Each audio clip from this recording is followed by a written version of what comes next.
East Blue Goa Kingdom MT. Kalubo. A blinding bolt of lightning tore through the pitch-black night, and a torrential downpour crashed upon the dense primeval forest as if the Milky Way had overturned from the heavens. In this vile weather where even one's vision was completely blurred by the curtain of rain, a feral chase was unfolding deep within MT. Kalubo. A mutated saber-toothed tiger over 5 meters long with its entire body clad in hard scale-like armor was at this moment hurtling madly through the mud in terror. It was the overlord of this forest, yet now within those cold vertical pupils only despair remained. It was fleeing for its life. "Huh, don't run, big kitty. Weren't you just trying to eat me?" A laugh still tinged with adolescent youth, yet outrageously wild, suddenly rang out from the tree canopy above the saber-toothed tiger's head. With a thunderous crack, a thick tree trunk was stomped in two by a burst of savage force. Riding the howling wind, a black-haired boy who looked no more than 10 bare-chested descended from the sky, like a meteor, and slammed down directly in front of the saber-toothed tiger. The boy's slightly wavy black hair framed a face dotted with a few freckles. Though only 10, his muscles were as taut and lean as a panther's. As the icy rain lashed his body, wisps of scorching white steam actually rose from his skin. In his hand, he held a heavy, broad-bladed iron sword in a reverse grip, its edge chipped all over and never even properly sharpened. There was no elegant stance of a swordsman, no trace of any exquisite sword technique. He merely bared his teeth in an excited grin. The next instant, his legs exploded with force. The muddy ground beneath his feet blasted open into a deep pit as his entire body shot toward the colossal beast like a fired cannonball. "Get down." Both hands clamped around the hilt, the boy swung the heavy iron sword like the simplest, most primitive club, bringing it crashing down toward the saber-toothed tiger's skull without the slightest flourish. The air itself shrieked with a sharp sonic boom at that moment. The muscles in the boy's arms bulged high in an instant, veins writhing beneath his skin like coiling dragons as the monstrous strength hidden within this 10-year-old body erupted without restraint. A sickening crack rang out. With a bone-chilling crunch, the saber-toothed tiger's massive body was smashed flat to the ground by that unreasonable monstrous strength. Its entire skull was driven deep into the mire. After twitching twice, it completely lost all signs of life. How its hide really is thick. Resting the iron sword casually on his shoulder, the boy gulped in the rain, laced with the scent of blood, then burst into hearty laughter. "Still looks like we've got an extra course for tonight. You little brat, your strength's grown again." Just then a voice like muffled thunder resounded through the storm. At some unknown point, a burly old man in a floral shirt had appeared 10 paces away. As he looked at the corpse of the ferocious beast on the ground, a flash of undisguised shock and complexity gleamed in the eyes hidden beneath his brow's shadow. "Oh, old man Garp, you're back pretty early this time." The boy named Ace did not bother to turn his head fully. He simply flicked the blood from his sword and grinned. "Your footsteps and that terrifying aura on you. I heard them from a kilometer away." Garp's eye twitched. He heard them. In these thunder-riven, rain-lashed mountains, he had sensed a person's footsteps and aura fluctuations from a full kilometer away. Kinbunchika hockey, observation hockey, and not some clumsily cultivated prototype, but more like an inborn sensory instinct faintly approaching the legendary ability to hear the voice of all things. Truly, a monster born to shatter common sense. Garp muttered inwardly, then strode forward, raising his massive fist. Jet-black hockey instantly coiled around it, as he brought it crashing down toward Ace's head with all his might. "Take this. Fist of love." Faced with a punch that could shatter mountains, 10-year-old Ace did not dodge like an ordinary child. Instead, he raised that unsharpened iron sword and met Garp's fist heat. A deafening boom erupted as a visible shockwave exploded between the grandfather and grandson, blasting the surrounding rainwater away. Another sharp crack sounded. The iron sword shattered on the spot, and Ace was flung back like a kite, with its string cut hurtling over a dozen meters before he crashed through 3 large trees in succession and finally came to a stop. "Ow, ow. You damned old man, you still hit that hard." A blow that would have reduced an ordinary person to dust merely left Ace grumbling as he crawled out of the wreckage as if nothing much had happened. He patted the dirt from his body, and the fearsome bruise on his chest began to fade at a speed visible to the naked eye. Garp watched this scene in utter silence. This son of Roger, whom he had taken in and raised from infancy, had displayed terrifying talent from the very moment he was born.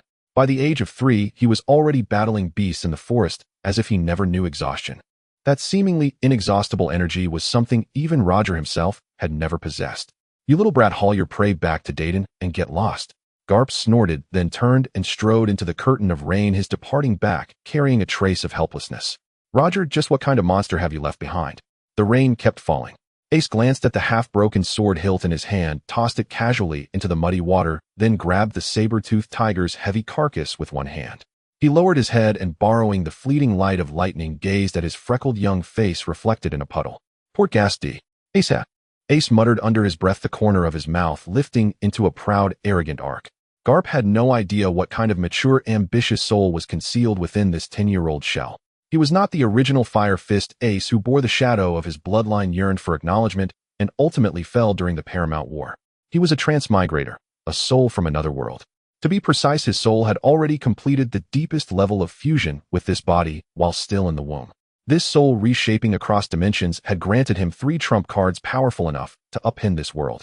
First was his innate observation haki, present from the moment his consciousness awoke, along with that near-mythical sensory instinct akin to hearing the voice of all things. Second was his monstrous stamina and recovery speed. He was not some natural steel balloon like Charlotte Lean, yet he possessed energy that seemed inexhaustible. The hellish training volume Garp imposed, enough to drain anyone else dry, was to him something he could shake off after just a few breaths before standing up again.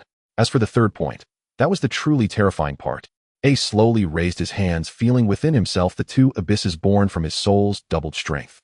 In this world, everyone could bear only a single devil fruit. Force down a second, and their body would be torn apart by the clash of 2 demonic powers. But he was different. The capacity of his soul was by nature sufficient to host the descent of 2 devils. Vice-captain of the Whitebeard Pirates, pierced through the chest by Akainu. What a joke. Dragging his prey behind him, Ace strode through the storm-lashed mountains, laughing wildly. There was not the slightest fear of destiny in that laughter, only unbridled defiance that sought to trample every rule underfoot. Since the heavens let me live again and even stuffed these trump cards into my hand, then I'll never settle for being some Yonko's son.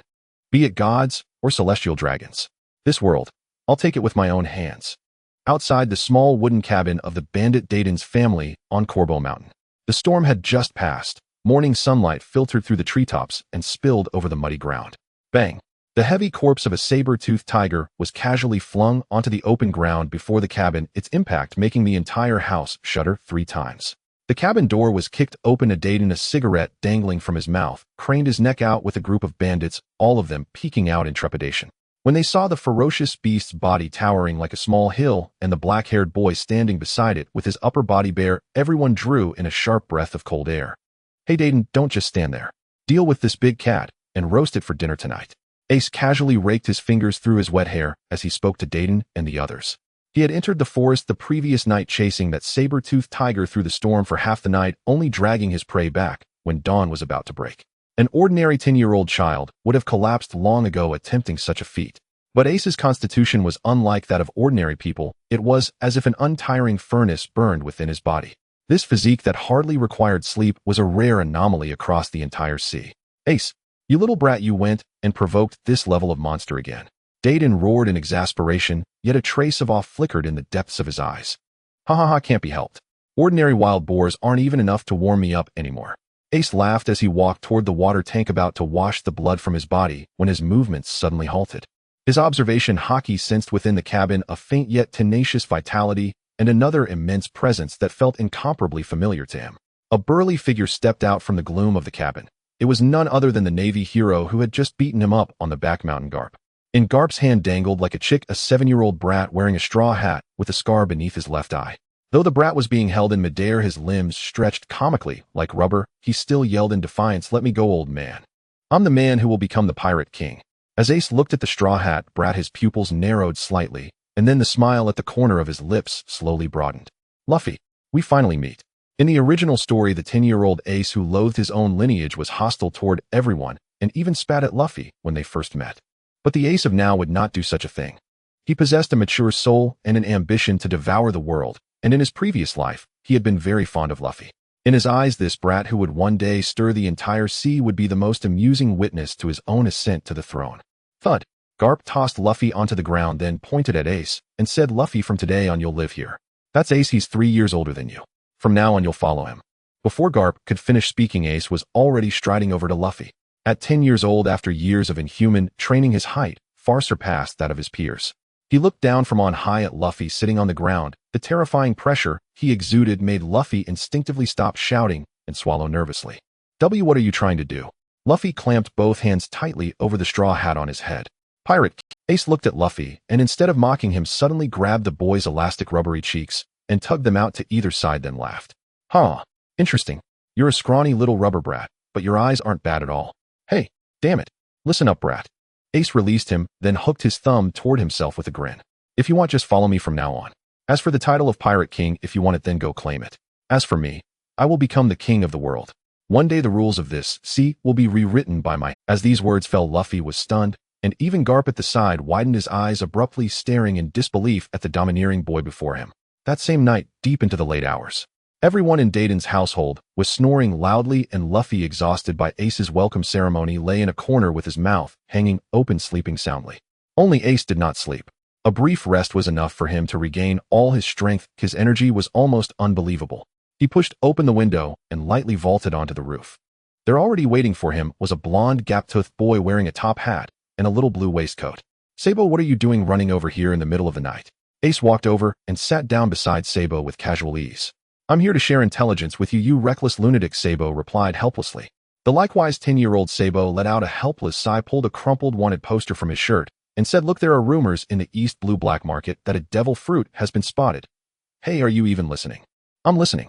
Ace laced his hands behind his head and lay back, gazing up at the star-filled sky, a depth in his eyes that only adults could truly understand flickering there. Sabo, what would happen if a person ate 2 devil fruits? Ace asked suddenly. Sabo froze for a moment, then recited as if from a textbook, do you even need to ask? A person's body can only host 1 devil. If he greedily eats a second fruit, his body will explode. Exactly. That is the limit of ordinary people. Ace sat up straight and turned to look at Sabo, the smile at the corner of his mouth under the moonlight utterly unruly. Because their souls have only a single container. Sabo's heart skipped a beat. Looking into Ace's eyes, a sense of looming madness surged up within him. Ace, you're not thinking of. Sabo, get strong together with me. Ace rose to his feet, the wind whipping through his black hair, and extended his hand toward his future first mate. 7 years. We'll spend 7 years honing our bodies in hockey to the absolute limit. On the day we set sail at 17, I will prove to this world, whether nobles high above or those remnants of the old era in the new world, they will all be nothing more than stepping stones on my path to the throne. I will make this entire sea submit beneath my feet. Looking into Ace's eyes blazing with crazed ambition, Sabo felt as if something had slammed violently into his chest. He knew that the boy before him was absolutely not joking. Garp had tried more than once to push Ace onto the path, but Ace understood very well that path did not suit him. Above the justice of the Marines pressed the world government, and above the world government sat the celestial dragons, a group who called themselves gods. With his temperament, if he truly entered that system, it would only be a matter of time before he overturned all those so-called rules. Since that was the case, why take the long way around? In this world, it was the strong who ultimately had the final say. If he wished to live freely and let no one ever tread on his head, he had only one choice: to become stronger. So strong that no one would dare judge him, so strong that the rules themselves would have to be written by his hand. In the depths of Kirbo Mountain, the morning sun began to rise. Huh, big stupid bear, did you not eat yesterday? Use a bit more strength. Accompanied by laughter, an astonishing scene unfolded in a clearing of the forest.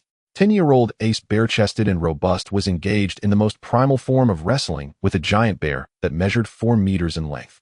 He did not use a knife or any technique, but simply gripped the giant bear's shoulders tightly with both hands, his legs carving deep trenches in the muddy ground. With an extraordinary strength and abundant energy, he firmly subdued the forest's overlord. Roar!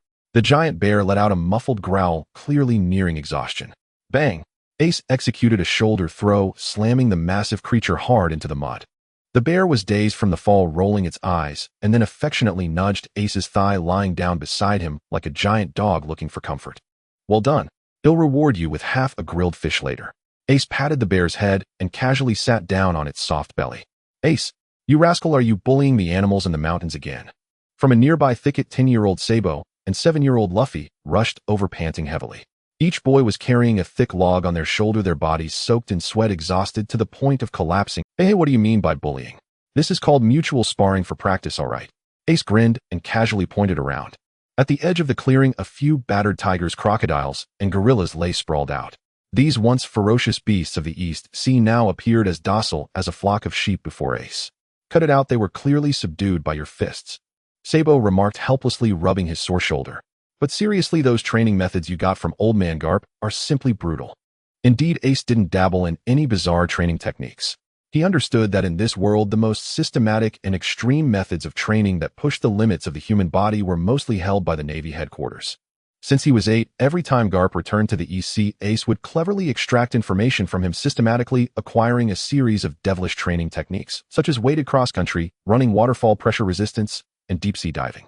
Then this training regimen, originally designed for elite adult Marines, became the daily routine for the three brothers. If we don't refine every inch of our muscles to perfection, how can we navigate these seas in the future? Ace stood up, stretched his muscles, and heard a series of cracking sounds from his body. Luffy, have you rested enough? Go practice your resilience against impacts with that gorilla. Ace kicked Luffy towards the eager giant gorilla. Oh, help me, Ace. Luffy screamed as the gorilla tossed him into the air like a ball. Watching Luffy's plight, Sabo swallowed hard and turned to Ace. What about you? You finished your basic training in the middle of the night, right? Me. Ace's lips curled into an excited smile as he gazed at the towering wooden stakes set up in the center of the clearing. Today I am going to try to deconstruct that old man's stepping technique. As soon as he finished speaking, Ace's figure suddenly blurred in place. Bang! A faint sound of air bursting erupted beneath Ace's feet. His body instantly vanished like an arrow, appearing directly in front of the wooden stake 10 meters away. What is this? Sabo's eyes widened in shock. That instant movement Garp uses every time he hits you. It's a series of rapid steps on the ground using the explosive reactive force to move. Ace grinned. The old man calls this Soru, one of the 6 forms of the Navy. This was a technique Ace had acutely captured after being beaten by Garp countless times, relying on his innate observation haki to discern the muscle power technique. Since he was going to build a foundation under Garp, he couldn't merely learn the surface level. Naturally, he wanted to master all 6 forms, especially the last technique known as life return, which he had been eyeing for a long time. However, what was most suitable for him right now were still 3 techniques. Soru to compensate for instant bursts, Jeppo to allow him to gain an advantage in aerial combat, Kami to fully utilize his observation advantage. Bang, bang, bang. Ace continuously attempted to exert force on the ground, and although his movements were still somewhat awkward and the number of steps he took fell far short of a headquarters officer's level, his exaggerated physical talent had already allowed him to grasp the rudimentary form of Soru. What a complete monster! Sabo exclaimed, watching Ace leave streaks of afterimages in the training ground. He had thought his own talent was quite good, but compared to Ace it felt like a chasm separated them. Stop daydreaming, hurry up and spar with me. Ace suddenly appeared in front of Sabo, throwing a punch. Whoa, you bastard, are you serious? Sabo quickly raised a pipe to block. Huh, if you can't even handle my punch, how are you going to be my first mate in the future? As the sun set, the echoes of the boys' playful bickering and the roars of beasts resonated through Kirbo Mountain. That night, the 3 brothers gathered around the campfire, eating the grilled fish and beast meat they had caught during the day while chatting about the future. Ace Sabo took a bite of meat and suddenly asked, I heard old man Garp say when he was drunk that the true top-tier powerhouses in this sea possess a force called haki. When do you plan to have him teach you that?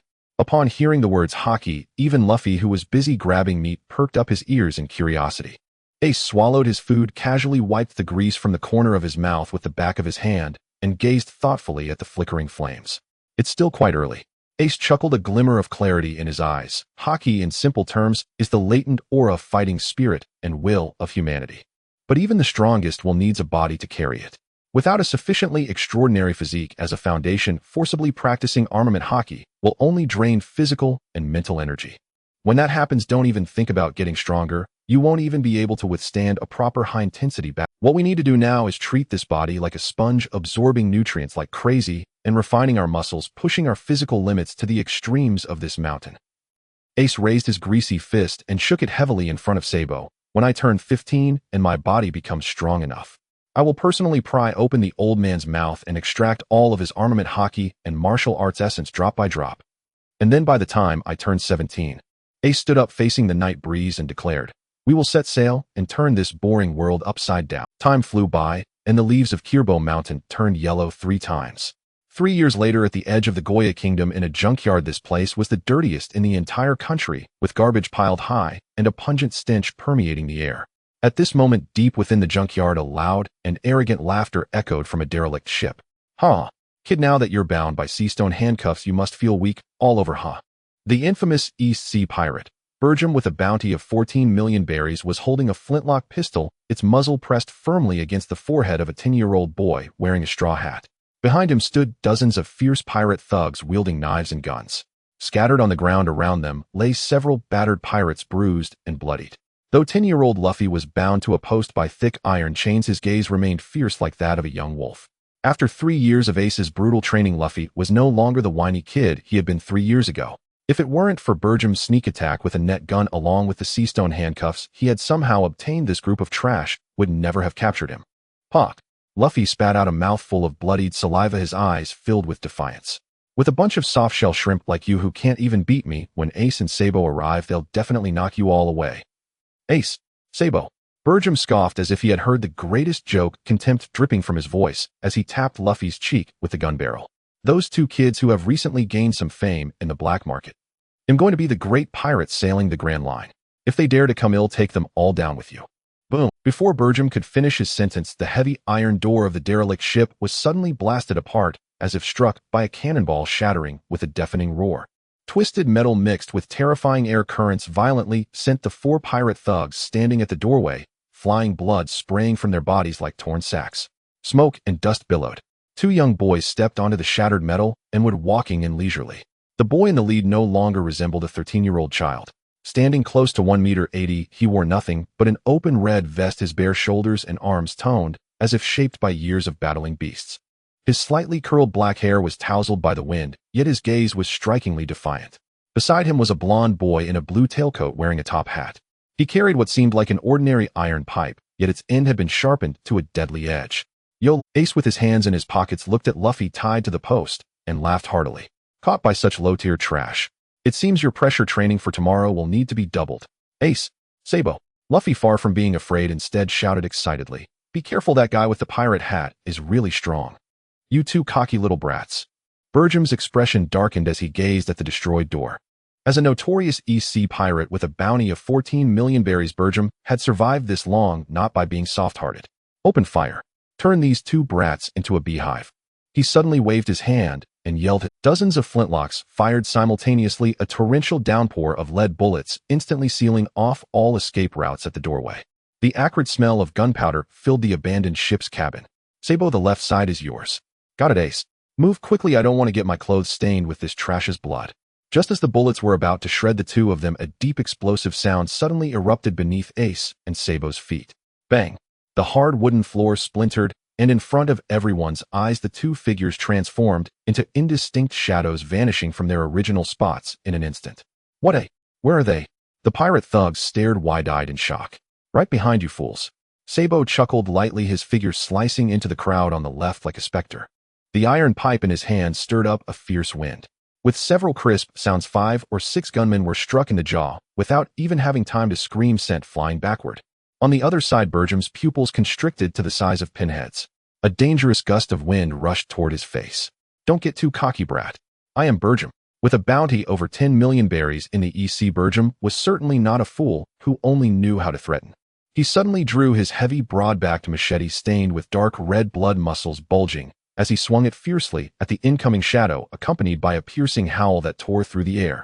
This strike was powerful enough to bisect even a full-grown elephant in an instant. Yet facing this lethal blade, Ace showed no sign of dodging. Excitement flickered in his eyes. Paper drawing.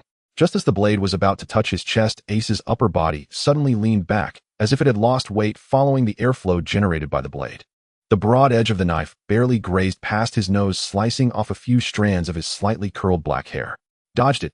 Bergham was shocked, but quickly reacted thanks to his extensive combat experience.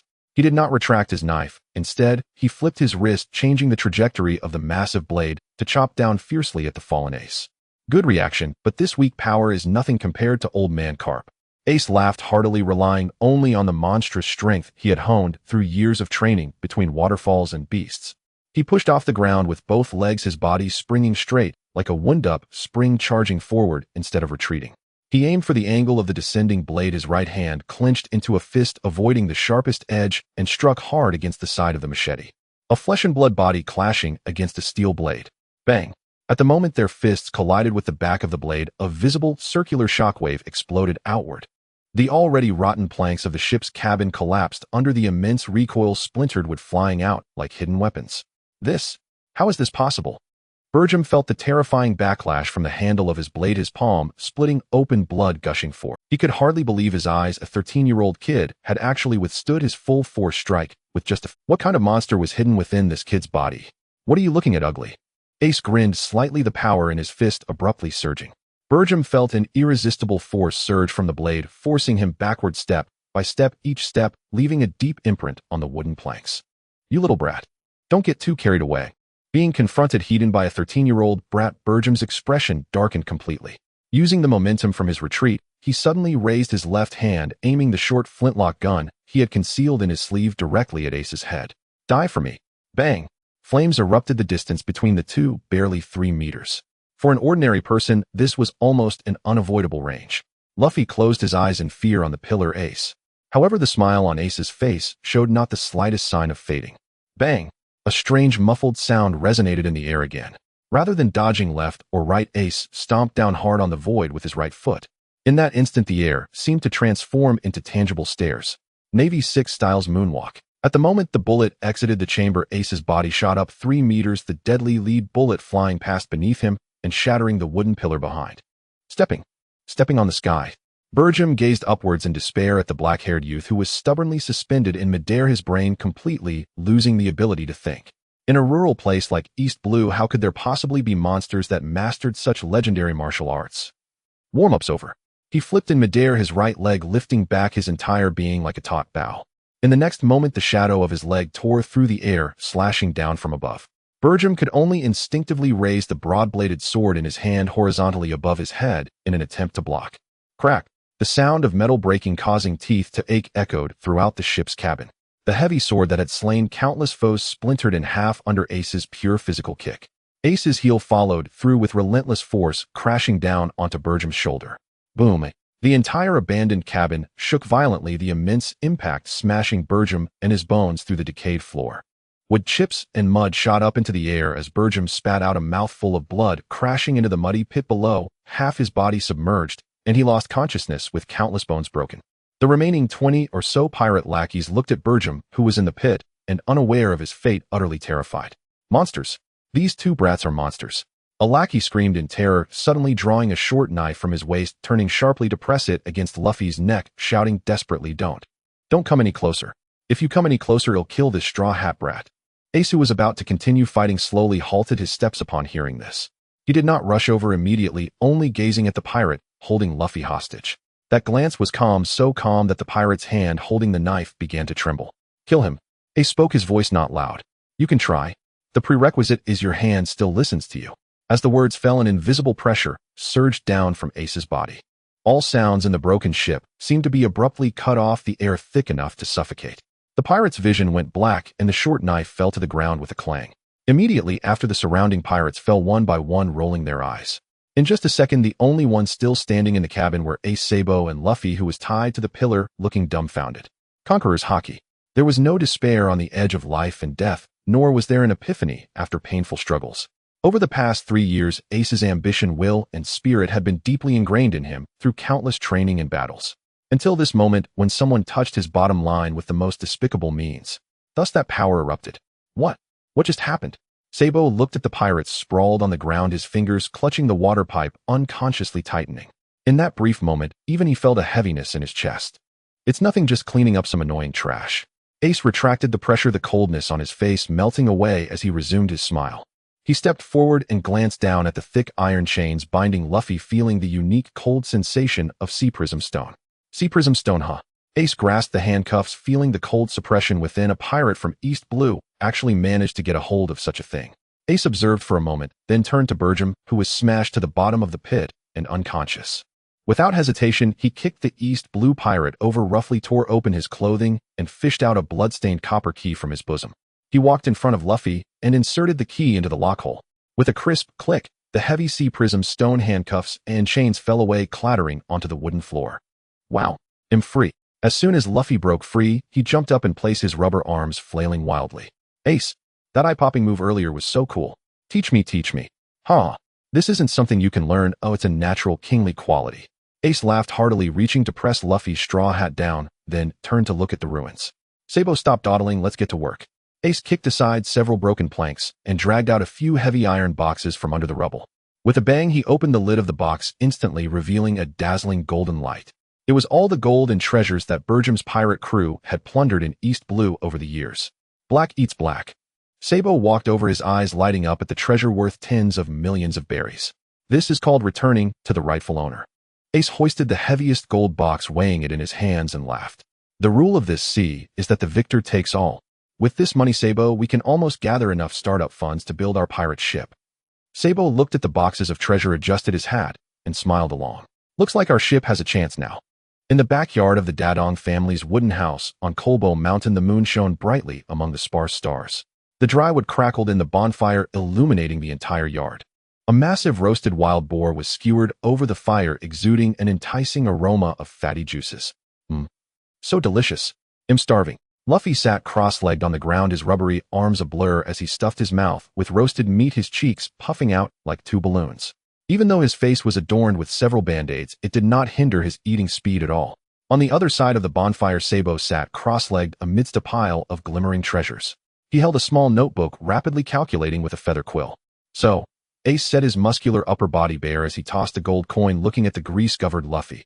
Even though you're a bit of a dimwit, your training over the past 3 years hasn't gone to waste. How did that heavy guy Burgum manage to catch you? Hearing Ace's inquiry, Luffy struggled to swallow the meat in his mouth, gulped down a large sip of water, and then angrily waved his fist. I didn't lose in a fair fight.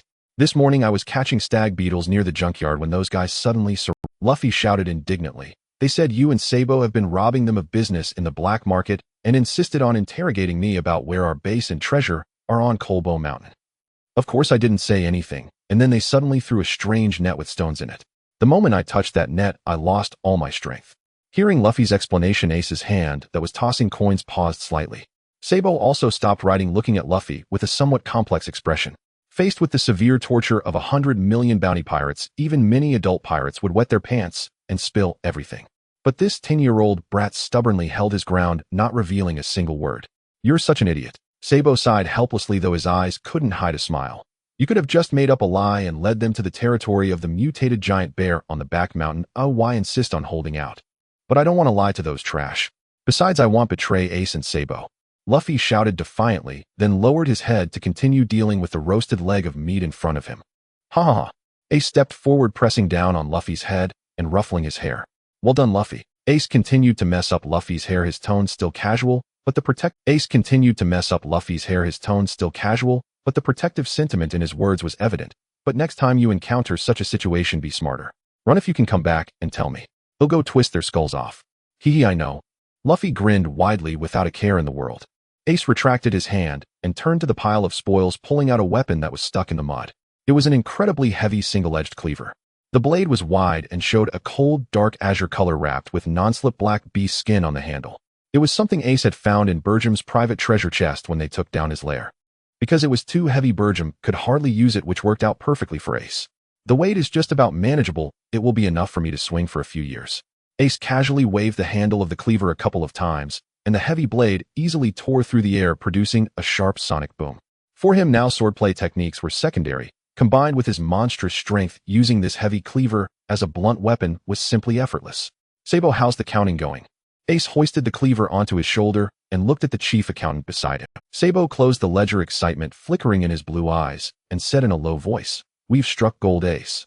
That bastard Burgum has hoarded such a large sum of wealth from robbing merchant ships over the years. All the gold, jewels, and cash are worth about 80 million berries. 80 million. Ace raised an eyebrow. That should be enough to build a good ship in the East Sea. 80 million to build a ship. Sabo was somewhat surprised. With this money, if we go to a famous shipyard in Xylob village, we should be able to hire the best craftsmen to build a top-notch brigantine. Should we go to other islands to find someone? Ace shook his head. No need to go that far. The wood and shipbuilding techniques of the East Sea, no matter how advanced, are merely a few slightly sturdy planks in the face of the extreme weather of the Grand Line. We have 4 years left before we set sail. Ace drew a few lines in the mud with the cleaver. The weather undercurrents and sea beasts of the Grand Line are not something an ordinary wooden ship can handle. So the first ship doesn't need to be perfect. As long as it's fast enough, sturdy enough, and can carry us over the upside-down mountain and into the Grand Line, that's enough. Listening to Ace's plan, Sabo immediately understood. You mean this ship built for 80 million will only be our initial transitional ship? Shh. That's right. Ace raised his head, his dark eyes piercing through the smoke of the bonfire, as if they could see the distant and mysterious clouds. A ship that truly deserves us, capable of being our vehicle of supremacy. How could it possibly be an ordinary wooden ship? Ace grinned a smile that carried the ambition of conquering the world. Once we enter the Grand Line, I will personally take you to the clouds. There we will find gold materials that do not exist in the blue sea and completely different technologies. When the time comes, we will go there to exchange for a flagship worthy of the solar eclipse. Sabo gasped, his hand holding the ledger, trembling slightly. The clouds. Ace, are you talking about the legendary Sky Island? That place that only exists in fairy tale books, does it really exist? Of course it exists, and soon it will become our airspace. Ace laughed heartily as he stood up, casually inserting the cleaver into the soil beside him. By the way, Ace. Just then Sabo seemed to suddenly remember something, glanced at the ledger in his hand, and then turned to look at Luffy, who was still engrossed in gnawing on meat. Luffy will set sail 3 years after us.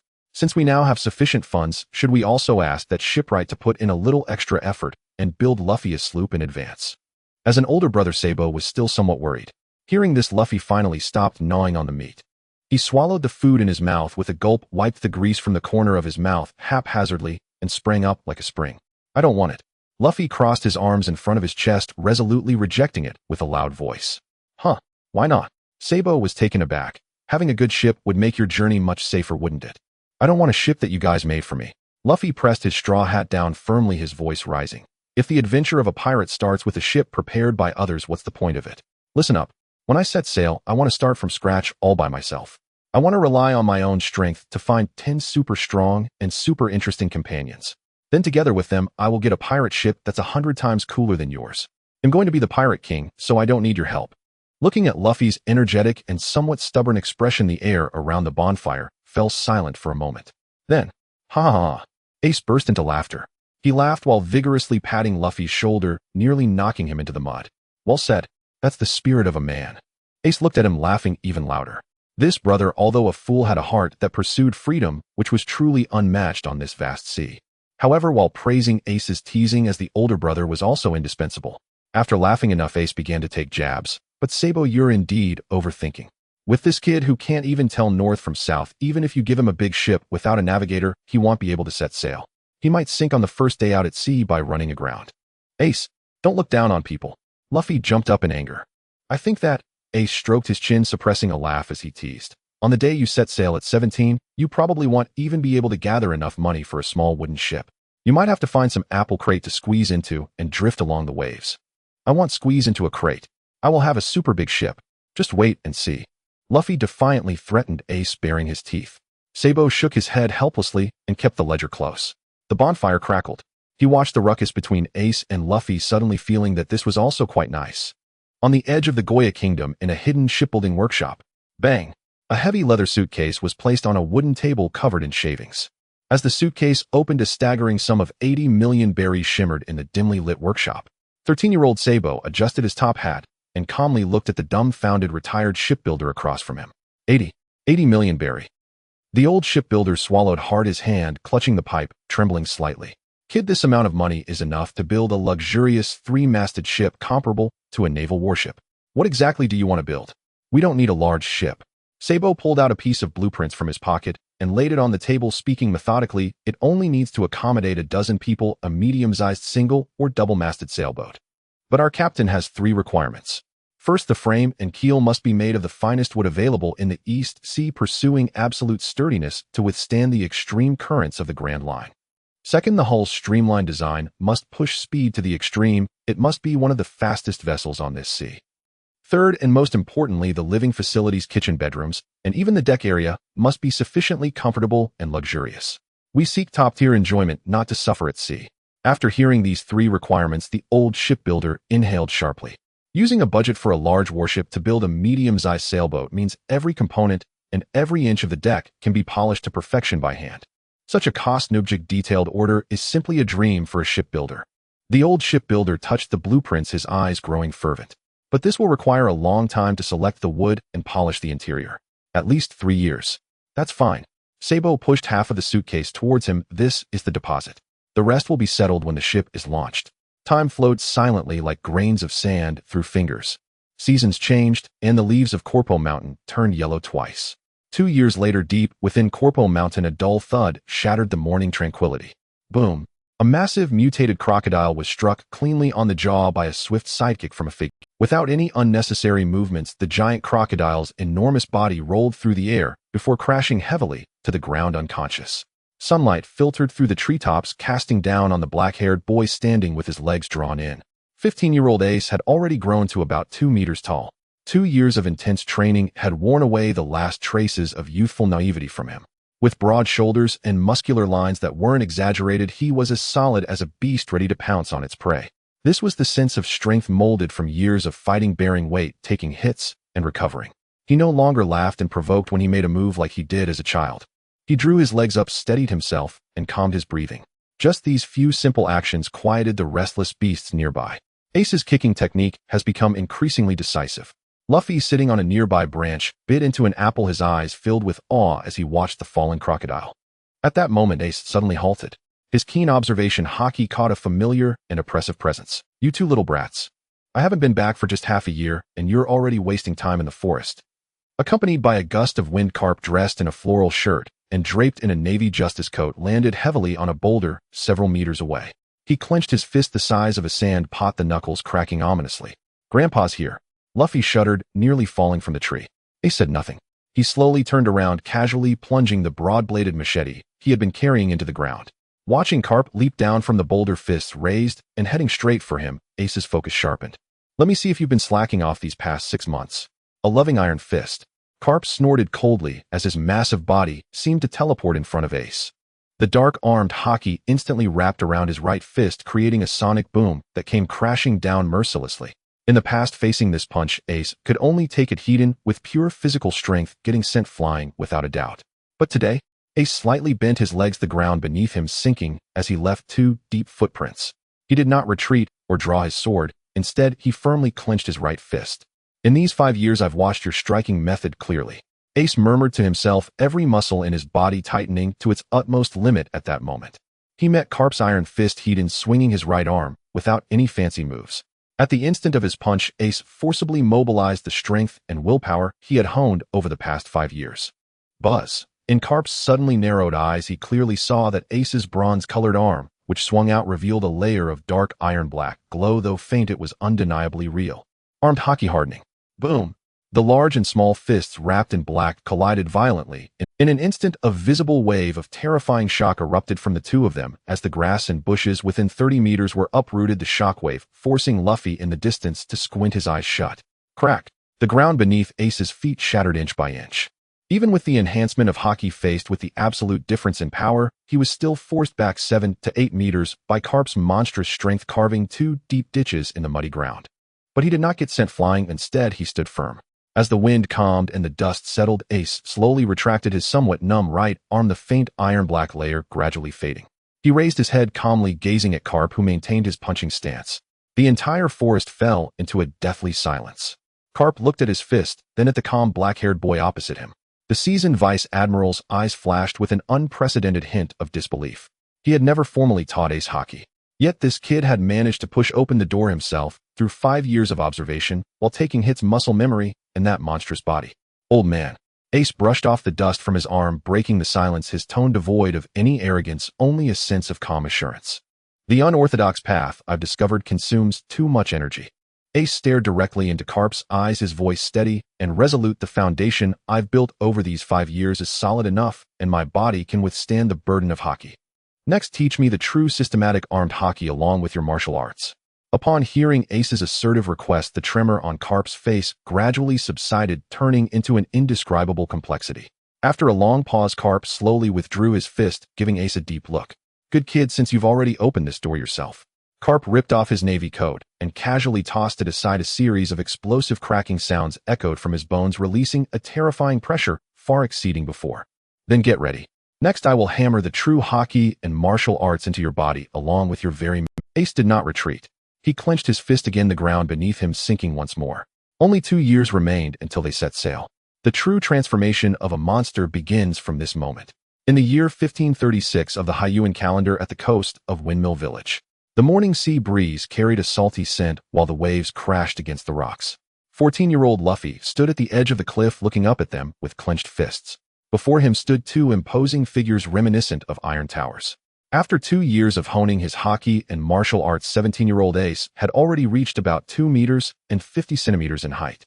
He wore an open dark red sleeveless coat, his broad shoulders and firm arms giving him the aura of someone forged from countless battles and training.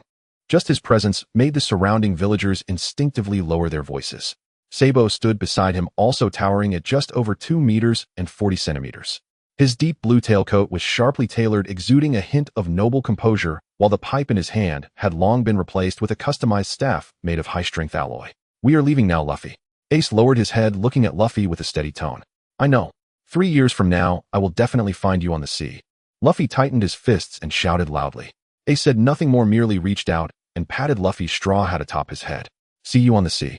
Sabo also smiled and patted Luffy's shoulder, saying, "We're off, Luffy. Don't slack off now." After saying that, the two turned and stepped away. With a straightforward farewell under the awed gazes of the villagers of Windmill Village, Ace and Sabo stepped onto a small makeshift wooden boat moored by the coast, rowing toward the distant horizon. Half a day later, in a hidden shipbuilding workshop cave in the East Sea. When Ace and Sabo entered the cavern, the old shipwright, who had been sitting in a rocking chair smoking, trembled suddenly, nearly dropping his pipe. The old shipwright looked up at the tall black-haired youth before him, who was much larger than he remembered, and wondered how the little brat who came to deliver money 4 years ago ended up working for such a monster. "Is the ship ready?" Ace asked calmly, his deep voice echoing in the spacious cavern. "Of course." The old shipwright snapped back to reality, hurriedly standing up to pull down a large tarp that had been concealing a massive ship in the dock behind him. Accompanied by the rumbling of turning chains, a top-tier sailboat akin to a work of art was fully revealed before Ace and Sabo. It did not have the cumbersome size of traditional naval vessels, instead presenting a smooth and sharp teardrop shape. The ship was approximately 35 meters long with 2 decks and a double-mast design. The entire keel and load-bearing structure of the ship are made from the highest density iron pine available on the black market, and it is wrapped in a layer of specially treated anti-corrosion steel plating. Not only is it sturdy enough to crash through reefs, but its streamlined hull also minimizes wind and water resistance. As long as the wind is right, its speed will undoubtedly be the fastest in the East Sea. The old shipwright spoke with fervor. Sabo pushed open the door to the lounge, glanced around, and let out a low whistle. The interior design perfectly catered to their needs for pursuing enjoyment. A temperature-controlled wine cellar, a spacious hall with soft silk carpets, comfortable leather sofas, and even the bathtub in the bathroom was crafted from a single block of precious stone. This was not a shabby wooden boat to suffer at sea, but a mobile palace suitable for living. "Well done." Ace stepped onto the deck, the wooden planks beneath him remaining utterly still. He knocked on the ship's railing, listening to the solid echo, and smiled. 80 million berry well spent. Set sail, raise the anchor. Ace walked to the bow, issuing his first command since sailing out. "Understood, Ace." Sabo manipulated the helm, and the massive pure white mainsail instantly filled with wind. This medium-sized fast ship, costing 80 million berries, sliced through the calm waters of the East Sea like a drawn sword, silently gliding into the vast ocean. With a splash, the sturdy and sharp prow cut through the surging waves, yet the ship remained astonishingly stable. The enormous pure black sail billowed with the sea breeze, propelling this sleek and elegant sailboat at a speed incomparable to ordinary merchant ships. "From today onwards, you shall be called the Sun Eclipser." Ace stood on the broad bow deck, casually resting his hands on the wooden railing. "This is truly a perfect ship. Not only is it absurdly fast, but its hull also remains steady without a hint of unnecessary sway." Sabo emerged from the cockpit holding 2 bottles of chilled juice just taken from the temperature-controlled wine cellar, offering 1 cup to Ace. For a price of 80 million berry, if it couldn't even manage this level of stability, that old shipwright should be thrown into the sea to feed the sharks. Ace took the bottle and drank it down in one go. During the past few days at sea, Ace and Sabo merely piloted the Sun Eclipser, sailing aimlessly with the wind in the waters of the East Sea. On one hand, it was to familiarize themselves with the new ship's performance, and on the other, it was a brief relaxation for Ace's nerves, which had been tense for over a decade. "Ace, where are we headed next?" Sabo spread out an extremely detailed map of the East Sea, his long fingers pointing to it based on the current wind direction. "If we head south, we can reach the bustling orange town in 3 days. If we head east, we would enter the jurisdiction of the Navy's 153rd Division." Ace did not answer immediately. He slightly closed his eyes, allowing the misty sea breeze to brush against his face. On this quiet afternoon, Ace opened his observation hockey. That innate perception spread out, intertwining with the sea breeze, the sound of waves and the vibrations of the sound of seagulls flapping their wings through the clouds, the muted currents of deep-sea fish, and even the distant cries of 2 pirate ships clashing thousands of meters away. The sounds of the world converged in Ace's mind like fine threads. Suddenly, he heard a faint call. Ace opened his eyes, his gaze falling on the southwestern direction of the map, which bore no markings. Sabo turned the ship southwest, full helm. Ace's voice carried an undeniable resolution. Sabo was taken aback, his eyes scanning the map, his brow slightly furrowed. "Ace, the southwestern section of the map is blank."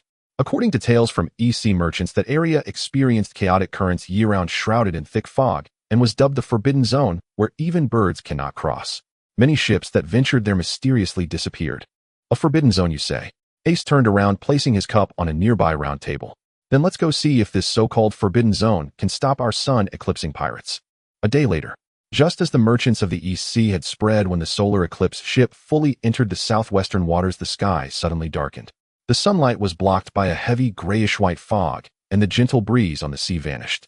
In its place, dark currents surged up from the depths of the sea, as if a gigantic creature was battling beneath the waves. Bang! Bang! Waves capable of shattering ordinary merchant ships violently crashed against the hull of the solar eclipse ship, emitting a jarring sound that set one's teeth on edge. Yet the solar eclipse ship did not break apart. The iron pine keel wrapped in corrosion-resistant steel withstood the repeated impacts. Although the ship swayed in the dark currents, it never strayed from its course. The water-drop-shaped sharp hull sliced through the water like a black scalpel, precisely cutting through each deadly whirlpool under Sabo's steady helm. What a terrifying current! No wonder this place is called a dead zone. Sabo glanced at the churning black sea outside the window, yet his tone carried little panic.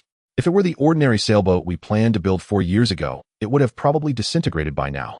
Ace stood at the bow of the deck. Even as the ship rocked in the dark currents, his feet seemed rooted to the deck, his body not swaying an inch. We're almost there. Ace looked ahead. Deep within the thick fog, the call that had been faint since entering the sea area was becoming increasingly clear. As his words fell, a crack suddenly opened in the fog ahead. Following that, the outline of a vast, desolate island exuding an aura of lifelessness appeared in their sight. On the coastline of the island, a chaotic pile of broken ship planks was scattered. Bleached bones lay half-buried in the coarse gravel, some belonging to marine creatures and others to humans. Inside the island were endless black, strange stones and dense primordial jungles that almost obscured the sunlight. There was no trace of human habitation, only a sense of wilderness and stillness forgotten by the world. Drop anchor. Ace's voice rang out on the deck, calm and concise. The heavy steel anchor of the solar eclipse ship crashed into the sea, firmly embedding itself into the seabed. Ace pressed one hand against the ship's rail and leaped directly down from the deck, which was over 10 meters high. Bang! A dull thud followed. Ace landed steadily on the mudflat. His astonishing weight combined with the force of the fall caused his feet to sink 2.5-meter deep indentations into the hard, wet sand. Sabo followed closely behind, landing lightly beside him, gripping the specially made alloy staff tightly. This place feels off.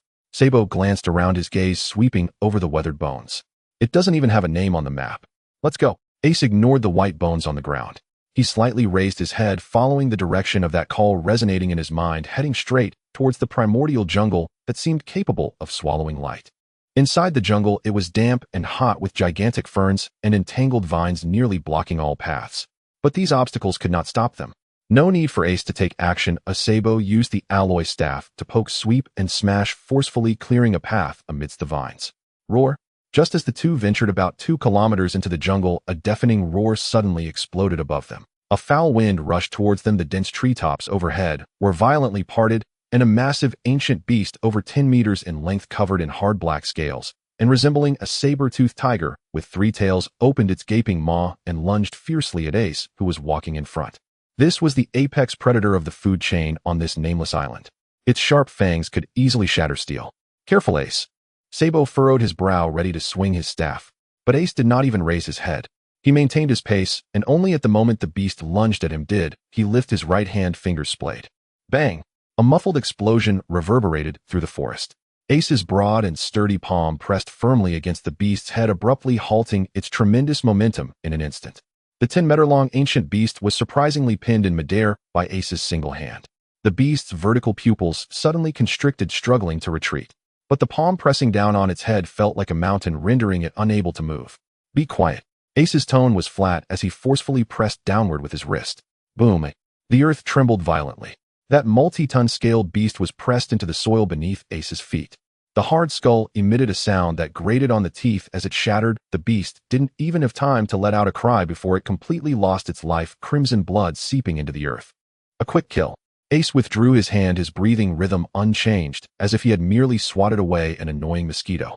It seems the food on this island is quite good. Ace stepped over the beast's corpse and continued walking forward. Sabo looked at the deceased ancient predator on the ground and shook his head helplessly. At 17, Ace's physique had been honed to a level even he found unfathomable. The two continued. The deeper they ventured into the island, the sparser the surrounding vegetation became. In its place were steep black rock walls. Eventually guided by his observation, they stopped at the deepest part of a massive natural cave hidden behind a waterfall. Inside the cave it was damp and cold, the air filled with a faint smell of moss. At the end stood a black rock wall covered in crisscrossed cracks. Ace looked there. Sabo's gaze was drawn to a stone crevice at the base of the cliff. Within that concealed low stone gap lay a fruit of peculiar shape. The fruit was a bright orange-red color, its surface adorned with spiral flame-like patterns. Just looking at it one could almost feel a wave of scorching heat. A devil fruit hidden in a stone crevice. Sabo, usually composed, now sounded somewhat surprised. On the sea, devil fruits were treasures that one could encounter but not seek. Even the famous pirates of the East Sea might go their entire lives without seeing a real devil fruit. Ace walked up to the cliff, glancing down at the orange fruit. He did not reach for it immediately, for the call did not come from this fruit. The perception of listening to all things continued to tug at his nerves, pointing higher up the cliff. Ace slowly raised his head, noticing another deep and narrow crevice about 6 meters above the ground. Due to the dim light coupled with the striking appearance of the orange fruit at the bottom, an ordinary person would have their attention instantly drawn away upon reaching this spot, completely unaware that there was something hidden above. Ace leaped forward, his large hand unhesitatingly reaching into the dark stone crevice. When his hand returned, he held a golden red fruit in his palm. The fruit resembled a beating heart. The spiral patterns on its surface intertwined, subtly outlining an ancient totem of a divine bird spreading its wings. One high, one low, twin devils. Ace looked at the golden red fruit in his hand, feeling the wild resonance it generated with the blood coursing through his veins. At this moment he no longer hesitated. What heaven grants one should take. Since the sea had brought this divine object before him, as one who aspired to reach the pinnacle, he had no reason to refuse the ocean's gift. Ace lowered his head and casually picked up the orange fruit from the stone crevice, tossing it back to Sabo behind him. Sabo instinctively caught it, momentarily stunned. Ace, what is this? A Logia-type flame fruit. Ace's voice echoed in the cave. Eat it, and you'll become the flames of the solar eclipse. After saying this, Ace looked back at the golden red fruit in his palm. In that moment it seemed he heard the cry of a divine bird piercing through the ages. Ace did not say another word. He opened his mouth and decisively bit into the golden red fruit's flesh. In the dim and damp depths of the cave, the sound of fruit being crushed echoed simultaneously. This taste. Ace furrowed his brow. The moment the reddish golden fruit flesh exploded in his mouth, a mix of decay, stench, and bitterness came together, as if he were chewing a mass of rotting sea creature entrails that had been left for months. For an ordinary person, it would likely induce immediate vomiting. However, Ace merely paused for a moment, swallowed hard, and forced the fruit down. On the other side, Sabo also swallowed the orange-red fruit flesh. He coughed violently, intending to complain about the inhumane taste, but his body suddenly stiffened. Ace, my body. Sabo looked down. His right hand, gripping the alloy staff, had unbeknownst to him lost its fleshy form. Skin, muscle, and even bones turned into bright and blazing orange flames in an instant. Without any deliberate guidance, a surge of frenzied flames erupted from Sabo's body, instantly enveloping him completely. The intense heat dispelled years of accumulated chill and dampness within the cave, illuminating the surrounding black rocks. Is this the power of the nature type? Sabo watched his arm transform into flames and tentatively threw a punch. A column of fire roared forth, directly melting a stalactite several meters away. There was no pain of burns, only a wonderful sense of transparency, as if he himself had become an element of nature. Just as Sabo was feeling the power of the flame fruit, the air behind him suddenly grew heavy. Thud, thud. The dull sound of a heartbeat resonated from Ace's body like ancient war drums echoing in the depths of the cave. Ace bowed his head, his fists clenched. If the awakening of the nature type was an outward explosion of elementalization, then the awakening of the beast type was a transformation occurring from within, deep in his cells and flesh. Ace could clearly feel that the muscle fibers molded to their limits through years of hellish training were being torn apart by an ancient and mighty life force. Then they reassembled in a denser and more robust form. Buzz, a light interwoven with reddish gold ignited from within Ace. Following that, a cluster of flames different from Sabo's orange-red blaze surged from Ace's shoulder, golden flames. They burned quietly, yet carried a regal presence and a never-ending vitality. Ace, what is this ability of yours? Sabo turned his head, gazing at the cluster of reddish gold divine fire, his voice trembling with suppressed excitement. Why does your fire possess such strong life force even though it's still fire? Ace didn't respond. He slowly raised his head, and his once human pupils had transformed into dark golden vertical slits. Lines resembling the feathers of divine birds spread from his neck and the side of his face. Animal type, bird fruit, mythical beast. Ace's deep voice echoed in the cave. As his words fell, the fabric on his broad back was instantly burned away. In the next moment, two massive wings made entirely of reddish-golden flames unfurled with a thunderous. In his beast-man form, the wings spread over 6 meters wide, the edges sharp as knives. Each slow flap left golden streaks in the air. Not only that, but a layer of fine reddish-golden feathers also covered Ace's arms and shins. They were not ordinary feathers, but rather a divine fire armor that seemed to grow directly from his skin. Phoenix form. At the moment Ace completed his half-beast transformation, the temperature in the cave suddenly soared. The hard black rocks beneath him began to glow red and gradually melted into flowing magma. Before the waterfall could descend, it was turned into a mist by the intense heat. Even though Sabo had also become a flame wielder, he had to cover himself with Busashoka haki to barely withstand this terrifying heat wave. This temperature is outrageous. Sabo looked up at Ace, who was bathed in reddish-golden divine fire, feeling his throat dry. At this moment, Ace no longer resembled a pirate just returning from the sea. He looked more like an ancient divine bird awakened from myth. Ace stood quietly in the gradually melting magma, feeling the boundless vitality within him that seemed inexhaustible. After a moment, he reached for the heavy machete that was stuck beside him. Without hesitation, Ace gripped the hilt, letting the sharp blade slice through his left palm. A wound deep enough to see bone appeared instantly. Just as blood began to flow, not even enough time for it to drip. Hiss! A cluster of reddish-golden phoenix fire automatically ignited at the wound. In less than the blink of an eye, the deep wound was completely healed under the divine fire's embrace, leaving no trace of a scar. Even the minor hidden injuries accumulated from 5 years of frenzied training were smoothed out by this life force's cleansing. Super speed, regeneration, unending life. As long as this cluster of reddish-golden divine fire did not extinguish, this already robust body akin to a monster would transform into an abyss that was nearly indestructible. What a powerful fruit. Ace sheathed the machete back at his waist. The reddish-golden wings behind him gradually retracted, merging into his body, and the feathered clothing and divine patterns covering his skin also faded away. Aside from the burned upper garment, he reverted to the appearance of a human youth. Let's go. Ace turned around, looking toward the dense primordial jungle outside the cave. The mythic power of unending life flowed within him. Since this ocean had gifted him such a bountiful reward, he naturally had to respond to this gift in the most direct manner. This deserted island is large enough. Ace stepped outside, his feet stepping on the still warm magma, producing a hissing sound. Let's go outside and properly test the limits of our destructive power. On an unnamed deserted island deep within the primitive jungle, a robust orange-earth fire pillar roared forth, piercing through the forest like an enraged dragon, shattering the towering black rock hill ahead into a cloud of debris and scorched earth. The heat waves surged, reducing the surrounding vegetation to ashes in an instant. Such terrifying destructive power. Sabo stood on the charred ground, gazing at his still burning right arm, exhaling after a long pause.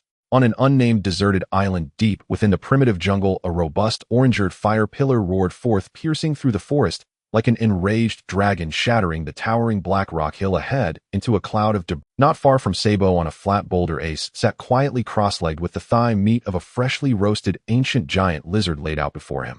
This deserted island offered plenty of enormous beasts with firm flesh enough for them to expend their energy. Ace did not rush to alter the terrain. He extended his large right hand, and a cluster of pure golden flames danced quietly in his palm.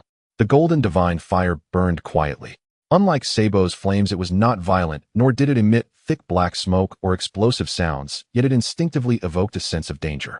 As Ace gazed at the golden divine fire in his palm, he naturally thought of another top mythical beast fruit, the Tori Nomi model phoenix belonging to Marco, the 1st Division commander of the Whitebeard Pirates. Both were mythical avian creatures with nearly immortal regenerative abilities. However, the phoenix's blue flames leaned more towards healing and lacked the true heat and explosiveness of genuine flames. The Juke was different. It was not merely a fire of rebirth, it represented both destruction and new life. Ace flicked his fingers, and the cluster of golden divine fire landed on the adjacent black rock. Hiss! There was no explosion. The hard black rock did not even glow red, it was directly vaporized by the intense heat into a wisp of white smoke. Ace watched the wisp of white smoke disperse, finally confirming his judgment. Extreme high temperature. Rapid regeneration. That was the truly terrifying aspect of the Juke fruit. Ace. In the distance, Sabo finished a round of firepower release, reverting from his elemental state, and walked over with satisfaction. Although it was a newly acquired Logia ability, he was quite pleased with how smoothly he could use it on his first try. How does it feel? Ace handed him the large piece of roasted meat. Very strong, but I need a little more time to adapt. Sabo took the roasted meat and took a big bite, moving his somewhat sore shoulder.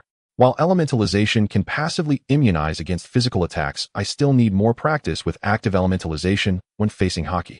Sabo instinctively rubbed his right shoulder blade. Ace's calm gaze fell upon Sabo's shoulder. He knew that it was a lingering injury from the frenzied training Sabo had undergone over the past 7 years to keep up with his monstrous physical prowess. Even with the herbal remedies from the Dadong family, such subtle wear and tear that penetrated to the marrow could not be completely eradicated by ordinary medical means.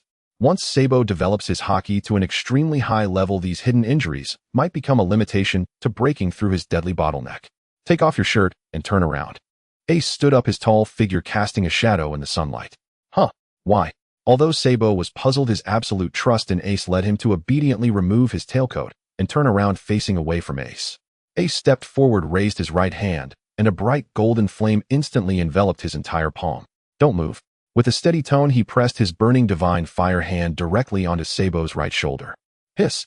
Sabo instinctively inhaled sharply, his body tensing up, fearing he would be burned by the terrifying heat. However, the next moment he froze. There was no pain of charred flesh as he had anticipated.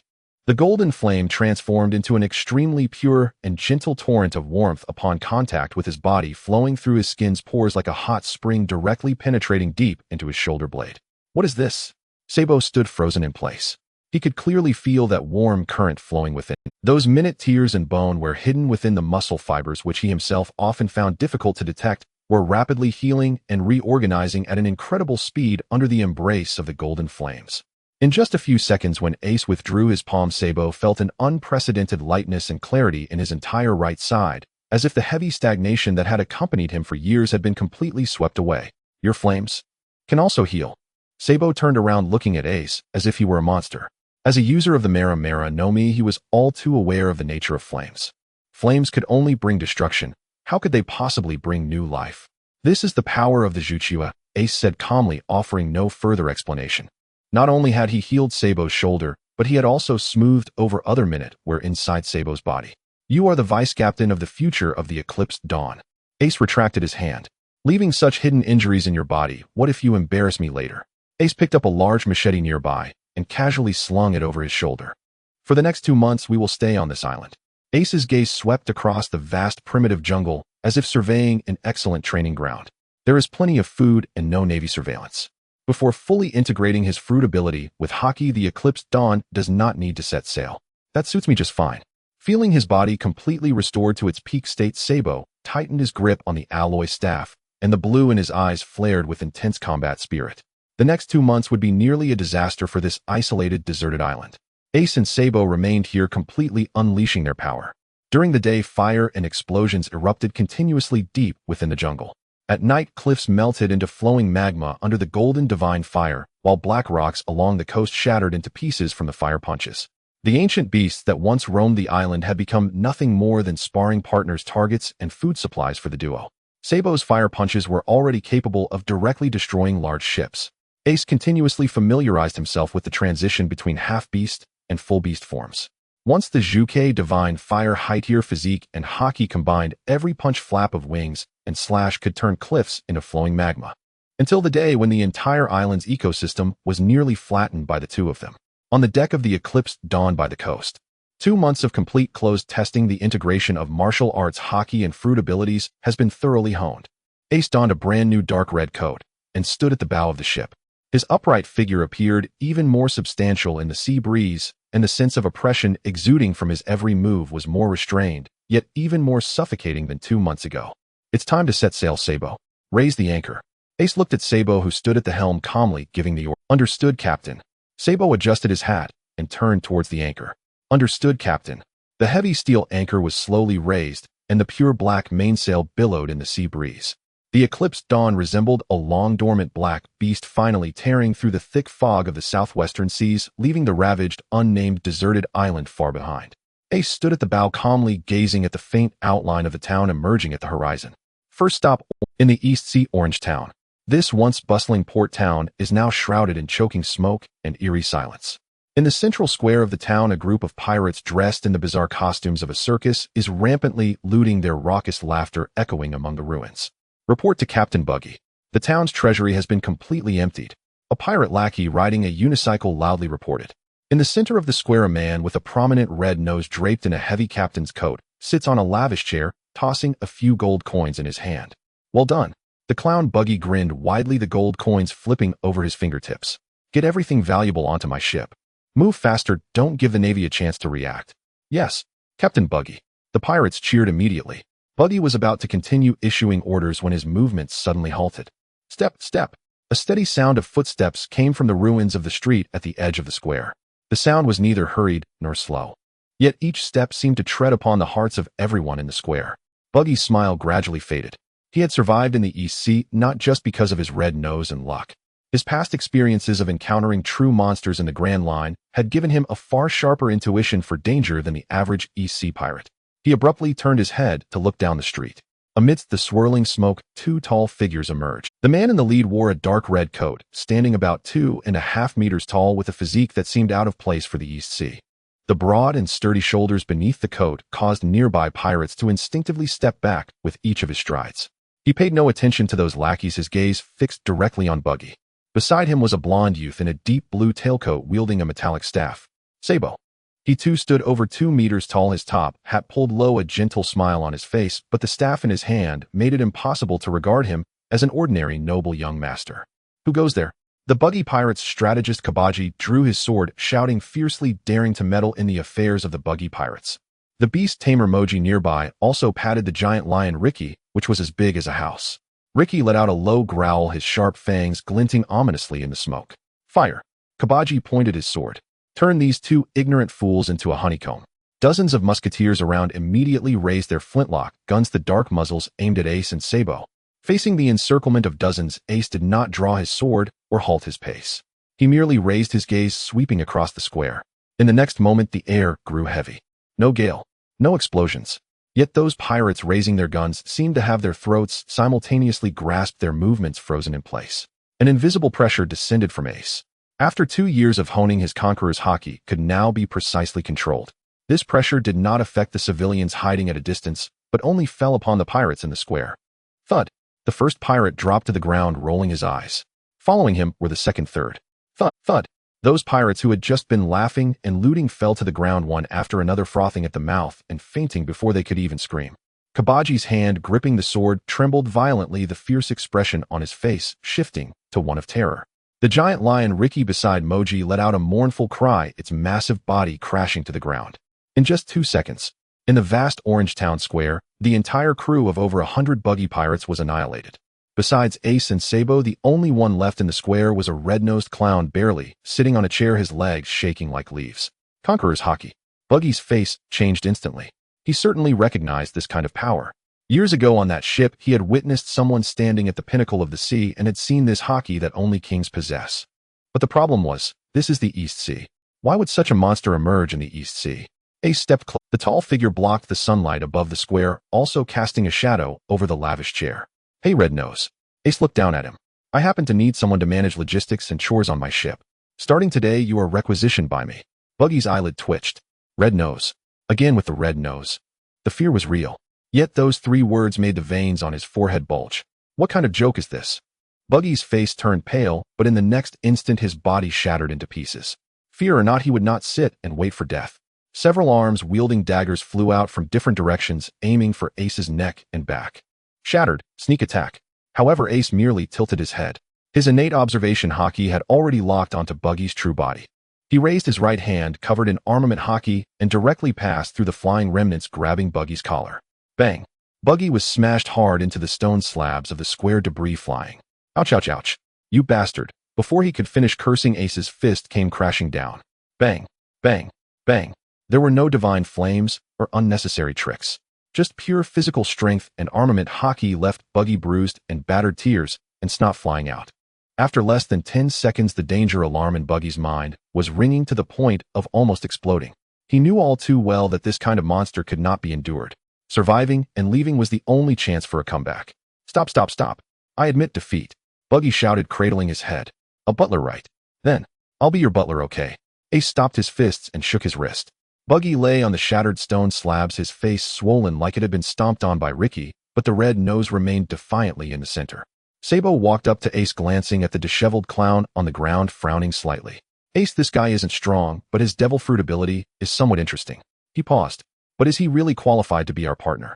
Sabo, one cannot judge a person solely by their surface-level strength. Ace did not explain immediately, but simply looked down at Buggy. This red-nosed clown was indeed timid, greedy, and vain, and not impressive in direct combat. Yet what Ace valued was not Buggy's current combat power. In the future trajectory, he was aware of this guy possessed an almost absurd luck. In increasingly chaotic and dangerous situations, Buggy was more likely to survive. He could even inexplicably charm a group of desperate rogues to follow him into madness. For someone who intended to build a vast force in the future, such a talent was rarer than pure fighters. Let Buggy handle the chores, charm the subordinates, take the blame, and even at crucial moments rely on that absurd luck to turn the tide. In this world, it was unlikely to find anyone more suitable than the clown Buggy. Listen, Red Nose. Ace pulled his thoughts back, pointing at the unconscious Kabaji, Moji, and Ricky around. I won't kill your crew. Buggy was momentarily stunned. He had originally thought this monster would casually wipe out the entire Buggy Pirates. But next we are heading to the Grand Line. Ace looked at him, his tone steady. We might even go to the most brutal new world. With this group that can't even withstand the residual pressure of Conqueror's hockey following, you will only lead to death. Buggy's lips moved, but he did not immediately refute. He feared death. He was greedy. He loved the limelight. Yet he did not feel completely indifferent towards Kabaji, Moji, and Ricky, who had followed him for many years. Ace continued to span them. Leave them some money. Tell them that if one day they truly have the courage and strength to step into the new world, they can always come to find you under my banner. Buggy lay on the ground silent for a moment. He looked at Kabaji and Moji, who had collapsed not far away, then at the similarly unconscious Ricky, his teeth grinding together. He knew Ace was not joking. If they really went to the Grand Line, or even the New World with the current Buggy Pirates, they would likely not survive the first storm. Moreover, Ace looked at Buggy's pitiful expression and changed his tone. Don't keep staring at this meager pocket money from the East Sea. Buggy's ears perked up. As long as you obediently manage logistics and chores for me, the finest treasures and gold in the future will pile at your feet. Ace paused. What's Captain John's treasure worth? Hearing the words treasure and gold, Buggy's face, which had been streaked with tears, suddenly froze. Treasure. He suddenly lifted his head, the bruised eyes shining again. More than Captain John's treasure. I never lie. Ace turned around, the dark red coat fluttering in the smoke. Grab your money and get up. Buggy climbed up from the ground, wiping his nosebleed. He looked at Ace's back, then at the unconscious Kabaji, Moji, and Ricky on the ground. Finally, he gritted his teeth. Kabaji, Moji, Ricky. Buggy murmured softly. Then he suddenly turned and began frantically stuffing the gold and treasures he had just stolen into several large sacks. Pack it all for me. This is the severance pay for them. He cursed while stuffing. Damn it. I will find a chance to turn things around. The grudge against the Red Nose, I will remember it. Sabo watched him, this mix of crying and stuffing money, and couldn't help but rub his forehead. Ace, are you sure this guy won't turn our logistics into a disaster? Ace looked at Buggy and smiled. Don't worry. Greedy people understand accounts the best. And just like that, the future 100-bot transformation, Buggy was forcibly assigned the position of chief logistician on the solar eclipse. In the evening at the port of Orange Town, clang, several heavy burlap sacks filled with gold and jewels were thrown onto the spacious deck of the solar eclipse. Buggy wiped the sweat from his forehead, his bruised face still showing traces of lingering fear. But when he raised his head and truly saw the internal structure of the ship, his small eyes widened in shock. The precious iron pinewood deck was polished to perfection, and the living room was adorned with soft silk carpets. Behind the open cabin door, a complete set of expensive leather sofas and a temperature-controlled wine cellar could be seen. Is this a guerrilla warship of some royal family? Buggy swallowed hard. As a former intern on Roger's ship, he had seen his fair share of storms. Yet the budget spent on the enjoyment and quality of this ship still made this greedy pirate feel parched.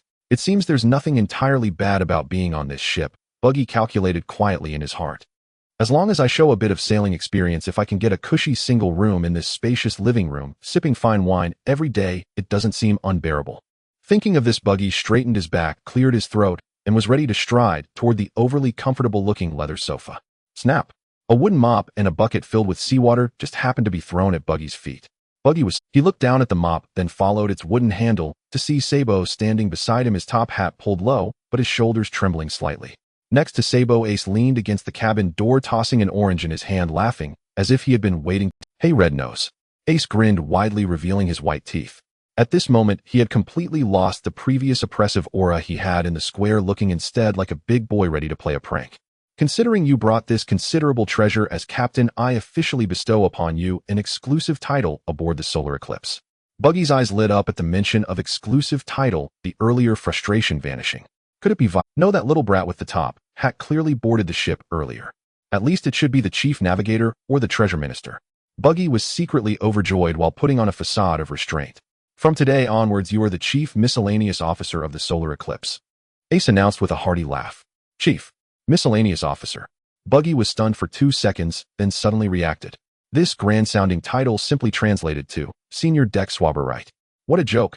Buggy was so furious, he jumped up pointing at the mop on the ground. I am a bounty of 10 million in the East China Sea, and you actually want me to do this? Huh. Don't be so stingy, Buggy. Ace swiftly stepped over, patting Buggy on the shoulder with a force that made Buggy's knees buckle, almost causing him to kneel. How can a great pirate ship be without a great miscellaneous officer? Ace laughed heartily, spouting nonsense with utmost seriousness. This is a core position that concerns the whole ship's image. Saying this, he casually stuffed the orange into Buggy's mouth. Tonight the deck is yours, but if you do well, I'll treat you to a feast tomorrow. Buggy bit down on the orange, his eyes twitching uncontrollably. He wanted to throw the mop at Ace's face. But thinking of the scene where this monster had beaten him up in the square, Buggy forcefully suppressed that impulse. In the end, he could only bite the orange and pick up the mop from the ground, feeling wronged. In the deep night, the solar eclipse swayed gently with the waves on the vast East China Sea. The whole ship fell into silence. In the shadow of the deck, a red-nosed figure cautiously peeked out. A bunch of little brats who don't know the height of heaven or depth of earth. Do they really think they can trap me? Buggy let out a cold snort. In his hand, he tightly clutched a small cloth bag containing several top-quality rubies that he had secretly taken from the treasure pile while cleaning. He glanced at the dark cabin. To him, those two idiotic brats were surely fast asleep in the luxurious. I am the free body of the chop-chop fruit.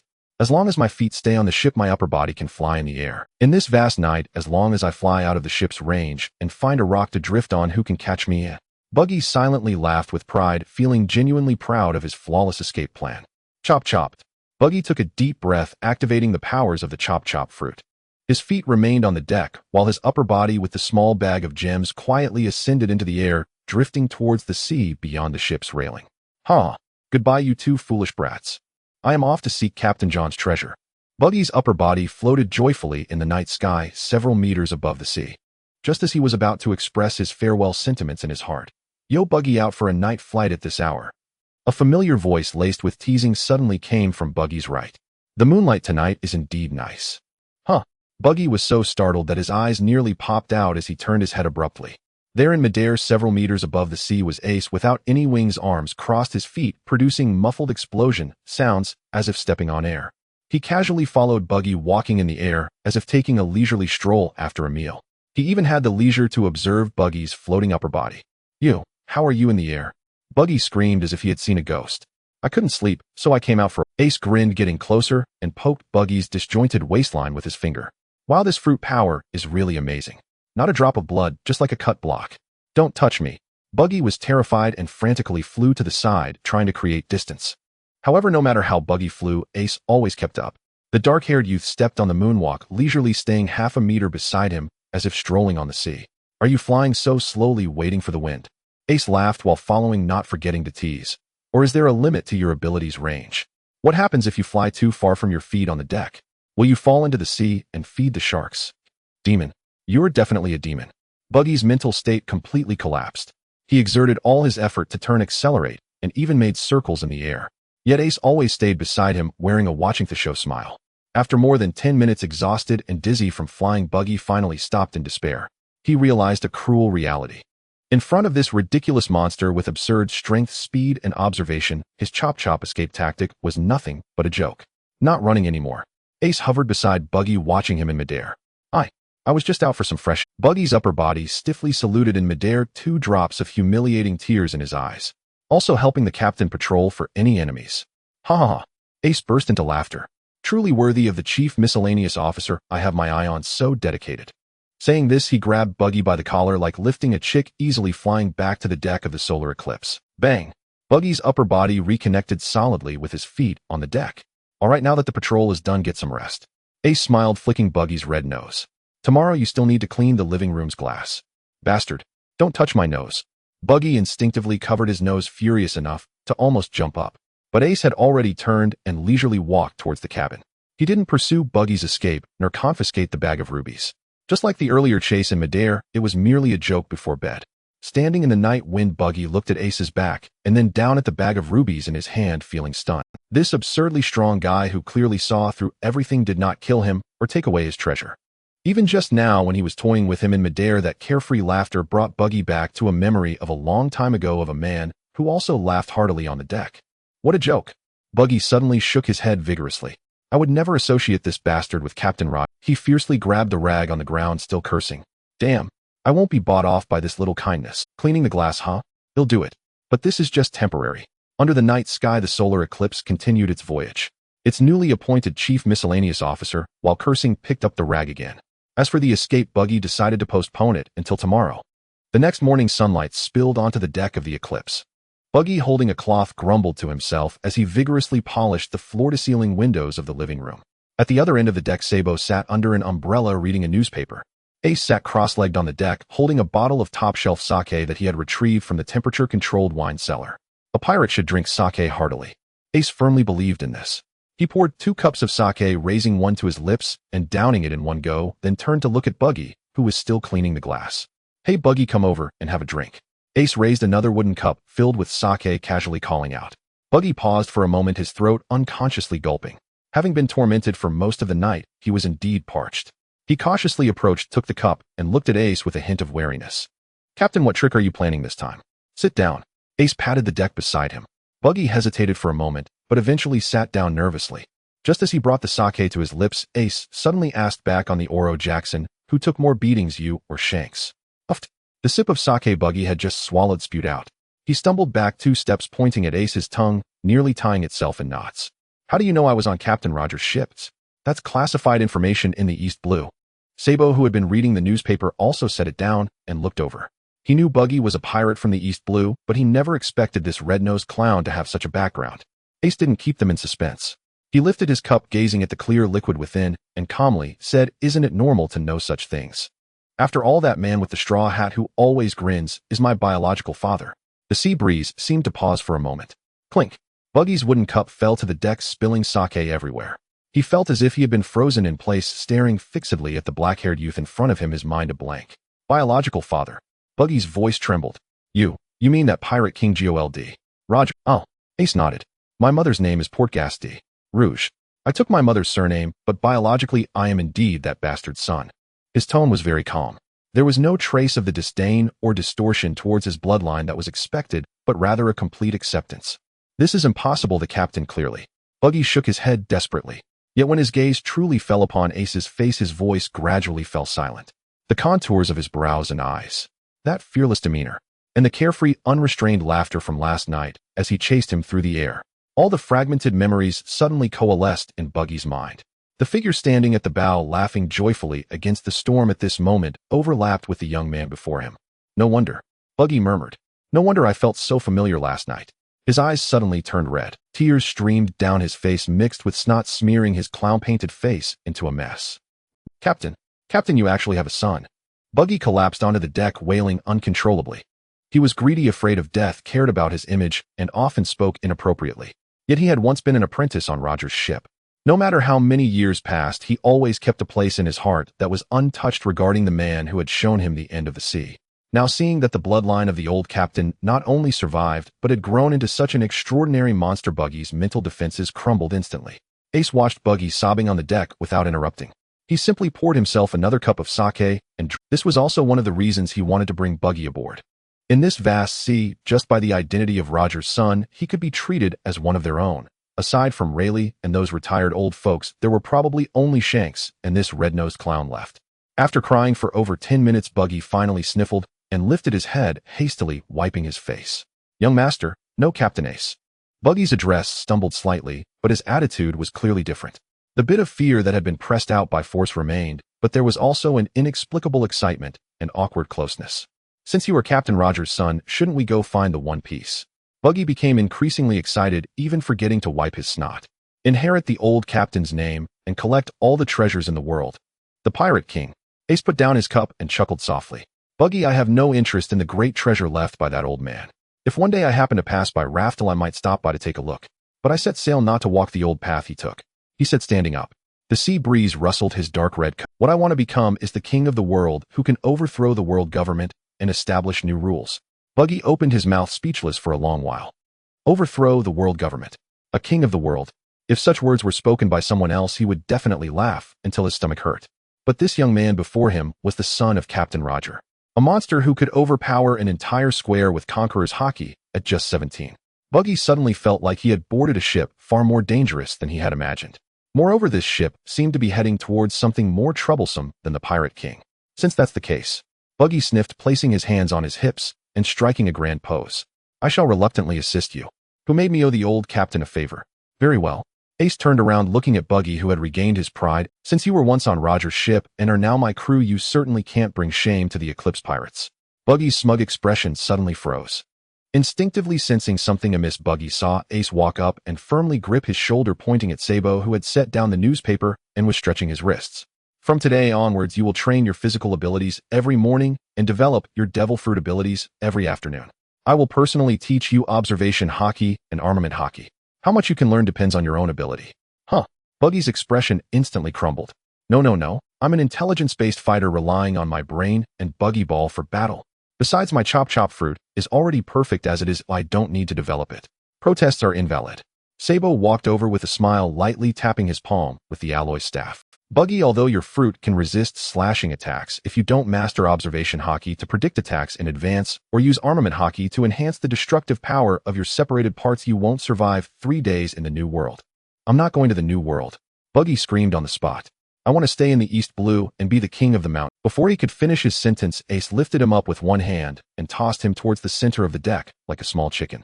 First, run 500 laps around the deck to warm up. Ace smiled as he issued the command. Sabo, keep an eye on him. He can't eat breakfast until he completes the laps. Understood, Captain. Sabo nodded with a grin. Help. This is abuse. The morning air on the Eclipse echoed with the tragic yet vibrant cries of the red-nosed clown. Ace raised his cup, leaning against the ship's railing, watching Buggy darting around the deck under Sabo's watchful eye, and down the sake in one gulp. The sea breeze was slightly cool, but at this moment the Eclipse finally had a hint of the genuine pirate crew's spirited atmosphere. Half a month later, in the East Sea, the bustling commercial island known as the capital of free trade, Lawana Port, was alive with activity. At dusk, a medium-sized fast ship resembling a black sword slowly sailed into the top-tier private docking area. The streamlined water-drop-shaped hull and understated luxury craftsmanship of the ship caught the attention of several clandestine gazes at the dock the moment it entered the harbor. On the deck, Buggy lay sprawled in a starfish position on the valuable iron pine wood floor, gasping for breath. I can't take it anymore. My fingers are about to cramp up. Buggy looked at his hands, adorned with specially made gloves, too exhausted to lift even a single finger. Throughout the past half-month, Ace and Sabo had not taken the opportunity to punch him out of boredom. However, the systematic and targeted training was far more torturous for Buggy than being beaten. Sabo crouched beside him, holding a finely crafted set of finger gloves and wrist guards, making final adjustments. Stop complaining, Buggy. Sabo tossed the adjusted finger gloves onto Buggy's stomach, his tone serious. Your chop fruit grants a strong immunity to slashing attacks, but your offensive methods are too limited. This is made from a scrap of sea prism stone we got from the Bergam treasure chest, urgently crafted by a black market artisan into sea prism finger cuffs. This was the development plan Ace had tailored for Buggy. The inner part of the sea prism finger cuffs was cushioned with thick insulating leather and iron plates, ensuring that as long as they did not come into direct contact with Buggy's skin, he would not lose his strength. On the external side, high-purity sea prism stones were embedded. With Buggy's ability to detach his hands, feet, and even individual fingers to fly through the air at will, this equipment was a nightmare for all devil fruit users. Imagine during fierce combat, a severed hand wearing sea prism finger cuffs suddenly flies in from a blind spot. Just touching an enemy's body would instantly strip them of their abilities. That's all well and good, but if the leather inside wears out and touches my skin, what will happen? Buggy said with a sullen face, carefully putting away the finger cuffs. I could drown in the sea myself. That's why I want you to practice your micromanipulation and precision every day when splitting apart. With steady footsteps, Ace pushed open the cabin door and stepped out. Today he wore a fitted black shirt draped with a dark red sleeveless trench coat. Sabo and I are going to disembark for a bit. Ace approached the ship's rail, gazing at the bustling streets of Lawana. We're going to the black market to exchange the scraps of jewelry we found at the junkyard in Orangetown for cash, and also to procure the supplies needed for the Grand Line. You stay on the ship and keep watch. Leave it to me. As soon as he heard, he didn't have to continue training. Buggy sprang up like a spring, thumping his chest in assurance. I guarantee not a single fly will get past. Ace glanced at him without saying much more. He turned and jumped onto the dock with Sabo quickly disappearing into the bustling crowd of the port. Watching the two leave, Buggy let out a long sigh of relief. Finally gone. Watch my ass. I haven't had a good night's sleep in the past half-month. Buggy yawned widely and directly walked over to the leather sofa outside the living room, sprawling out on it. In less than 2 minutes, thunderous snores echoed from the deck. Night soon enveloped Lawana port. The harbor area was brightly lit while the ship, the Eclipse, quietly faded into the shadows of the sea at its private dock. At that moment, a slender figure had appeared on a lamppost by the dock, seemingly out of nowhere. A purple-haired girl crouched on the horizontal bar of the lamp post, her black night outfit nearly blending into the darkness. She did not rush to act, but narrowed her eyes as she scanned the Eclipse, taking in everything from the ship's material and docking level to the patrol routes on the deck. Iron pine deck, corrosion-resistant steel, edging private dock. Karina gently tapped the lamppost, her eyes reflecting a hint of interest. This is no ordinary pirate ship. A thief known as Karina, she was somewhat famous in the East Sea underworld, specializing in targeting the wealthy nobles and pirates. Instead of approaching from the front deck, she circled around to the shadow at the stern and threw out a padded grappling hook. The hook latched onto the ship's railing without a sound. Karina climbed up the rope to the deck, landing with her toes, first knees slightly bent, hardly stirring a speck of dust. Who? A loud snore came from the open-air bar. As Karina approached, she found the red-nosed guard sprawled out on the sofa, snoring louder than the crashing wave. Such lax security. Karina raised an eyebrow. But for safety's sake, she pulled out a delicate spray can from her waist and pressed it under Buggy's nose.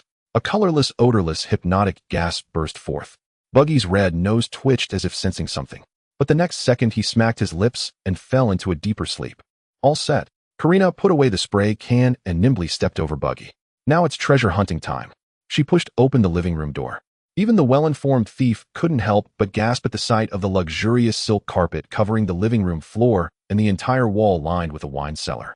Using her exceptional professional instincts, she quickly found a heavy solid steel safe embedded in the wall behind a hidden door in the wine cellar. A complicated 6-digit mechanical combination lock. Karina took out a stethoscope, placing the probe against the cold steel door. Her fingers steadily turned the combination dial. In front of my lady, this is just a decoration. Click, click. The faint sound of gears engaging was clearly audible in the silent cabin. In less than 3 minutes, a crisp sound echoed. The steel door, capable of withstanding cannon fire, was easily pulled open by her. Clatter. The moment the safe door opened, blinding gold light almost illuminated half the living room. Piles of gold bars, red and blue gemstones, and thick stacks of berries were stacked inside like a small mountain. This is at least 50 to 60 million berries. Karina's heart raced. Who exactly is that red-nosed guard working for? She did not take everything at random. Instead, she first selected small high-value gemstones and gold bars that were easy to liquidate. The cash was merely stuffed into a few bundles. No heavy stuff, no eye-catching items. Prioritize those that can be quickly converted into cash. Karina murmured to herself as she packed swiftly. Just as she struggled to zip up the stuffed backpack, preparing to turn and make her escape, snap, snap. 2 slow claps echoed from the corner of the living room.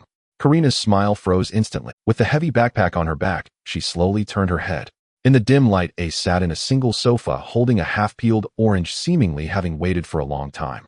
Your lockpicking skills are quite good and your infiltration is clean. Ace glanced at the large bag behind her.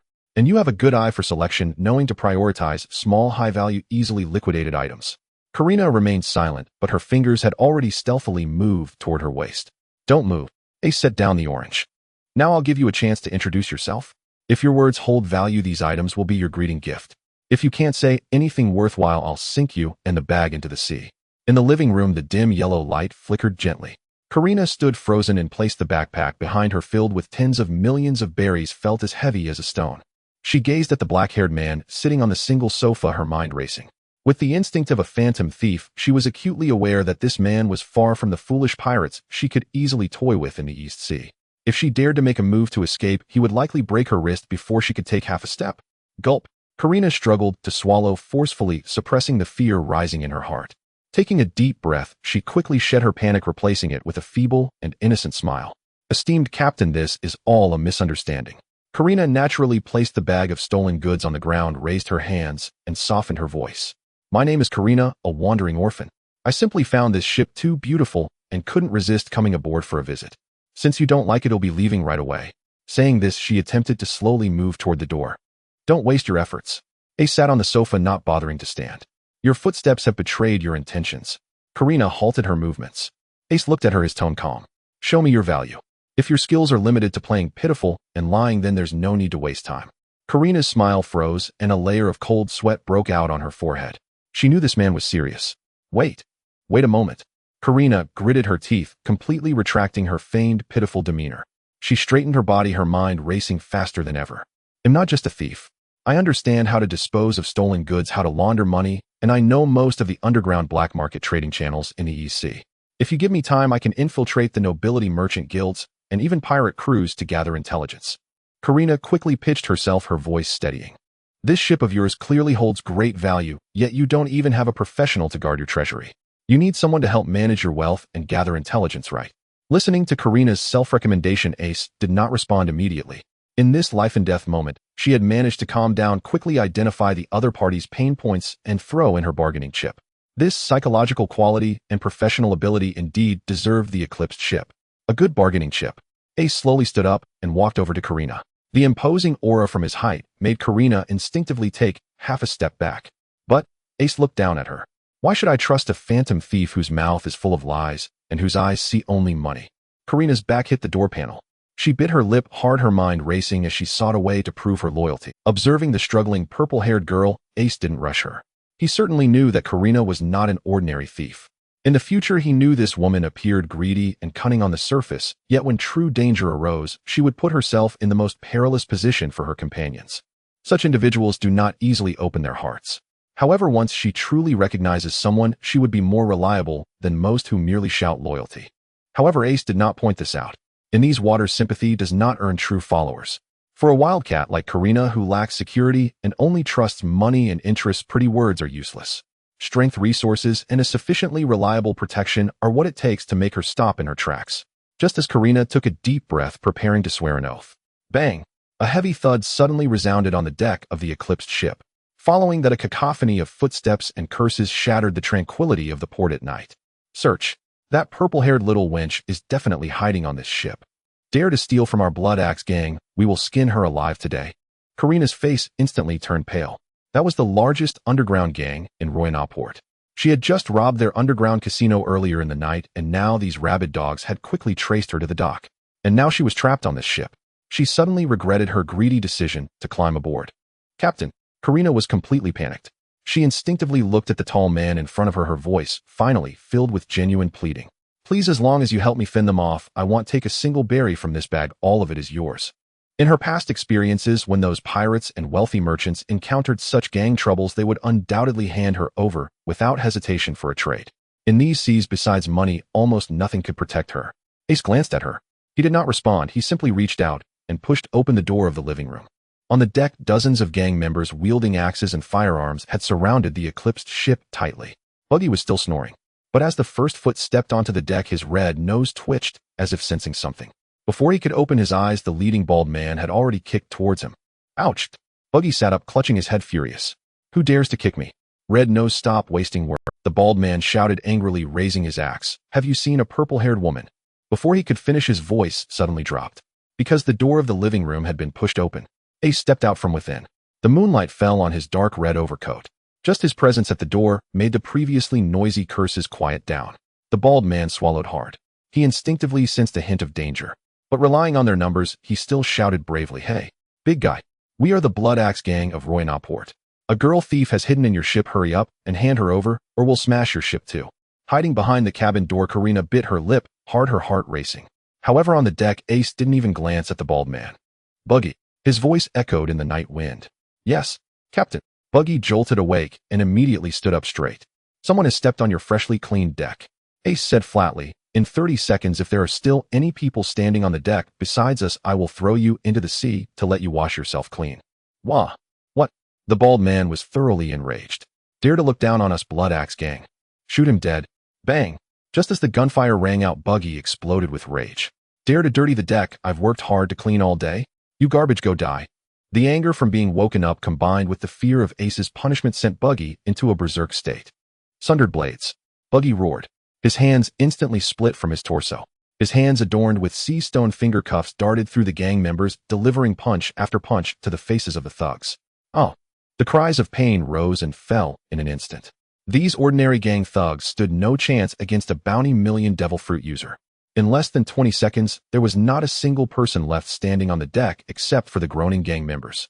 Buggy retracted his hands, puffed out his chest, and pointed at the group, cursing, "Get lost. If you dare to come within a single step of this ship again, I'll throw all of you into the sea to feed the sharks." The gang members, frightened, scrambled over the ship's side and disappeared into the darkness of the port. Behind the cabin door, Karina stood dumbfounded. It dawned on her that the seemingly unreliable red-nosed man was also a devil fruit user. Moreover, even such a person could only wipe glass and look after the deck on this ship. Ace turned around and walked back into the living room. He stood once more before the still-dazed Karina. "You just said you understand how to dispose of stolen goods, launder money, and can infiltrate to gather intelligence." Ace pointed at the pile of treasures Karina had stuffed into her backpack. "Words are the cheapest thing in these seas. I am now giving you the opportunity to prove your value. These coins on the ground are your starting funds. Before the Eclipsed ship officially enters the Grand Line, this period will be your trial period. Show me your intelligence network and financial management skills. Prove to me that you are not merely a wildcat who can pick locks, but someone truly qualified to manage money and intelligence for me." Karina was taken aback. Ace continued, "In exchange, during your trial period, I will provide you with what you lack the most. Protection. As long as you are serving my ship, whether it's a gang, the Navy, or pirates, if anyone dares to harm a hair on your head, I will drown them in the sea." Karina's fingers tightened slightly. Ace looked at her, his voice still steady. "But if you take this money and run or betray the Eclipsed ship..." He paused. "You better pray you can run to a place where I can't hear you." A dangerous warning accompanied by an irresistible benefit. Karina looked at the man before her and finally realized this was a gamble. If she lost, she might die a terrible death. But if she won, she would gain the most reliable backing in these seas. Karina took a deep breath. Her fingers were still cold, but her mind was already working again. The wildness, shrewdness, and gambler's bravery that belonged to a top phantom thief returned to her. She no longer retreated. Instead, she bent down, picked up the heavy bag of stolen goods, and held it tightly in her arms. "A trial period, huh?" Karina lifted her chin, revealing a cunning and beautiful smile once more. "That's what you said, esteemed captain. But I must warn you in advance, my service fee is quite high. Since you want me to prove my value from today on, every berry on the Eclipsed ship must pass through my hands." Ace watched her regain her vitality, chuckling lightly. "Then let me see your abilities." At the underground black market in Luana port, a certain secret room. The stale smell of low-quality tobacco mingled with a damp and moldy scent, unable to dissipate in the confined space. A black market merchant with a face full of flesh wiped the cold sweat from his forehead and pushed 2 heavy black suitcases across the table. "This is 40 million berries." The merchant's voice was somewhat tense. "I have provided you with the cash equivalent of those jewels and gold at the highest standards."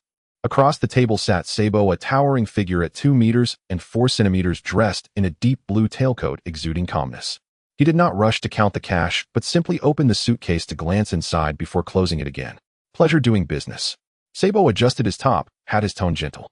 "By the way, have you prepared the high-grade maritime medical kit and the special nautical chart for the Grand Line?" "Everything is ready." The merchant eagerly nodded.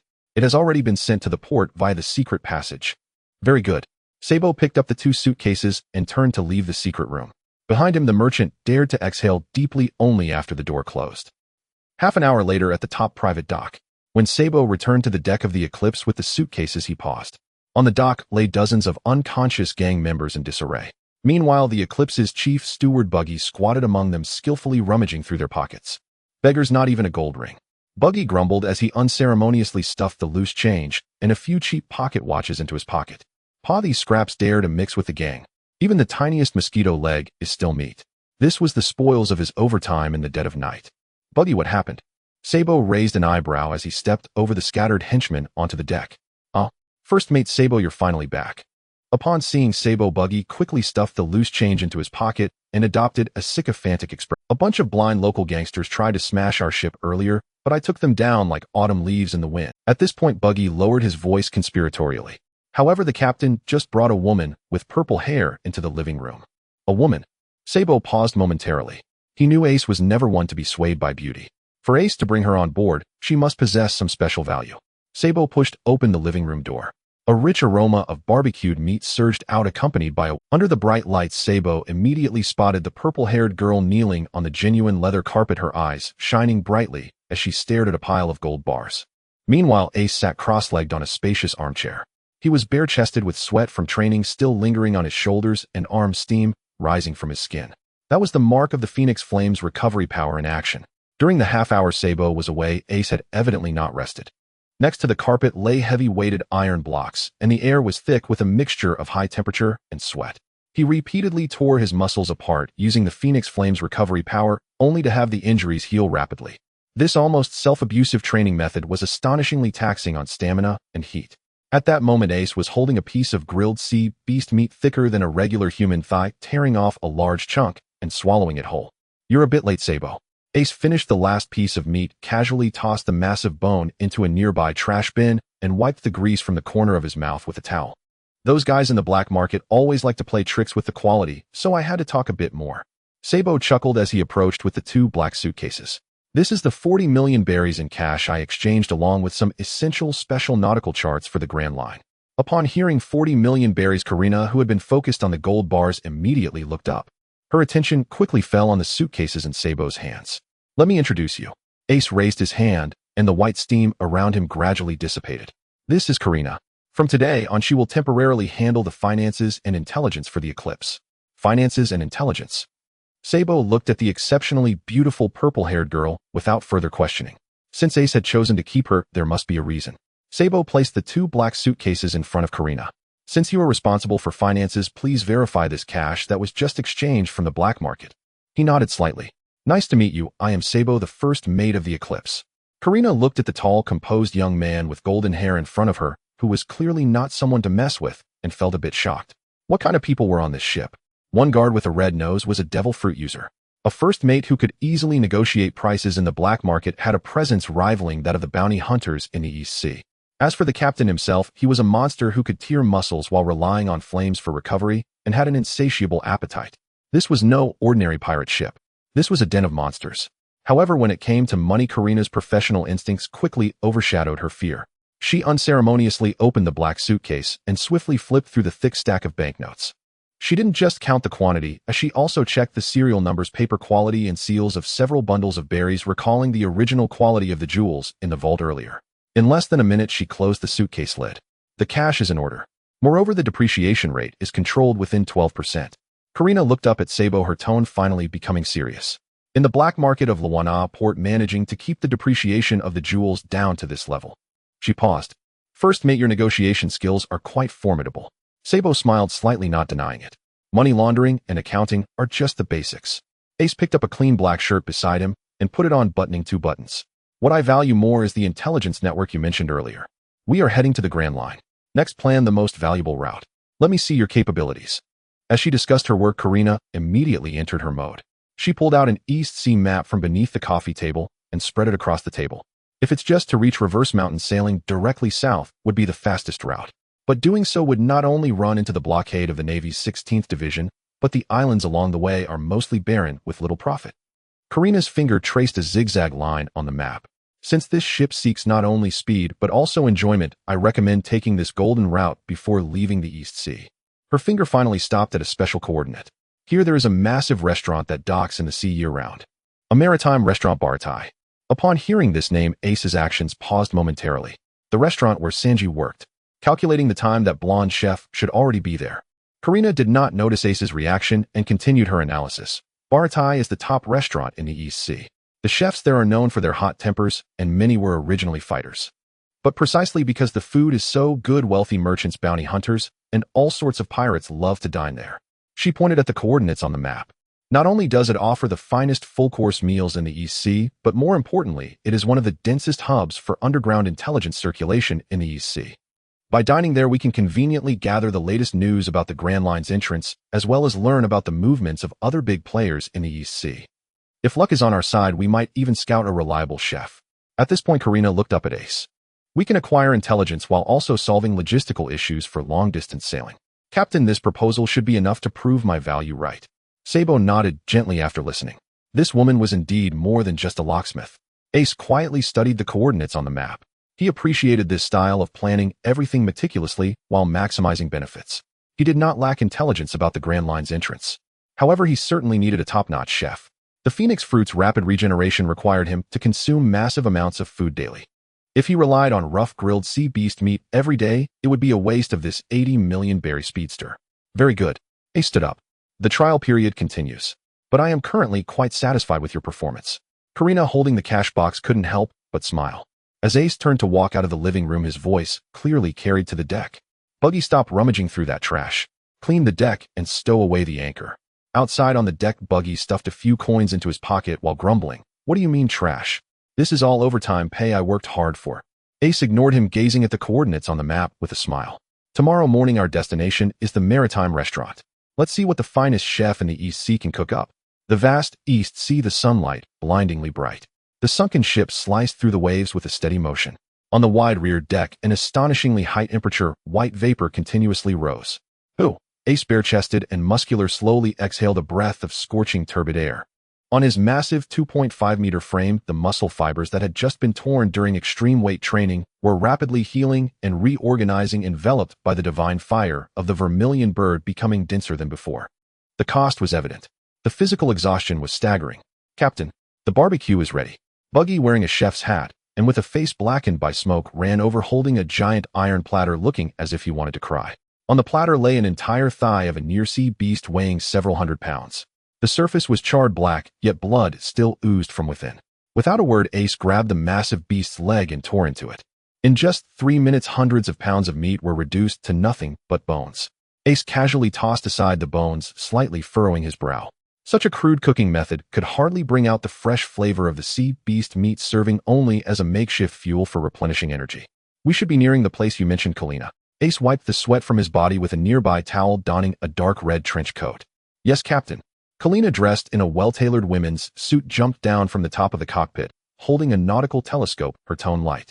According to the sea currents and wind direction, we are at most 5 nautical miles away. Finally, I don't have to cook, Buggy muttered quietly beside them. But the moment he met Ace's gaze, he immediately shrank his neck and grabbed a mop to clean the bones and grease off the deck. Half an hour later, a peculiar marine structure shaped like a giant fish head at both ends appeared on the horizon. It was none other than the East Sea's most renowned top restaurant, Bar Thai. At this moment, numerous merchant ships and pirate vessels of various shapes were already docked around Bar Thai. Yet as the sunken ship, resembling a black sword, slowly entered its berth, it still attracted the gazes of countless diners and bodyguards inside and outside the restaurant. Amidst the mixed gazes of awe, curiosity, and greed, the sunken ship docked steadily. Bang! The heavy footsteps echoed on the wooden deck extending from Bar Thai. Ace walked at the forefront. Standing 2.5 meters tall at the entrance, he appeared almost like a wall before the ordinary people of the East Sea. Even without deliberately releasing his aura, a few originally fierce-looking pirates at the entrance instinctively swallowed hard and silently made way. Sabo, carrying an alloy staff, walked steadily at his left side. Kalina walked on his right, casually scanning the anchored ships outside the restaurant, already assessing the clientele guard levels and potential intelligence value. Buggy followed at the rear, glancing around while pretending to be busy.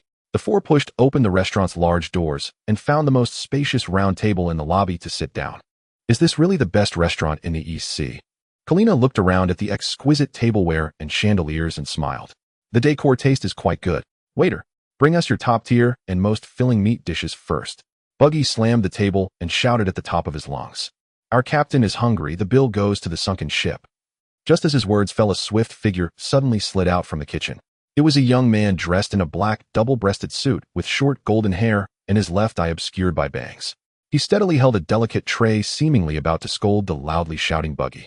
But when his gaze swept over the round table and landed on the purple-haired, purple-eyed, statuesque Kalina, bang! The golden-haired man's eyes instantaneously transformed into exaggerated pink heart shapes. In the next second, he slid to Kalina's side like a whirlwind, kneeling on one knee, his movements so exaggerated that Buggy's eye twitched.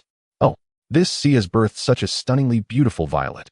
The golden-haired man Sanji held his hand to his heart, while in the other hand, he gentlemanly placed a glass of special juice in front of Kalina.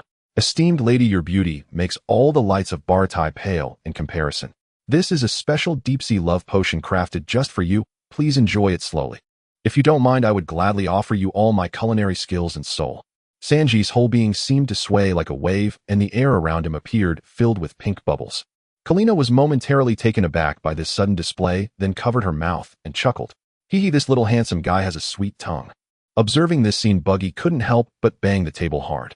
Hey, curly brow, didn't I just say to bring the meat? Didn't you hear me? The pink hearts on Sanji's face vanished instantly. He turned his head and shot Buggy a disdainful glance. Shut up, Red Nose. Can't you see him serving this Go get what wild boars eat from the kitchen yourself. Buggy's forehead throbbed with veins, his hand already reaching for the sea prism stone finger cuffs. Who did you just call Red Nose? All right, Buggy. Sabo extended his hand to stop the about-to-erupt Buggy, looking calmly at Sanji. Since you are the chef, then please serve 10 portions of the signature dishes on the menu first. Money is not a problem. Sanji exhaled a puff of smoke, dismissively waving his hand. Got it, a bunch of rude men. Saying this, he turned back to Kalina, his tone instantly softening. Beautiful lady, please wait a moment. Your exclusive special meal will be coming up shortly. After saying this, Sanji blew a kiss towards Kalina and like a lively loach turned and slipped into the kitchen. The commotion briefly subsided. Kalina shook her head in amusement. Meanwhile, Ace, sitting at the main seat, rested his chin on one hand, having taken in Sanji's earlier antics. He certainly recognized this golden-haired cook, the future Blackleg Sanji. The moment Sanji slid over, Ace had also sensed the remarkable explosive power contained within the muscles of his legs. His culinary skills were top-notch, and his foundation was solid. Unfortunately, the problem was equally apparent. This tendency to lose composure around women was too troublesome. Ace was well aware of Sanji's nature. That kind of chivalrous spirit and the principle of never kicking a woman might fit well within a crew like Luffy's, which values romance and bonds more. However, the sunken ship was on a different path. The enemies they would face in the future would not become any less dangerous because of gender. If they encountered truly troublesome female foes, having someone with such rigid principles as Sanji on board could easily expose them to vulnerabilities. Forget it. Such a guy is better suited for that rascal Luffy. Ace quickly crossed Sanji off the recruitment list in his mind. This vast sea concealed countless hidden monsters. With the current financial resources and strength of the sunken pirates, would they really struggle to find a chef who could satisfy Ace's appetite and match the sunken ship's style? For this trip, it would suffice to simply buy Barity's top recipes. Just as Ace completely dismissed the idea of recruiting Sanji and prepared to wait for the dishes to be served, bang! The two heavy glass doors of the ocean restaurant were suddenly kicked open from the outside. The sound of shattering glass mixed with chaotic footsteps instantly shattered the restaurant's previous liveliness. Hey! Everyone in this restaurant, get out immediately for this prince. An arrogant and piercing voice exploded within the Bartai Hall. From now on, this place is entirely reserved by His Highness the Third Prince of the Libuni Kingdom. Bang! The heavy glass door was shattered by a kick, scattering fragments all over the floor. In the lobby of Barity, the elegant piano music came to an abrupt halt. Dozens of soldiers, fully armed and clad in uniform armor, streamed in, quickly forming two lines. Following them was a plump young man dressed in a custom-made suit adorned with gold and gems, surrounded by a group of bodyguards. Hurry up! Get rid of these impoverished peasants and lowly pirates. The plump young man, the third prince of the Libuni Kingdom, covered his mouth and nose with a silk handkerchief, disdainfully scanning the hall. This is the best restaurant in the EC. What right do these pigs have to breathe the same air as this prince? Beside the prince stood a lean, one-eyed swordsman. He crossed his arms with a finely crafted longsword hanging at his waist. The unapologetic scent of blood made the bounty hunters and pirates in the restaurant, who had been ready to act, feel as though they were being choked, rendering them speechless. Bloodblade Gal. In a corner, a knowledgeable pirate leader turned pale and whispered he was active on the Grand Line with a bounty of 22 million berries. Later, he was recruited with a substantial bounty by the Libuni royal family and unexpectedly became the captain of this prince's guard. Upon hearing the gasps from the crowd, the prince's pride swelled even more. His small eyes, squeezed by fat, brazenly scanned the hall. Soon his gaze fixated on the round table where the Eclipse was located. More precisely, it was fixed on Karina, who was dressed in a sharp suit and had a striking appearance. Oh! The prince's eyes lit up, the fat on his face trembling with excitement. In such a rural place there exists such a gem.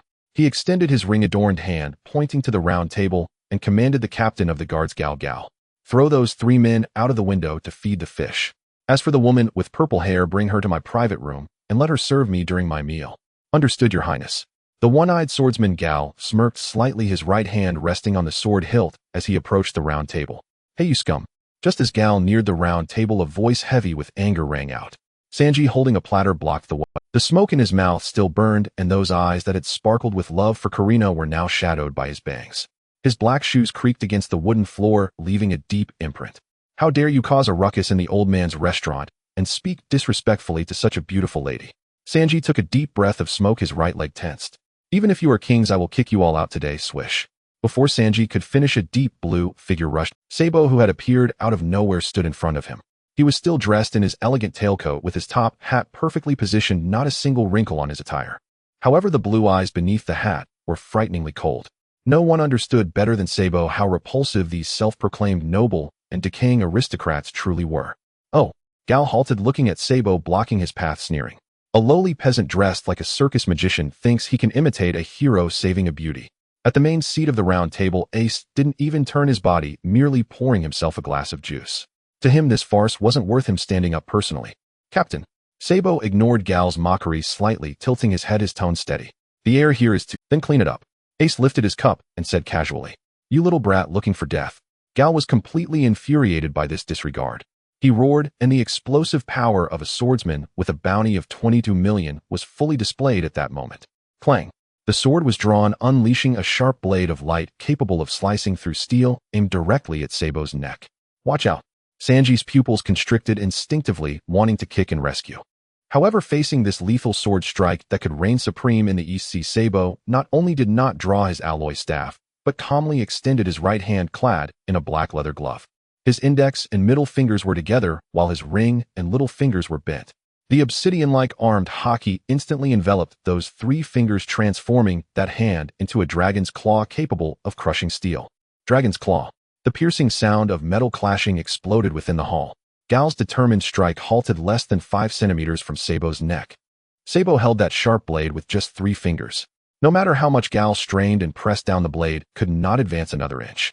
This is impossible. Gal's single eye widened, horror finally surfacing on his face. You actually caught my white blade with your bare hands. The sword that carries the stench of nobility is too dull. Sabo looked up at him, his right arm subtly exerting force. Crack.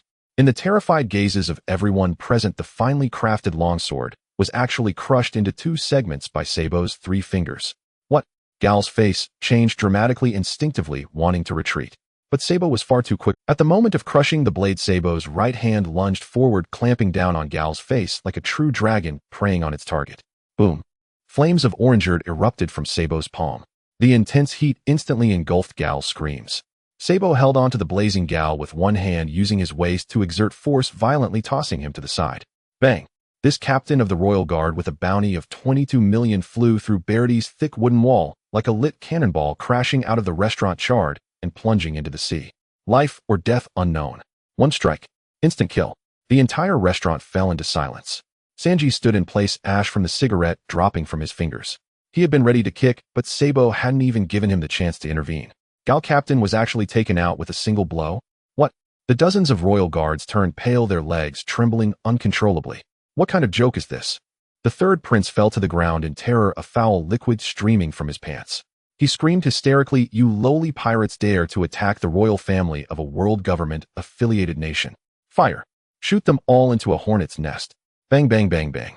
The terrified royal guards immediately raised their flintlock guns, eyes closed, firing wildly at Sabo. The dense rain of lead bullets poured down. However, those lethal metal projectiles passed through Sabo's body the instant they made contact. Sabo's body spread out like orangeard flames, then reformed in the next moment.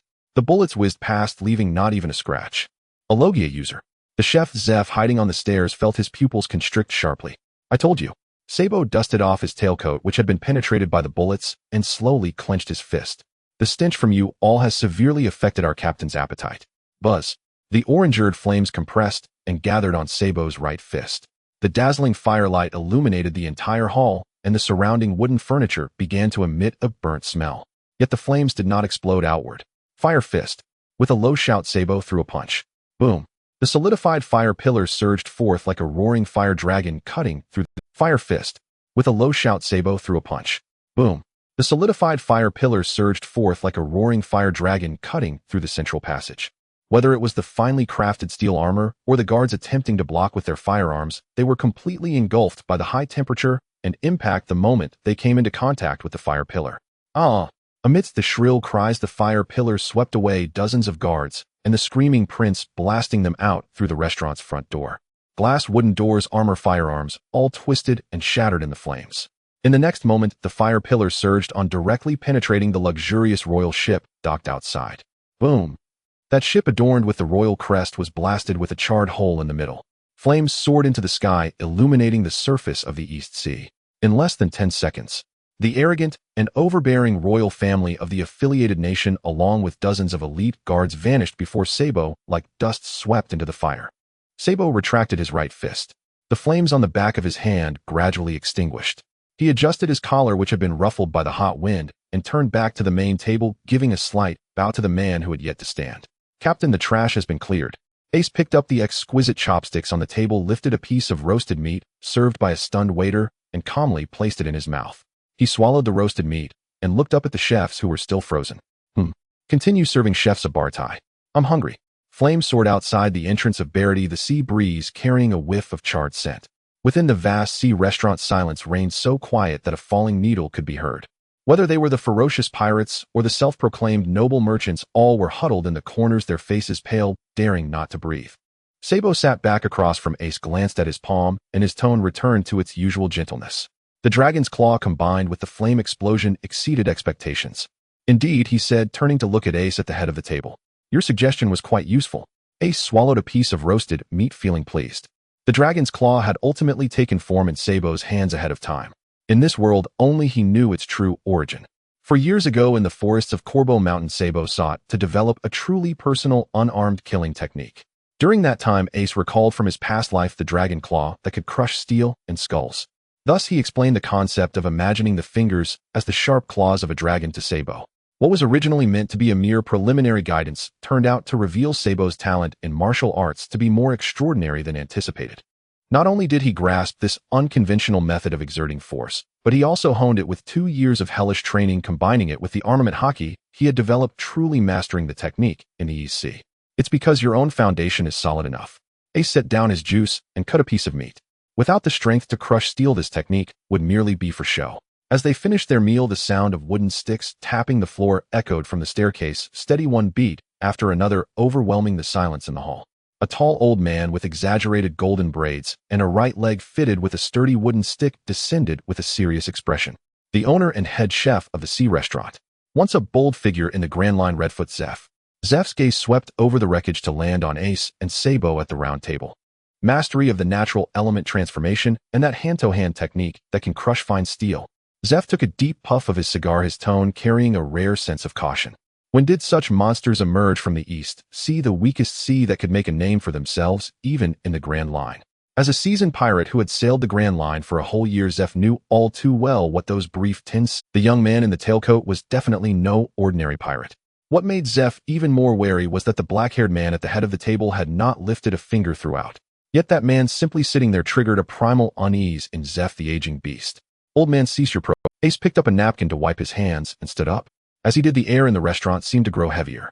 Sanji, who had previously felt discontent for not protecting the lady, suddenly narrowed his eyes. This was not mere intimidation by height. It was a warning that the body issued before the mind when facing a fierce beast at close range.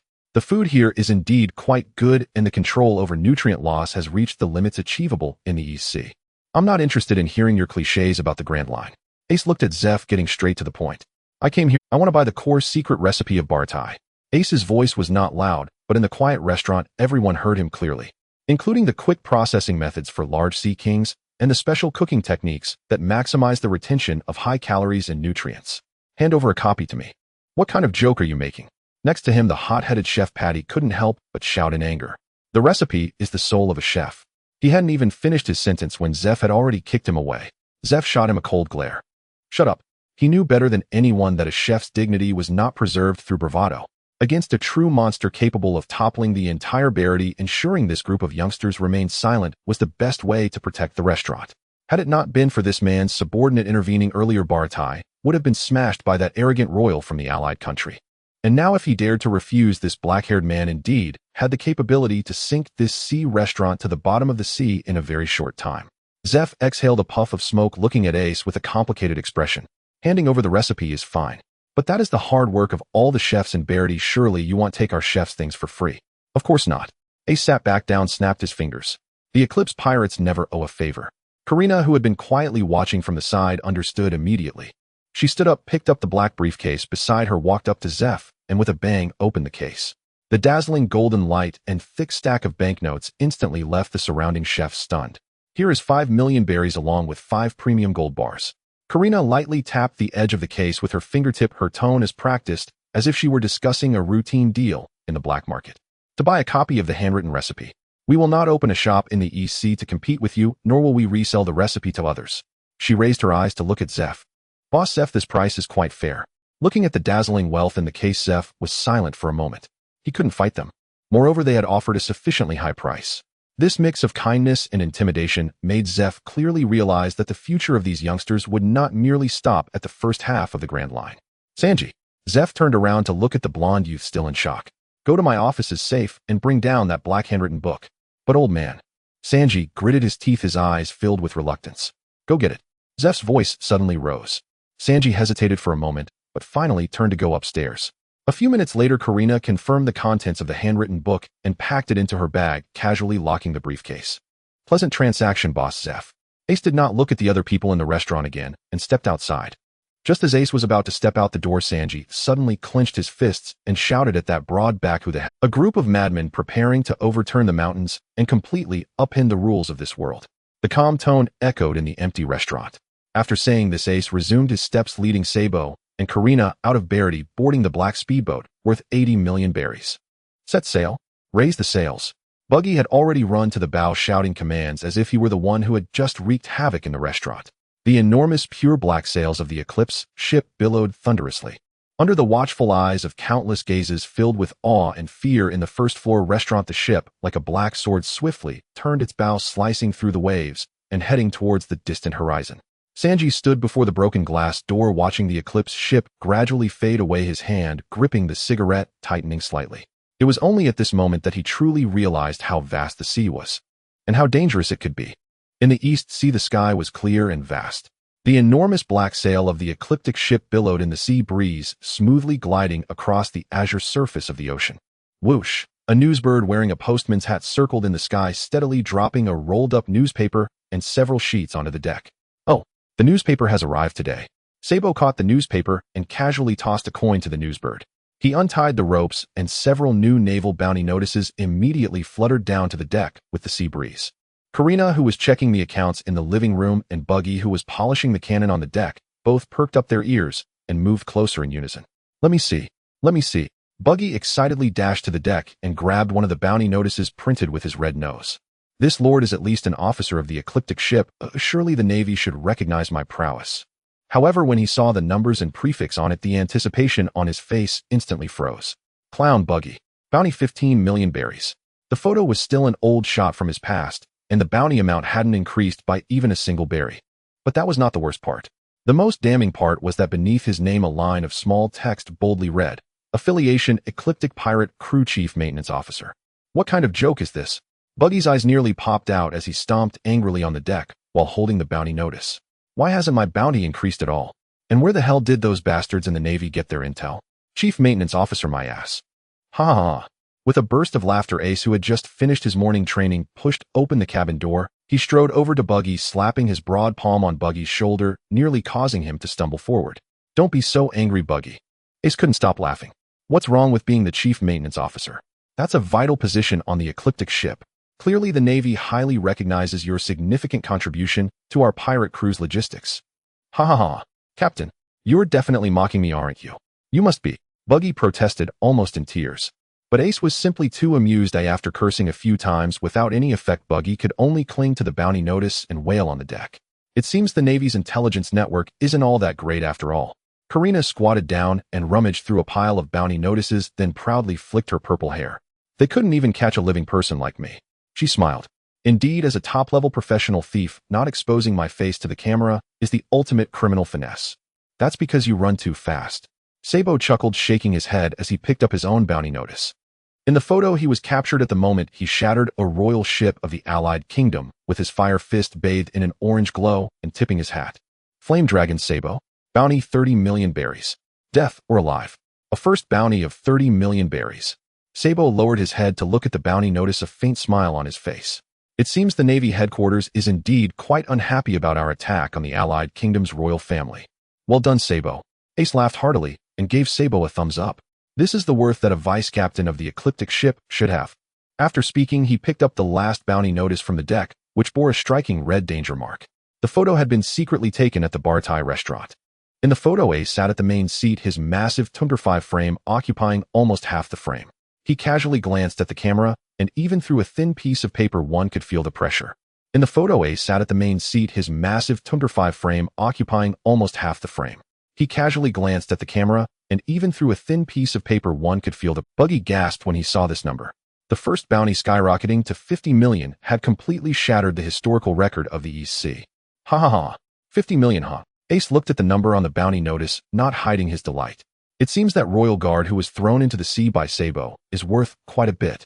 He turned around and shouted at Karina. Karina, let's have a small feast today to celebrate, and bring out that good wine from the cellar. He turned around and shouted at Karina. Karina, let's have a small feast today to celebrate, and bring out that good. As soon as Buggy heard there was a feast, the gloom he felt moments ago was instantly cast aside, and he turned to run to the kitchen. Finally, there's wine to drink. Karina smiled, and shook her head, turning to get the wine. Watching his spirited companions on the deck, Ace casually tucked the bounty notice, which could shake the entire East Sea, into his pocket, leaning against the ship's railing and gazing out at the shimmering sea in the distance. Meanwhile, in the Goya Kingdom at the back mountain of Windmill Village. Wow. 14-year-old Luffy grabbed the bounty notices of Ace and Sabo bouncing on the roof of Dodon's cabin, causing the tiles to rattle. So cool. Ace and Sabo are simply awesome. 50 million berries. Luffy pressed down his straw hat and looked at the blue sea, shouting with determination, damn. I must set sail quickly. I will definitely get a bounty higher than Ace's. I'm going to be the king of the pirates. Below, the mountain bandit Dayton looked at the two bounty notices that had fallen from the newspaper, her face shifting from red to white, then from white to green. In the end, her eyes rolled back, and she fainted directly onto the floor, foaming at the mouth. We're doomed. When Major Garp comes back, he will definitely tear us all apart. Back to the East Sea on the Ecliptic ship. After a short celebration, the aroma of roasted meat and sake wafted across the deck. Karina took a sip of juice and then spread out the nautical chart. Captain, after the Baratai incident, the East Sea Navy will soon tighten their shipping routes, and several major ports will begin to scrutinize us. She lightly traced her fingertip across the chart, her tone returning to her usual rationality. The benefits of staying in the East Sea are low, and troubles will only increase. We have basically completed what we needed to do in the East Sea. Karina raised her head to look at Ace. Next, should we set our course directly to the entrance of the Grand Line, Reverse Mountain? Upon hearing the words Reverse Mountain, Sabo and Buggy turned to Ace, who was sitting on a barrel gnawing on meat with bones. Ace, who had just been smiling and competing with Buggy for meat, paused slightly. The lively chatter on the deck gradually quieted down. Ace put down the roasted meat in his hand and focused on the nautical chart. After a moment, he extended his finger and pointed at a coordinate. Before entering the Grand Line, we need to go to a place first. Karina followed his fingertip and blinked. Rogue Town, the place known as the Town of Beginnings and Endings. She quickly realized and slightly furrowed her brows. But that place is quite a distance from Reverse Mountain, and the colonel stationed in Rogue Town, Smoker, is a Logia-type devil fruit user. If we go there now with the highest bounty in the East Sea, it will definitely stir up great trouble. So what? Ace stood up, the sea breeze blowing his dark red cloak. Whether it's a Logia user or the naval fleet stationed there, anyone who dares to stand in front of the Ecliptic ship will be crushed. His voice wasn't loud, but it instinctively straightened the backs of Buggy and Karina. Ace turned around to look at Sabo and Buggy. Turn the helm. Head to that place where the era comes to an end. Let the East Sea remember the name of the Ecliptic before we step into the Grand Line. In the East Sea, Rogue Town. This island, known as the Town of Beginnings and Endings, constantly gathers merchants, naval forces, and pirates preparing to venture into the Grand Line. As the sleek black hull of the Eclipse slowly docked at the port, it immediately caused a stir.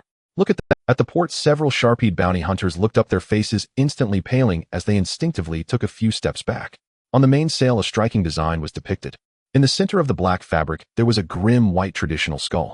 Behind the skull, a pair of crimson golden wings spread out like a divine bird in flight, surrounded by a ring of dark red flames resembling the corona that appears during an eclipse, enveloping the skull and wings. Death, holiness, flames that devour everything. This was the flag of the newly emerged pirate crew, the Eclipse Pirates, which had just broken the EC record with a bounty of 50 million. Karina, Sabo, you two go check out the shops in town. Ace descended the gangway, casually adjusting the dark red cloak draped over his shoulders as he spoke to the two. Buy a few of the best quality recording pointers. The magnetic field of the Grand Line is chaotic. Without them, no matter how fast our ship is, we can't set sail. Leave it to me, Captain. Karina clapped her hands, holding a delicate little leather bag, her tone light. With Sabo accompanying her, procuring recording pointers and gathering port information would be much safer. Ace turned his head to look at Buggy, who was preparing to sneak back to the cabin for a nap. Buggy, Buggy's steps suddenly froze. Ace seemed to ignore his movement and instructed in a normal tone, go to the backstreet market and replenish the ship with 100 barrels of rum and juice and buy enough meat and premium spices to last half a month. Gather in the central square by evening. 100 barrels and half a month's worth of meat. Buggy's eyes widened on the spot. I'm not a mule for hauling goods. Why is it always me doing this rough work? You're the chief steward of the Eclipse. If you don't do it, who will? Ace casually replied, waving his hand. Move quickly, don't delay tonight's banquet. Humph, just know how to boss me around. Buggy mumbled under his breath, grumbling as he obediently dragged a large cart from the deck and headed toward. Watching the three disperse, Ace stretched lazily and strode alone deeper into the old district of Rog Town. Half an hour later, in a secluded backstreet, a dilapidated tavern with a sign nearly falling off stood quietly in the shadows. Ace slightly bent down, pushed open the low wooden door, and entered the dim little room. There were no other customers in the tavern. Behind the bar, an old man with graying hair was slowly wiping a glass. Behind him hung a massive skull pierced by a sharp sword. Gold Roger Tavern. Boss, give me the strongest drink you have.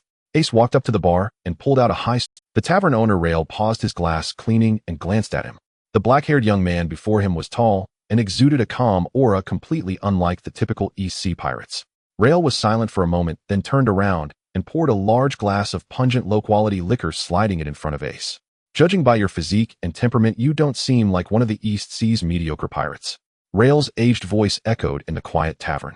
Nowadays, Rog Town is filled with idiots who scream and shout at the execution platform. This tavern hasn't had a decent customer in a long time. Is that so?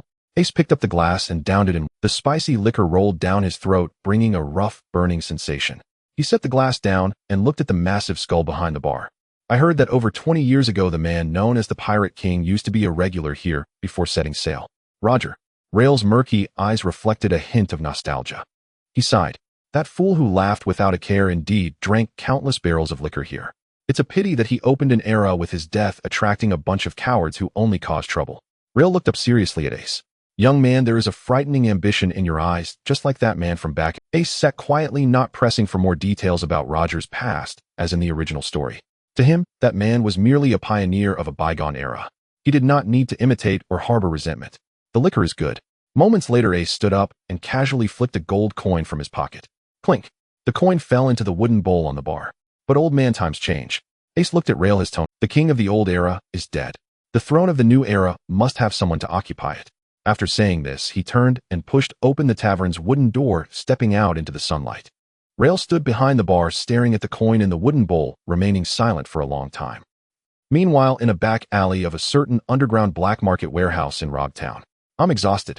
Those bastards selling liquor didn't even offer delivery. 100 barrels of liquor plus so much meat. Do they really think I'm a mover? Buggy, wearing sunglasses, struggled to drag a cart piled high like a mountain, cursing in the secluded alley. Suddenly he halted. Years of pirate experience made him sense something was off ahead. Buggy cautiously peeked out, looking toward the open space at the end of the alley. Two groups of local gangsters were engaged in a covert transaction. Do you have enough money? A scar-faced gang leader cautiously opened a wooden box lined with black velvet. We stole this from a group of smugglers from the Grand Line, losing a dozen brothers in the process. Inside the wooden box lay a strangely shaped devil fruit. The fruit was a translucent light green covered in peculiar spiral patterns. Of course we have enough. Another gang leader greedily swallowed and patted the two large black boxes at his feet. Though I don't know what kind of ability it is, as long as it's a devil fruit, it's priceless on the black market. 100 million berries, no less. Buggy, hiding in the shadows, covered his mouth, his small eyes bulging in surprise. A devil fruit. And 100 million berries in cash. He had just passed by and unexpectedly stumbled upon such a good fortune. He quickly scanned the positions of the two groups of gangsters and their guns, forming a judgment. Though they looked fierce, there were not many who could actually fight. More importantly, he was wearing the sea stone finger cuffs specially crafted for him by Ace. Dealing with two East Sea underground gangsters would not be a problem. More agile. More importantly, he was wearing the sea stone finger cuffs specially crafted for him by Ace. Dealing with two East Sea underground gangsters would not be a problem. Buggy's eyes turned, and an exaggerated smile spread across his face. This luck of mine truly proves I'm a man favored by the sea. He no longer hid and boldly walked out from the corner. Who are you? The gang members in the middle of the transaction were startled, and dozens of muskets and knives were immediately aimed at this red-nosed figure. That's the clown Buggy with a bounty of 15 million. The scar-faced man recognized Buggy, his expression changing drastically. How did he end up in Rog Town? Don't worry about that. Shoot him for daring to steal our goods. Bang, bang, bang, bang. A hail of bullets was fired at Buggy. A bunch of frogs in a well. Buggy faced the rain of bullets without flinching, his body instantly activating the chop-chop fruit ability. His torso shattered into dozens of pieces, agilely weaving through the air with all the bullets missing. A monster. Bullets are useless against him. The gangster lackeys turned pale with fear. Chop-chop flying slash. Buggy sneered, his hands wearing sea stone cuffs moving like cannonballs, slicing through the air in sharp arcs. Bang! Bang! Before the two gang leaders had time to react, Buggy heavily struck them in the face. The iron pieces and sea stone reinforced cuffs shattered their noses, killing them on the spot. With the leader down, the remaining gangsters instantly fell into chaos. They looked up at the flying body parts in the air, terrified, dropping their weapons and fleeing the alley in disarray. In less than a minute, the battle was over. Buggy's body reassembled. He dusted off his hands and walked over to the transaction box, happily cradling the green devil fruit along with the box. 1 devil fruit, 100 million berries. Now that woman Karina has nothing to say, right? Buggy triumphantly picked up the 2 heavy money boxes, tossed them onto the cart filled with rum, and hummed a slightly off-key pirate tune as he swaggered out of the back alley. 2 hours later, in the central square of Rogtown, when Ace, Sabo, and Karina met at the edge of the square, Buggy also dragged his cart over. Ace, Sabo, Karina, look at what I got today. Buggy eagerly approached, pushing the wooden box and 2 money boxes in front of the 3. Oh, Ace opened the wooden box and took a glance. Just one look and he recognized the fruit. The paramecia-type barrier fruit. Even if Buggy and the others did not recognize it, Ace, with memories from his past life, knew that this was the paramecia-type ability known for its absolute defense. Where did you get this?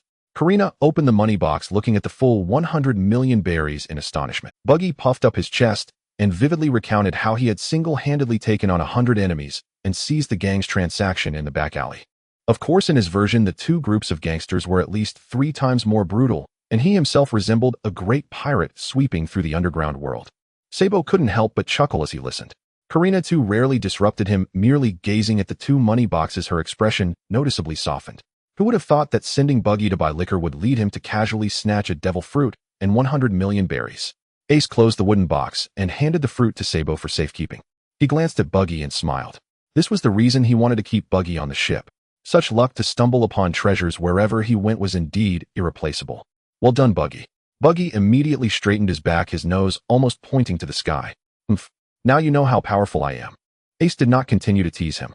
He turned around, directing his gaze toward the center of the square. There, a towering steel execution platform quietly overlooked the bustling town. Finally, they had arrived. Ace looked up at the execution platform. That was the place where the old era came to an end. Let's go. Ace withdrew his gaze and took a step forward. Let's take a look at that execution platform. Let's put a final period on this journey through the East Sea. In Rogtown, the central square, the sunlight spilled over the massive steel execution platform, casting mottled shadows. Ace stood at the edge of the square, gazing up at the cold, high platform that had once brought an end to the Pirate King and ushered in the Great Pirate Era. He watched for a moment, yet did not step onto the stairs. To him, it was ultimately just a gravestone of a bygone era. Just then, tat, tat, tat, tat. The sound of military boots resonated, coming from all directions of the square. The Eclipse Pirates. You are surrounded. Put your hands up. Accompanied by the harsh command, hundreds of fully armed Navy soldiers holding firearms surrounded the entire central square, leaving no escape. Several leading Navy lieutenants drew their swords, staring at the 4 surrounded in the center as if facing a formidable enemy. Karina glanced at the dense array of gun muzzles around her, her hand moving toward the special weapon at her waist. Buggy quickly shifted a cart filled with supplies to the side to avoid stray bullets from piercing the alcohol and meat he had worked so hard to procure. A bounty of 50 million for Portgas D, Ace, and 30 million for Sabo. A Navy lieutenant drenched in sweat raised his command sword. All troops prepare to fire. There are quite a few of them, Captain. Sabo adjusted his top hat, the alloy staff gently tapping the ground. Do you need me to clear the way? No need. Ace replied nonchalantly. We're pressed for time. He slowly turned around, facing the hundreds of vigilant Navy soldiers, taking a step forward. No unnecessary movements. An invisible pressure radiated from Ace's body. There were no flames, no explosions, not even the sound of wind. But the Navy soldiers in the square seemed to have their consciousness simultaneously drawn away. What is this? Breathing? So difficult. Someone barely managed to whisper in terror before their eyes rolled back, collapsing straight down. Following that, the 2nd, 3rd, and 4th fell. Hundreds of Navy soldiers who had just been brimming with bravado collapsed in droves onto the hard stone of the square without even having the chance to pull the trigger. In just 2 seconds, the vast central square, apart from the 4 members of the Eclipse Pirates, had no Navy soldier left standing. So this is Conqueror's Haki. Karina looked at the fallen Navy soldiers, slowly releasing her grip from her weapon. She had heard Ace speak of the 3 types of Haki before and knew that Conqueror's Haki could intimidate the weak. But witnessing it firsthand, she truly understood just how unreasonable this power was. Ace's expression remained unchanged. He stepped over the fallen Navy soldiers heading towards the direction of the port. As he passed by a Navy lieutenant who was barely holding on to a shred of consciousness trembling on the ground, Ace paused. He slightly tilted his head, casting a glance at the despairing face of the soldier. Go back and tell your Navy headquarters. Ace's voice was not loud, yet it clearly reached the other's ears. From today onwards, the Eclipse Pirates officially set sail. Prepare the seas. I will turn it upside down. With that proclamation, Ace did not look back at the Navy soldier striding towards the port. Keep up, he casually called out. The wind direction is good today. We should be able to see Reverse Mountain before dark. Sabo, Karina, and Buggy, who was pulling the supply cart, immediately followed. The 4 quickly crossed the central square, heading towards the direction where the Eclipse was docked. However, just as they were about to pass through the main street of Rogtown and reach the edge of the port, whoosh, the air ahead of them suddenly surged. A vast expanse of thick white smoke surged in like a wave from the end of the alley, instantly blocking the path of the Eclipse Pirates. You think you can declare your departure in my town? Don't dream, pirate trash. A hoarse voice emerged from the thick smoke. Following that, a silver-haired man, wearing an open navy jacket with 2 cigars clenched in his mouth, descended from the air, his lower body transforming into swirling white smoke, wielding a massive set of tentacles. A colonel from the Navy headquarters. White Hunter Smoker. As long as I, Smoker, am here, no pirate shall cross this threshold to the Grand Line. White Vine. With Smoker's low shout, the smoke that had transformed from his lower body instantly split into dozens of thick tentacles coiling toward Ace and the others like giant pythons. A Logia type, Buggy said, dragging the cart, glancing at Smoker swooping down from the air, curling his lip. He is indeed intimidating in the East Blue. But it's a pity that he runs into a monster with armament Haki. He's just a live target. He had spent time on Roger's ship and knew well how troublesome Logia types could be in ordinary seas. He also understood how disastrous it could be to rely solely on elemental transformation in front of truly powerful warriors who understood Haki. Ace watched Smoker, who descended from the sky, and thought he was blocking their path without slowing his steps. His face bore no extra expression. Facing the swirling smoke, Ace's right arm tensed. The pitch-black armament Haki instantly enveloped his entire right fist. In the next moment, a cluster of scarlet golden phoenix flames ignited at the tip of his fist. What a... Smoker's pupils constricted in midair. He had seen this black power during his time in the recruit camp. That was, without giving Smoker any time to react. Ace maintained his forward charge, using his momentum to punch towards Smoker in midair. Divine Fire, shattering fist. Boom. The armament Haki captured the solid form. The phoenix flames burned through the smoke. Ace's fist broke through the swirling white smoke, smashing solidly into Smoker's chest. Crack. The crisp sound of bones breaking echoed. The 2 cigars in Smoker's mouth were violently crushed by the raging shockwave. His proud Logia-type body was forcefully returned to its physical form by that punch. Boom. Smoker's entire body shot back like a cannonball, spitting blood as he crashed backwards, smashing through 3 or 4 stone buildings along the street, before finally embedding into the ruins hundreds of meters away, completely losing consciousness. 1 strike. Instant kill. That was too straightforward. Karina looked at the street that had been instantly cleared, unable to help but murmur. Stop dawdling, get on the ship. Ace shook off the residual smoke from his fist, his step steady as he crossed over the debris. To him, what had just happened was merely clearing away a stone that obstructed the path. The 4 members of the Eclipse Pirates swiftly passed through Rogtown's port and boarded the Eclipse. Splash. The heavy sea anchor was pulled up. The enormous pure black sails filled with the sea breeze once more. Under the watchful eyes filled with awe and fear from countless onlookers in Rogtown, this black swift ship, which had just shattered the Navy's defenses, smoothly departed from the port. Ace stood at the bow of the ship, gazing at the immense outline of the red clay continent on the horizon. Reverse Mountain, here we come. The Eclipse cut through the waves, heading towards the Grand Line. The journey in the East Blue comes to an end. The name of the Eclipse has only just begun to spread across. The howling winds and raging waves engulfed the scene. The daybreak ship pierced through the heavy storm clouds, and the waters ahead seemed to have lost their gravitational pull. A broad and swift current flowed upward against the towering crimson cliffs of the red Earth continent, defying logic as it climbed toward the clouds. The entrance to the Grand Line, Inverse Mountain. How can water flow up a mountain? This is madness. Karina exclaimed, gripping the rope beside the main mast, her eyes wide in amazement at the mythical waterfall before her. Hold on tight. In the cockpit, Sabo gripped the helm, his blue eyes filled with unprecedented focus and excitement. Ride the current upward. Adjust the sail angle. Bucky shouted from the deck, cursing as he locked his gaze on the waterway ahead. To the left. Pull a bit more to the left. Don't steer off. This is no ordinary current. If we hit the red Earth continent, the whole ship will shatter. With his adjustments, the Daybreak ship tilted slightly, perfectly entering the opposing current. Boom. The ship jolted violently. A sensation of weightlessness struck instantly. The Daybreak soared like a dark flying fish lifted by the furious current shooting toward the sky along the cliff of the red Earth continent. Ace stood at the bow, not bothering to grab the rope. As the ship tilted sharply, his feet remained firmly planted on the deck. Passing through the thick clouds, his vision opened up dramatically. Sunlight pierced through the mist, illuminating the magnificent red Earth continent. The waters from all directions converged here, producing a deafening roar, as if the entire sea were sounding the horn for the entrance to the Grand Line. Ace gazed at the wondrous sight before him, his eyes reflecting genuine awe. What an incredible world this is. A wild wind rushed at him, lifting his dark red coat. The scenes he had only seen on paper now churned. At that moment, Ace suddenly understood why so many people aware of the dangers still rushed toward the Grand Line. Such a world, it would be a true pity not to experience it at its pinnacle. Prepare to charge. Karina shouted. The Daybreak surged up to the peak of Inverse Mountain. In the next moment, the ship dove down the rushing current toward the mist-shrouded waters below the true Grand Line. The sensation of weightlessness accompanied the howling wind. The Daybreak sliced through the mist like a blade, crashing heavily into the sea at Twin Cape, sending up a spray of white waves. We did it. Bucky slumped on the deck, gasping for air. We've entered the Grand Line. However, before they could take in their surroundings, a massive black wall suddenly emerged from the sea ahead, blocking. What is that? A black mountain. Karina's eyes widened. No, it's moving. Sabo tightened his grip on the long pole, his expression turning serious. Roar. Accompanied by a deep, mournful roar that reverberated across the sea, the black mountain slowly turned around. It was a colossal island whale, so massive it defied comprehension. Its head was covered in crisscross scars, and it fixed one giant eye upon the Daybreak. An island whale. Bucky's expression changed, his body instinctively fracturing into pieces. If that thing collides with us, the ship won't withstand it.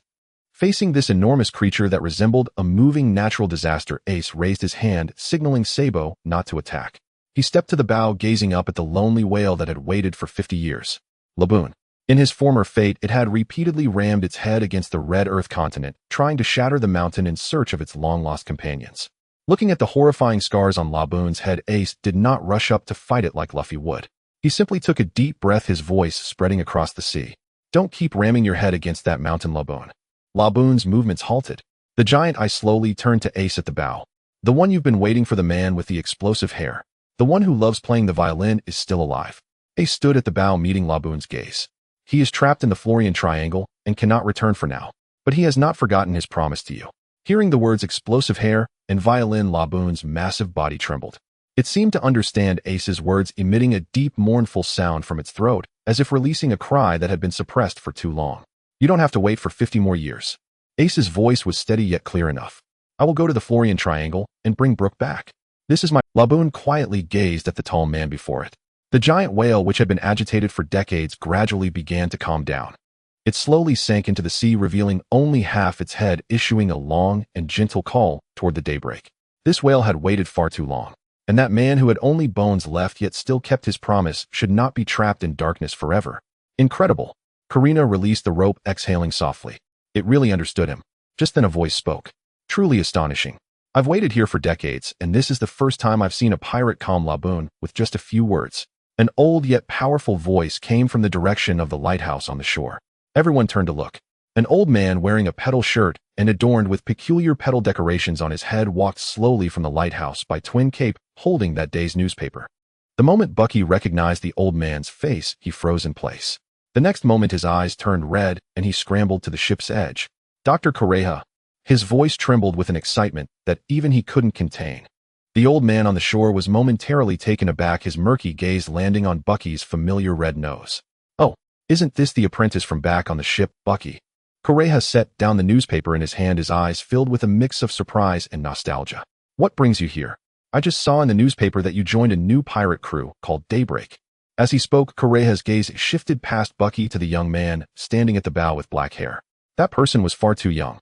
Yet he did not seem like an ordinary novice pirate. Just standing there reminded Correja of some long-gone monsters from a bygone era. After that one glance, the former ship doctor of the Pirate King could not tear his gaze away. Inside the lighthouse at Twin Cape the lights were bright. A few wine glasses were placed on the wooden table. Beside it lay an old sea chart of the first half of the Grand Line. I see. Colokas sat at the wooden table looking at Ace across from him, his eyes slightly reddening. He put down his wine glass and let out a long sigh. That bastard Roger actually left behind a bloodline just before his death. And it's being raised by that bastard. During the previous conversation, Buggy was so excited that he could hardly sit still, eagerly introducing Ace to Colokas, even revealing Ace's identity. For this old ship doctor who had accompanied Roger on his final journey, Ace did not put on any airs. He calmly explained his journey with Sabo to the sea, as well as the path the Eclipse Pirates were about to take. You didn't choose to live in obscurity, but instead made such a big noise in the East Sea. Colokas looked at Ace's tone, filled with the concern only the elder generation possesses. The Navy headquarters will soon fixate on you. The Grand Line is nothing like the East Sea.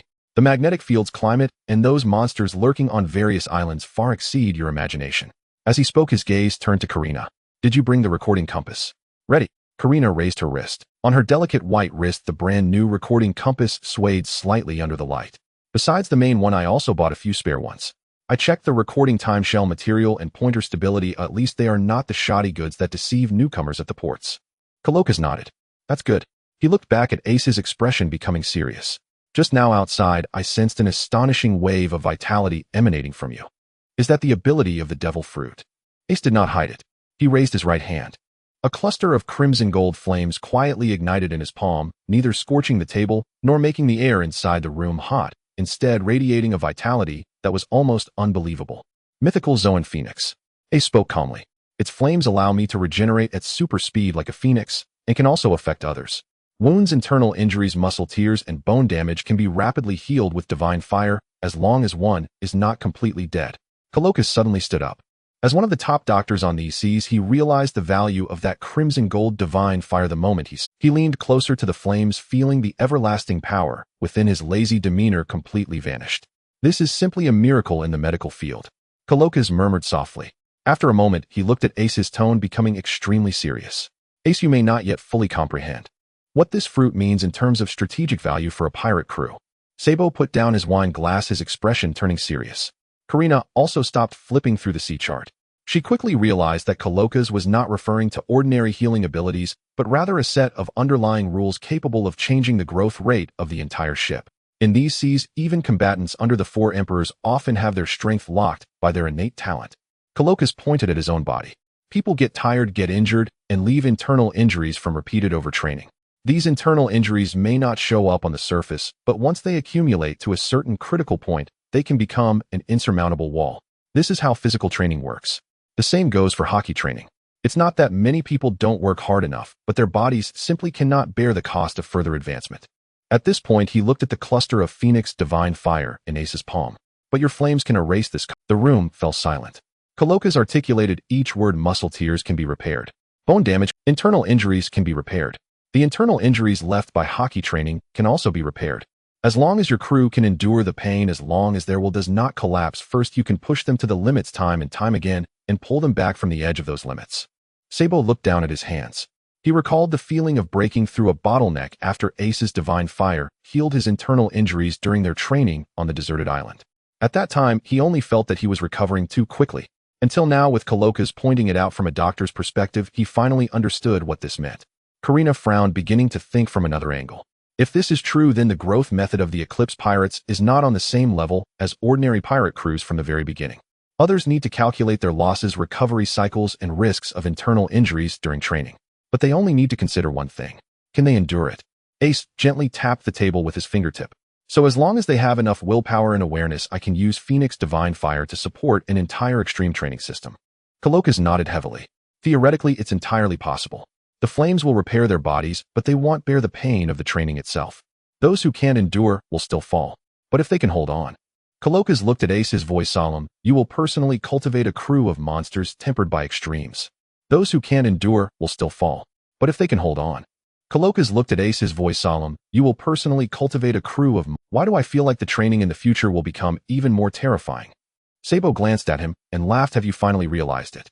Buggy's face stiffened, and he immediately slammed the table. Of course I've realized it long ago. This is called dangerous foresight. Do you understand the rudimentary form of advanced Kenbunchiku? Karina facepalmed, too lazy to respond to him. But Ace chuckled. Don't worry, Buggy. You're the chief steward. Training certainly can't be neglected.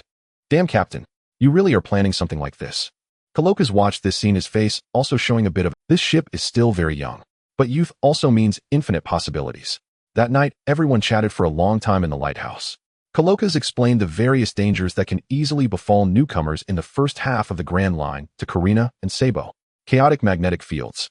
The stopping time of the recording compass. Strange weather that suddenly changes from summer to winter. Unforeseen ocean current traps. And those seemingly absurd yet often life and death common knowledge on the islands. Buggy occasionally chimed in. Although he was usually unreliable, he had been on Roger's ship, so he could actually mention some details that only seasoned pirates would understand. Karina listened while jotting down key information in the navigation log. Sabo occasionally asked for details correlating these dangers with the Eclipse's sailing speed and hull performance. Ace did not interrupt. These things were also the necessary lessons for the Eclipse before truly entering the next morning. After the Eclipse replenished fresh water and food, it raised its pure black sails once again. Coloca's. Buggy stood at the stern waving his hand vigorously, his eyes still a bit red, but his mouth was still pretending to be strong. I will definitely bring a bigger ship next time to see you. Coloca stood under the lighthouse, arms crossed, laughing and scolding. Stop boasting, red-nosed brat. Only if you manage to survive the first half of the Grand Line can you come back and talk such big words to me. Who's the red-nosed one? Buggy instantly broke down the sentimental feeling of parting he had been nurturing, dissipating by more than half. Ace stood at the bow of the ship, nodding to the old ship doctor on the shore. Thank you, Coloca's. Coloca's looked at him. Looking at this young man who was completely different from Roger, yet equally impossible to ignore, the old man suddenly burst into laughter. Go, Roger's son. Let this sea, which has been silent for 20 years, see your ambition. The Eclipse sailed against the wind and gradually disappeared over the horizon. Coloca stood under the lighthouse, his smile slowly fading. After a long time, he turned and walked back into the lighthouse, rummaging through a secret drawer to pull out a dust-covered special transponder snail. Brew, brew, brew. The transponder snail rang slowly for a long time. Finally, with a click, it was connected. It's Rayleigh. A lazy old man's voice came from the other end of the transponder snail, seemingly still a bit hungover. It's such a rare visitor, Coloca's. You old bone actually took the initiative to contact me. Rayleigh, old buddy. Coloca's looked out at the turbulent waves of the Grand Line, gripping the microphone with a bit more force. Wake up from your drunkenness. A sound of pouring wine came from the other end of the transponder snail. What happened? It can't be that Labu crashed into a mountain and knocked down your lighthouse, right? Coloca's did not respond to this joke. He took a deep breath. Just now, a black fast ship flying the Eclipse skull flag crossed over Reverse Mountain. The young captain is named Portgas D. Ace. The pouring sound on the other end of the transponder snail paused for a moment. Coloca's continued. Rayleigh. Roger's bloodline is still alive. The captain's son not only set sail, but his ambition and talent seem to be born to overturn this world. A crack. The sound of a glass wine cup falling and shattering came from the other end of the transponder snail. Then it fell silent. Even Rayleigh's originally lazy breathing sound stopped for a moment. After a long while, the expression on the transponder snail slowly simulated Rayleigh's complex and relieved expression after being shocked. Is that so? A low voice from Rayleigh came through the transponder snail. Immediately after, there was a hint of uncontainable laughter in that voice. This is truly the best news I've heard in these boring seas for many years. The lighthouse at Twin Cape gradually disappeared at the horizon. The daybreak with its pure black hull sliced through the waves, officially entering this great sea route known as the Pirates' Graveyard. On the spacious deck, Karina held a regular nautical compass, watching the needle spin wildly like atop her brow furrowed.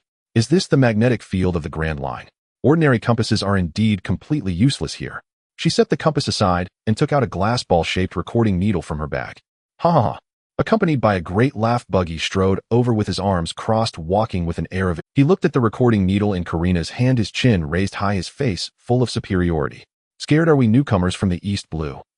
The islands of the Grand Line contain a lot of special minerals, making the magnetic field in this entire sea area as chaotic as a mixed stew. Without a recording needle, you can't even sail a single nautical mile here. This is common knowledge. Buggy patted the ship's railing, deliberately raising his voice. Back in my day when I was an intern on Captain Roger's ship, what kind of treacherous sea areas hadn't I seen? Such magnetic chaos is merely a beginner's problem on the Grand Line. Watching Buggy desperately seeking attention, Sabo adjusted his hat and couldn't help but chuckle and shake his head. Ace stood next to the main mast, chuckling softly after hearing Buggy's bragging. Since you have so much experience, why don't you advise us? Which of the 7 initial routes from Twin Cape should we choose? Hearing Ace's call, Buggy immediately cleared his throat and leaned over Karina's sea chart. Ahem, listen closely. Each of these 7 routes has its own characteristics. Buggy pointed at the sea chart, his eyes lighting up. Some routes are completely desolate, some are riddled with reefs, and some are so poor that even pirates would want to turn back upon seeing them. But as a qualified steward of the Daybreak and an old-timer of the Grand Line, I strongly recommend we take— He heavily tapped a line on the chart with his finger. This route may not be the safest, but it is the most lively. Commercial islands, allied nations, black market ports, entertainment cities, it's all there. Food, drinks, gold coins, information, women. Cough, in any case, it's the most profitable, Buggy said, spreading his hands. Of course, because it's so prosperous, the Navy fleets and the world government spies are also the most numerous on this route. Trouble is definitely unavoidable. After hearing this, Ace made a decisive decision. Let's go with this route. Buggy was taken aback. Aren't you going to think it over? The Navy is the most prevalent on this route. Ace looked out at the sea. Isn't that a good thing? Buggy opened his mouth, then slapped his thigh. You've got an eye? No wonder you're the captain I recognize. Since we're sailing, we naturally have to eat the best meat, drink the strongest liquor, and casually get some gold coins from those rich folks. Karina watched these 2 pirates hitting it off and sighed softly. However, she didn't oppose. For the Daybreak, the most prosperous route meant the densest supplies, information, black markets, and trading channels. Indeed, there would be plenty of trouble, but the rewards would also be the greatest. She looked down at the recording needle on her wrist, adjusting the bottom scale to confirm the magnetic direction. Locked in. Next stop, the Golden Route. Just as her voice fell, the Grand Line seemed to hear the decision of this group of newcomers and immediately gave them a warning. The originally clear sky turned dark within less than 10 seconds. Heavy black clouds obscured the sunlight. Crack! A lightning bolt tore through the clouds. Immediately after, a fierce wind whipped down hail the size of fists, hammering down on the sea. Ouch! Buggy was hit on the nose by a hailstone, jumping up in pain while covering his face. What a familiar devil of a weather. It changes its face so quickly. He cursed fiercely, but his reaction was not slow at all. Sabo, lower the sails. Karina, steady the helm. This kind of a logical, localized cyclone, I saw it decades ago on the ship and got used to it. Karina rushed into the cockpit and took hold of the helm. Sabo quickly moved across the deck, preparing to tighten the ropes and withstand the sudden storm. However, Ace stood in the center of the deck, looking up at the lowering black clouds and the giant hailstones falling. What a rare good mood to set sail. But this weather can't mess things up, he said, bending down to grip the handle of the heavy machete next to the deck. The heavy blade was instantly drawn from its sheath. Ace's right arm tensed, covered with a dark armed color. In the next moment, the crimson phoenix flames ignited along the blade. Get away from me.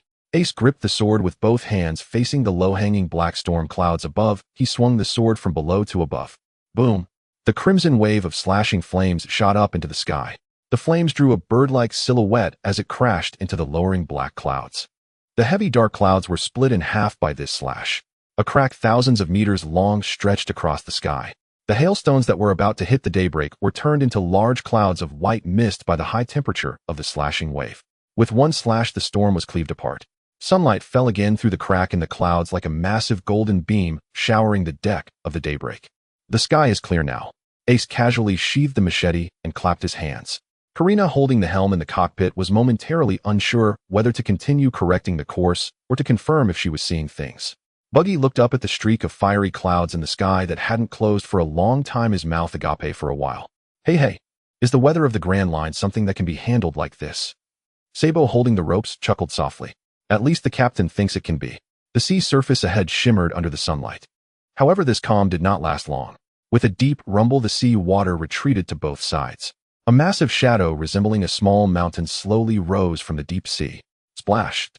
A giant sea king with a body length exceeding 100 meters, covered in green scales and sporting a sharp horn on its head, burst forth from the water. Its huge vertical pupils coldly locked onto the Daybreak that was stopped in front of it. Unicorn sea python. Karina recognized the monster's full form and frowned slightly. Running into something like this just after entering the Grand Line. In the East Blue, it could scare an entire port to death. Buggy crossed his arms and raised his voice. But in the Grand Line, this size doesn't really count as rare, he said casually, but his feet were prudently retreating to a position where the sea water wouldn't splash him. Cough, Vice Captain Sabo. Buggy cleared his throat, adopting an air of an old-timer. This level of lowly reptile isn't worth me dirtying my hands with. Consider this a practice for you. I leave it to you to handle. Sabo glanced at Buggy, easily discerning his— However, he hadn't expected Buggy to actually engage in hand-to-hand combat with such a monster. Ace stood at the bow of the ship, looking at the terrifying fangs that were so close, feeling rather good. Sabo, take care of it. It'll be perfect for our meal. Understood, Captain. Sabo pressed down his hat's brim and suddenly exerted force with his feet. In the next moment, he dashed into the air, heading straight for the 100-meter-long Sea King. In midair, Sabo's right arm transformed into a dazzling orange flame. The flame spiraled around his arm, forming a claw-like silhouette. Perfect. Let's test a new technique on you big mudfish. Roar. The 100-meter-long unicorn sea python opened its bloody maw carrying a fishy wind and fiercely bit down towards Sabo in midair. Sabo did not retreat. He grasped the specially made alloy staff with both hands, swiftly infusing it with haki.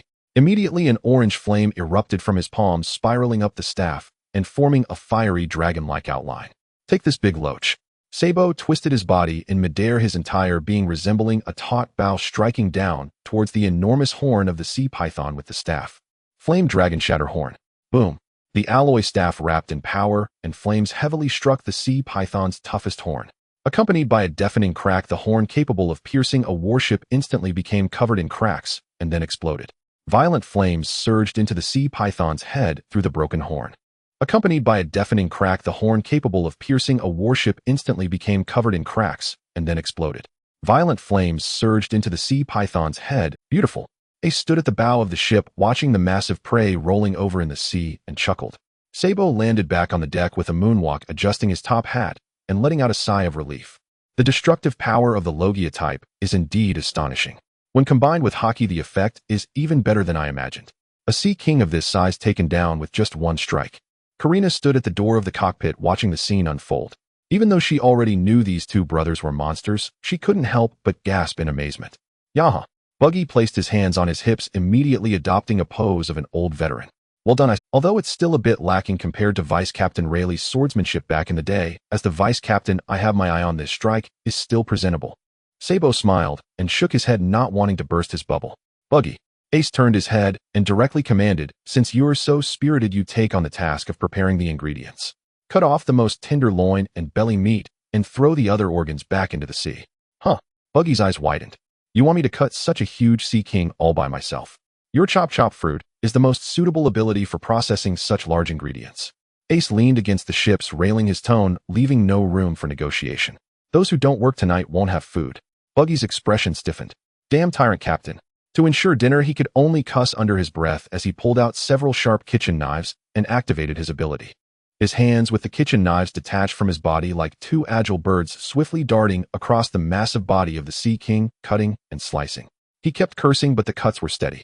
I must say the chop fruit indeed has advantages in such precise tasks. In less than half an hour, several large chunks of premium sea beast meat weighing several tons were neatly piled on the deck. By evening, the aroma of roasted meat filled the Eclipse. Ace sat by the campfire, eating heartily.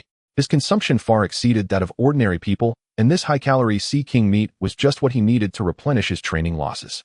After finishing his meal, Ace put down the bone in his hand and wiped his mouth with a towel.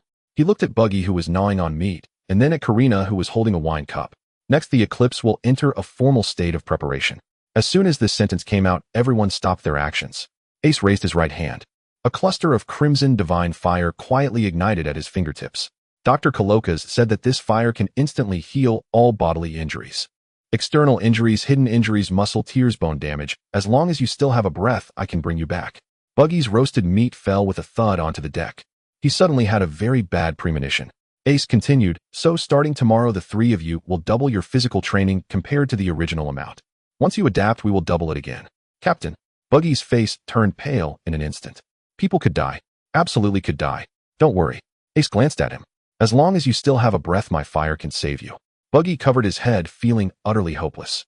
Ace ignored his screams and continued, in this, see, the combat power of the vast majority of people is locked by their talent and physical limits. But you are different. As long as you don't train to death, the Suzuka Divine Fire can force you to break through your physical limits in repeated destruction and rebirth. At this point, his gaze fell on Buggy. Especially you, Buggy.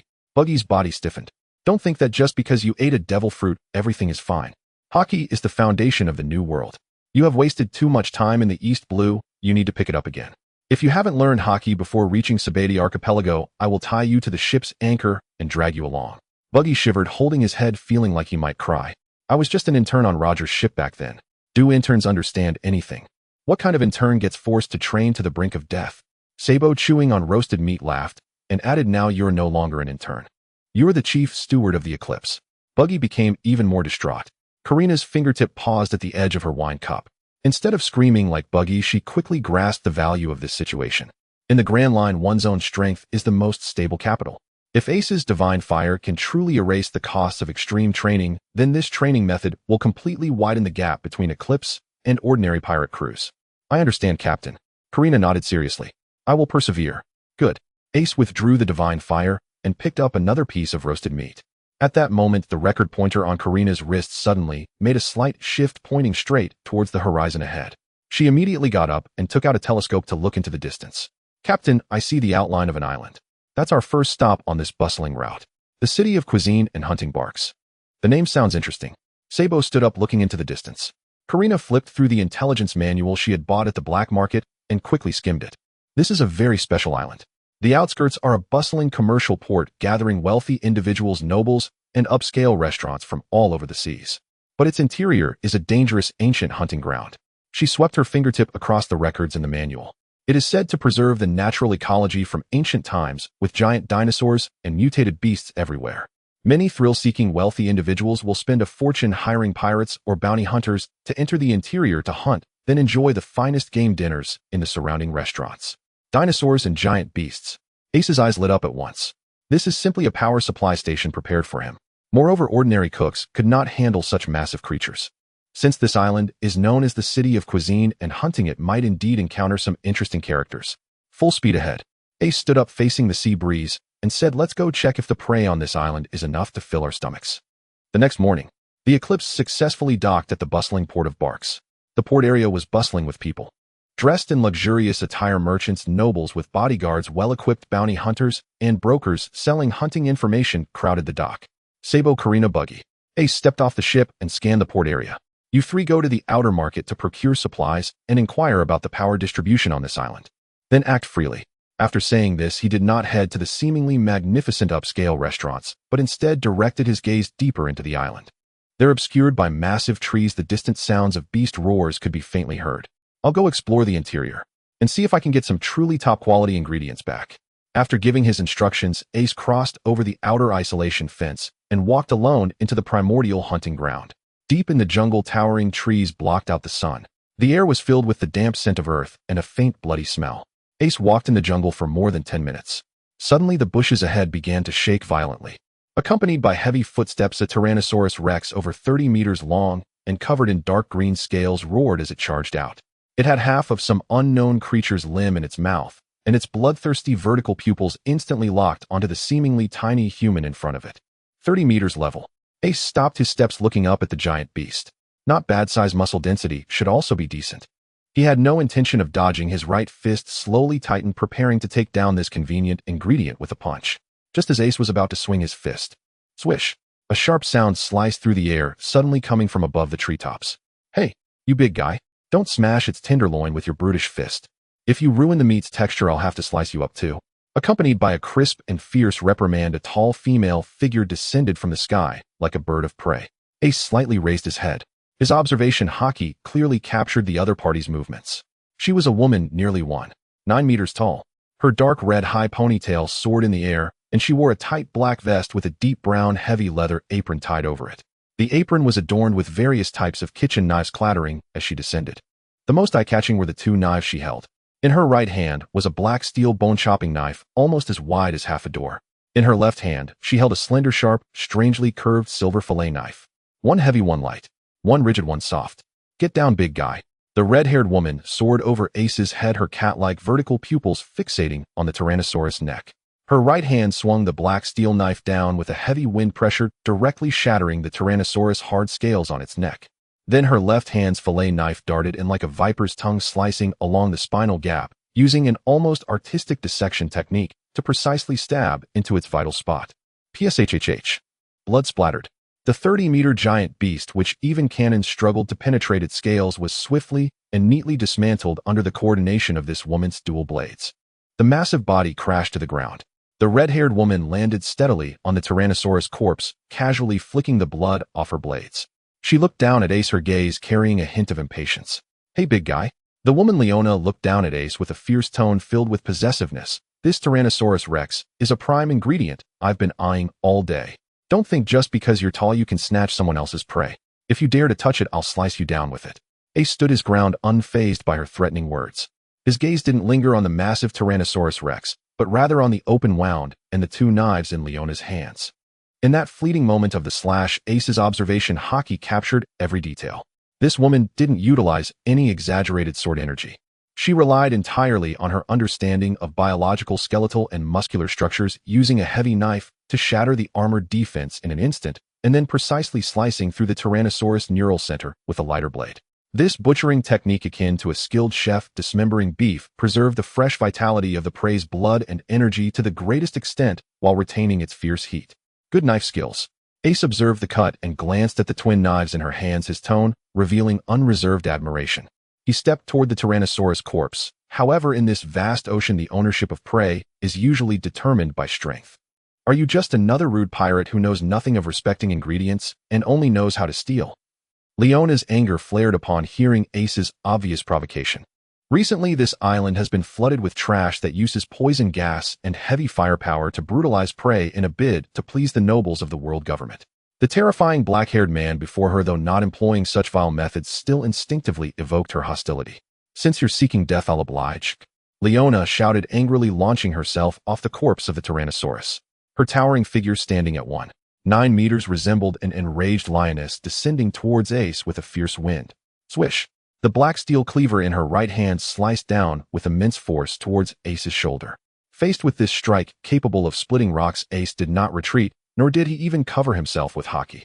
He simply raised his right hand, his broad palm reaching out to grasp the black steel blade. Leona's eyes narrowed. Daring to meet her cleaver with pure flesh was something even the most notorious pirates would be cleaved in half. Clang! A dull metallic clash erupted in the jungle.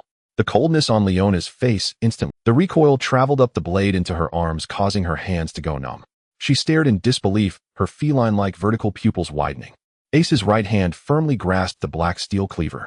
The sharp blade sliced through the skin of his palm, but was halted by the taut muscle beneath, unable to push down any further. How is this possible? A storm of disbelief surged within Leona. With pure physical density, he actually withstood her black steel blade. Was this man's bodily structure more terrifying than that of ancient beasts? Not bad in strength. Ace glanced at the shallow wound on his palm. With a flash of golden divine fire, the wound quickly healed. Over the past half-month, he had performed self-destructive muscle restructuring training using the Eclipse Divine Fire, enhancing his body's strength to a level far beyond that of ordinary individuals. Bastard, don't get too cocky. Leona immediately abandoned the contest of strength, twisting her body midair. The silver bone knife in her left hand thrust towards Ace's unguarded neural center. The great sword broke armor, and the short knife dismembered flesh. This was her true killing move. Yet in front of Ace, who possessed top-tier observation haki, this level of ambush seemed almost in slow motion. Ace released his grasp on the black steel cleaver and reached down with his left hand. His movement appeared slow but accurately seized Leona's wrist, holding the bone knife. Got you. Oh no. A shock ran through Leona's heart as she attempted to retreat, but Ace's grip felt like iron pincers, utterly unyielding. Without giving Leona any chance to resist, Ace held her wrist, exerted force from his waist, and swung her through the air in a neat arc, slamming her down to the ground. Bang! A loud crash sent dirt and fallen leaves flying into the air. Leona crashed into the mud, gasping for breath, unable to rise immediately as her two beloved knives fell aside. Ace didn't hold back completely. He controlled his strength just enough to temporarily incapacitate this fiery chef without causing any critical harm. Cough, cough. Leona lay in the pit she created, gasping heavily. She gritted her teeth, her wild, feline-like pupils glaring at Ace in frustration. A loss is a loss. You can kill or maim me as you please. This prey is yours now. She had a tough character. Having lost in the jungle's law, she wouldn't beg for mercy like the weak. However, the anticipated execution did not come. Ace walked to the edge of the pit, blocking the sunlight filtering through the jungle. He looked down at the fierce red-haired woman who remained untamed even in defeat, recalling her precise and clean dissection technique. I'm not interested in killing you. Ace gazed at her, his tone calm, yet imbued with an aura that seemed capable of grasping everything in the palm of his hand. Your knife skills are good, and your understanding of ingredients is deep enough. A chef like you staying on this island dealing with a bunch of mindless beasts is a severe waste of talent. Be my personal chef. Ace threw out this line decisively, without room for negotiation, only determination. Leona was stunned. She even forgot to wipe the blood at the corner of her mouth, looking incredulously at the man who had just slammed her to the ground, yet was now earnestly recruiting her. Huh, are you out of your mind, big guy? Leona snapped back, her temper flaring. Why should I cook for you, a guy with an unknown background? And do you even know what true cuisine means? What I pursue is cooking the most ferocious beasts in the world. If you seek to cook the fiercest beasts, then you have even less reason to refuse. With your own strength, you can at most cut a few dozen meters of Tyrannosaurus Rex on this island. Ace pointed at the dead giant beast, his voice steady. But aboard my ship, following the Eclipse Pirates, whether it's the supersized sea kings several kilometers long in the doldrums, or the monsters in the New World that even warships dare not approach. As long as there's prey in this ocean, I will trample them underfoot and deliver them to your cutting board. Hearing this, Leona's feline-like pupils suddenly constricted. She looked at Ace, her heart racing uncontrollably. What kind of man was he to consider the most terrifying creatures in this ocean as mere ingredients to bring to her cutting board? In the depths of a primordial jungle, sunlight filters through the gaps in the leaves, casting dappled patches of light. Leona lies in a shallow pit created by a heavy impact, her wild, unruly vertical pupils fixed on Ace for quite some time. You want me to bring all the unknown monsters from this vast sea to my table? She gasped for breath and suddenly threw her head back, laughing heartily. Her laughter carried a hint of excitement that a chef could hardly suppress upon hearing such wild words. In this ancient island that obeys the law of the jungle, losing is simply losing. The tall man with black hair before her not only exerted absolute physical dominance over her, but also possessed an unfathomable aura that made her concede defeat wholeheartedly. Since your body has withstood my blade, the ownership of this Tyrannosaurus Rex is yours. Leona rose, propping herself up with her large knife expertly rolled up her sleeves and tucked two bone-cutting knives back into their leather sheaths at her waist. However, if a brute like you is to cook it, it would be a desecration of this exquisite tenderloin. My name is Leona. Go gather some dry firewood. I will show you what true ancient cuisine is like. Ace stood by, observing this neat and unpretentious red-haired woman, feeling quite pleased. This was the kind of chef a pirate ship should have. Portgas D. Ace introduced himself, turning to gather firewood. Half an hour later, a massive bonfire blazed fiercely in a clearing of the jungle. Leona displayed a level of professionalism that surprised Ace. The silver boning knife in her hand moved like a butterfly among the flowers, precisely stripping away the most succulent and energy-dense pieces of meat along the muscle grain of the Tyrannosaurus Rex. She then took out several strange-colored ancient spices, applying them evenly, and using tools to pound the meat repeatedly, allowing the spices to thoroughly seep into the fibers. The Tyrannosaurus Rex meat, sizzling over the fire, soon emitted a rich aroma as golden oil dripped into the flames. Eat up. The muscles of ancient species typically carry a difficult-to-swallow sourness, which I've neutralized with the island's special herbs. Moreover, through the pounding technique, the beast's wild calories and essence of vitality have been locked into the meat fibers as much as possible. Leona used the tip of her knife to pick up a massive piece of roasted meat weighing dozens of pounds and tossed it directly to Ace across from her. Ace caught it and began to tear into it without reservation. The moment the meat entered his mouth, Ace's eyes flickered slightly. This rough, direct hit to his taste buds was leagues better than the half-hearted grilled meat from Buggy. Moreover, with Ace's current physique, he could absorb calories even from raw sea kings, but Leona's preparation had eliminated the impurities in the wild beast's meat, allowing the high calories to integrate into his body more rapidly. The efficiency of consumption and absorption was significantly improved. This is the chef I need. Ace finished off the giant piece of roasted meat in a few bites, generously offering his praise. Perfectly cooked. Your culinary technique makes my energy absorption much more efficient. Of course, I was born to cook monsters. Leona sat across from the bonfire, taking large swigs of the strong liquor she carried with her eyes gleaming with the chef's inherent pride. After eating and drinking to her fill, Ace leaned against a thick piece of dead wood, watching Leona across from him. Since your skills are so good, why stay here on this island as a wild person? Ace tossed out another olive branch. My previous offer still stands. Join my ship as the chef of the solar eclipse. There are countless unknown monsters waiting for your knife in the vast ocean. Leona carefully wiped the blade of her black steel bone-cutting knife with a soft cloth. The jumping flames cast flickering light on her exquisite yet wild face.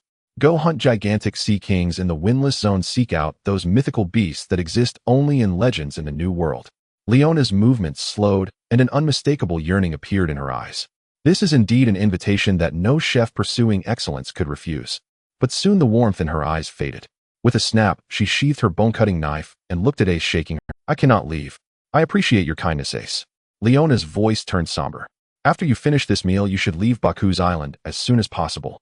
The waters here are too deep. You have just entered the Grand Line, and there is no need to crash headfirst into the troubles of this island. Ace remained silent, merely watching her, waiting for her to continue.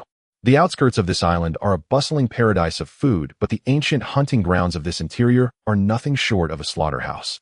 Leona clenched her fists, her knuckles turning slightly white. Controlling this island is an underground tyrant with a bounty of 85 million berries, Baron Truff. He is a complete madman. He treats the indigenous people of the island as slaves, wantonly destroying the interior ecology. He captures these ancient behemoths not for cooking or to respect the ingredients, but to satisfy the sadistic pleasure of those perverted nobles. Leona gritted her teeth, her eyes burning with rage. They use poison gas and heavy weaponry to torture those wild beasts to the brink of death, then serve them alive on the nobles' tables. Such trampling of life and food is something I absolutely cannot forgive. Ace listened quietly, his expression showing little reaction. The brutality of nobles and the greed of underground forces did not surprise him. Since he has a bounty of 85 million, a single blade from you cannot take him down. Ace pointedly highlighted the reality. I know I cannot kill him. Leona stood up, her tall figure casting a long shadow by the bonfire. She seized two large knives beside her with determination in her eyes.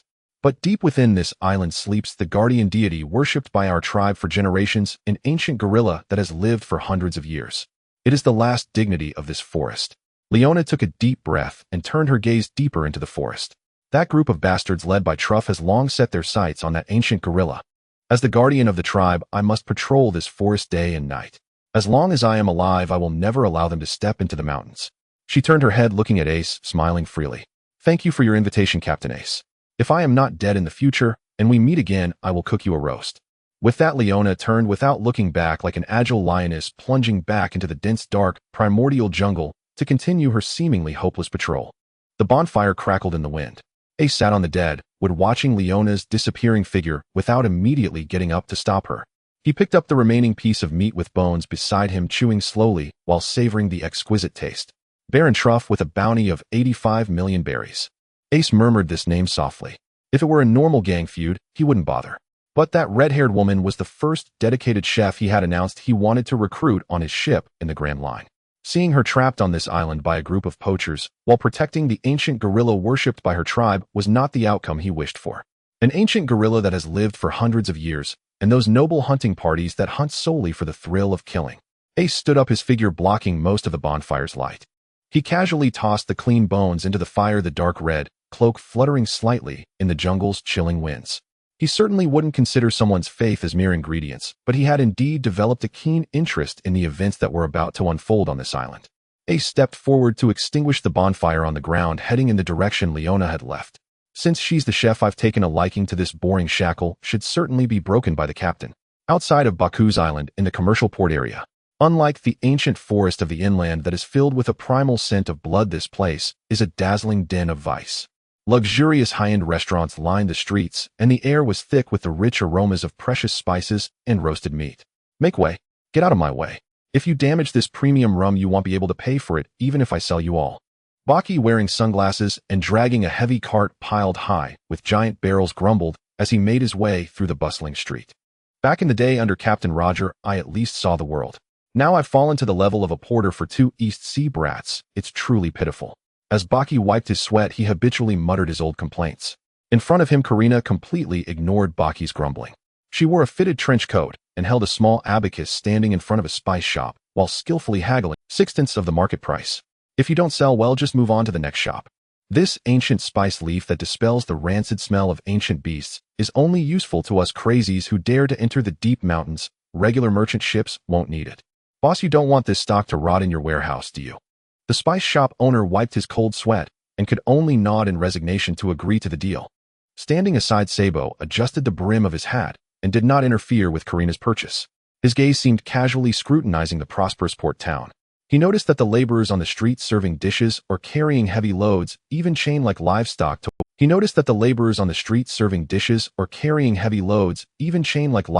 to wash dishes in restaurant kitchens, wore extremely tattered animal skins. Their skin bore a uniform black brand, their eyes dull and vacant.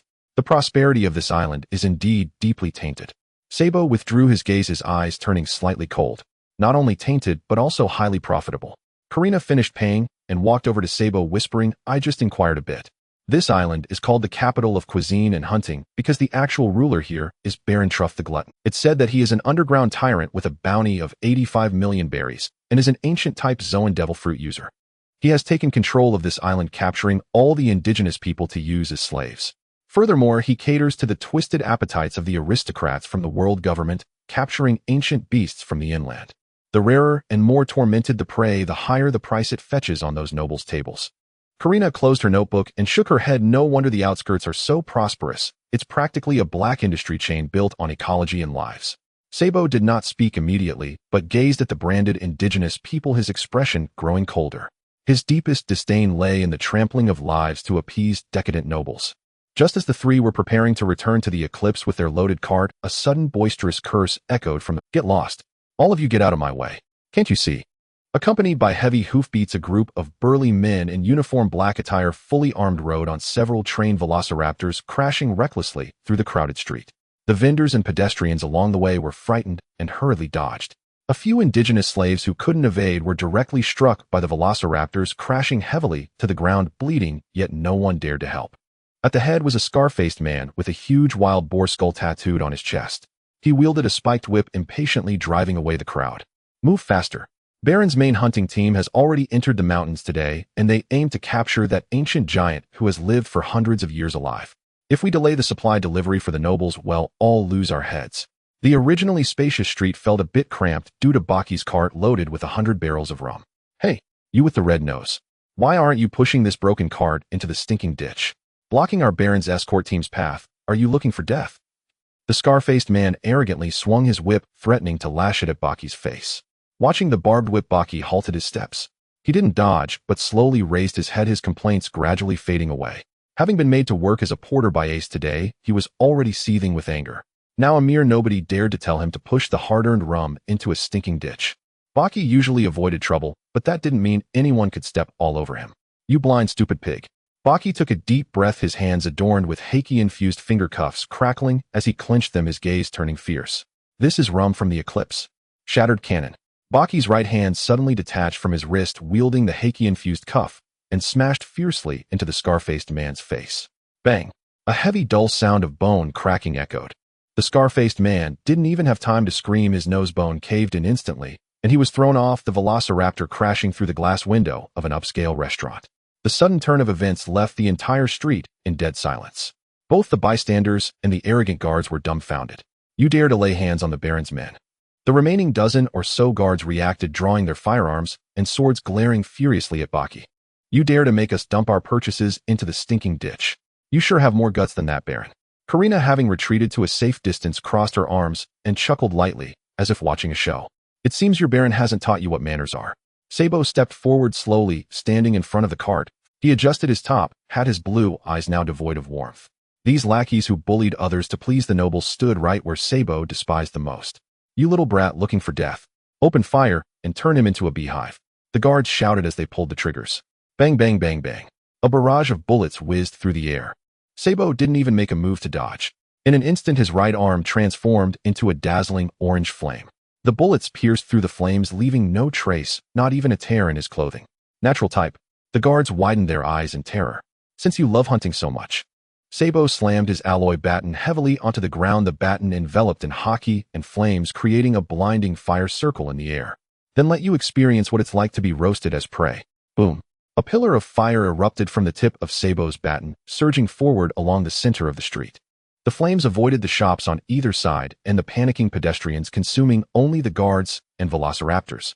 The dozen or so guards on the velociraptors had no chance to escape, engulfed by the high temperature. When the flames subsided, only a charred black mark remained in the center of the street. Clean and efficient, with no lingering traces. The surrounding vendors and wealthy patrons fled in panic, leaving only the three from the Eclipse on the vast street. Sabo put away his baton and walked up to the scar-faced man who lay in the ruins of the restaurant and was barely alive, stepping on his chest. "You just said your main hunting team entered the mountains today. Their target is an ancient giant." Sabo looked down at him, his voice icy. "Cough, cough, you're all dead." The scar-faced man coughed up blood, still threatening fiercely. "Lord Truff is an 85 million berry pirate, bringing 500 elite and the deadliest gas bombs into the ancient forest. When he returns, it will be your death day." Before he could finish his words, Sabo exerted a slight force with his foot, ending his life completely. Sabo turned, looking toward the inland forest, shrouded by gigantic canopies, his brow furrowed slightly. 85 million for the ancient type, plus 500 heavily armed poachers. Karina walked over to Sabo, glancing worriedly in the direction of the forest. Will the captain encounter any trouble hunting there alone? Trouble. The previously enraged Baki was now already skillfully pulling up the cart's ropes again. Hearing Karina's concern, he couldn't help but roll his eyes and snicker. The one who should worry about trouble is that foolish pig baron. Baki tugged on the ropes, his tone laced with a hint of schadenfreude and an unintentional confidence. If our captain gets involved, this island's ecology will likely undergo a complete upheaval today. Sabo chuckled at this, adjusting his hat. Let's head back and load the supplies onto the ship. Sabo looked toward the depths of the forest, his gaze softening again. If I'm not mistaken, the captain should have already found the prey he wants. In the interior of Baku's island, deep within the ancient hunting grounds. This was once a tranquil basin shrouded by enormous ancient trees, isolated from the world, a sacred place where the island's indigenous tribes had thrived for generations. But at this moment, this sacred land had transformed into a sea of flames. Boom! Accompanied by a violent explosion, several towering ancient trees requiring 10 people to embrace came crashing down. Pungent yellow-green poison smoke wafted through the forest, and the indigenous people armed with rudimentary bone spears and bows fell in droves before the well-equipped and fiercely armed poaching squad. Release the poison gas. Drive these savages out. Don't shoot and damage the pelts. Baron instructed that the bones of these natives could fetch a good price at the underground auction, just like the cubs of those ancient beasts. Hundreds of poachers in black uniforms let out cruel laughter, tightening the encirclement. In the center of the battlefield, a towering ancient giant nearly 40 meters tall and covered in silver gray fur let out a roar of anger and grief. This was the guardian beast worshipped by the tribe for generations. At this moment, the ancient giant was covered in shocking wounds, with several massive, specially designed harpoons embedded in its flesh, severely restricting its movement. Opposite the giant stood a man large and bulky like a mountain of flesh. He was Baron Truff. Dressed in a luxurious but stretched noble outfit, he held a half-eaten roasted dinosaur leg in his hand. Facing the ancient giant's colossal fist capable of smashing rocks, Truff not only did not evade, but instead his eyes gleamed with greedy malice.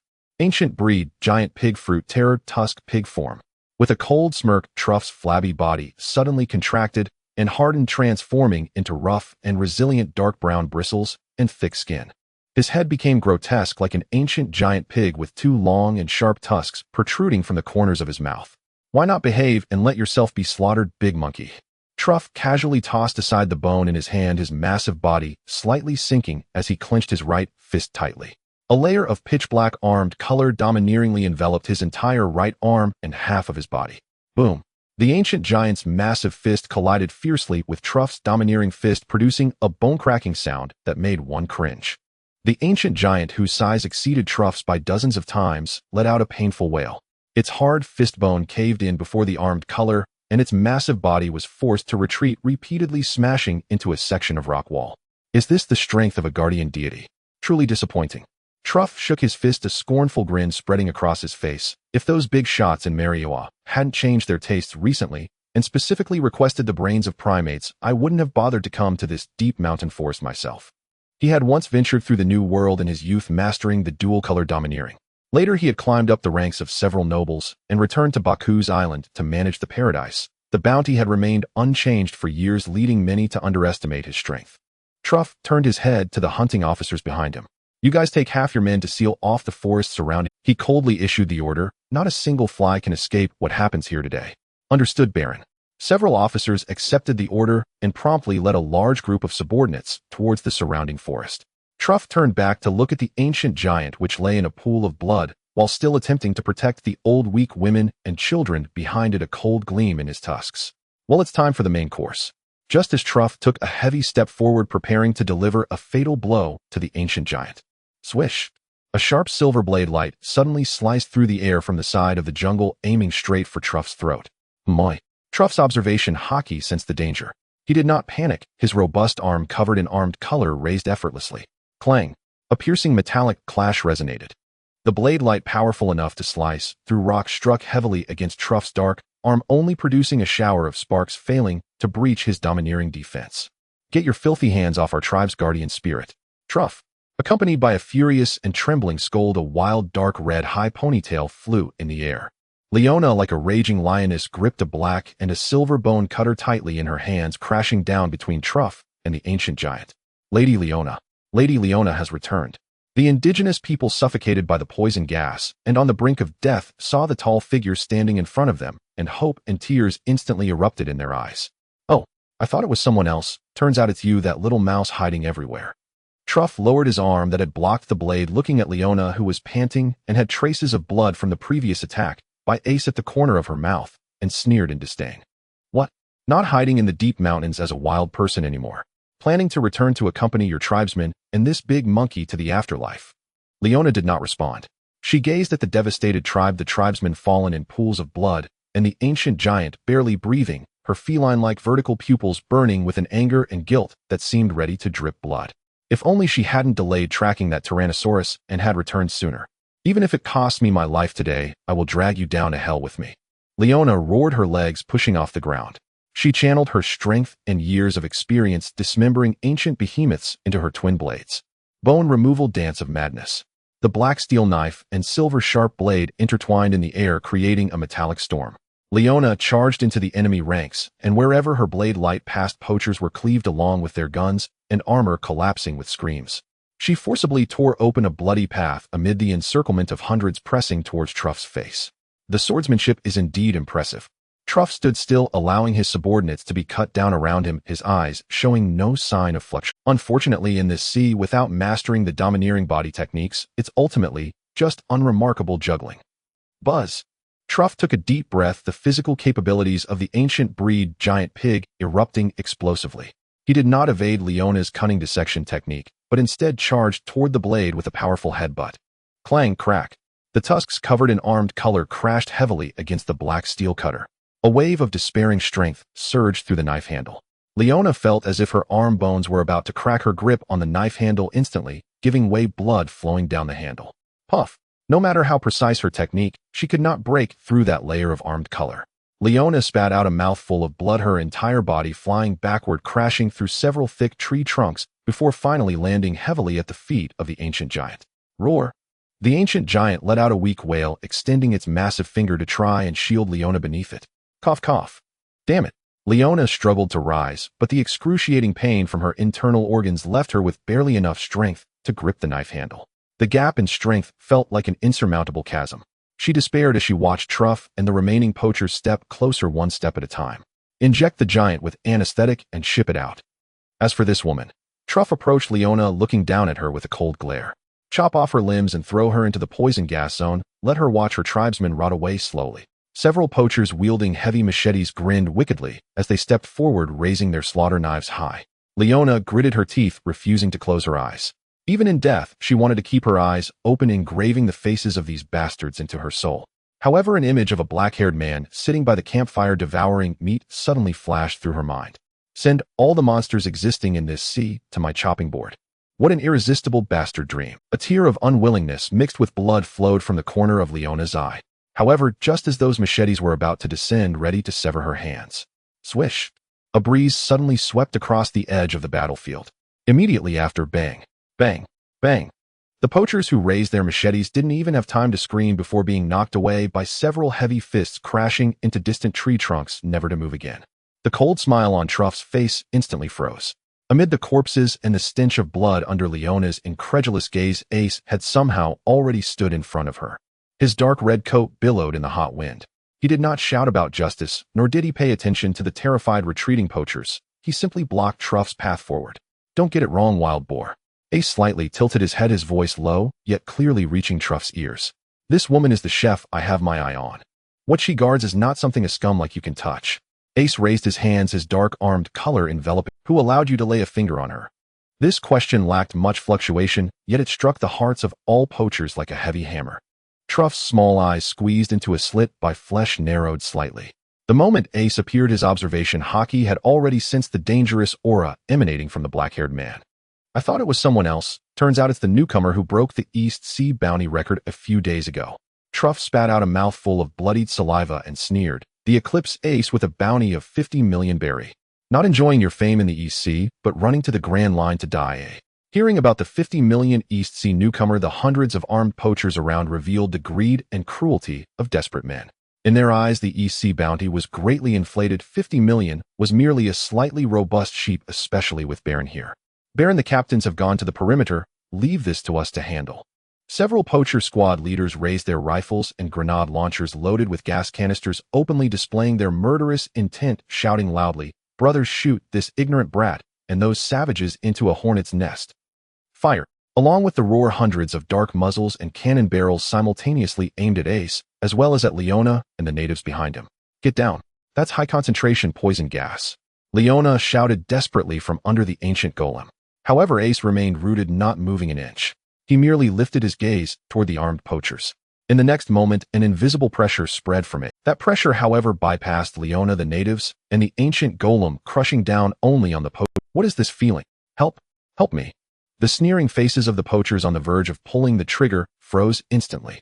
They felt a blankness in their minds, as if an invisible hand had tightly grasped their hearts. Without even a complete scream of despair, hundreds of heavily armed poachers rolled their eyes back, foaming at the mouth, and fell to the ground. The grenade launchers that had already been loaded drooped helplessly as their owners lost consciousness, the gas canisters stuck in the barrels, unable to be fired. In just 2 seconds, except for Truff, the previously noisy poacher squad was completely annihilated. The natives, who had been filled with despair, stared blankly at this scene, forgetting to breathe. Leona also forgot the excruciating pain in her body. She looked at the figure that had taken down hundreds with just a glance, her slit pupils narrowing slightly, a primal shiver creeping up her spine. Conqueror's haki. The cold sneer on Truff's face vanished entirely.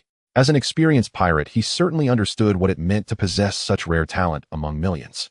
This young man before him was not a mere East Sea newcomer come to die, but a true monster with the potential to conquer the new world. The annoying flies have been dealt with. Ace stepped over the unconscious poachers, his gaze landing on Truff. "Now it's your turn. Don't be so arrogant, brat." Truff knew there was no way to resolve this peacefully today. He roared, tearing apart his luxurious noble attire. In an instant, his entire body of flesh swelled and hardened, transforming into rough, tough, dark brown bristles. Ancient Zoan giant boar fruit terror tusk form. Truff's size instantly surged to over 10 meters, resembling a heavy war chariot covered in bristles. His eyes were bloodshot and strong armament haki enveloped his massive tusks and arms. "So what if I have Conqueror's haki? On this route, I am the overlord with 85 million. Die." Brutal charge. Truff smashed the ground, his enormous body carrying immense kinetic energy like a moving mountain of flesh, charging fiercely at Ace. Facing this ancient giant boar imbued with armament haki and capable of collapsing walls, Ace did not evade.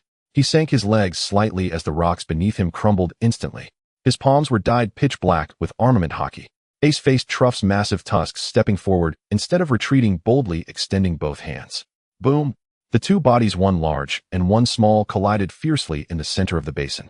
A white shockwave radiated outward, blowing away dust and fragments within dozens of meters, and several already precarious giant trees crashed down. "Back off." Truff's eyes widened in anger, trying to crush this human with his proud ancient speed, but in the next moment his expression changed. No matter how much force he exerted, the two black palms gripping his tusks remained immovable like welded iron pincers. "Impossible. I am an ancient species. How could you have such strength?" Truff's heart was tossed by Is this the extent of an ancient species' power? Ace looked up at him, a hint of disappointment in his tone. "So disappointing. Your flimsy flesh is far inferior to the fists of old man Garp." As his words fell, Ace's arm muscles bulged fiercely. Crack! A chilling sound of fracture echoed.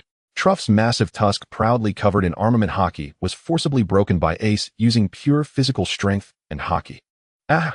Truff let out a wailing scream, his enormous body losing balance due to the excruciating pain. Ace did not give him any chance to breathe.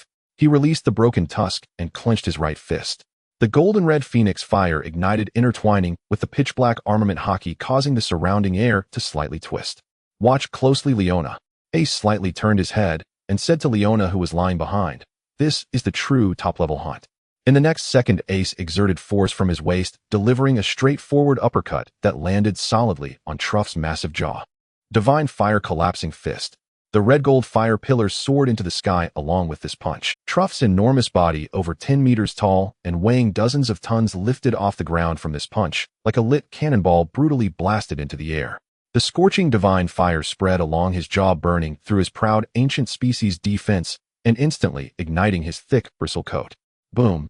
Truff fell heavily from midair into the forest over 100 meters away, creating a mass. His body was charred black, the armament haki completely shattered, reverting to his original bloated human form, lying at the bottom of the pit, twitching twice, completely losing consciousness. The once powerful figure with a bounty of 85 million berry could not last even 2 rounds before the captain of the Eclipse Pirates. The battlefield fell into silence. Leona leaned against the ancient golem's foot, her wild slit pupils astonished as they looked at Ace, who stood still, even his breathing undisturbed. She swallowed a mouthful of bloody saliva, her heart racing uncontrollably. One glance took down hundreds. Pure strength broke the tusks of an ancient species. A single punch turned this level of monster into a wreck. She finally understood that the man said he would bring the monsters of the new world to her table was not just a comforting lie. He truly could do it. In the inland area of Baku's island, in the midst of the ancient forest, a deep rumble echoed from the basin, causing a flock of startled birds to flee into the sky like a dark cloud. The ground beneath shook violently, as if the very heart of the island had been struck. The 3 individuals walking along the forest path abruptly came to a halt. Having just transported 100 barrels of rum and supplies back to the hold, they were thrown off balance by the sudden tremor. What the hell is going on? Is the island sinking? Buck wiped the sweat from his forehead. It's the captain's doing. Sabo, who walked in front, looked up at the lingering scorching red light above the basin, adjusting his hat. It seems he's found the main target. We need to hurry. Just as the 3 were about to hastily cross the thicket, a group of 40 or 50 armed black-clad poachers suddenly burst forth from the bushes ahead. Leading them was a bald, scarred brute carrying a heavy machete on his shoulder. Upon seeing Sabo and the others, a fierce glint flashed in his eyes. This is Lord Trust territory. Kill these few. Enough chatter. I don't have time for your introductions. Before the brute could finish his line, Sabo stepped forward. The deep blue figure sliced into the crowd. Sabo did not slow his pace. He was pressed for time and uninterested in hearing their names. Angered and surprised, the brute swung his machete down instinctively. However, Sabo showed no intention of dodging. He extended his right hand, covered in the color of armament hockey, with 3 fingers together directly meeting the blade. Dragon's claw. Clang. A crisp sound rang out. In the stunned gaze of all present, that mighty steel axe capable of severing ancient trees was gripped and cracked by Sabo's 3 fingers. Creak. The cracks rapidly spread, and the entire machete shattered into fragments.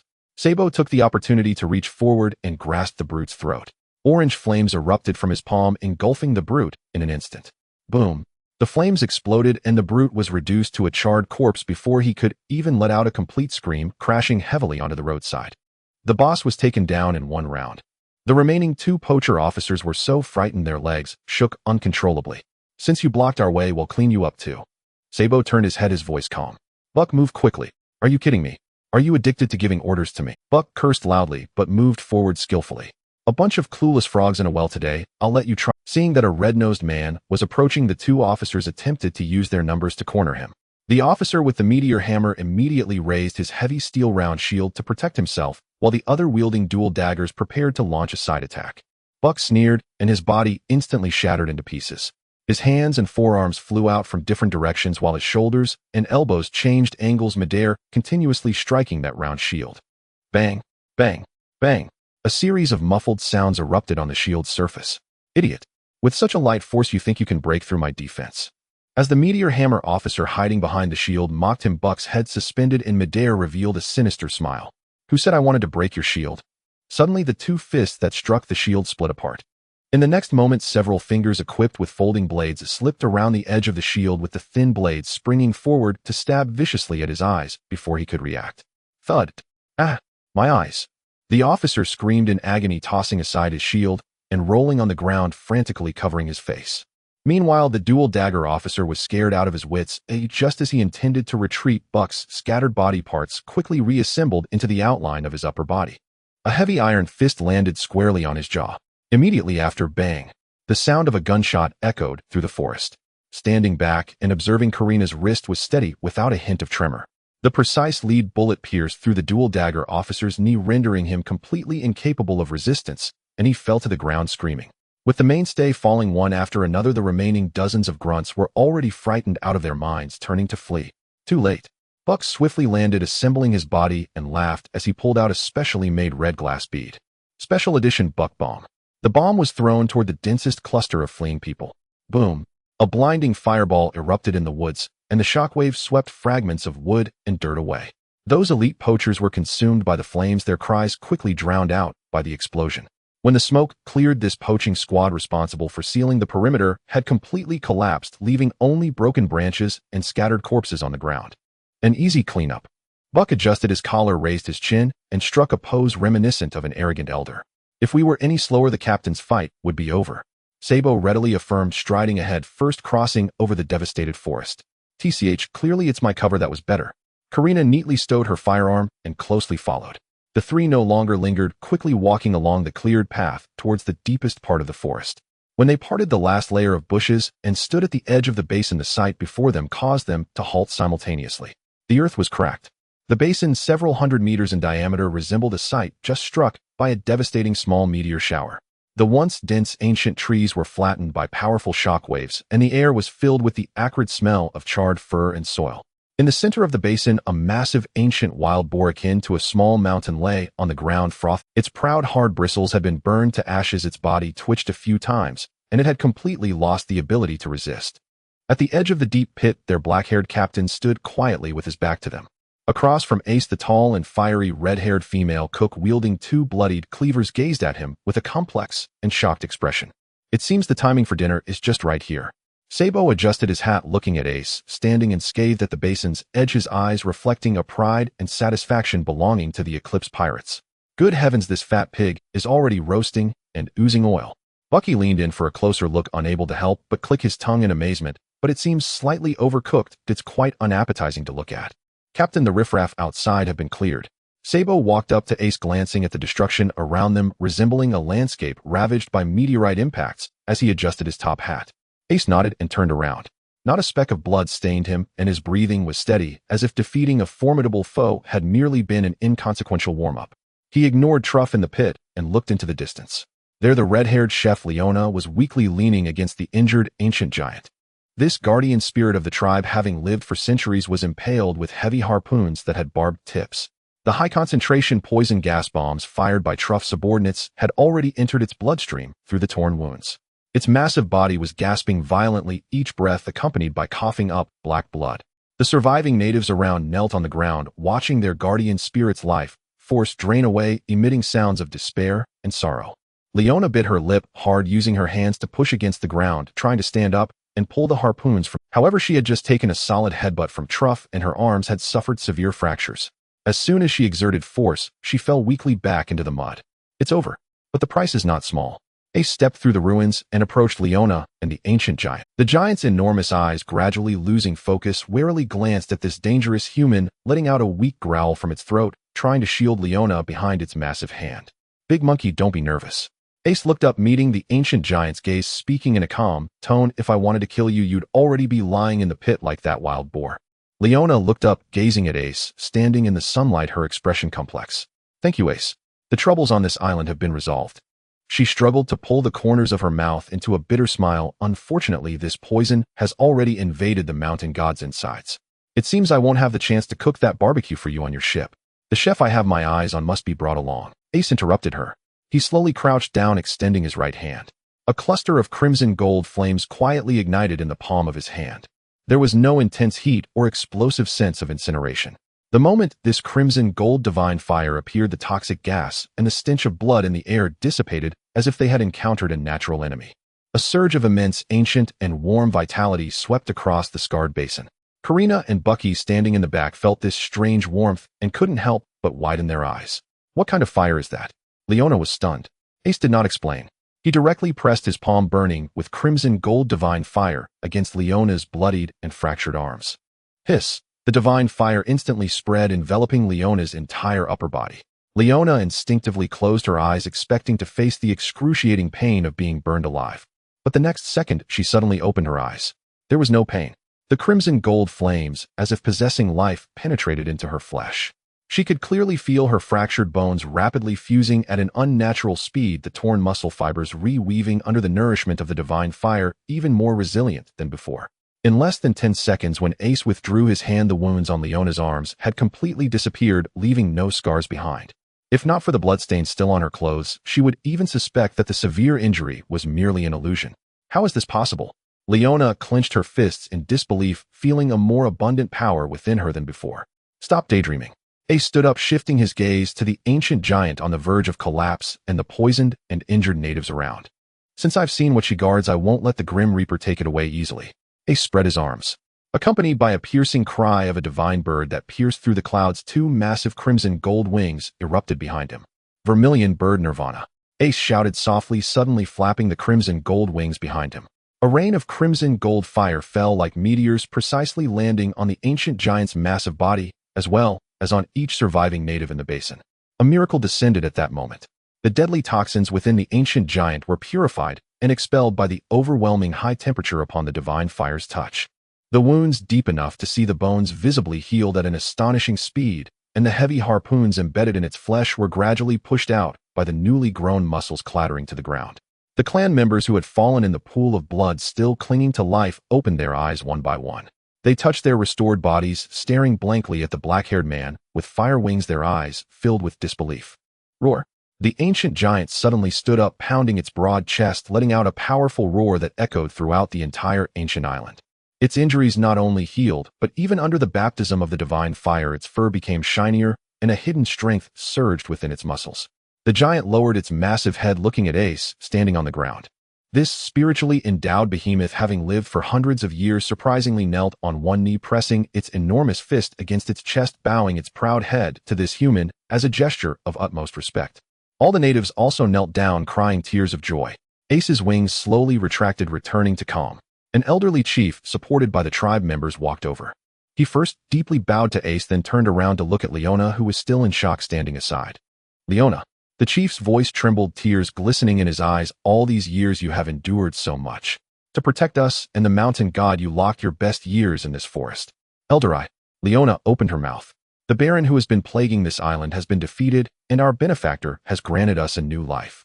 The chief smiled, his gaze kind as he looked at her. This island is now safe, and the mountain god has regained its strength.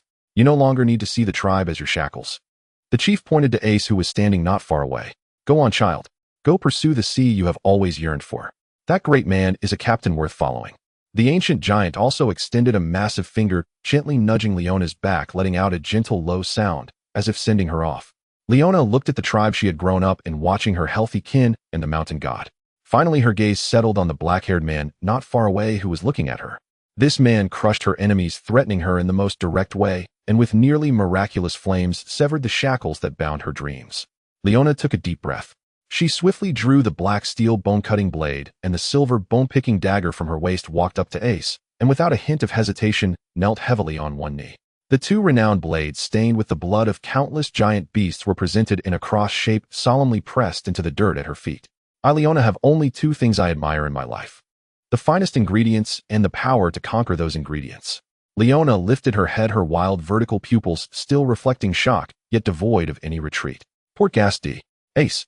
From this day forth, my knife, my culinary skills, and my life will all be dedicated to the Sun Eater. Ace looked at her and chuckled. He extended his broad palm and pulled Leona up from the ground. I don't need your life. Ace turned, gazing at the devastated, yet reborn basin, his voice echoing through the forest.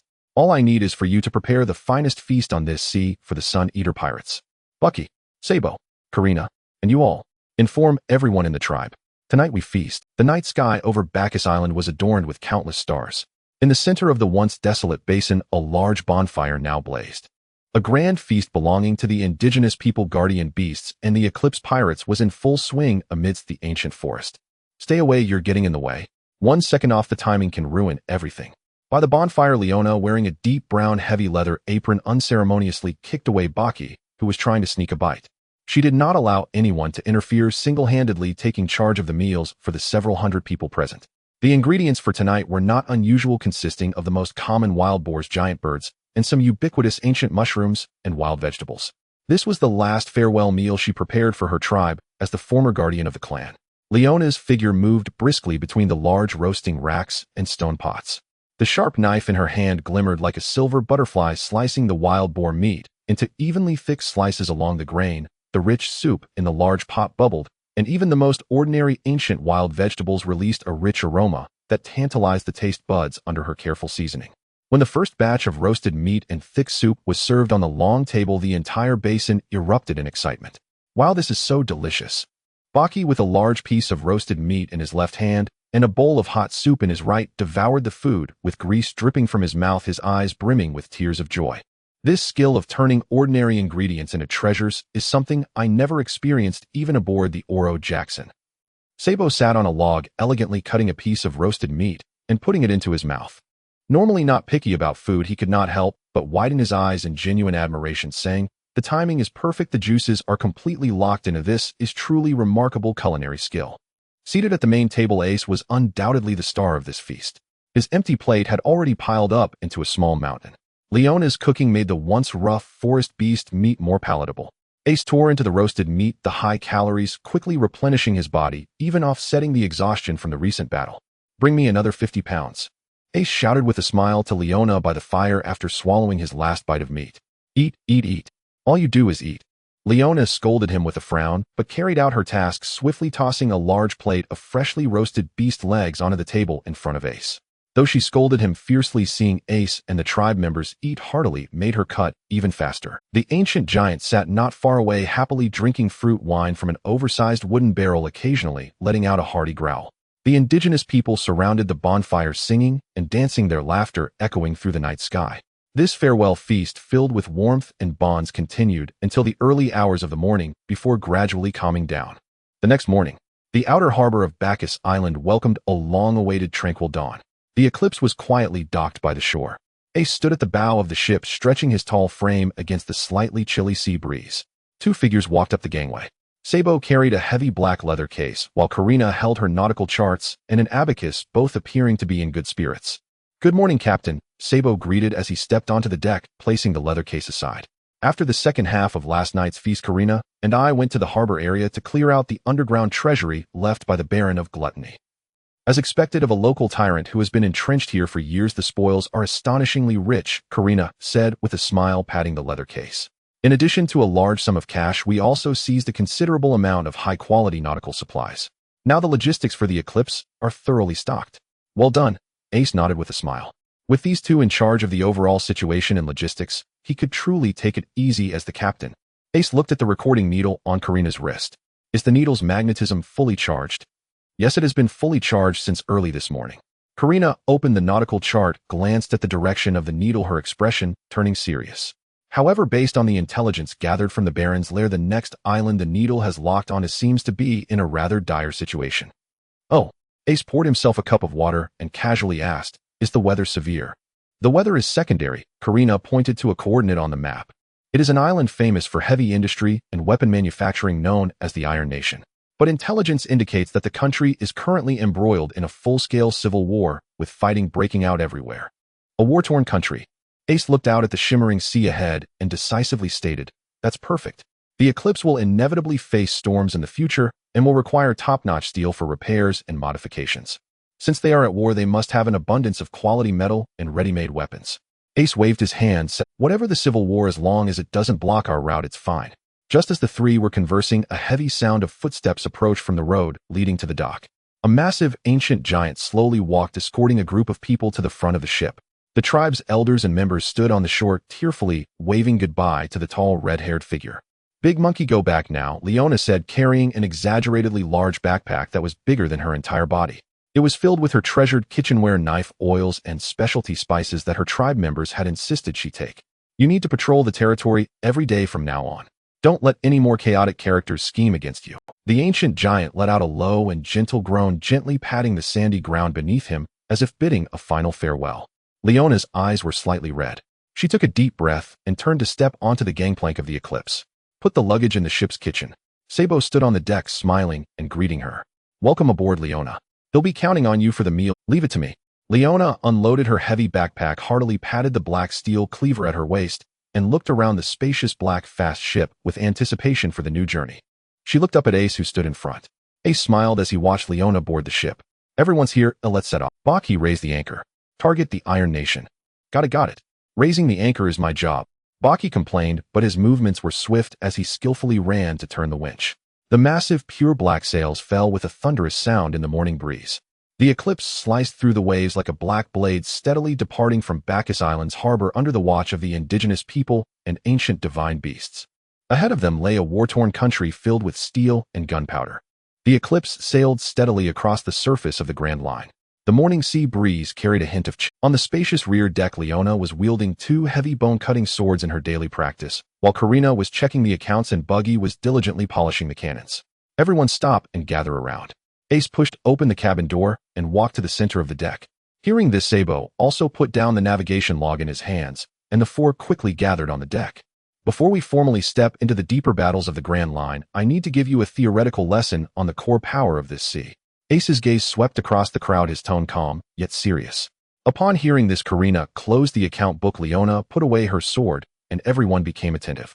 The devil fruits do bestow tremendous power, but in the new world, those who overly rely on their fruit abilities perish the quickest.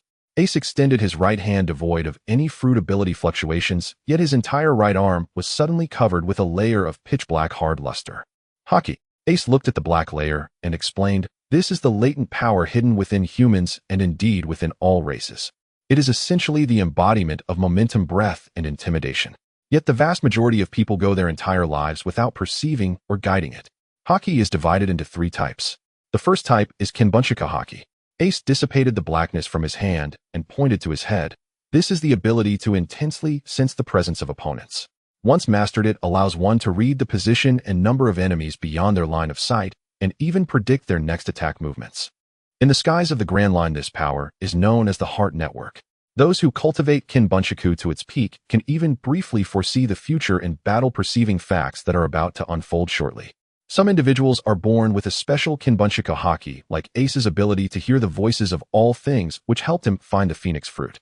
The second type is Busashoka Haki.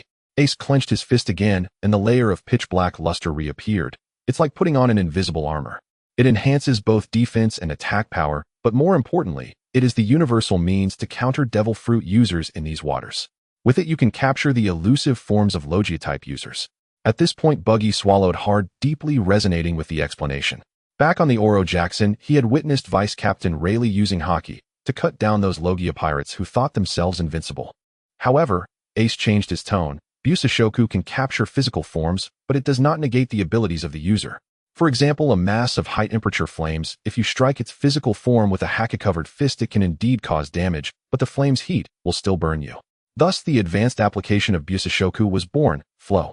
Ace spread his fingers, though difficult to discern with the naked eye. Sabo and the others could keenly sense a solid airflow swirling just outside Ace's palm.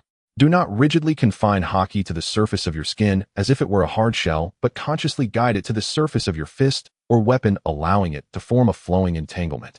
Ace explained, "In this state, you do not need direct physical contact with the enemy to strike them, and you can even inject Haki into their bodies, causing internal damage. This flowing Busashoku advanced application is known as Ryo Sakura in the isolationist way. Both the captain of the Navy's scientific unit Vegapunk and the reclusive king of the underworld Rayleigh have skillfully demonstrated this top-tier martial arts technique of striking from a distance. Striking from a distance, causing internal damage." Leona, being a chef well-versed in anatomy, immediately lit up upon hearing this theory. If she could master such power and apply it to her bone-cutting swords, wouldn't even the hardest bones of Sea Kings be shattered directly? As for the third type, Ace's expression grew solemn, Conqueror's Haki. This is a talent that only 1 in a million possesses. It cannot be awakened through regular training, but only grows naturally with the user's innate spirit. Ace stated calmly, "Basic Conqueror's Haki can directly incapacitate the weak with sheer presence. However, in true master duels, mere intimidation holds little significance. True rulers at the pinnacle of the sea can manifest this kingly presence, wrapping it around their weapons and limbs as precisely as Busashoku. This is the highest tier combat application on the sea, Conqueror's Haki entanglement. When Conqueror's Haki is entwined as an attack method, it produces distinct clashes of Haki. When throwing punches or swinging blades, the black lightning-like Haki tears and pulls through the air. Whether it was the former Pirate King Roger or the current Emperor Kaido of the Beasts, they both have mastered this destructive power that perfectly combines mental intimidation with physical strikes."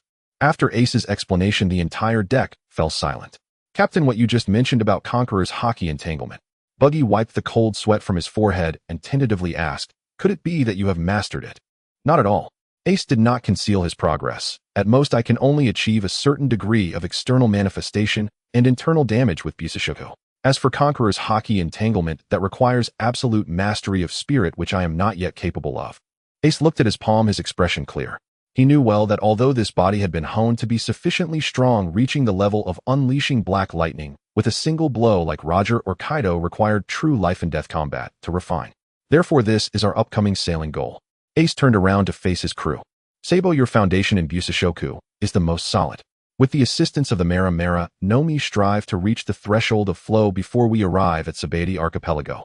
In the upcoming practical training, I will personally guide you through the moves, helping you find that feeling of hockey manifestation. No problem, that's what I've been wanting. Sabo smiled and adjusted his hat, determination igniting in his eyes. Buggy, Karina, Leona. Ace turned his gaze to the three. Your primary task now is to continue honing your physical bodies.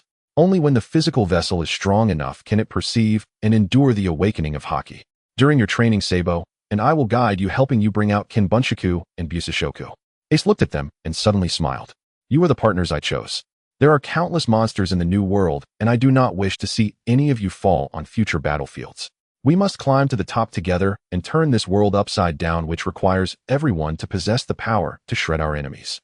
Upon hearing this, Karina and Leona exchanged glances, their expressions becoming serious. Even Buggy, who was usually cowardly and greedy, couldn't help but straighten his back. Though he said nothing, his eyes reflected a newfound determination. However, Ace changed his tone, adding a hint of a drill sergeant seriousness. Regular training is too slow for those with abilities. Sabo, bring out the Sea Prism Stone. At this, Sabo turned and pulled out a heavy metal box from the cabin. The box opened, revealing several sets of heavy dark gray, specially designed shackles and leg bindings neatly stacked inside. These are low-purity training Sea Prism Stone handcuffs that I acquired at a high price in the black market of Royana Port. Ace explained, they won't incapacitate a user like high-purity Sea Prism Stones, but will continuously drain stamina, suppress fruit abilities, and keep the body in a state of weakness and burden. Sea Prism Stone. Buggy took a large step back in fear. That's right. Ace stepped forward, picked up the heaviest pair of Sea Prism Stone handcuffs, and with a click sound, put them on his wrist.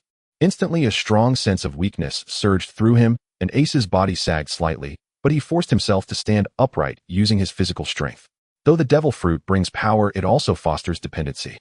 Ace flexed his wrist with the Sea Prism Stone handcuffs and said in a deep voice, wearing Sea Prism Stones suppresses the abilities of the user and significantly drains their stamina. It is in this weakened state, like being trapped in a quagmire, that extreme burden training must be conducted to fully unleash the physical potential. Once you have adjusted to throwing punches, running, and fighting while wearing Sea Prism Stones, the moment you remove the restraints, your normal physical strength will experience a true surge. Ace looked at Buggy, especially you, the ability user. Buggy, put them on and run 500 laps around the deck. Sabo, you do the same. Not just for ability users. Sabo picked up 2 pairs of slightly lighter Sea Prism Stone leg bindings and handed them to Leona and Karina. The density and weight of Sea Prism Stone far exceed ordinary steel, making it top-tier weight training equipment even for non-ability users. Come on. Leona decisively accepted the leg bindings strapped on her 2 bone-cutting swords and grit her teeth as she felt their incredible weight, determination igniting in her eyes. As long as it doesn't kill me, I can become stronger, right? It won't kill you. Ace looked at everyone now wearing these torturous training gear, nodding in satisfaction. Wear them while training, take them off while healing. After each round of training, I will use the Phoenix Flame to heal your torn muscles, bones, and internal injuries. From today on, the deck of the Eclipse will be your training hell. With Ace's command, the deck of the Eclipse was suddenly filled with heavy footsteps, the sound of blades cutting through the wind, and Buggy's heart-wrenching screams. The sea breeze brushed against the black, fast ship. In this perilous grand line, the Eclipse continued its journey toward the Iron Kingdom. The monsters on this ship also officially entered a harsher growth rhythm from this moment on. The heavy sea stone handcuffs were casually thrown onto the deck, making a dull thud. Ace moved his wrist, and in the moment the restraints were released, a series of fine cracking sounds echoed from his body, which had felt heavy from the suppression of the sea stone. A surge of abundant power far beyond the usual rapidly spread throughout his body along the muscle fibers. Today's special training ends here. Ace picked up the dark red cloak draped over a barrel and threw it over his shoulders as his palm brushed across the deck, with golden divine fire healing the overworked muscles and hidden injuries of several crew members. He glanced at the few people lying on the deck, gasping for breath, and said, "We're about to dock, everyone tidy up." Sabo untied his leg straps, took a deep breath, and stood up to smooth out his slightly wrinkled tailcoat. Karina and Leona were sprawled out on the deck, utterly exhausted. Especially Leona, despite her remarkable physique, had swung a heavy, bone-cutting knife for hours under extreme weight, and now even lifting a finger felt strenuous. However, when she sensed the increasingly solid muscle power within her, her feline vertical pupils gleamed with an alarming brightness. It's finally over. I thought I was going to die on the deck. Buggy lay on the ground in a star shape, gasping. Ahead is the port of the Iron Kingdom. Karina barely lifted herself, glancing at the pointer on her wrist, which indicated a massive island shrouded in thick black smoke and the roar of machinery. From a distance, the entire island resembled a gigantic fortress of steel. Countless towering chimneys emitted industrial waste, while massive gears and mechanical arms slowly rotated at the edge of the port, exuding an aura of rough and cold heavy industry. Let's go get off the ship and relax. Ace looked at this smoke-filled nation, his tone calm. We've been training for a while, and our nerves are too tense. Let's experience the local customs in town and buy the black steel needed to reinforce the ship. The hull was somewhat damaged during our passage through the upside-down mountain. Hearing that they could get off the ship to relax, Buggy felt as if someone had pulled him out of a coffin, leaping up from the deck with a carp jump. Let's go to town for a drink. I want to order the most expensive wine at the most luxurious tavern. Half an hour later, the Sun Eater reached the outskirts of the Iron Kingdom. Ace used his observation hockey to find a suitable hidden harbor surrounded by steep cliffs and obscured by. This way they wouldn't need to leave someone to guard the ship for the time being. The five of them walked together on the bustling streets of the Iron Kingdom. Most of the buildings here were made of hard rock and rough steel, with mercenaries carrying firearms and hurrying about, as well as mechanical tracked vehicles hauling heavy ores visible everywhere on the street. The air was filled with the scents of oil, coal, and a faint hint of gunpowder. What a depressing place. Karina frowned slightly as she observed the hurried passers-by on both sides of the street. It's a war-torn nation, so this atmosphere is quite normal. Buggy resumed his old demeanor, instructing in an exaggerated manner. Back in the latter half of the Grand Line, I've been to countries even more chaotic than this. In places like this, the truly exquisite materials definitely won't be found in open shops. Since you know so much, then the task of finding black steel will be left to you. Ace calmly responded. Count on me. Buggy waved his hand proudly. Let's go to the lowest and most chaotic scrap iron district in this place. That's where all the good stuff is. Under Buggy's guidance, the group passed through the outer streets and gradually delved deeper into the city's heart. The surrounding buildings became lower and more dilapidated, and the smell of oil in the air grew stronger. The streets were piled high with discarded mechanical parts, rusty cannon barrels, and various metal scraps that were unrecognizable. This was the underground scrap iron street of the Iron Kingdom, a gathering place for craftsmen, black market traders, and scavengers. As the group walked along the oil-stained street, a sudden explosion and the sound of tearing metal came from ahead. A steam vehicle equipped with multiple cannons flew out from the street corner like a kicked tin can, crashing heavily into a pile of scrap iron dozens of meters away, instantly raising a huge cloud of black smoke. Immediately after, several soldiers in warlord uniforms rolled and crawled out from the alley, their faces filled with terror. Monster! That guy is a madman. Hurry back and report to the Admiral. The soldiers screamed as they fled. Ace stopped, his gaze piercing through the billowing smoke towards the depths of the alley. Sabo and Leona also sensed something, and they both turned their gazes towards the same direction. In front of a mechanical shop that had been wrecked stood a tall man. He had disheveled silver-gray short hair and was wearing a pair of oil-stained goggles pushed up on his forehead. His build towered over Ace by a significant margin, resembling a moving iron tower. He wore rough, heavy work pants with scarred muscles exposed, casually holding a large screw in his mouth. The most striking feature was his exaggerated right arm. It was not a complete flesh-and-blood limb, but was wrapped in a heavy mechanical exoskeleton exuding an industrial violence. High-pressure steam was venting from the gaps of the exoskeleton, and hydraulic tubes emitted a deep rumble as the muscles contracted. In his hand, he was dragging an enormous hydraulic power hammer single-handedly. Judging by the structure of the hammerhead, it was clearly forcibly modified from the main cannon barrel of a scrapped warship. With this scrap you dare to come and requisition my shop? The silver-haired man spat the screw in his mouth, rolling around between his teeth. Dragging the heavy hydraulic war hammer, he didn't even glance at the groaning soldiers on the ground, only picking up a broken mechanical wind-up toy that had been stepped on, frowning deeply. A bunch of trash that only knows how to destroy. They have no idea what real machinery is. He irritably scratched his silver-gray hair, turned around, and was about to return to his shabby repair shop. Interesting.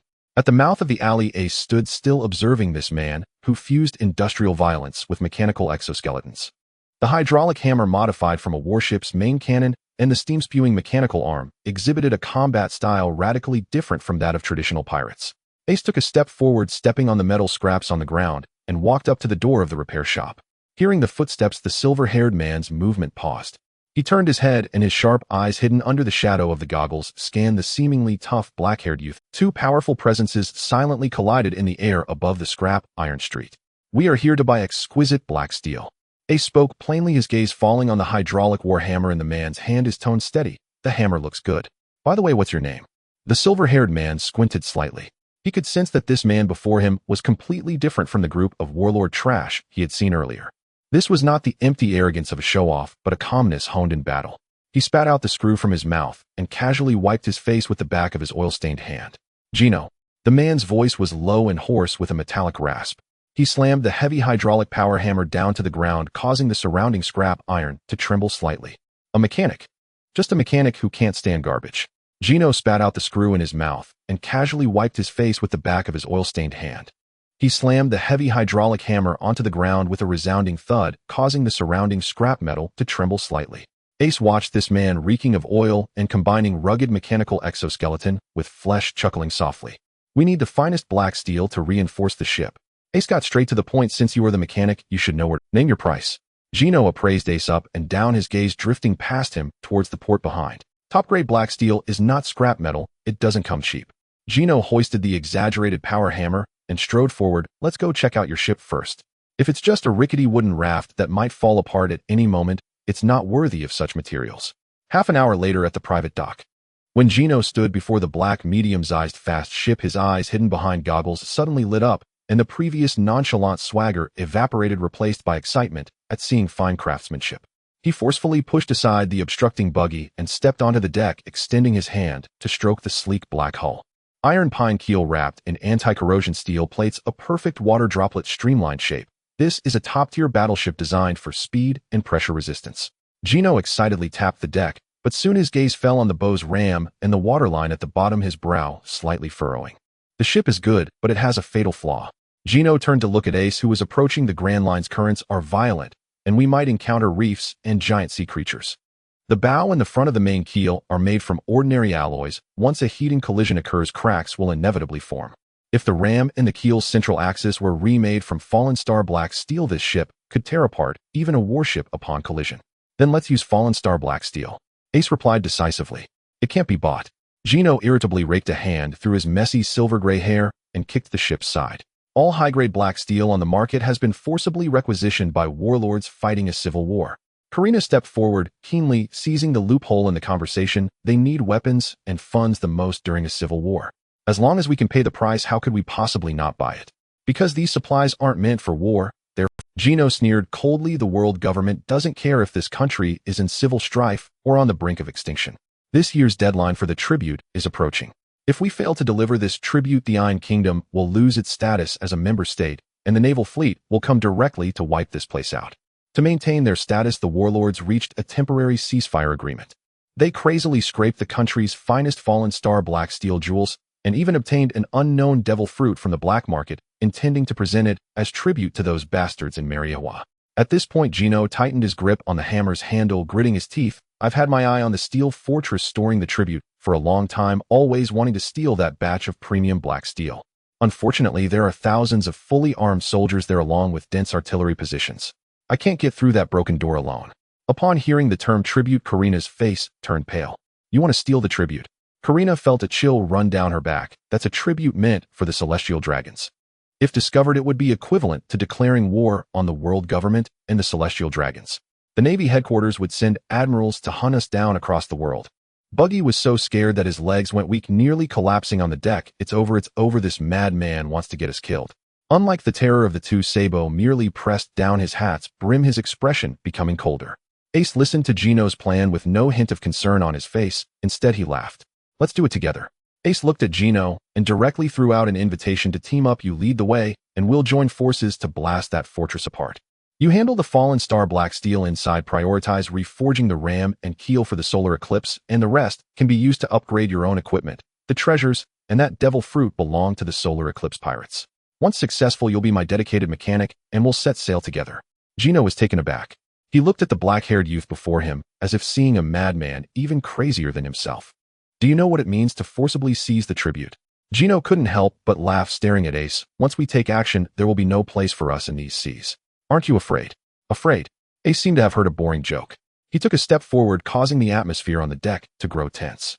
So what if it's just the tribute? Ace stared at Gino, speaking each word with emphasis. My nature dictates that I will sooner or later confront those self-proclaimed creators, the celestial dragons, and the five elders. I'm setting sail not to kneel under rules set by anyone. I want to reach the highest point and overturn everything weighing down on me. Ace's voice was not loud, yet it silenced the deck. Since they think they are superior, I will drag them down from their pedestal and trample them into the mud. I want to be the strongest, unbound by any rules. Anyone who stands in my way, no matter who they are, will be crushed. The deck fell into a brief silence. Gino stared blankly at Ace. There were no hypocritical notions of justice, no pretty slogans. This man wanted to pierce through the heavens simply because he refused to look up to anyone. Such a madman, treating the world government as a stepping stone, was exactly to his taste. Ha! After a brief silence, Gino threw his head back, letting out a rough laugh with a metallic quality. He grasped the heavy hydraulic war hammer, resting it on his broad shoulders as the mechanical exoskeleton emitted high-pressure steam with a deep rumble, robbing the celestial dragon's tribute. I'll take that reckless job. Gino's eyes ignited with a frenzied battle spirit. Gather your men, Captain. We're going to turn that fortress upside down. Seeing the two come to an agreement, Karina covered her forehead in pain. Reason told her that they should escape immediately. But thinking about the treasures, fallen star black steel, and that unknown devil fruit described by Gino, she fell silent for a few seconds before finally gritting her teeth. Since the captain has made up his mind. Karina took a deep breath, forcing herself to calm down. She looked at Ace, her gaze sharp. We can rob. But let's be clear that every single penny in the fortress must be counted and managed by me. Even if being chased by an admiral, I'll run away holding the money. No problem. Ace laughed heartily, agreeing to her demands, then turned to head toward the gangway. Sabo, Leona, it's time to get to work. Let's go see what generous gifts those warlords have prepared for us. In the Kingdom of Steel at the Central Heights, a massive fortress built from heavy black steel and enormous stones looms atop a cliff resembling a colossal steel beast. The towering city walls are densely packed with heavy artillery, with thousands of fully armed elite soldiers patrolling the battlements. This is a forbidden zone funded by the Warlords Alliance, storing the heavenly gold destined for the Celestial Dragon. On the necessary path to the fortress, 6 figures stride forward. Up ahead is the fortress where the Starfall black steel is stored. Gino hefts a heavy hydraulic hammer, steam hissing from the gaps in his exoskeleton. The walls are cast from a mixture of high-density alloys and rock. Ordinary shells leave no mark at all. Is that so? Then I must see just how hard it is. Bucky, leading the way, had already prepared a red glass ball bomb in his hand. Although he knew that stealing the heavenly gold would bring great trouble, the temptation of treasure and the thrill from Ace's decision fully awakened his innate pirate nature. Consider this a greeting gift. Bucky shouted, using all his strength to hurl the bomb at the fortress' massive pure steel gate. Special edition Bucky bomb. The bomb, no larger than a fingernail, detonated upon contact with the gate. Boom. A colossal fireball shot into the sky, and the deafening explosion echoed across the entire heights. The violent shockwave twisted the several-ton heavy steel gate, causing massive chunks of the surrounding walls to crumble, while dozens of guards behind the door were flung into the air, having no idea what had just happened. Enemy attack. Pirates are storming the city. Fire the cannons. The guards atop the walls snapped back to reality from the explosive shock, frantically sounding the alarm as rows of heavy artillery swiftly turned their barrels. Before they could ignite the fuses, a figure clad in deep blue leaped high into the air, advancing towards the walls amidst the smoke. Sabo adjusted his top, had his right arm transforming into a swirling orange flame in midair. Fire fist. A thick, raging pillar of fire roared forth like an angry dragon, sweeping across the fortress battlements. The intense flames instantly engulfed the rows of heavy artillery, causing surrounding ammunition crates to explode in succession. The walls turned into a sea of fire, intermingled with screams and explosions as the outer defenses crumbled in an instant. Gino, witnessing the exaggerated destruction before him, couldn't help but whistle. You guys really skip the warm-up when it comes to a fight. The door isn't completely broken yet. Ace stepped forward, examining the distorted, yet still firmly lodged steel gate and the thick alloy inner wall behind it. He did not draw his sword, but slowly clenched his right fist. In his mind, he recalled the straightforward, yet powerful technique that old Garp had used to beat him in the forest, capable of piercing through an entire mountain. Armament hockey release. Ace whispered as a solid black aura immediately coiled around his right. Then this aura did not merely linger on the surface of his skin, but following his will condensed into a mass of high-density, invisible airflow before his fist. Ace bent his knees, facing the twisted steel gate and the thick inner wall, and unleashed a punch. Fist bone impact. Without making contact with the physical object. Just a few meters away from the gate, the compressed, flowing aura, like an invisible cannonball, crashed violently against the steel. Crack, boom. The chilling sound of metal fracturing erupted. Countless shards of steel and stone shot out in a fan shape into the fortress interior, forcefully blasting a massive passageway over 10 meters. Countless shards of steel and stone shot out in a fan shape into the fortress interior, forcefully blasting a massive passageway over 10 meters wide through the once impregnable fortress front. Monster! The wall has been punched through. The guards inside the fortress stared at the black-haired youth who slowly retracted his fist, unable to steady their guns. Let's go and get our stuff. Ace flicked his wrist, stepping over the debris and steel wreckage as he strode into Sabo. Gino and the others followed closely behind. In the central plaza of the fortress, a large number of elite soldiers were retreating in disarray. On the elevated platform in the plaza, a middle-aged man in a luxurious uniform with a handlebar mustache stared at the group of intruders drenched in sweat. He was the neutral commander elected by several warlords specifically responsible for guarding this batch of heavenly gold. Do you know what you're doing? The commander's hand gripping the command sword trembled violently as he shouted hoarsely, "This is heavenly gold meant as tribute to the celestial dragon. If you dare touch even a single coin here, the warlord's armies and the Navy headquarters will absolutely crush you." Ace didn't even glance at him, striding straight towards the vault door behind the platform. Leona, wielding two bone-slicing knives, effortlessly cut down dozens of approaching guards, clearing. Seeing that these pirates completely disregarded his warning, the commander fell into utter despair. He scrambled towards the communication station in the corner of the platform, frantically dialing several phone bugs. "Come quick for reinforcements. The Heavenly Gold Fortress is under pirate attack. Immediately notify all the admirals. Request assistance from the Navy fleet stationed in the nearby waters. Hurry." After a few minutes, the communication station echoed with the furious shouts of various warlords and the piercing alarm from the Navy. "Found it!" A delighted scream erupted from the vault as Karina exclaimed. The heavy alloy door was forcefully smashed open by Gino using the hydraulic hammer, revealing a mountain of gold coins and jewels shimmering in the dim light. Without hesitation, Karina pulled out a specially made large bag and began stuffing it with cash and jewels. In the innermost part of the vault, she successfully unearthed a devil fruit covered in spiral patterns and swiftly stuffed it into her pocket. Starfall black steel. Huh. My top-tier material is indeed here. Gino found a large piece of black metal radiating a faint starlight among a pile of weaponry. He caressed the black steel as if it were a priceless treasure, hoisted it onto his shoulder with his mechanical exoskeleton, and began to laugh maniacally. "Captain, we've secured everything."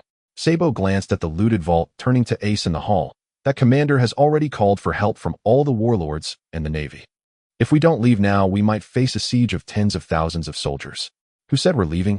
Ace sat atop a box of gold coins that Karina hadn't managed to collect, yet casually playing with a gold cup. "Captain." Bucky, who was holding 2 bags of treasure ready to flee, nearly dropped his jaw to the ground upon hearing this. "We've already stolen everything. Are we going to stay here and wait for death?" "That's a coalition of several warlords and possibly Navy headquarters officers too." Karina and Leona looked at Ace in confusion. "For the past half-month, you all have been sweating it out on the deck." Ace looked at his crew before him. "But just practicing on the deck won't unleash your true potential." He pointed outside the door. In the distance, the alarms of the entire island blared frantically, and one could faintly hear the sounds of large armies assembling and armored vehicles rumbling. "No need to search for opponents. Isn't this a ready-made testing stone?" Ace stood up, looking at Bucky, Leona, and "We'll wait for them to come here. Use the bodies and weapons you've honed during this time to experience the pressure of life and death. As long as you're not killed on the spot, pushing your physical potential to the limit will greatly aid in comprehending hockey." Hearing this crazy decision, Gino, carrying the Starfall black steel, let out a hearty laugh. "Using the entire island's warlords' armies as sparring partners. You're truly an unreasonable madman. But my hydraulic hammer could use some action too." Bucky looked at the bag of money in his hand, and then at the approaching army with a helpless expression, gritting his teeth as he fastened the sea stone finger cuffs, the edges of the folding thin blades gently springing out. Ace drew his large knife from his waist, swinging it casually and carving a deep trench in the ground. "Time to get to work, everyone." On the daybreak, outside the iron fortress, the tremors of the earth grew increasingly intense. In just an hour, the once barren high ground was filled with a surging tide of people. In order to secure this batch of heavenly gold, the major warlords, long foes in constant civil war, surprisingly united. Over 10,000 fully armed elite soldiers, along with dozens of steam-powered armored vehicles belching black smoke, surrounded the fortress, leaving no gaps. Inside the fortress, Karina tied together several large backpacks filled with treasures. Listening to the deafening sound of the army gathering outside, her brow furrowed tightly. "Captain, I can take the treasure and that fruit, but the batch of starfallen black steel that Gino brought back is simply too heavy." The draft line and cargo space of the Eclipse ship cannot support such a massive weight of metal. If it can't fit, then well seize a ship that can. Ace sat atop a broken stone pillar, his gaze sweeping over the fortress walls towards the town below. After the battle, we'll head straight to the port and seize a warlord's heavy transport ship. We'll load the black steel onto it, then we'll leave on 2 ships and find a deserted island for Gino to peacefully complete the upgrades on the Eclipse ship. Good idea. With no worries behind us, it's time to settle the old scores with those ruffians who smashed my repair shop. Gino flexed his robust neck. The heavy mechanical exoskeleton on his right arm emitted a roar of high-pressure steam. With a sudden burst of strength in his legs, his towering figure charged out like a rampaging armored rhinoceros, the first to rush through the breach in the fortress. He had dared to confront warlords alone in the past, and now, with powerful allies, he felt unstoppable. Outside the fortress, a one-eyed leader clad in a warlord's coat stood atop a battle vehicle preparing to issue commands. Fire. Turn that giant into a sieve. Seeing someone charge out, the one-eyed leader unhesitatingly swung down his command blade. The sound of intense gunfire instantly shattered the tranquility of the high ground. However, Gino did not flinch. The heavy steel plates deflected the ordinary lead bullets, and using the thrust from his steam-powered boots, he leapt dozens of meters, landing heavily at the forefront of the army formation. Taste the power of my hammer. Gino roared, his sturdy mechanical arm swinging the modified hydraulic war hammer down upon an oncoming steam-armored vehicle. Boom!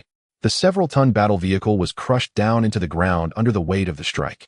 The violent energy instantly triggered the steam boiler inside the vehicle, causing a violent explosion that sent dozens of nearby soldiers soaring into the air. Pure industrial violence was vividly showcased in Gino's hands. This giant is truly a madman. Bucky seized the moment, his body instantly splitting into fragments. He concealed his feet behind the fortress cover, his upper body, adorned with sea stone cuffs, moved ghost-like into the enemy's flank, targeting the gunners preparing to fire. Leona charged into the crowd wielding 2 bone-cutting knives. Against the overwhelming number of soldiers, her physique, honed from years of hunting giant beasts, allowed her to cut through them like a tiger entering a flock of sheep. The twin blades danced among the enemy ranks, targeting the gaps and joints in the soldiers' armor. Yet the sheer number of enemies was overwhelming. Thousands of regular troops armed with spears and fire nets formed an impenetrable net, ensnaring the 3 intruders. At the rear of the warlord's army, several leaders coldly observed the 3 caught in a bitter struggle, showing no intention of personally intervening. Let the soldiers continue to push forward. No matter how strong they are, their stamina is ultimately limited. Once we've worn these 3 idiots down sufficiently, we will take action. At the breach of the fortress, Sabo leaned against a shattered stone pillar, watching his companions trapped in the sea of enemies below. He slightly turned his head towards Ace. Do you need help, Captain? That surrounding circle of thousands is no small challenge for them right now. If they can't even withstand this bit of pressure, how will they break through the door of dominance? Ace sat atop a broken city wall, his observation hockey firmly covering the entire battlefield.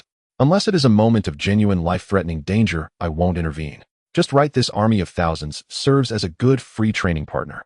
As Ace spoke, he suddenly frowned. He closed his eyes, his innate observation ability far surpassing the norm, spreading along the high ground of the fortress towards the coastline at the island's edge. The distance was too far for him to perceive the appearance of the approaching entities, but he could faintly capture the dangerous signals coming from the distant sea. The aura was heavy like a block of black iron, carrying the oppressive weight of battlefield experience, intruding into the magnetic field of this island. What an astonishing presence! How could a powerhouse of this caliber arrive so quickly? Is it a coincidence? Ace opened his eyes and gazed towards the coastline. He realized that the Navy responding to the Warlord Commander's distress call had arrived. Meanwhile, in the coastal waters surrounding the Ain Kingdom, 5 enormous warships flying the Seagull flag were cleaving through the waves, rapidly approaching the port. On the deck of the central flagship, a Navy Rear Admiral with a mohawk and a handlebar mustache, known as Weasel, hung up the phone with a solemn expression. Teacher Zephyr, the port ahead has been confirmed. The Warlord forces are blocking the high ground, but those pirates are quite powerful. The Heavenly Gold is likely in danger. Weasel walked to the front of the warship, respectfully reporting to a tall figure. Standing at the bow was an imposing old man as sturdy as an iron tower. He wore a purple suit draped in a wide Navy justice coat, and his short purple hair was already tinged with. However, what stood out most was the absence of what should have been his right arm, now just an empty sleeve flapping in his. Once a Navy admiral, he was now the chief instructor for new recruits, Zephyr. 4 years ago, the training ship he led was ambushed by a monstrous ability user. Countless young students were slaughtered, leaving only Ain and Binz alive, while his own right arm was severed. From that day on, the once feared admiral who does not kill had changed.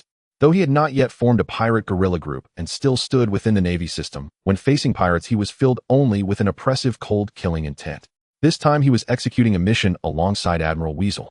After receiving a distress call from the heavenly gold fortress of Iron Kingdom, the fleet altered its course and headed towards this smoke-filled Iron Nation. Heavenly Gold.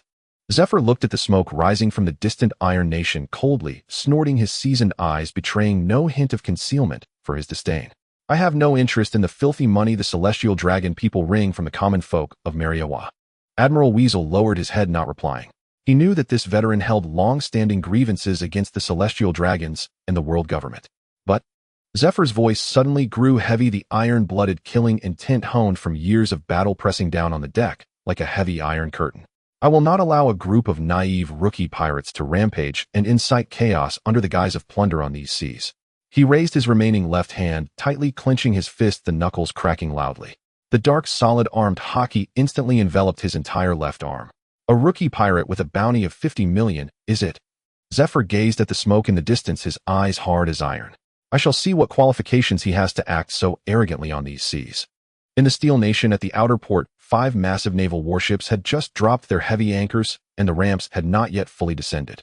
All troops listen up. Immediately disembark, target the central Highland fortress. Major General Squirrel drew his famous blade from his waist and loudly issued the charge order. Thousands of elite naval troops surged down from the warships like a tide racing towards the high ground. However, the one-armed elder at the bow of the warship showed no patience for waiting for the main force to assemble. Too slow. Zifa looked at the billowing black smoke rising from the distant high ground, and with a fierce tug, he pulled the justice coat draped over his shoulder. Bang! The deck of the warship beneath him emitted a muffled sound as the sturdy wooden planks suddenly cracked. Zifa's towering figure, as robust as an iron tower, shot up like a meteor soaring into the sky. Teacher Zifa. Major General Squirrel immediately turned to the 2 brigadier generals behind him.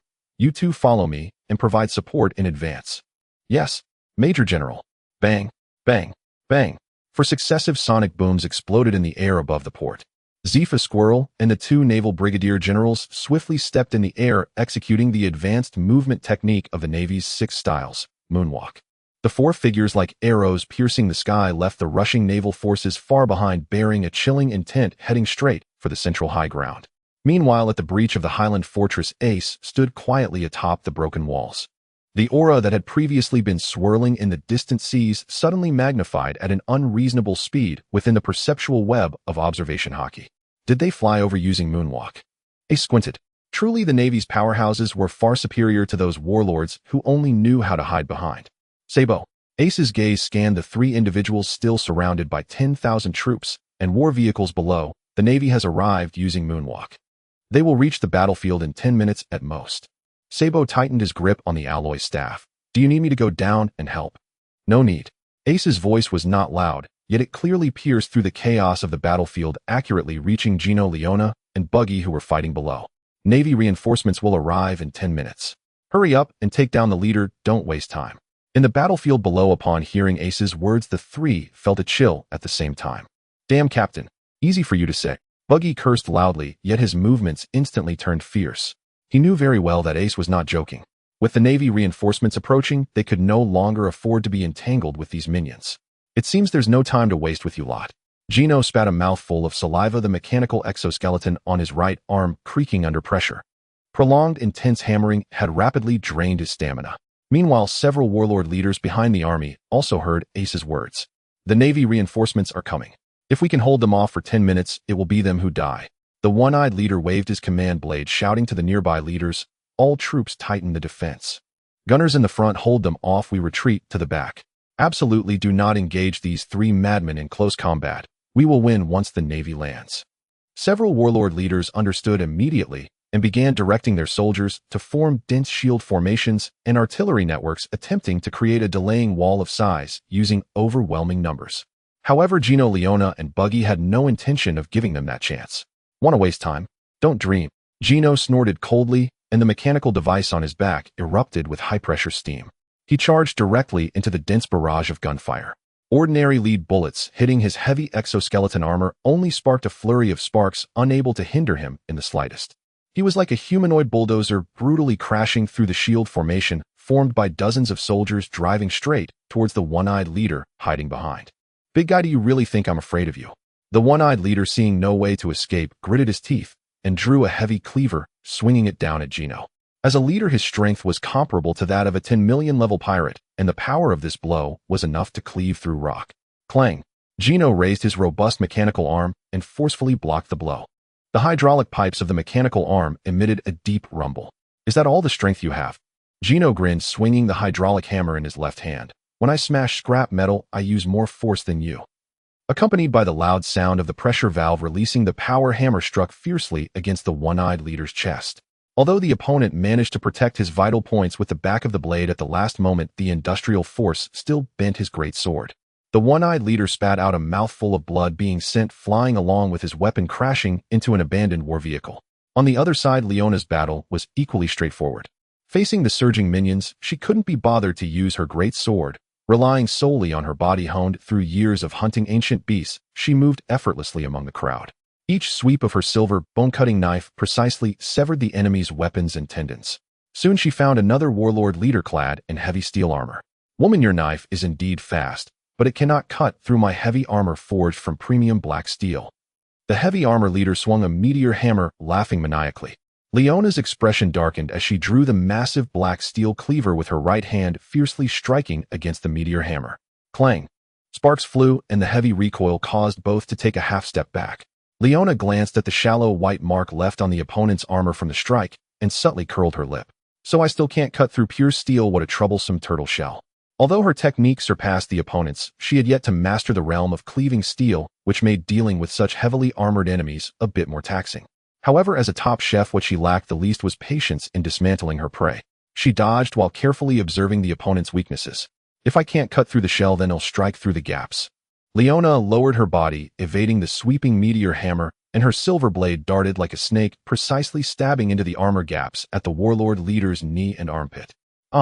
The heavy armor leader let out a blood-curdling scream, his joints injured, causing him to instantly lose balance. Leona took the opportunity to leap up, using all her strength to smash the black steel cleaver onto his helmet, the massive shock penetrating the helm and knocking him unconscious. Meanwhile, on the other side of the battlefield, Buggy's fighting style was the most unpredictable, splitting into 4 and 5 pieces. Buggy's upper body floated in midair, his 2 arms detached from his body, continuously harassing, smashing, and ambushing from different angles. The last warlord leader, wielding a spear, was left in disarray by Buggy's flying fists. While blocking with his spear, he keenly noticed Buggy's feet hiding behind cover. "Got your weakness, Red Nose." The spear leader's eyes flashed with malice as he suddenly hurled his spear towards Buggy's lower body. Bang! A crisp gunshot echoed from the distant ruins. A precisely aimed lead bullet deflected the spear's trajectory in midair, causing it to scrape past Buggy's shoe and embed itself in the ground. "Hey, Red Nose, move faster. 10 minutes are almost up." Karina stood behind a high cover, casually blowing on her smoking flintlock pistol. Although she did not engage in close combat, her precise marksmanship and insightful overview of the battlefield were also making contributions of their own. "Mind your own business. I'm almost done." Buggy's face flushed with embarrassment, and in a fit of anger he retracted his hands. Seizing the moment when the spear leader lost hold of his weapon, he wrapped his right fist, fitted with hockey-imbued finger cuffs, around the opponent's arm from the front, while his body crashed in from the side shoulder, slamming hard into the enemy's chest. As the spear leader staggered back, Buggy's released left fist circled around to the back of his head, the folded, thin blade at the edge of the hockey-imbued cuffs springing out and striking heavily against his nape. Immediately after, Buggy pulled out 2 specially made red bombs from his pocket, tossing one at the spear leader's chest and the other precisely into the crowd of soldiers still attempting to resist. Special Buggy Bomb. A massive fireball erupted in the enemy ranks, sending dozens of soldiers flying with the violent shockwave. With the 3 10 million level warlord leaders falling, the remaining several thousand soldiers, already devoid of fighting spirit, completely collapsed. Fear spread through the army like a plague. The defensive line crumbled, and countless men tossed away their helmets and armor, crying out as they fled down the hill. Gino, Leona, and Buggy stood amidst the chaos of the battlefield, and although the fight was over, the fighting spirit in their eyes remained. Their strength had been put to the truest test in this chaotic battle. At the breach of the fortress, Ace quietly watched the fleeing army below, satisfied as he retracted his gaze. Just on time. The moment Ace's words fell, boom, boom, boom, boom. 4 rapid and muffled sonic booms thundered in the sky ahead, rolling in like distant thunder. The fierce wind howled, and the clouds were forcibly torn apart. For figures radiating a chilling killing intent rapidly fell from several hundred meters up, like meteors crashing heavily onto the ground between the fleeing warlord soldiers and the Eclipse Pirates. The hard rocky ground cracked under the immense impact, kicking up a cloud of dust. As the dust settled, the leading purple-haired elder stood tall as robust as an iron tower. His empty right sleeve flapped in the wind, and his weathered murderous eyes crossed over the three below, directly locking onto the black-haired captain draped in a dark red coat atop the fortress. "Is it you little brat causing trouble here?" Zifa's deep voice echoed across the empty battlefield, the iron-blooded oppressive aura belonging to an old era's powerhouse overwhelming the battlefield, causing Gino, Leona, and Buggy to hold their breaths. Ace stood atop the broken wall, meeting Zifa's gaze. He did not retreat, nor hastily speak, simply clenching his fist slowly. The true powerhouse has arrived. On the battlefield, shrouded in smoke and dust, the atmosphere froze at this moment to a chilling point. Zephyr, with a physique as robust as an iron tower, stood tall ahead, the empty right sleeve flapping in the wind. The weathered veteran coldly stared at Ace ahead, as if the battlefield were gripped by an invisible hand. Even the smoke settled a few notches. "I've seen too many newcomers who treat plunder and destruction as a game on this vast sea." Zephyr's remaining left hand slowly clenched the joints, emitting a startling crack. "But in front of me, your maritime games end here." Ace leaped down from the broken city wall, landing steadily on the hard rocky ground, producing a muffled sound. He looked at the former Marine Admiral who had lost his right arm, without any superfluous mockery or hesitation to retreat. "Let's see if you can stop here. Prove it with your fists." As the words fell, two figures simultaneously vanished from their bang. The ground where the two stood erupted, creating two massive, deep craters. In midair, Zephyr's left arm was instantly covered by a layer of black iron-like hockey. This was what made him famous across the seas, the Black Arm. Even after losing an arm, this tempered hockey still carried a weight capable of crushing mountains. Ace similarly held nothing back. His right arm's muscles tensed, the high-level flowing hockey compressing at the surface of his fist, soon intertwining with the crimson flames of the Vermilion Bird Divine Fire shattering fist. Boom! The black and red fists collided without any embellishments at the center of the battlefield. The deafening sound of the explosion reverberated through the skies, a visible white shockwave mixed with violent flames sweeping outward from the two like a storm. Nearby, the wrecked war vehicles and scattered rubble were instantly flung hundreds of meters away by this shockwave. Such heavy fists. Ace felt a tingling sensation in his right arm, silently amazed. This was the peak hockey of the old era, a hardness that felt as if it could press into the very marrow. Even with high-level hockey's defense and the buffer of divine fire, it still brought immense pressure. But Zephyr also frowned slightly. Before him, the young man's fist was surprisingly shrouded in a layer of flowing hockey that could penetrate into his body from a distance. Combined with the high-temperature flames that could faintly scorch even his black arm and the astonishing physical strength, it remarkably withstood his crushing blow. "No wonder you dare to covet the treasure above. You certainly have the audacity." Zephyr snorted coldly, thrusting his left arm forward, pushing Ace's fist ahead, and they instantly engaged in a perilous close combat. As the commander engaged, the air at the edge of the battlefield also tensed up. "Teacher Zephyr." Rear Admiral Dormouse, witnessing this, immediately drew his sword from his waist and dashed forward to assist. "Your opponent is me, Rear Admiral." A deep blue figure cut into the battlefield, blocking Dormouse's. Sabo adjusted his top hat, gently tapping the alloy staff on the ground. Orange flames surged from beneath him, forming a wall of fire that isolated the battlefield. "Natural type Mara Mara no Mi." Rear Admiral Dormouse halted, his gaze sharp as he fixed it on Sabo, his sword swirling in a flower-like pattern. "Don't think that just because you have a natural type you can run rampant in these seas, pirate. You can try and see." Sabo's right hand formed into a claw, with his index and middle fingers instantly covered by black hockey. He took the initiative to strike, meeting Dormouse's fierce sword aura with a dragon claw. The staff and sword collided in midair, creating a flurry of sparks. Sabo was not yet at a level to suppress the Rear Admiral, but his martial arts hockey and Mara Mara no Mi were already enough to make Dormouse take him seriously.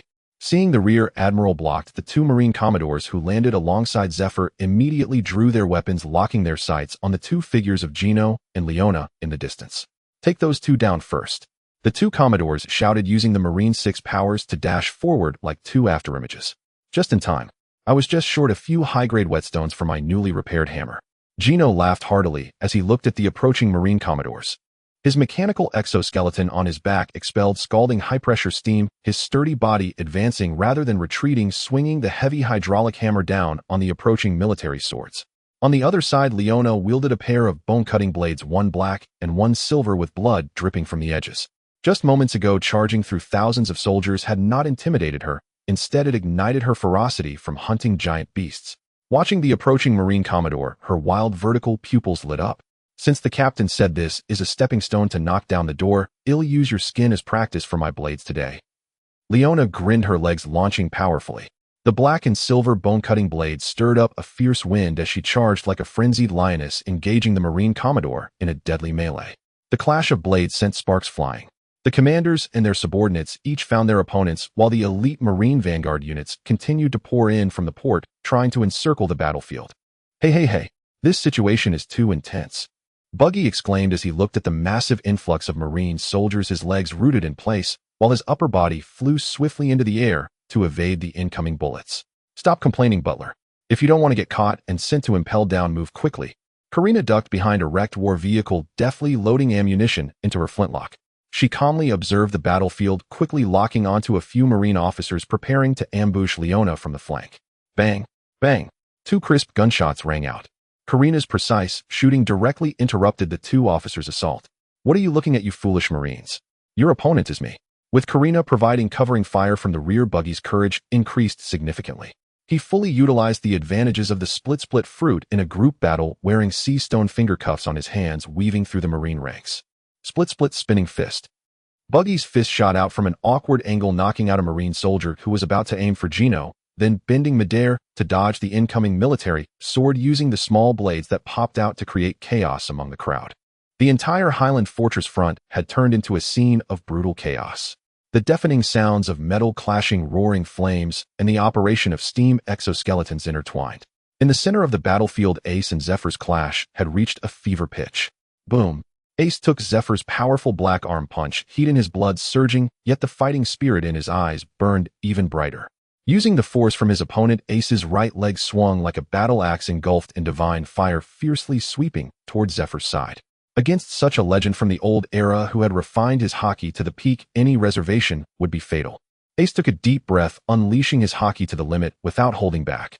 He intended to use this old veteran, famed for his black arm, as the strongest whetstone to thoroughly hone the destructive power of his hockey. Bring it on. Ace shook his tingling arm, and his iron fist, wrapped in flowing cherry blossoms and divine fire, crashed out once more. The heavy sweeping leg, engulfed in blazing crimson gold divine fire, struck towards Zephyr's side like a colossal axe. Faced with this powerful blow infused with the aura of flowing Sakura, Zephyr did not even attempt to dodge. His remaining left arm suddenly sank down, resembling a pitch-black support pillar firmly blocking at his waist. Bang! At the moment of collision between leg and arm, a violent shockwave surged, lifting the rocky ground beneath their feet. Too light, little brat. Zephyr took the hit, heat in his pair of weathered eyes suddenly sharpening. His left arm's muscles bulged, and the pitch-black armed color was compressed to its utmost limit in an instant, transforming into a heavy and profound destructive force. Black arm explosive rock. Zephyr's left fist launched like a heavy siege cannon, violently striking towards Ace's chest from a close distance. Ace's gaze sharpened, and his right arm quickly moved to defend, crossing in front of his chest. High-level flowing aura and divine fire instantly formed a defensive barrier on the surface of his arms. Boom! A dull roar akin to an ancient bell being struck resounded throughout the battlefield. Ace could only feel an excruciating pain in his arms, as if his very bones were being shattered. The density and weight of Zephyr's armed color, honed through countless battles, reached an almost unimaginable level. Even with the flowing Sakura's power reduction and divine fire's cushioning, the penetrating force still fiercely pierced through the defense, striking directly at his chest. Ace's robust body involuntarily slid backward, his feet carving 2 long trenches in the hard ground, only stopping after crashing into a remaining fortress wall. Cough. Ace felt a tightness in his chest and coughed out a mouthful of bloodied saliva. However, in just the next breath, a cluster of crimson gold nirvana fire ignited automatically on his chest and arms. The tiny blood vessels and muscle fibers that Zephyr had shattered quickly healed, as if reborn under the nurturing of the divine fire. My. Zephyr from a distance sharply caught sight of this, seeing his brow furrowing deeply. Not only can it unleash high-temperature anomalous flames, but it also possesses such outrageous rapid regeneration ability.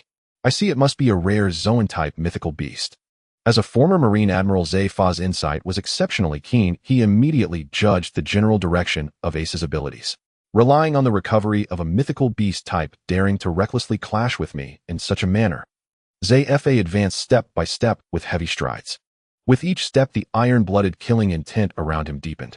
In my lifetime, I have personally buried countless newcomers like you who overly rely on devil fruits, thinking themselves invincible. Rely on fruits. Ace stood upright from the ruins, wiping the blood from the corner of his mouth.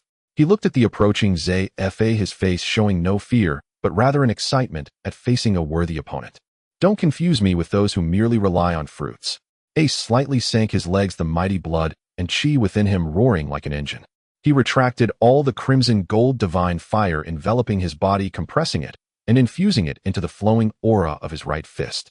The flames no longer erupted outward. Instead, they were forcefully contained on the surface of his fist by the armed color, forming a layer of cyclonic energy, emitting blinding white light akin to a high-pressure furnace. Divine Fire Flame Cone. The ground beneath Ace erupted violently, and he transformed into a blackened blur surging towards Zfa. This punch abandoned all area destruction, solely pursuing direct penetration and internal devastation. As he watched the punch hurtling towards him, a flicker of surprise crossed Zfa's eyes, forcing the explosive attribute of the flames into the armed color. What a mad genius of combat! Yet despite his surprise, there was not a hint of retreat on Zfa's resolute face. His remaining left arm violently pulled back muscles throughout his body, producing a series of explosive sounds. The black arm, forged through decades of life-and-death battles, erupted in that moment with a pure dominance capable of crushing all techniques. But your armed color is still too tender in the face of my decades of experience. Black arm, great mountain removal. Boom. Two fists, one large and one small, both infused with heavy power, collided in the air again in the most primitive and direct manner. This time the collision did not produce a sweeping shockwave.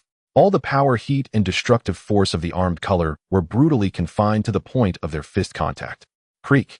The ground beneath both of them began to show dense cracks like a spider's web, which quickly collapsed and sank. The surrounding air distorted violently under high pressure and temperature, even emitting a piercing wail. Ace gritted his teeth, the muscles in his right arm tensed to the brink of tearing. He could distinctly feel that the compressed, flowing Sakura and divine fire within him were slowly being crushed and pushed back by Zfa's black armor-like aura. This one-armed veteran's mastery of armed color was akin to an immovable active volcano. Your flowing aura is indeed exquisite, but the foundation of armed color cannot be achieved merely through talent. Zfa let out a furious roar, and his left arm erupted with an overwhelming second-stage monstrous strength. Bang! The compressed cyclone on Ace's fist completely detonated, and he was once again blasted away by this irresistible force. This time Zfa did not give Ace a chance to recover on landing. Moonstep. Zfa's robust figure repeatedly stomped in midair, moving even faster than Ace, who was being sent flying. He appeared above Ace like a predatory black eagle. It's over, you madman of the East Sea. With his head down, Zfa's left leg swept down like a pitch-black steel whip, slashing with a piercing shriek as it fell heavily onto Ace's chest. Boom. Ace's body was like a shooting star smashed towards the ground by that kick. Accompanied by a thunderous sound that shook the entire high ground, the hard rocky layer was forcibly smashed into a massive meteorite crater over 30 meters in diameter, with debris and dust soaring into the sky, obscuring the view of the battlefield center. Zfa landed steadily on the edge of the meteorite crater, his breath slightly hurried. After all, he was getting older, and the recent continuous ferocious attacks had taken a toll on his stamina.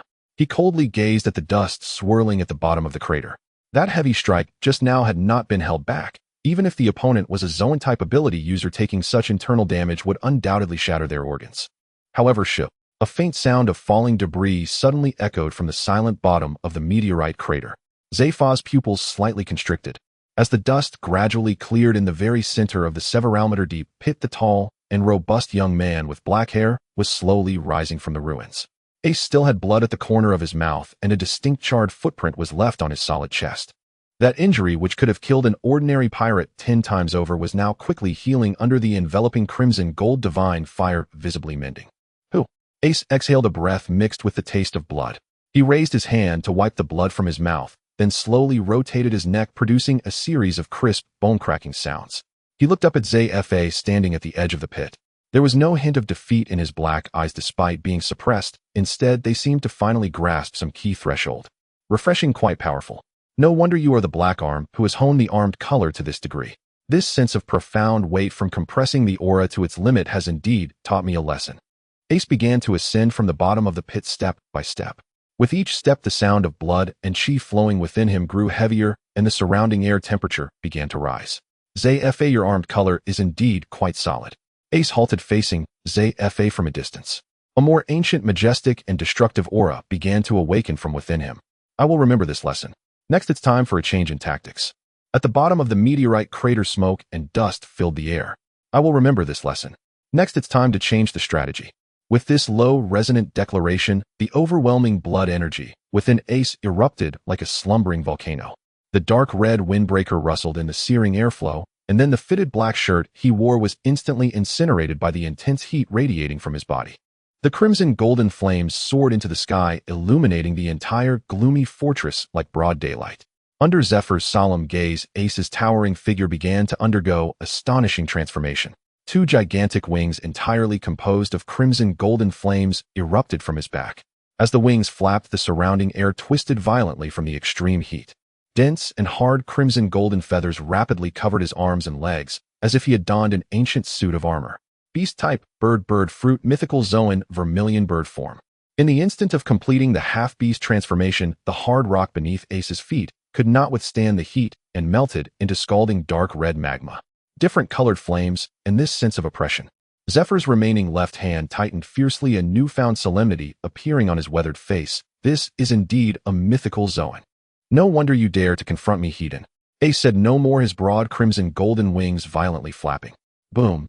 In the spot, only a melting deep pit was left, as Ace's figure transformed into a streak of crimson golden light instantly appearing above Zephyr. Divine Fire, Vermilion Bird Seal. Ace's right leg was raised high, delivering a heavy downward strike covered in flowing might and crimson golden divine fire with enough force to split mountains, crashing down towards Zephyr's head. Don't be too arrogant, newcomer. Zephyr roared with no intention of dodging. He poured all his blood energy and armed hockey into his remaining left arm, meeting the fiery, heavy leg, descending like a meteor with a punch that soared towards the sky. Black arm shatter. Bang! The fist and leg clashed in midair, locking tightly together. This collision was far more perilous than any before.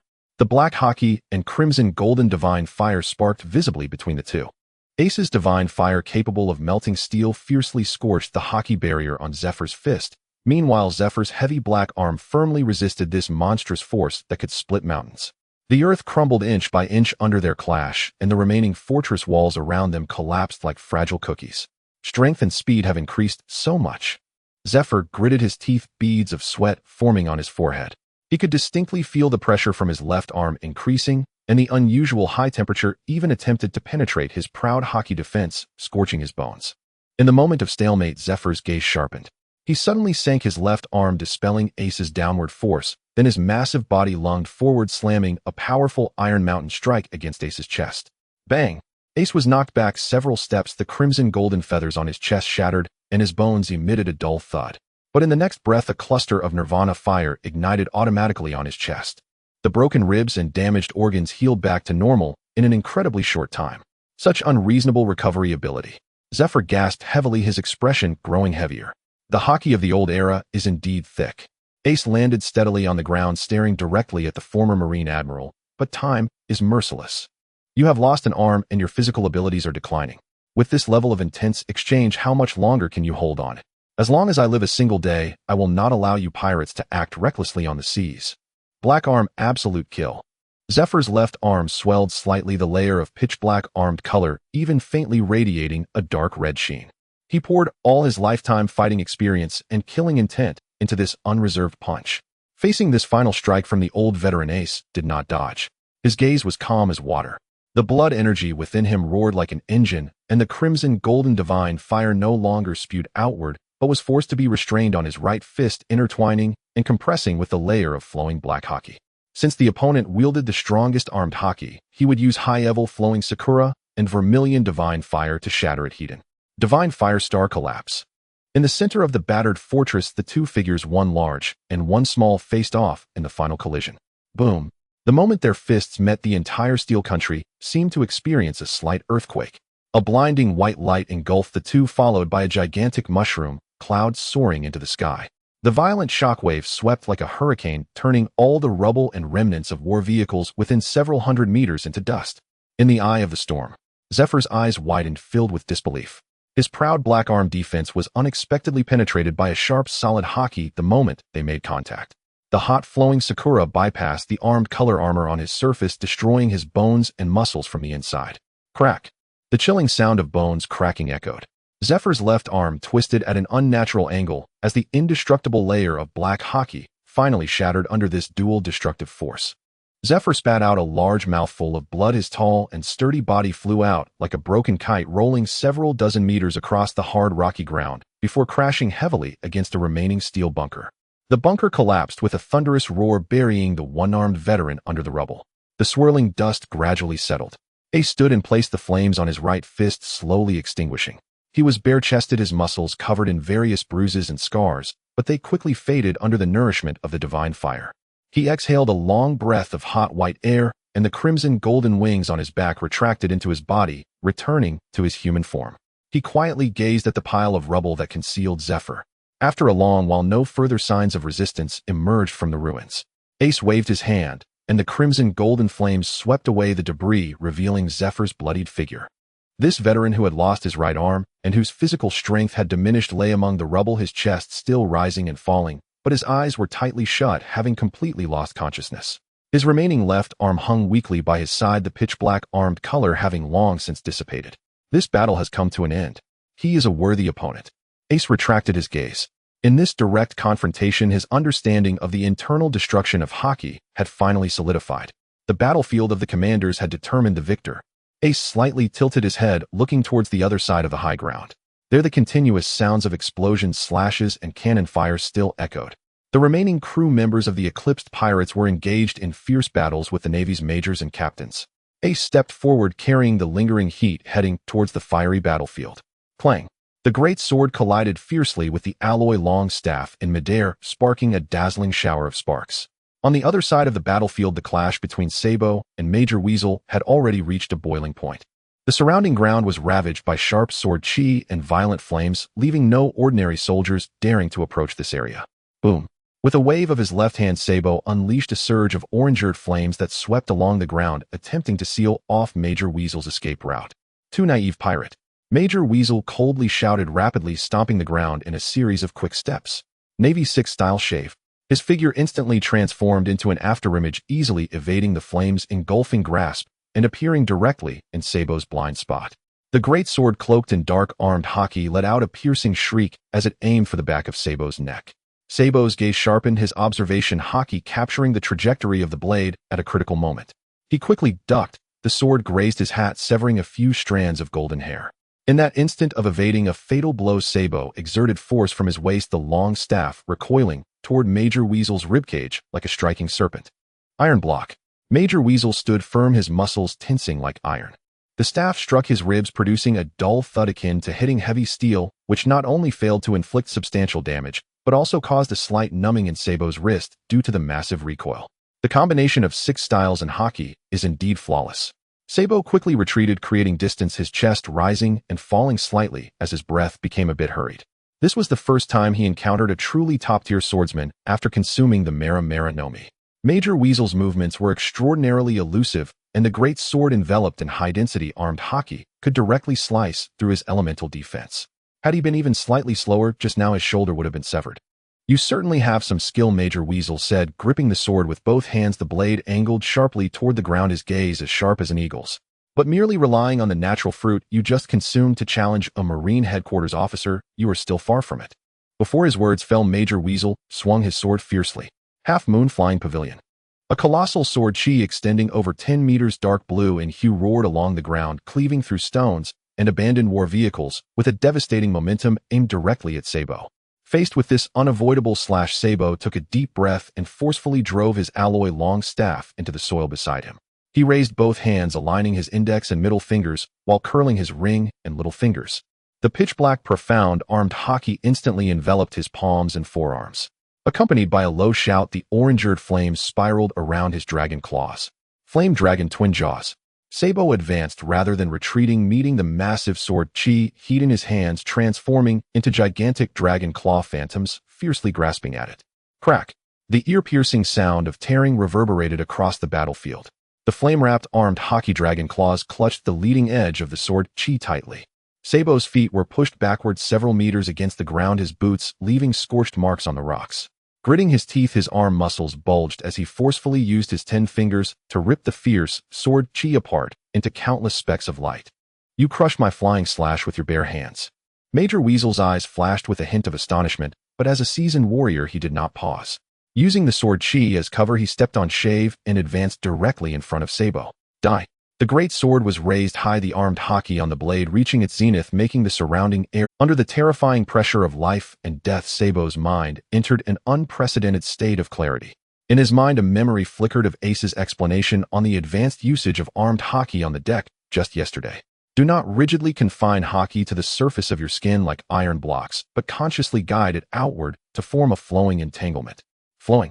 Watching the fatal blow descending from Major Weasel, Sabo fixed his gaze on the thick layer of black coating the blade. He no longer simply compressed haki on the surface of his skin to withstand the attack, but attempted to push the chi within his body outward like flames. Dragon hook claw flowing flame. Sabo's right hand shot out, meeting the descending great sword. In that fleeting moment, just before his fingers were about to touch the blade, Sabo felt that the armed haki covering his fingers seemed to slightly overflow. That invisible haki, before any physical contact, had an extremely brief collision with Major Weasel's blade in midair. Ding! A distinctly different crisp sound echoed. Major Weasel's face changed drastically. He felt that his seemingly guaranteed strike, just before hitting Sabo's fingers, seemed to strike against an invisible and remarkably resilient slippery air current. The force of the blade was oddly deflected by half an inch. It was this half-inch of deflection that allowed Sabo's dragon claw to precisely avoid the sharpest edge of the blade, landing directly on the guard of the great sword. What? Major Weasel exclaimed in shock, attempting to withdraw his sword for defense, only to find the blade seemingly frozen, as if cast in molten iron, unable to move an inch. Got you, Major. Sabo lifted his head, his blue eyes gleaming with fierce battle intent. He did not let this critical opportunity slip by. His left hand transformed into a fist, the raging orange-eared flames compressing to an extreme in an instant, bringing a terrifyingly high temperature that crashed down upon Major Weasel's chest. Fire fist. The explosion at close range. The violent fire pillar roared like a raging dragon, directly penetrating Major Weasel's defense. Even though Major Weasel activated Iron Block at the last moment and covered himself with armed haki, he was still forced to spit out blood by the destructive impact infused with haki and extreme heat. Bang! Major Weasel's towering figure flew back like a kite, with a broken string crashing heavily into a pile of steel wreckage dozens of meters away, his famous sword flying from his hand and embedding itself into the scorched earth. As the flames gradually faded, Sabo stood in place, gasping heavily. His well-tailored tailcoat was in tatters, with several varying degrees of bloodstains on his arms, and he had exhausted more than half of his stamina. He did not pay attention to the incapacitated Major Weasel lying in the wreckage. Instead, he lowered his head, quietly observing his right hand. Just at that moment, haki had indeed produced an extremely brief extension at his fingertips. That feeling was remarkably peculiar, as if he had broken through the inherent vessel of his body, allowing the power to truly come alive. Yet that sensation was fleeting. No matter how he attempted to capture it now, haki still clung stubbornly to the surface of his skin like an iron block, unable to flow out as naturally as it had just moments before. Was it merely a flash of inspiration on the brink of life and death? Sabo slowly clenched his right fist, his eyes filled not with disappointment, but rather with a clearer fighting spirit.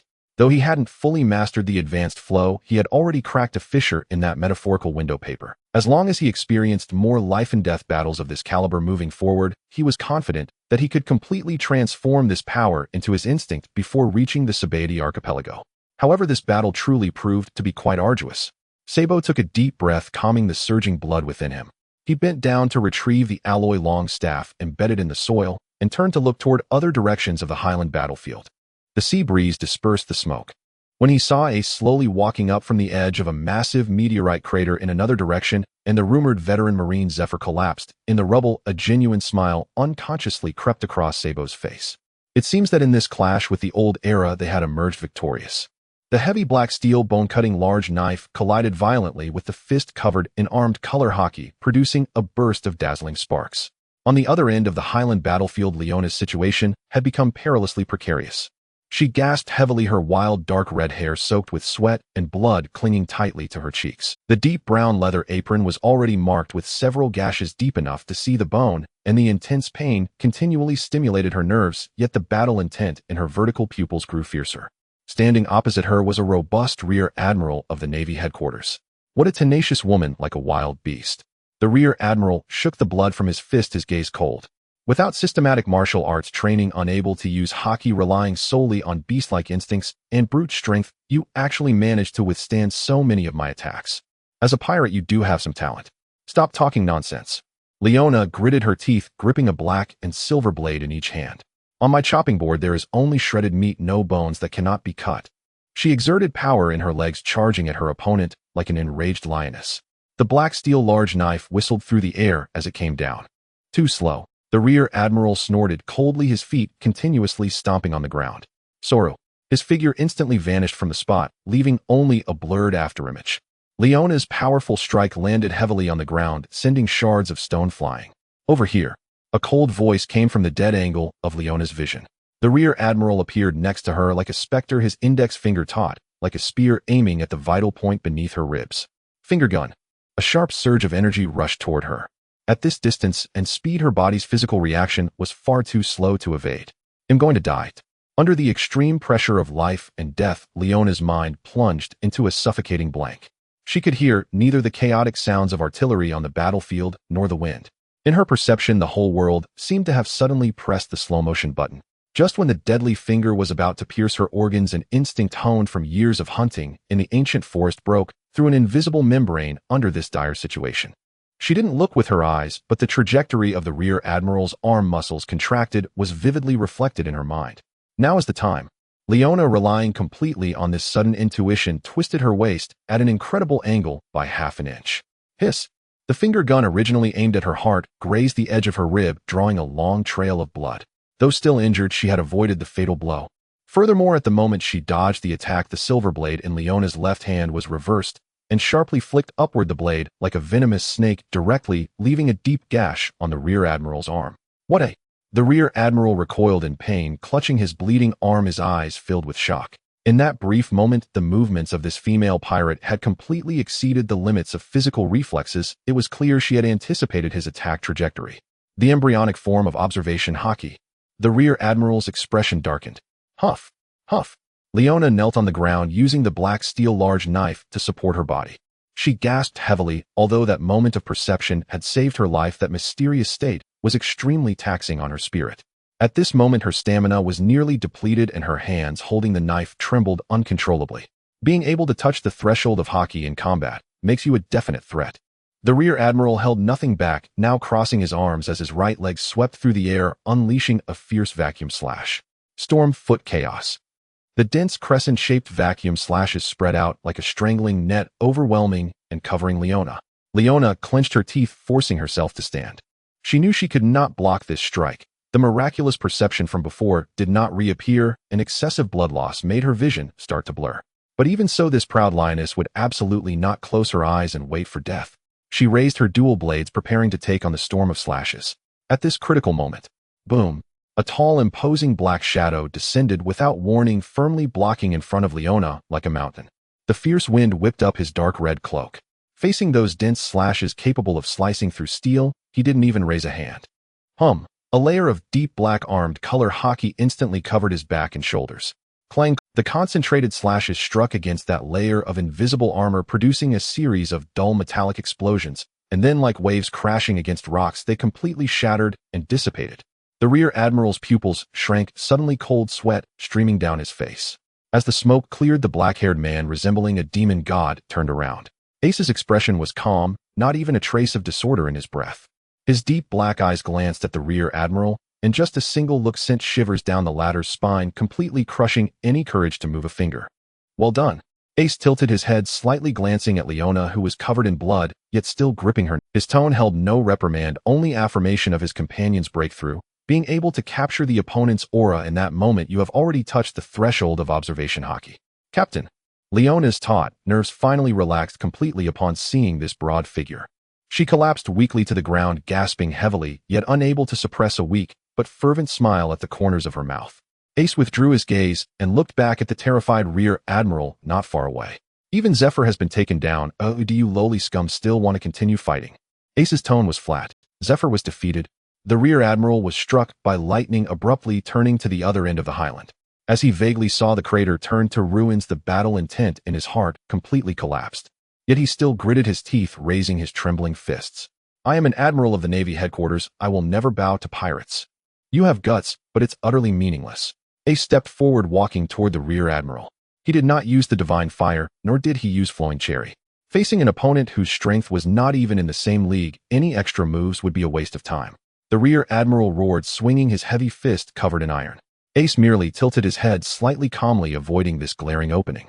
Then he clenched his right fist, the pitch-black armed color hockey instantly covering the fist edge. He exerted force from his waist and delivered an extremely plain and unadorned straight punch that struck heavily at the rear admiral's abdomen.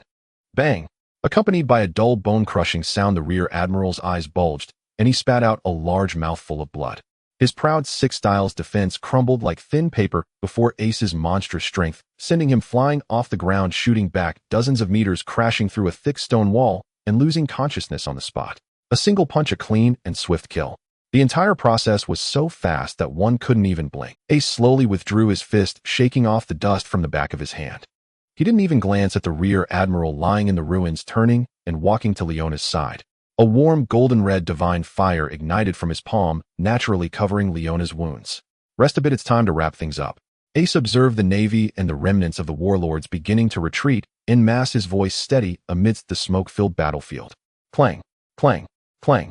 On the other side of the battlefield, the harsh sounds of metal clashing echoed endlessly.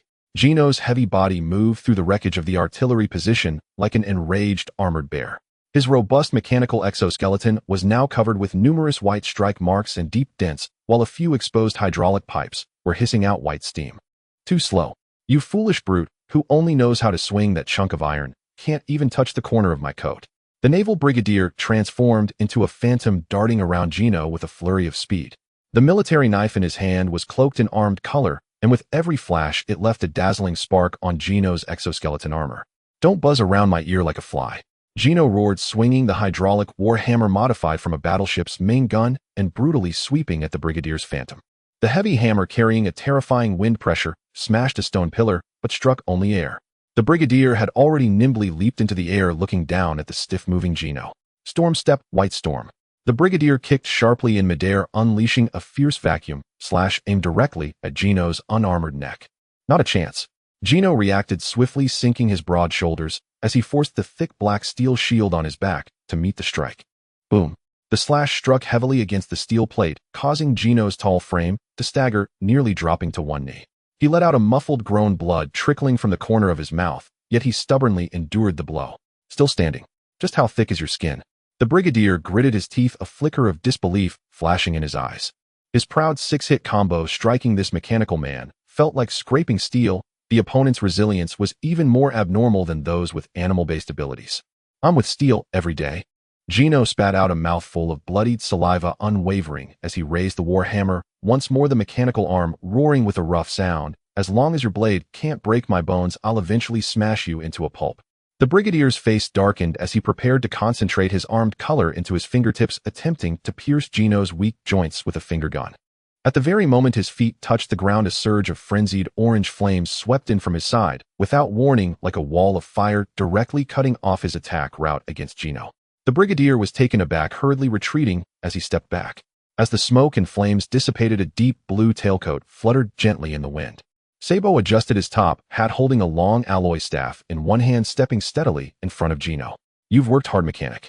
Sabo said without turning his head. You performed excellently in the durability task. Leave the rest to me. Gino complained, hey, don't steal my thunder, first mate. Though Gino grumbled, his tense muscles relaxed. He simply planted the heavy hydraulic hammer on the ground. Facing such a highly mobile commander, his cumbersome equipment was indeed at a disadvantage. Weren't you supposed to deal with Rear Admiral Weasel? The brigadier looked at the suddenly appearing Sabo, his eyes flashing with extreme horror. If the first mate was here, then Rear Admiral Weasel must have already. Sabo ignored his shock. His right hand's index and middle fingers came together like claws as a deep black armed color instantly. After the life and death battle with Rear Admiral Weasel, he had grasped a new level of control over the armed color. Now was the time to strike while the iron was hot. Dragon's Claw. Sabo's figure surged forward, his speed even faster than the brigadier's dash. The brigadier hastily raised his military knife in an attempt to block, but the powerful armed color of the dragon's claw crushed his blade as if it were dry twigs, forcefully slamming into his chest. Bang! Accompanied by the sound of bones breaking, the brigadier didn't even have time to scream, his body flying backward like a ragdoll, crashing into the ruins and losing consciousness on the spot. With the fall of this last commander, the battle on the fortress highland finally neared its end. In the very center, Ace stood quietly at the edge of a massive meteorite pit. Below him lay the former Marine Admiral Zephyr, completely blackened and deeply unconscious. This old man, who had fought for justice all his life, now had a faint rise and fall of his chest, his breath. Without intervention, the high-level flow cherry and divine fire that had seeped into his marrow would be enough to lead to his internal organs failing within hours. Ace looked down at this legend of the old era. He slowly crouched down, extending his right hand. A gentle golden-red phoenix, divine fire, quietly ignited in his palm. Without the slightest hesitation, he placed his burning hand over Zephyr's bloodied chest. Hiss! The divine fire instantly entered Zephyr's body. That overwhelming life force quickly enveloped the damaged organs and arms, forcibly pulling the fatal internal injuries back from the brink of death. Although it didn't immediately awaken him, it at least saved his life and his hand. Ace retracted his hand, gazing at Zephyr's aged, yet resolute face, his deep eyes showing no ripple. If we calculate the time, you're not yet completely reduced to the madman who wants to blow up the new world. Ace's voice resonated deeply in the cold wind, audible only to himself. Since you're not completely insane, keep this life to continue watching those true scum. Consider it a favor for that old man, Garp, so he doesn't have a hard time in between. Ace straightened his body, his dark red coat fluttering in the smoke. He turned his head, looking towards the main road leading from the fortress to the port. There, thousands of Marine headquarters soldiers, just receiving a distress signal, were rushing towards the highland like a black tide, armed with rifles. Protect Master Zephyr. Absolutely don't let these pirates escape. The thunderous shouts echoed through the sky. Sabo, Leona, and Gino gripped their weapons tightly, preparing for this final breakout battle. Don't mind them. Ace's steady voice rang out on the battlefield. He strode to the edge of the highland, looking down at the Marine forces surging like an ant swarm below. Ace didn't draw his sword, nor did he use divine fire. He merely stood there, and within his deep black eyes a terrifying will belonging to a born king erupted like a tsunami bursting through a dam. An invisible but immensely heavy conqueror's haki radiated from him, sweeping towards the entire highland and the path below without reserve. The air froze in an instant. This kingly aura, tempered by blood and fierce battles, was thicker and more unyielding than when it had been in Lobetown. Thud! Thud! The thousands of Marine soldiers charging forward with guns felt as though their brains had received a heavy blow, their eyes rolling back. No matter how rigorous their training had been, under this overwhelming aura they fell to the ground in droves like cut wood. In less than 10 seconds, not a single Marine soldier remained standing. The once noisy battlefield fell into a dead, absolute silence. Conqueror's haki cleared the field. Ace retracted his aura and turned, scanning over the bloodied yet spirited crew. This trial ends here, well done. Now gather the spoils and board the ship. Ace took steady steps, crossing over the debris and unconscious Marines heading towards the outskirts.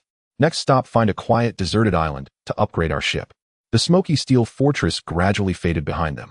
Under the guidance of Sabo and Gino, the members of the Eclipse pirate crew smoothly passed through the ravaged streets burdened with heavy spoils and arrived at the outer harbor. Docked at the harbor was a massive, three-masted armed transport ship originally belonging to a warlord faction.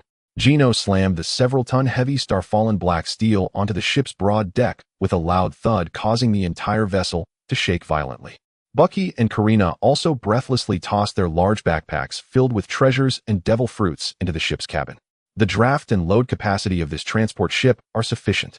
Gino skillfully checked the mechanical structures of the cockpit and started it up. Then they waited for Ace to bring the Eclipse over, securely fastening it to the back of the transport ship with thick chains for towing. Sabo took the helm, and the two ships sailed away swiftly from this war-torn steel nation, riding the favorable winds. 2 days later, in the Grand Line, on an unnamed primitive island, far removed from the hustle and bustle of the main trade routes, the island was lush with vegetation, and countless giant seabirds nested among the sheer cliffs. The deafening cries of the birds swirled above the island, creating a vibrant yet cacophonous atmosphere. The transport ship and the Eclipse were docked side by side in a secluded bay. As soon as they landed, Gino eagerly carried the Starfallen black steel and his pile of mechanical tools straight into the bottom cabin of the Eclipse. Accompanied by the harsh sound of metal cutting and dazzling sparks from welding, this fervent mechanic officially began a comprehensive upgrade of the Eclipse. Leona, meanwhile, wielded her bone-cutting knife and ventured deep into the island. For her, exploring the unknown ingredients of a new island was the best way to alleviate post-war fatigue. On the soft, sandy beach of the bay, Karina emptied several heavy backpacks, piling the golden treasures into a small mountain under the sunlight. She sat atop the treasure mound holding a book she had scavenged from the warlord fortress titled Devil Fruit, Encyclopedia Incomplete. Next to her lay an exquisite wooden box. Inside the box rested the paramecia-type barrier fruit they had intercepted from the black market in Robetown, along with an unknown fruit they had seized from the Steel Fortress treasury. The unknown fruit was a bizarre gray-purple color, its surface adorned with spiral patterns that were not smooth like ordinary fruits, but instead displayed an unusual radiating pattern reminiscent of ripples or zigzags. Karina flipped through the incomplete encyclopedia, her brow furrowing tighter. No, this encyclopedia is missing too many fruits. There's no record of this gray-purple fruit at all. Karina, feeling somewhat discouraged, closed the encyclopedia and looked up at Ace, who was sitting on a nearby rock. Ace had his eyes closed, enjoying the sea breeze. Hearing Karina's complaint, he leaped down from the rock and approached the treasure pile, his tall figure casting a steady shadow on the beach. If you can't find it, then forget it. Ace's gaze fell upon the gray-purple fruit. He did not reach for the book, but slowly closed his eyes, releasing his observation haki without reservation. As his observation haki was activated to its fullest, the noisy sounds of the crashing waves and the cacophony of seabird cries gradually faded away. His consciousness sank into an extraordinarily mysterious realm, listening to the voices of all things. To ordinary eyes, the devil fruit appeared to be a lifeless object, but within Ace's perception, it emitted an extremely faint yet unique pulse of life. After a long time, Ace opened his deep black eyes. This fruit does not exude a violent aura of destruction, nor does it possess the ferocious physical nature of Zoan fruits. Looking at Karina, Ace distilled the vague information he had heard. The fluctuations it emits are very... It's a kind of extremely weak, almost invisible thread or ripple. It seems to be attempting to radiate outward, establishing some sort of connection. Connection? Ripple? Sabo, listening nearby, was somewhat curious. That doesn't sound like a power meant for direct combat. Indeed, it's not a combat-type fruit. Ace nodded, his gaze fixed earnestly on Karina. Eating this fruit will most likely not directly enhance your strength or physical skills, or what it offers should be some form of auxiliary ability, leaning towards perception, communication, or mental aspects. Ace's tone was calm as he handed the choice over to her. Karina, you are the financial and intelligence officer. Although I promise to protect you, having your own strength in this vast sea is the most real.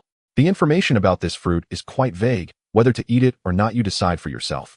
Karina gazed at the peculiar fruit in the wooden box, falling into silence. Scenes from the past few days involuntarily replayed in her mind. Ace's fist, like a demon's, shattered the old era's generals. Sabo's flaming fists maneuvered gracefully among thousands of soldiers. A Leona's madness in cutting through steel, even on the brink of death. Even Bucky, usually the most unreliable, could achieve remarkable results amidst the chaos. Everyone on the Eclipse was a monster. Yet she, Karina, no matter how precise her aim or how clever her mind, was ultimately just an ordinary mortal. If in the new world ahead she encountered enemies that even firearms couldn't penetrate, would she forever have to hide behind as a burden needing protection? I don't need world-destroying power. Karina took a deep breath, a glint of determination and wildness flashing in her purple eyes. The captain has monsters like you to charge into battle, that's enough. But a team that aims to overturn the world absolutely cannot lack intelligence capabilities. I want to give it a try. Without hesitation, Karina reached out and grabbed the gray-purple fruit. I'm going to eat it. She showed no signs of hesitation, opened her mouth, and bit down hard on the fruit's flesh. Black. An unimaginable stench exploded in her mouth, distorting Karina's beautiful face into a grimace, yet she pinched her nose, determinedly swallowing the fruit flesh. The moment she consumed the fruit, Karina's body stiffened abruptly, and a strange ripple of light flashed in her purple eyes. In her perception, the entire world suddenly underwent a tremendous transformation.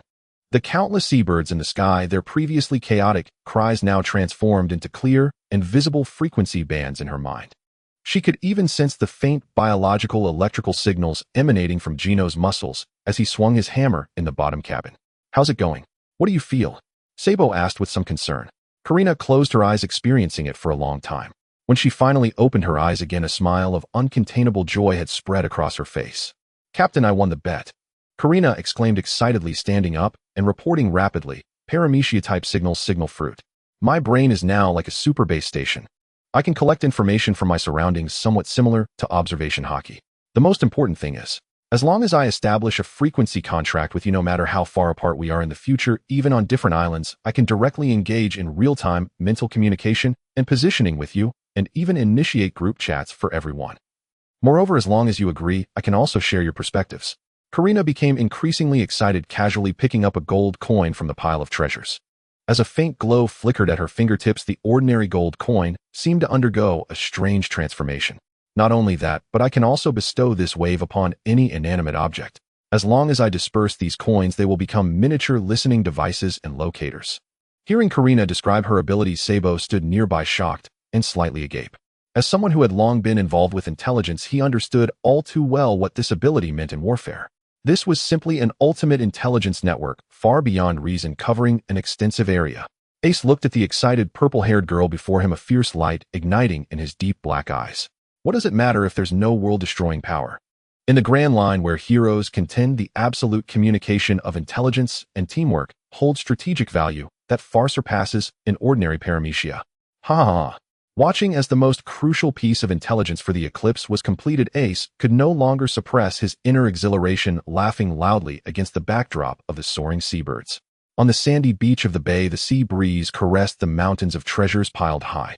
Karina toyed with the enchanted gold coin in her hand, and after a moment of excitement, she calmed down to carefully sense it, then gently shook her head. However, this thing is not absolutely perfect. Karina looked at the gold coin in her hand and spoke honestly about the limitations of the ability. She sensed the signals I emit are essentially an extremely weak energy fluctuation. If encountered by those skilled in observation hockey at a certain level or by those with naturally heightened vigilance, they might detect an unsettling feeling of being watched. As long as one uses observation hockey, this disguise attached to inanimate objects will be exposed. Ace casually picked up the gold coin with his large, sturdy palm, tossing it a couple of times on this vast sea. The truly proficient masters of observation hockey are ultimately just a handful. To infiltrate ordinary underground black markets, warlord fortresses, and even the lower branches of the Navy, this kind of unnoticeable method is already considered a divine skill. Since we already know the fruit's ability, let's first test it on our own people. Sabo stood aside, filled with keen interest in this ability that could upend traditional maritime communication methods. All right, then extend your hands. Karina extended her hands. Ace and Sabo stepped forward and placed their palms on the back of her hands. Just then, Buggy, who had just finished moving a heavy load and was preparing to take a break, was pulled over by Sabo and forced to hold his hand down. Relax, don't resist with hockey. Karina closed her purple eyes. In the next moment, a peculiar yet non-aggressive wave silently merged into the depths of the minds of the three through the contact of their fingertips. The sensation was very subtle, like a faint click sound from a radio tuning in to the right frequency after initially crackling. The contract has been established. Can everyone hear me? A clear voice suddenly echoed in the deep recesses of Ace, Sabo, and Buggy's minds. There was no mouth movement nor any vibration of vocal cords, yet it was unmistakably Karina's voice. Sabo widened his eyes slightly and tried to respond in his mind. I can hear you very clearly with no delay, even more stable than the signal from a transponder snail. Wow. It really is talking in my head. This fruit is too bizarre. Buggy was startled by the sudden voice in his mind. Red Nose, why are you being so loud? It's annoying. Karina spoke disdainfully in his mind. I nearly threw out my back moving that piece of scrap black steel, and now I have to be your experiment. That new girl better give me a few extra gems as compensation later. Buggy habitually began to plot how to embezzle a little pocket money from the treasure pile in his mind. However, just after he thought this, the air on the beach suddenly fell into an eerie silence. Karina and Sabo stared at him with extremely strange expressions. Red Nose. Ace's calm, yet slightly oppressive voice slowly echoed in the channel. The embezzlement plan you just calculated in your mind was broadcast directly in the group chat for everyone to hear. Huh. Buggy's body stiffened, cold sweat instantly soaking his back. He then realized that as long as he remained relaxed without deliberately blocking this contract, would share his strongest thoughts directly. It's a misunderstanding. Captain, I was just joking. Buggy was so frightened that he quickly cut off the thought and frantically waved his hands in reality to beg for mercy. After terminating the mental group chat test, Sabo stroked his chin, looking at Karina, and asked a critical tactical question. Karina, does this ability put a significant strain on your body? Sabo calmly analyzed if in the future our crew increases or if you deploy hundreds of miniature listening devices outside. Maintaining such a large information network and shared vision, will your brain collapse from the overload? What about physical exhaustion? Hearing this question related to practical limits, Ace also turned his gaze toward her. This is also the most domineering aspect of this fruit. Karina opened her eyes, confidence shining in them. This contract and listening are essentially a form of... It's like establishing a tower on the sea. The moment the contract is signed or the object is endowed with a wave, it does require some physical energy. But once the imprint is formed, maintaining this frequency connection does not require additional physical or mental. Karina snapped her fingers. Unless I voluntarily revoke it or the person imprinted uses powerful haki to forcibly shatter and erase that wave from within. Otherwise, this contract will exist permanently. Without continuous consumption, it acts passively and this extremely core logic sparked a glint of light in Ace's eyes. As long as they do not encounter a master with haki far exceeding Karina's understanding, who can forcibly break the contract, she can expand this information network without reservation. Since there is no burden and vision can be shared. Ace slowly raised his head, his gaze crossing the beach to the sky above the nameless island. There thousands of giant seagulls and various birds of prey were swirling and foraging in groups among the cliffs, making a cacophony of bird calls. Karina, try changing your contract subjects to them. Ace extended his large palm, pointing at the swirling flock in the sky, his voice carrying a hint of strategic foresight. Since we currently lack enough eyes, why not source them on the spot? Ace gazed at the birds dancing in the clouds, calmly envisioning the first absolute defense line of the Eclipse pirate crew: seagulls, hawks, even albatrosses. As long as they are tamed birds after signing the contract, they will become the radars flying at the highest point over this sea. Sabo instantly understood Ace's intention, his eyes brightening. Attached the shared vision to the flock of birds. Even if the enemy's observation haki is strong, they will only perceive them as ordinary flying birds. Thus, regardless of whether we sail on the sea or land on unfamiliar islands, any disturbance within a radius of several dozen nautical miles will be transparently clear to us. Using the flock of birds as natural scouts. Karina looked at the myriad of flying birds, her mind already envisioning countless eyes from the perspective of the Eclipse pirate crew scattered across the sky. This is undoubtedly the ultimate early warning system that any force would dream of. Leave it to me. Karina took out a handful of nuts used to bribe animals and walked toward the cliff's edge of the island. Getting a few greedy seagulls is a piece of cake for a thief like me. Watching Karina walk towards the cliff, a gleam of foresight and ambition flashed in Ace's deep black eye. He clearly understood that with Karina's ability, as long as in the future items or tamed birds marked with signal waves were spread across every island along the way, the Eclipse pirate crew would gain not just an absolute intelligence network monitoring the world. It would be a global navigation system that disregards any magnetic interference. By then, they would break free from the constraints of recording pointer rules and no longer have to navigate like ordinary pirates, rigidly sticking to predetermined routes. All the changes of the winds and clouds, historical events, and hidden supreme treasures in this sea will be directly exposed to the vision of the Eclipse pirate crew, allowing them to lay out and seize them proactively. In the lower hold, Gino was swinging a heavy iron hammer, the sparks flying with each strike, accompanied by the roar of mechanical exoskeletons as starfall black steel gradually fused into the framework of the Eclipse. In the depths of the forest, Leona emerged carrying several massive beasts, preparing to begin a new round of calorie replenishment feast. On this deserted island far from the main shipping routes, every piece of the Eclipse pirate crew's puzzle was completing its final transformation and upgrade at an astonishing speed. Time was turned back a few days ago. The Grand Line Navy Headquarters, Marineford.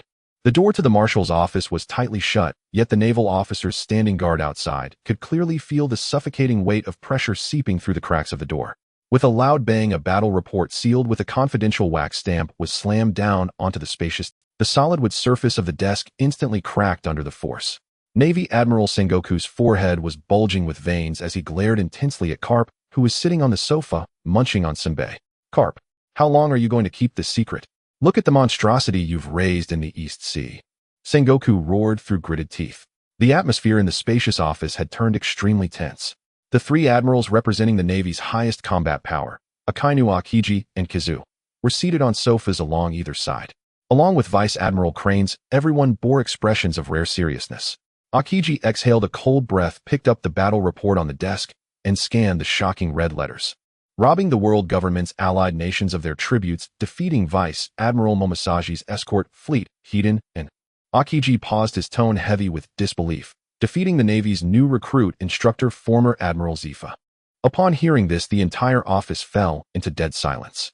What a terrifying newcomer. Kizuru leisurely trimmed his nails, elongating his distinctly lecherous tone. A kid who just came out of the East Sea a few months ago, yet managed to knock the armed Zifa into a severe coma.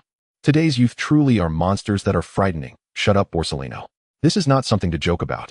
Akainu, sitting in the corner, suddenly raised his head, his eyes hidden beneath his military cap, swirling with an extremely cold and cruel killing intent.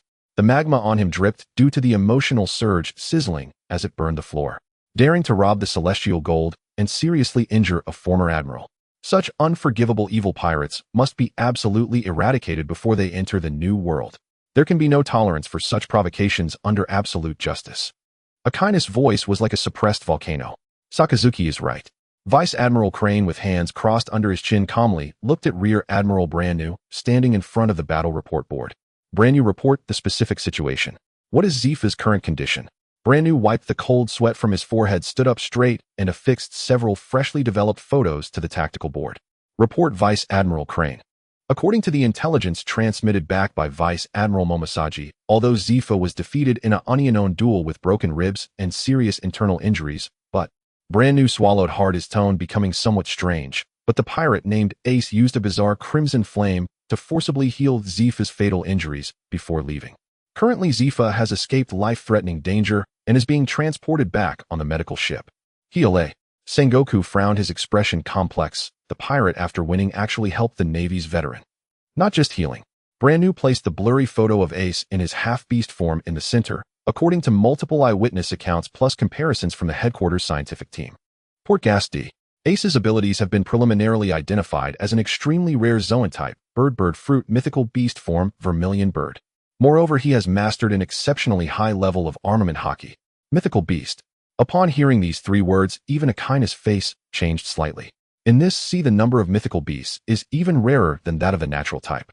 A close combat monster with super speed, regeneration, extreme heat, and mastery of advanced hockey is definitely a potential threat at the Emperor level. Not just the captain.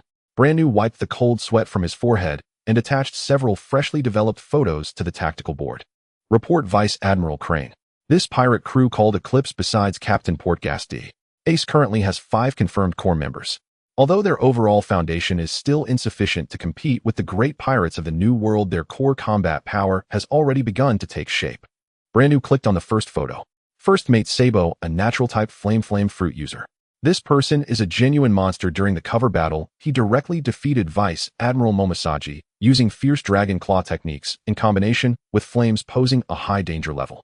Then Brand-New's finger moved to the other 3 photos, his tone slightly easing. As for the other crew members, while their current hard power is not top tier, the potential and difficulty they have shown cannot be underestimated. The chef Riona, a dual-wielding swordsman. She was thoroughly suppressed when facing the headquarters rear admiral, yet exhibited a tenacious vitality akin to that of a wild beast, barely injuring the rear admiral in a life-or-death moment, and it is suspected she has touched the threshold of observation hockey. The mechanic Gino has no devil fruit powers. He is equipped with a specially made exoskeleton with astonishing defensive capabilities. He was basically in a passive state of being beaten on the battlefield, but thanks to the armor's thickness comparable to a city wall, he managed to hold off one of our rear admirals. The financial officer Karina, a former thief from the East Sea. Her combat power is average, only using a regular firearm for cover from the back. However, she participated in the transfer of goods during the Celestial Gold heist, suggesting she serves as a navigator and accountant on the ship, making her an accessory conspirator. After Brand-New finished reporting in one breath, the atmosphere in the conference room eased slightly.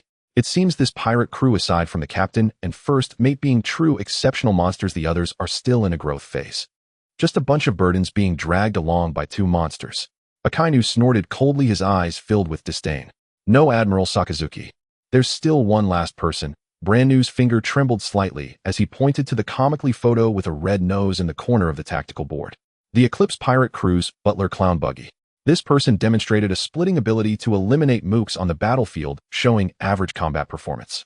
Brand-New took a deep breath and dropped a bombshell. However, according to the headquarters top secret archives, this person was once an apprentice crew member on the ship of the pirate King Joel D. Roger. He is a next-generation figure from the same era as the current Emperor, red-haired Shanks. Paha. Suddenly, a burst of carefree laughter erupted in the quiet marshal's office.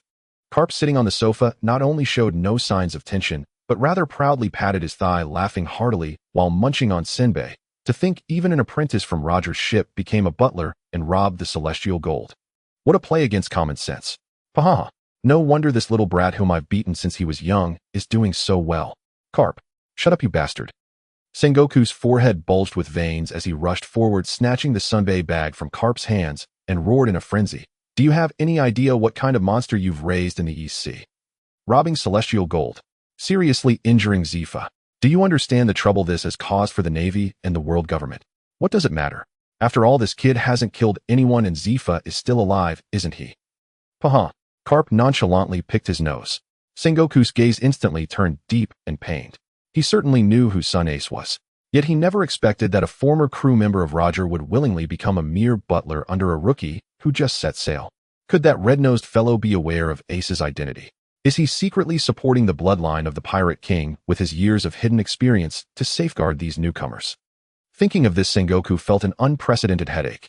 If that were the case, the political significance and potential danger of this pirate crew would reach a level that could make the world government uneasy. We can no longer allow this group to grow unchecked. Sengoku suddenly stood up, pressing down heavily on the desk, his gaze resolute as he made the final decision. Immediately reassess the danger level of the Eclipse Pirate crew. Their bounty must be set according to the standards of major criminals in the New World. Brand new issue, the latest bounty notice. Sengoku took a deep breath and made an extremely rare decision in naval history to raise the bounty on newcomers. Eclipse Pirate crew's first mate, Flame Dragon Sabo, defeated a rear admiral from headquarters. Bounty 530 million berries.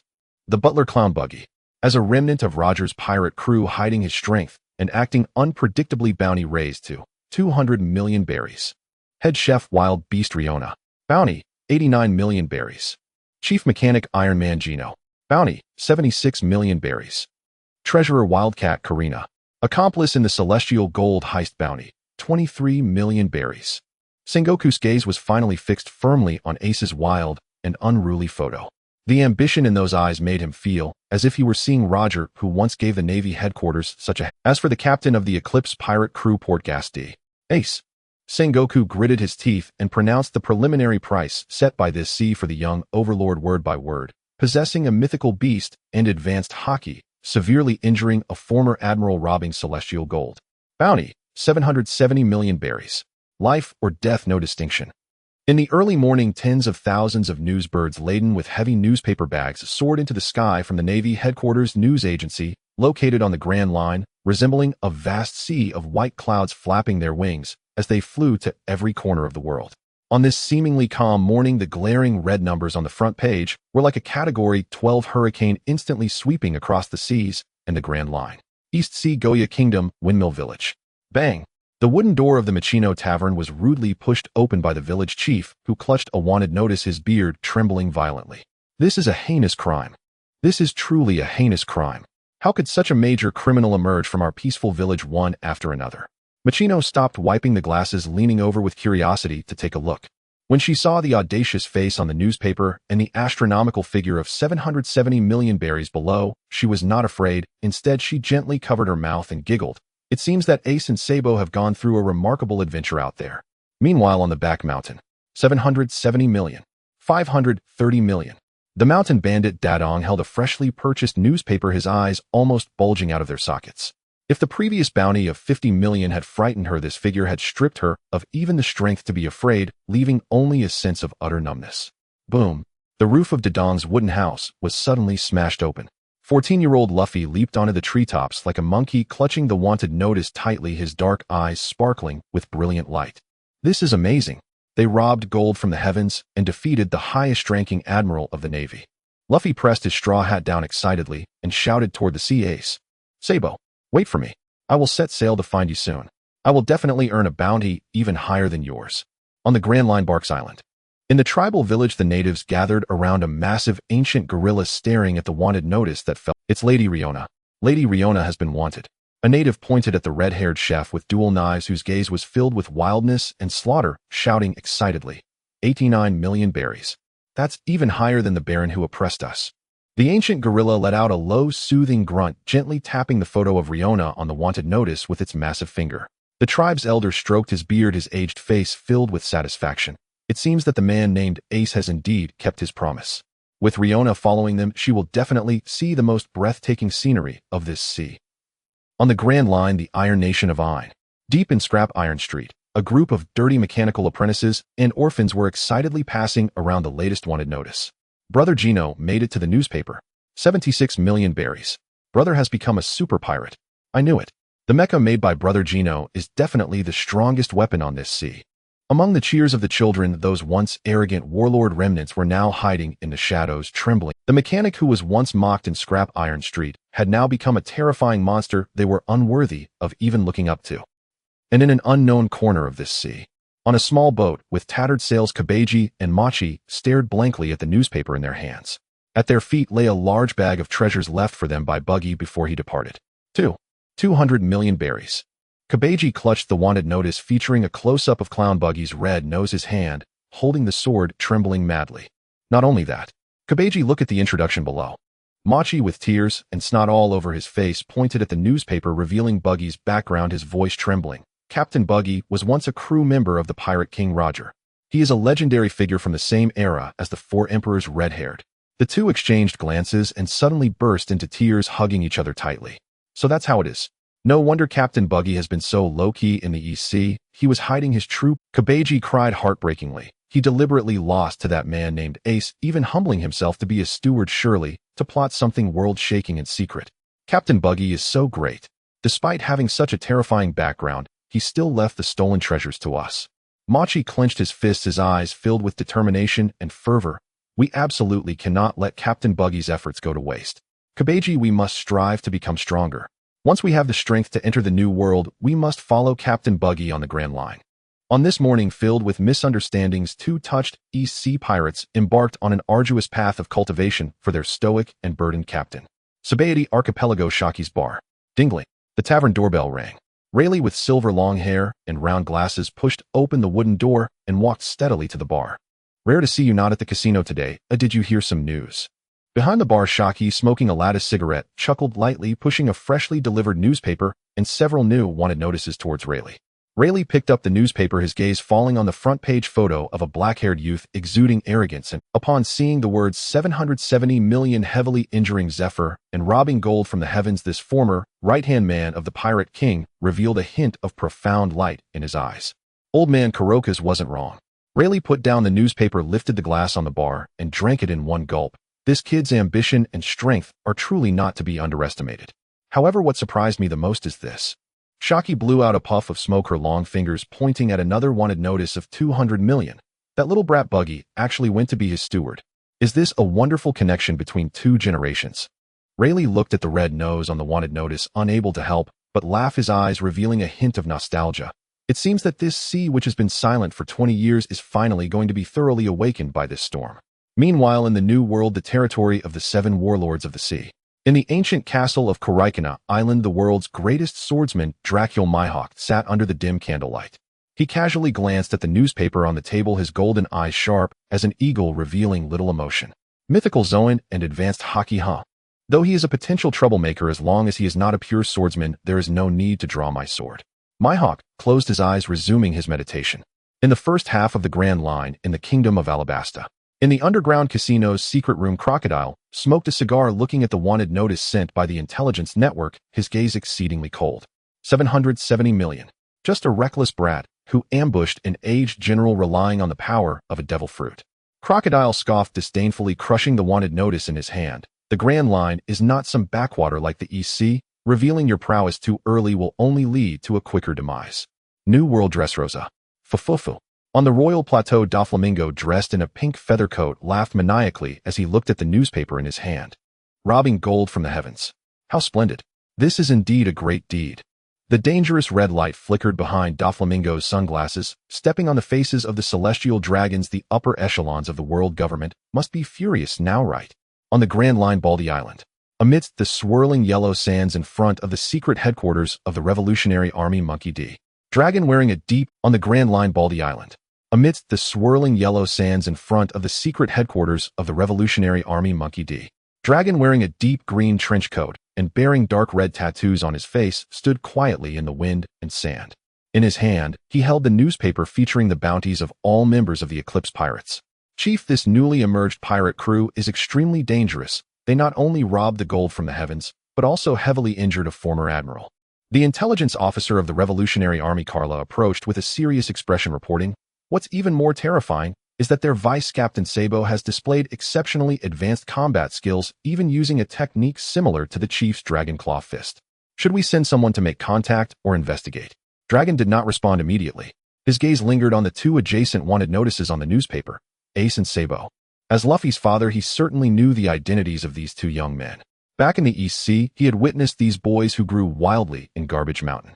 He just never expected that the blonde boy who once wanted to go to sea out of disdain for nobility would charge at the world's rules in such a shocking manner alongside Roger's son. No need for investigation. Dragon folded the newspaper and turned away, his voice sounding incredibly heavy and profound in the wind and sand. They're on a path that is completely different from ours, yet equally filled with upheaval. Since they have chosen to strike against the order of this sea in the most violent way, let us see just how far this storm, which does not belong to the Revolutionary Army, can shake the foundations of the world government. The New World. This terrifying sea area ruled by the 4 emperors is stirred by the fresh-off-the-press news on the Moby Dick. Old man, there's an incredible newcomer in the first half of the Grand Line. Captain Marco, holding the newspaper, approached Whitebeard, his tone filled with astonishment. Portgas D. Ace with a bounty of 770 million. Not only did he steal the treasure from the heavens, but he also severely injured that old guy Zifa. Whitebeard Edward Newgate glanced at the photo in the newspaper and let out a thunderous laugh, his laughter causing the surrounding waters to ripple slightly. The youngsters are indeed becoming more arrogant, daring to touch even the treasures from the heavens. Whitebeard picked up the huge wine bowl nearby and took a generous gulp. That old stickler Zifa has really taken a big fall this time. However, this sea ultimately belongs to the young. Let them cause their commotion. For Whitebeard, as long as his family is not touched, no external turmoil is worthy of his concern. On Cake Island. Mama. The 4 Emperor Big Mom Charlotte Linlin was crazily stuffing caramel cream puffs into her mouth, hardly glancing at the newspaper handed to her by her eldest son Perispero. What newcomer, what bounty? I'm not interested at all. Unless he can bring me the most delicious desserts in the world, don't bother me with such trivial matters. In contrast, Kaido the Beast, who occupies Onigashima, had a completely different reaction. Hick. Mythical Zoan. Vermilion Bird. Kaido, his face flushed from drinking, belched with the scent of alcohol.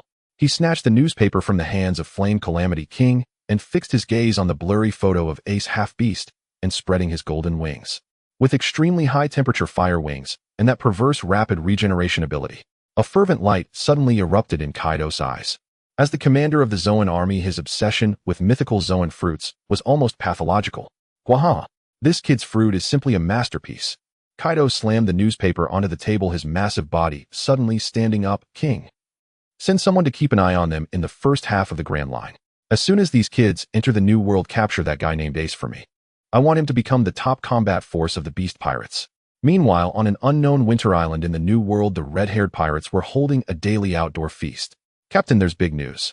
First Mate Ben Beckman, with a cigar in his mouth, handed the newspaper to Shanks, who was drinking and bonding with the crew. Oh, what news could make you so serious? Shanks smiled as he took the newspaper. However, the moment his gaze fell upon the 2 wanted posters, the wine he had just taken a sip of sprayed out in a burst, drenching Buggy's face. Buggy, 200 million berry. Shanks widened his eyes, staring at the familiar red-nosed face on the wanted poster, nearly dropping his jaw to the ground in shock. This cowardly guy actually went to be a steward for a newcomer and got a bounty of 200 million.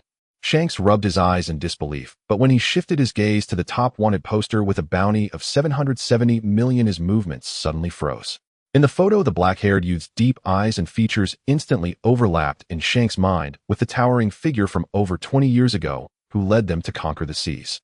Coupled with the familiar name Portgas D. Ace. As one of the extremely few who knew Roger's past, Shanks' intuition was exceptionally sharp. He suddenly realized, I see, it's actually. A glint of intense shock flashed in Shanks' eyes, but soon this shock transformed into an exceptionally deep, nostalgic, and comforting smile. Hey, you guys. Shanks raised the newspaper high, drawing his sword Griffin from his waist and pointing it at the sky, loudly declaring, today is a day worth celebrating. Bring out all the fine wines. To the new storm that is about to sweep across this sea, cheers. In a bay on an unnamed deserted island in the Grand Line, the sea breeze brushed past, and the Sunny was quietly docked on the shore. Ah! A blood-curdling scream shattered the morning tranquility. Karina looked at the wanted poster that featured her face with a bounty of 23 million berry, despairing as she slumped down on the deck. It's over. My extremely discreet career as a thief has completely ended. I've become a major criminal with a bounty in the millions, and now I can't even go shopping without being chased by the Navy. Karina held her head, wanting to cry without tears. What's 2 million? Look at me. Buggy, holding his own wanted poster with a bounty of 200 million, trembled and cried, tears and snot streaming down his face. 200 million. The Navy must think of me as a terrorist. Surely a Navy admiral will come personally to catch me. I don't want to go to impel down. In contrast to these 2 collapsing logistics personnel. 89 million. Leona calmly looked at her wanted poster. She had no significant reaction, merely reaching for a cloth to continue focusing on cleaning her black steel. For her, as long as she could hunt monsters with this ship, the bounty amount was irrelevant. Gino looked at his wanted poster with a bounty of 76 million, grinning wildly. 76 million, huh? Looks like the Navy has a pretty deep impression of my Warhammer. But next time I must double that number. 530 million. Sabo folded his wanted poster and tucked it into his coat, adjusting his hat with a calm smile. However, the most exaggerated is still the captain. Sabo looked up, his gaze fixed on the wanted poster in Ace's hand, which bore the words "extremely dangerous" in red. Karina curiously leaned in to take a look, and the moment she saw Ace's bounty, which was nearing 770 million, she gasped, her voice involuntarily rising by 8 degrees 7. 770 million berry. His second bounty is almost 800 million. Are the Navy treating you as a candidate for the 4 emperors? Buggy, upon hearing this number, was so scared that he sat down on the deck, feeling like he would never get off this ship for the rest of his life. Ha! Hearing the number exclaimed by Karina, Ace not only did not hide it, but threw his head back and let out a hearty laugh. He held the wanted poster and strode into the crowd, his smile wild and filled with untamed ambition. Well done, Navy. It seems they haven't underestimated our abilities. This is just the beginning. Since our name, the Eclipse Pirates, has completely echoed across this sea, we cannot bring shame to this flag any longer. Everyone get your spirits up, keep getting stronger, and next time let the Navy put your bounties into the hundreds of millions. Oh, the captain is right. I must raise mine to 1 billion next time. Buggy, infected by this atmosphere, immediately shouted out with pride. Ace laughed and patted Buggy's shoulder, then looked out towards the sea. However, to see the sights deeper in the Grand Line, we still need to wait a few more days. Ace walked to the edge of the ship, watching the flock of seabirds circling in the sky. The transformation of the Sunny is not yet complete. Karina, your flying bird scout, has just finalized the contract and still needs time to train and get used to the information brought by shared vision. During this time, everyone will continue to stay on the island for special training and rest. Ace's gaze was steady as he set the current tone. Once our ship is fitted with a proper steel frame and power system, and our intelligence network thoroughly covers the sky, we will set off to the next destination in the most perfect manner. In the bay of an unnamed deserted island, the sea breeze swept away the lingering smell of gunpowder, replaced instead by an intoxicating and exquisite fragrance that nearly drove one to madness. In the enormous open-air kitchen hastily built on the beach, the flames of the stove blazed brightly. Leona, wearing a heavy dark brown leather apron, moved gracefully among dozens of large pots and grills like a general commanding a battlefield. Bucky, turn that deep-sea swordfish over. Sabo, help me clean the feathers off those big birds. Leona directed everyone her silver boning knife, creating a flurry of motion. Today's ingredients were exceptionally abundant. A whole giant swordfish weighing several tons and caught in the nearby sea was being roasted to a golden crisp on a massive iron rack, its fat dripping into the fire with a sizzling sound. Several birds with wingspans exceeding 10 meters had been cleaned, their bellies stuffed with unique island spices and wild ginseng, slowly roasting over another fire. While in the large iron pot at the center, the bones of fierce beasts and fresh meat from sea kings boiled in bubbling water, simmering into a rich milky white restorative soup. Dinner is served. At Leona's command, the members of the Solar Eclipse pirate crew rushed towards the long table like hungry wolves. Wow! This roasted fish is crispy on the outside and tender on the inside, and all the bones have been cleaned out. The meat of this big bird is even firmer than beef. Bucky clutched a fish fillet in his left hand and a bird leg in his right, devouring them with grease dripping from his mouth, nearly swallowing his own tongue. Ace sat at the head of the table with his empty plate stacking up at an astonishing speed. The high-intensity training with sea prism stone over the past few days had turned his body into a withered sponge. Leona's culinary skills perfectly locked in the vast calories within these giant beasts. As the scorching meat chunks and rich soup entered his belly, they rapidly transformed into pure heat, hungrily absorbed and converted by the divine fire within, filling the massive consumption for muscle reconstruction. After the feast, Karina walked to a giant reef on the other side of the beach, anxiously rubbing her temples. Around her, hundreds of seagulls and hawks of various sizes crowded together.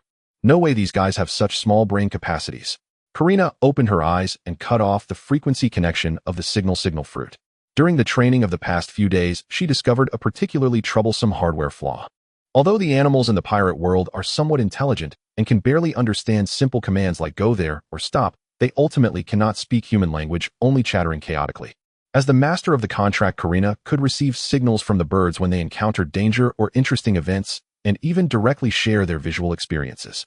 However, if hundreds of birds' perspectives flooded into her brain simultaneously or frequently, The overwhelming and chaotic images and information streams would be like hundreds of poorly tuned televisions playing simultaneously in her mind. It was too mentally exhausting. If maintained for a long time, she would have no energy to deal with other matters. Call. Idiot red nose. Call. Just as Karina was feeling a headache, a crisp bird call suddenly rang out from the branches above her head. Karina looked up to see a large, brilliantly colored macaw hanging upside down from the tree. It tilted its head, its shiny black eyes fixed on Karina, accurately mimicking the tone in which she had just scolded Bucky, even replicating her disdainful tone perfectly. You can mimic human speech. Your pronunciation is so accurate. Karina's eyes lit up as she immediately pulled out a bag of premium nut snacks from her pocket and shook it. The macaw stared at the nuts, tilting its head as if assessing whether this human posed any danger. Moments later, it succumbed to the temptation of food, flapping its wings and landing on the rock in front of Karina, skillfully cracking open the nuts with its hard beak. Seizing this opportunity, Karina decisively extended her finger and tapped the parrot's forehead. Frequency contract. A faint electric wave instantly merged into the parrot's brain. Karina closed her eyes and tentatively conveyed a thought imbued with a commanding sense. Calm that flock of seagulls down. In the next second, the macaw immediately swallowed the nut, flapping its wings and soaring into the air. It did not issue commands like a military officer. Instead, it burst forth, feathers dazzling, charging into the flock of seagulls like a fierce predator, letting out a series of extremely piercing, territory-asserting cries, even mercilessly pecking a few of the leading troublemaking seagulls. Under the macaw's brutal physical suppression, the originally chaotic flock of seagulls, out of fear for the strong, finally stopped fighting for food, trembling and shrinking quietly on the beach. Calm. Quiet. Idiots. The parrot flew back to Karina's shoulder, puffing out its chest proudly, using the two words it had just learned to form a sentence that was barely understandable.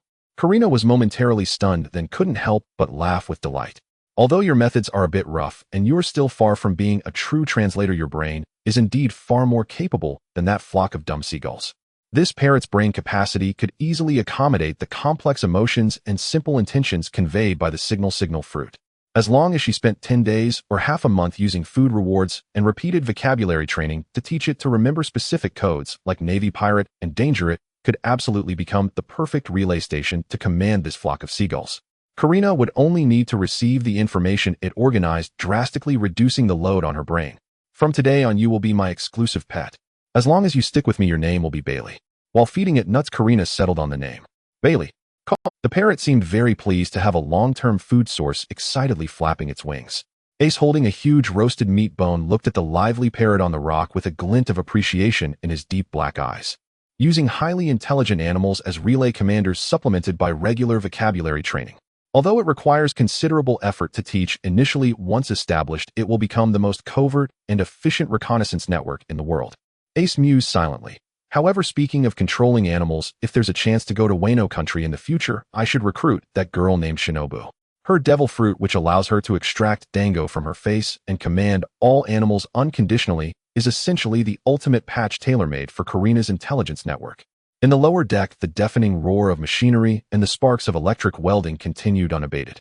Although the transformation of the solar eclipse was not yet completely finished, the upgrades already completed had given this black warship a terrifyingly fierce appearance. Captain, come take a look.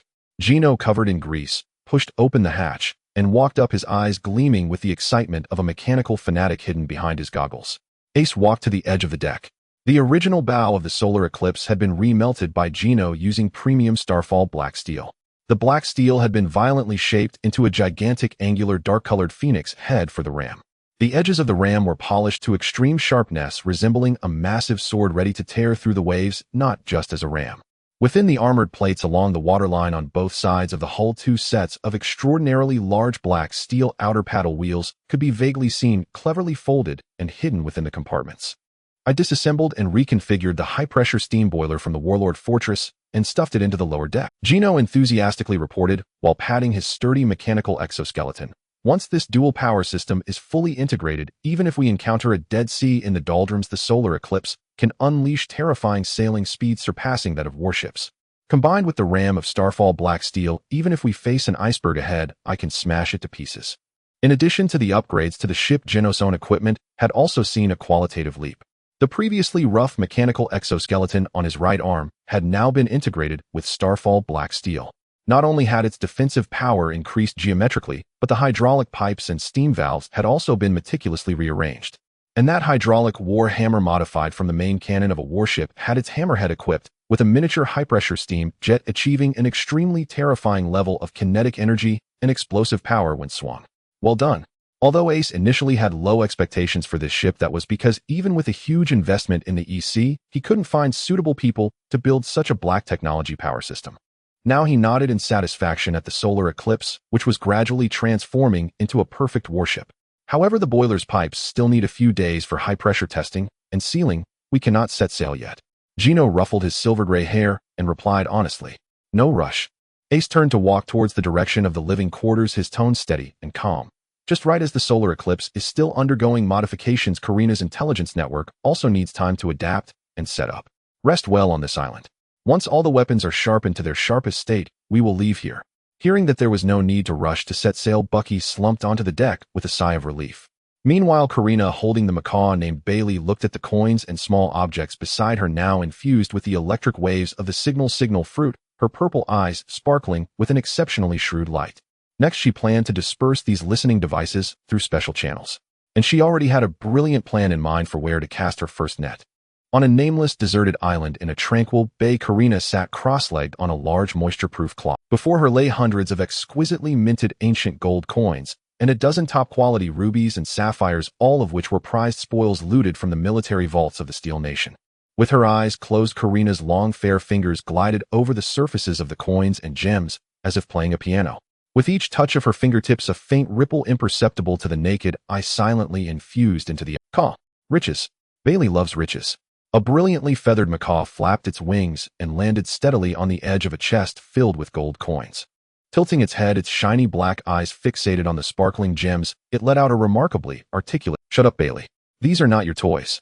Karina opened her eyes and picked up a gold coin that had been infused with the frequency of the signal fruit, examining it under the sunlight. There was nothing unusual about its surface, but as long as this coin was within a certain radius, all surrounding sounds would be transmitted accurately to her mind in the form of brainwaves. Sabo walked over with a bucket of fresh water, glancing at the treasure scattered around, curiosity flickering in his eyes. "Is this what you prepared to spread as your listening devices? Directly buying and spending is too conspicuous and can easily leave traces." A clever smile curved at the corners of Karina's mouth as she packed the processed coins and gems into several small leather bags. "The Grand Line is never short of greedy scavengers and black market traders. We just need to accidentally drop these bags near some reefs or shipwrecks along the trade routes. In a few days, those passing treasure-hunting pirates will retrieve them. Moreover, I had seabirds carry some out a couple of days ago. On this ocean, the flow of money and gems is faster. They will flow into casinos, black market auctions, naval supply bases, and even into the pockets of certain influential figures." Karina tightened the bags, her eyes gleaming with confidence. "At that time, the secrets along the entire trade route will willingly enter our ears." Sabo nodded appreciatively. This method of utilizing human greed to lay a web of intelligence was indeed ingenious and hard to guard against. "Caw. A big ship. It's falling from the sky. Caw." Just then, the parrot Bailey, standing on the chest, suddenly fluffed its feathers and screeched sharply. Karina's expression tightened. After several days of vocabulary training, this clever macaw was already able to express the calls of the seagulls returning from afar with simple phrases. She immediately closed her eyes, her consciousness connecting through the frequency contract, instantly linking to the vision of a scouting seagull in the distant sea. A stunning scene suddenly unfolded in Karina's mind. In a sea area dozens of nautical miles away from the deserted island, a massive armed pirate ship was sailing. However, before the pirates aboard could react, the heavy clouds above were suddenly torn apart. A gigantic ancient galleon covered in moss and in a state of decay comparable in size to a small mountain came crashing down from an altitude of 10,000 meters. Boom! The poor pirate ship and the sea were instantly shattered by the ghost ship that fell from the sky. The towering waves even reached the nearby island's coast. Through the seagull's aerial perspective, Karina clearly saw the flag flying over the port of that island and the terrified crowd below. Through the ripple coin that was spread among the crowd and just happened to be stuffed into a gangster leader's pocket, the chaotic gasps of astonishment were transmitted back to Karina's ears. "Is that a ship that fell from the sky? Sky Island. The legends are true. That's a shipwreck that fell from the Sky Island. Stop talking nonsense. That's just garbage swept up by the rising current. There's no such thing as a Sky Island." Karina suddenly opened her eyes, cutting off the connection, her breath a bit hurried. "Captain." Karina immediately turned her head to look at Ace, who was emerging from the jungle, 50 nautical miles away in a nearby area called Gyre Island. Our Seagull Scout saw with its own eyes an ancient sailing ship from hundreds of years ago falling from the clouds. Karina quickly reported what she had seen and heard. Upon hearing Gaia Island and the ship that fell from the sky, a sharp gleam of insight flickered in Ace's originally calm eyes. Gaia Island so close to us already. Ace strode onto the beach. He certainly knew what that ship falling from the sky was. It was a miracle brought about by the spectacular natural disaster of the Grand Line's surge, a clear sign pointing to the divine realm at an altitude of 10,000 meters. Sky Island really exists. Sabo grasped his alloy staff, his eyes revealing an incredulous expression. Not only does it exist, but it also harbors treasures that could change the strategic landscape of our pirate crew. Ace looked toward the ship, the Solar Eclipse, anchored in the bay. Under Gino's frantic work over several days and nights, this originally expensive black fast ship had completely transformed. Ace walked to the bow, gazing up at the fearsome phoenix head, then looked at Gino, who was covered in grease and was emerging from the lower cabin with a wrench. Gino. Ace's voice was steady and resolute. If I demand that this ship not only be able to cut through the waves, but also withstand extreme water pressure capable of destroying fleets and surge up to an altitude of 10,000 meters, can your newly equipped power system handle it? Hearing the phrase, surge up to an altitude of 10,000 meters, both Karina and Sabo beside Gino, wiping the grease from his hands, suddenly froze, his eyes under the goggles bulging wide. After a moment of shock, this man born from the scrap iron street not only found it absurd, but burst into an ecstatic, near-manic laughter. Surging up to 10,000 meters in the sky, Gino slapped the indestructible black steel ship's hull, his face smeared with oil and sweat, radiating absolute confidence in machinery. What do you take me for, a second-rate shipbuilder, Captain? Gino pointed at the massive phoenix head that resembled a giant sword, shouting, I've equipped it with 2 sets of the highest power high-pressure steam boilers, plus the main keel and wave-breaking ram made of Starfall black steel. Don't talk about surging up to 10,000 meters. As long as you dare to steer, I can even punch a hole through the clouds. Very well. Ace's deep black eyes ignited with intense ambition.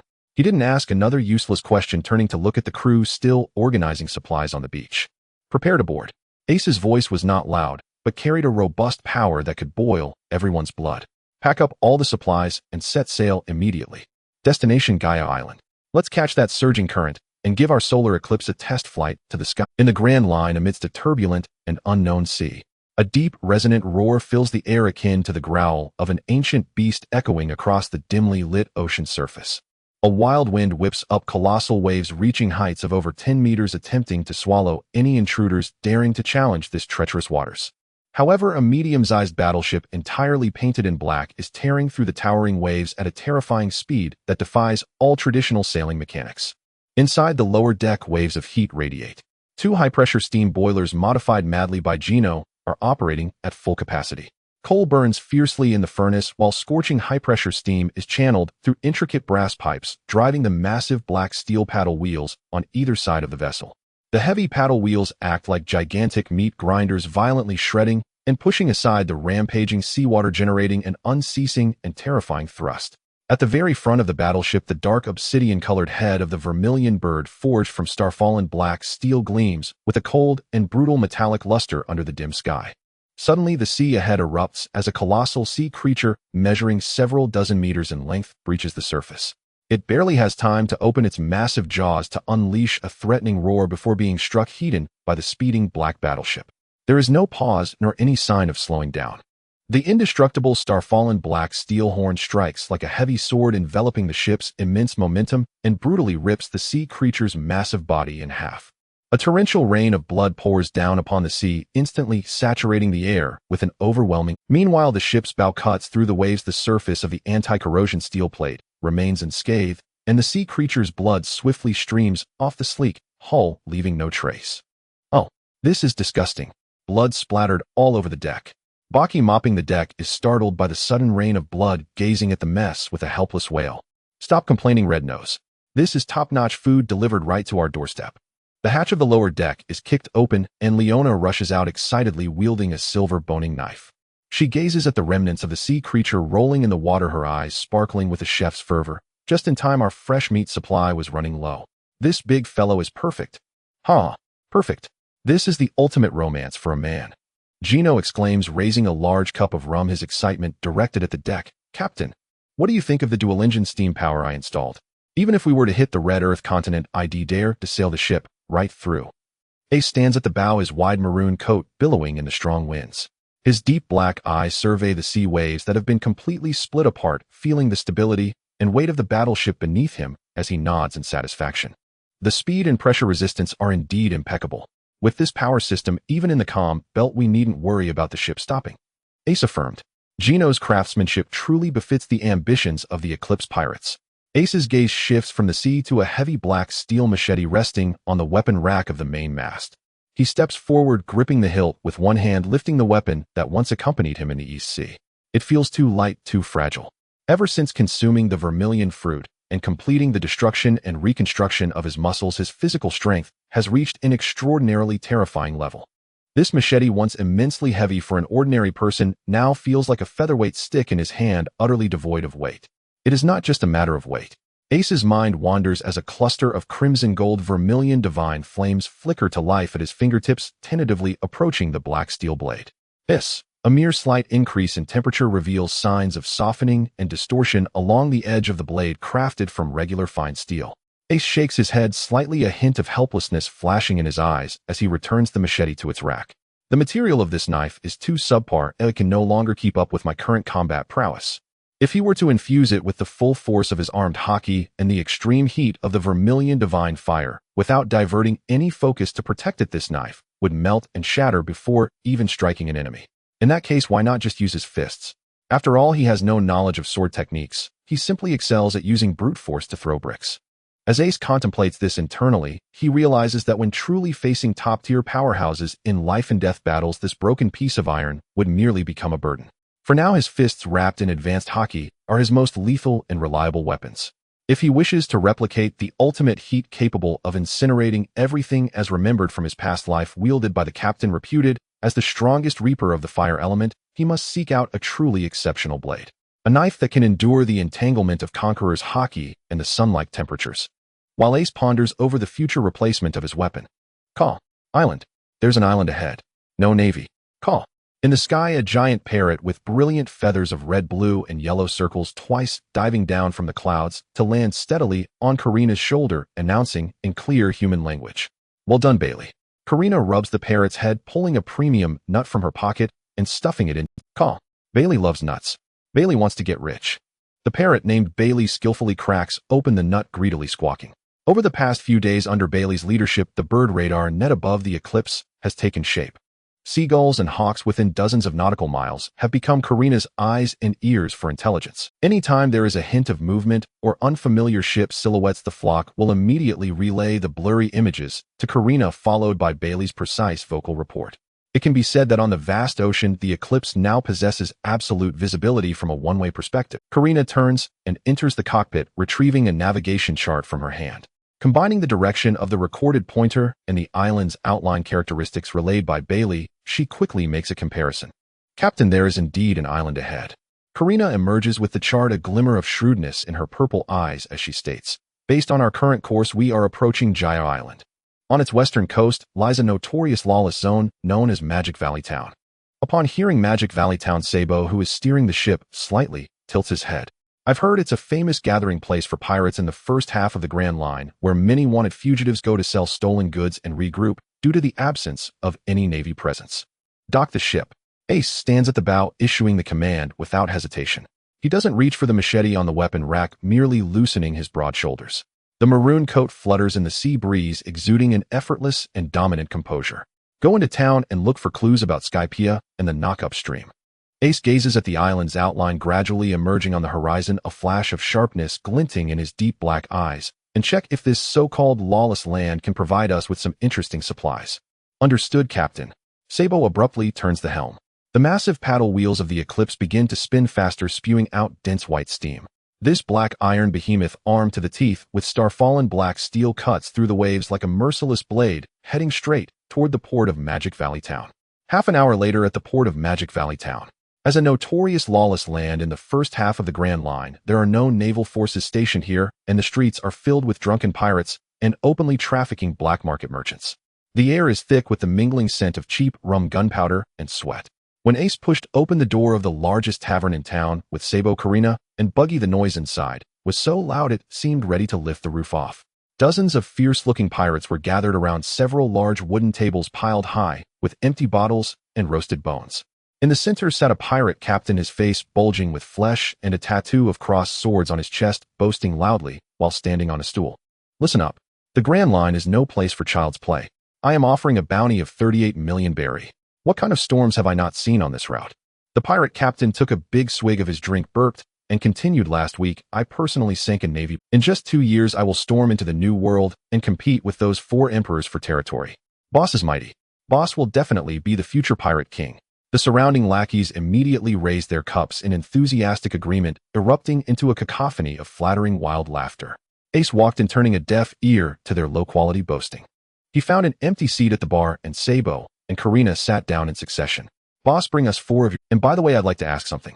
Karina tapped the wooden bar and casually tossed a gold coin. Is there anyone around here who knows how to get to Sky Island? Or has there been any recent eruption of the knock-up stream?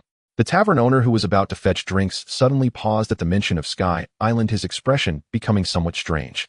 The previously raucous pirate table also fell silent for a moment. Then suddenly, "Pwahaha." The pirate captain with the 38 million bounty spat out his drink, as if he had heard the funniest joke in the world, laughing so hard that tears streamed down his face. Sky Island. Ha ha ha. Hey, you guys hear that? This group of newcomers who probably crawled out from some countryside actually came to Magic Valley Town to ask about Sky Island, a fairy tale to fool children. The other pirates in the tavern erupted in raucous laughter, drowning the newcomers in a storm of malicious, "Hey little girl, are you crazy for gold? How could there possibly be islands in the sky?" Exactly. That's a lie spun by a con man named Rolando hundreds of years ago, and there are still idiots believing it today. Are you all planning to look for some underwater dragon palace? Hurry up and roll back to the East Sea for some milk. Ha ha ha. The unrestrained laughter echoed throughout the tavern, the clinking of glasses sounding particularly harsh. At the bar, Karina furrowed her brow. Sabo, however, kept his hat tilted down, his gaze calm, too lazy to pay attention to these frogs in a well who didn't even understand the climate of the Grand Line. Ace was even more disinterested, resting his chin on one hand, his fingers boredly tapping the wooden bar, not even bothering to glance at the group of pirates. If he were to be angered by the clamor of a group of ants, then his mind would be too narrow. However, while Ace and the others could ignore it, one person in their group was completely triggered. Bang! Buggy slammed his palm down on the bar, causing the drinks the bartender had just brought to jump into the air. You bunch of East Sea bumpkins who don't even know which way the door to the New World opens. How dare you mock Sky Island as a fairy tale? Buggy turned around, stepping onto the bar's crossbeam, his red nose turning crimson with anger. He pointed at the leading pirate captain and shouted, "I was with Captain Roger over 20 years ago, and I personally set foot on that golden land in the sky.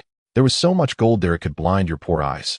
Not only is there Sky Island, but I've even been to Fishman Island 10,000 meters deep. You bunch of frogs in a well who can only scavenge garbage in the first half of your lives, what right do you have to mock?" Buggy's rapid-fire rant stunned the entire tavern. Silence fell for a full 3 seconds. "Damn it, a clown with a red nose, how dare you use the Pirate King's name to act like a madman here?" The pirate captain suddenly drew his broadsword and kicked. "Damn it, a clown with a red nose, how dare you use the Pirate King's name to act like a madman here?" The pirate captain suddenly drew his broadsword and kicked over the wooden table in front of him. The roasted meat and bottles on the table shattered everywhere. "Dare to call me a frog in a well? Today I will chop your clown face into pieces and throw it into the sea to feed the fish," he yelled, leading a group of fierce-looking subordinates menacingly pressing towards the bar. Faced with the 38 million bounty pirate charging with a sword, Buggy's earlier bravado instantly deflated, and he instinctively shrank back behind Sabo. "Shut up." Just as the pirate captain was about to reach the bar, a low, hoarse voice, yet chillingly calm, slowly resonated in the tavern. Ace did not turn around. He casually released a thread of the violent aura belonging to the Vermilion Bird's Divine Fire, mixed with a hint of Conqueror's Haki, gently pressing towards the pirate captain behind him along the wooden floor. Buzz. No earth-shattering gust of wind, no dazzling flames. But that pirate captain with the 38 million bounty suddenly felt as if he had crashed into an invisible burning iron wall less than 3 meters from Ace. Clang! His heavy broadsword fell to the ground without warning. His fierce muscles began to tremble uncontrollably, and breathing became as difficult as pulling the bellows. In the face of Ace's deliberately restrained, yet still terrifying aura, a primal fear born of biological instinct instantly shattered his proud psychological defenses. "Who are you really?" The pirate captain stared wide-eyed with bloodshot eyes, cold sweat soaking his back. He struggled to catch a glimpse of the face of the black-haired man with his back to him, but his gaze inadvertently brushed past a copy of today's old newspaper that Karina had left on the bar. On the front page of the newspaper, that deep and cold face, along with a series of heart-stopping red numbers. 770 million Portgas D. Ace. The pirate captain's throat let out a high-pitched, distorted scream, his eyes nearly popping out of their sockets. A pirate with a bounty close to 40 million, without even engaging in a fight, instantly fell to his knees, too terrified to utter a complete sentence. His subordinates behind him also saw the wanted poster in the newspaper, and the entire tavern fell into a dead silence, followed by bursts of desperate gasps. What had just been overwhelming mockery turned into extreme trepidation. Ace slowly turned halfway around. Leaning against the bar, his tall and sturdy figure cast a glance down at the kneeling pirate captain. I'm asking for directions. Ace's voice was not loud, but it thundered in the silent tavern. The pirate captain desperately covered his mouth, nodding frantically, his knees shaking uncontrollably on the ground, fearful of making any noise that might anger this living hell with a bounty of 700 million. Ace withdrew his gaze and looked back at the tavern owner, who was also swallowing nervously. Do you have any leads? The tavern owner wiped his cold sweat, his voice trembling as he pointed outside. There, at the other end of the town on the east coast, there lives a diver named Mont-Blanc Correja. He has been searching for the Golden Land and should have information about the knock-up stream's patterns and navigational charts.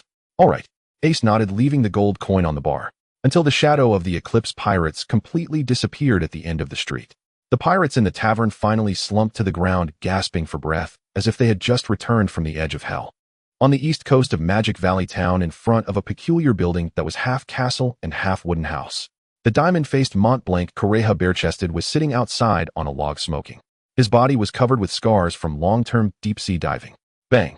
Heavy footsteps stopped in front. Correja looked up at the terrifying aura of the black-haired man before him, slightly frowning. Are you here to mock me as the descendant of the great liar Rolando? Again, you boring pirate. Mock you?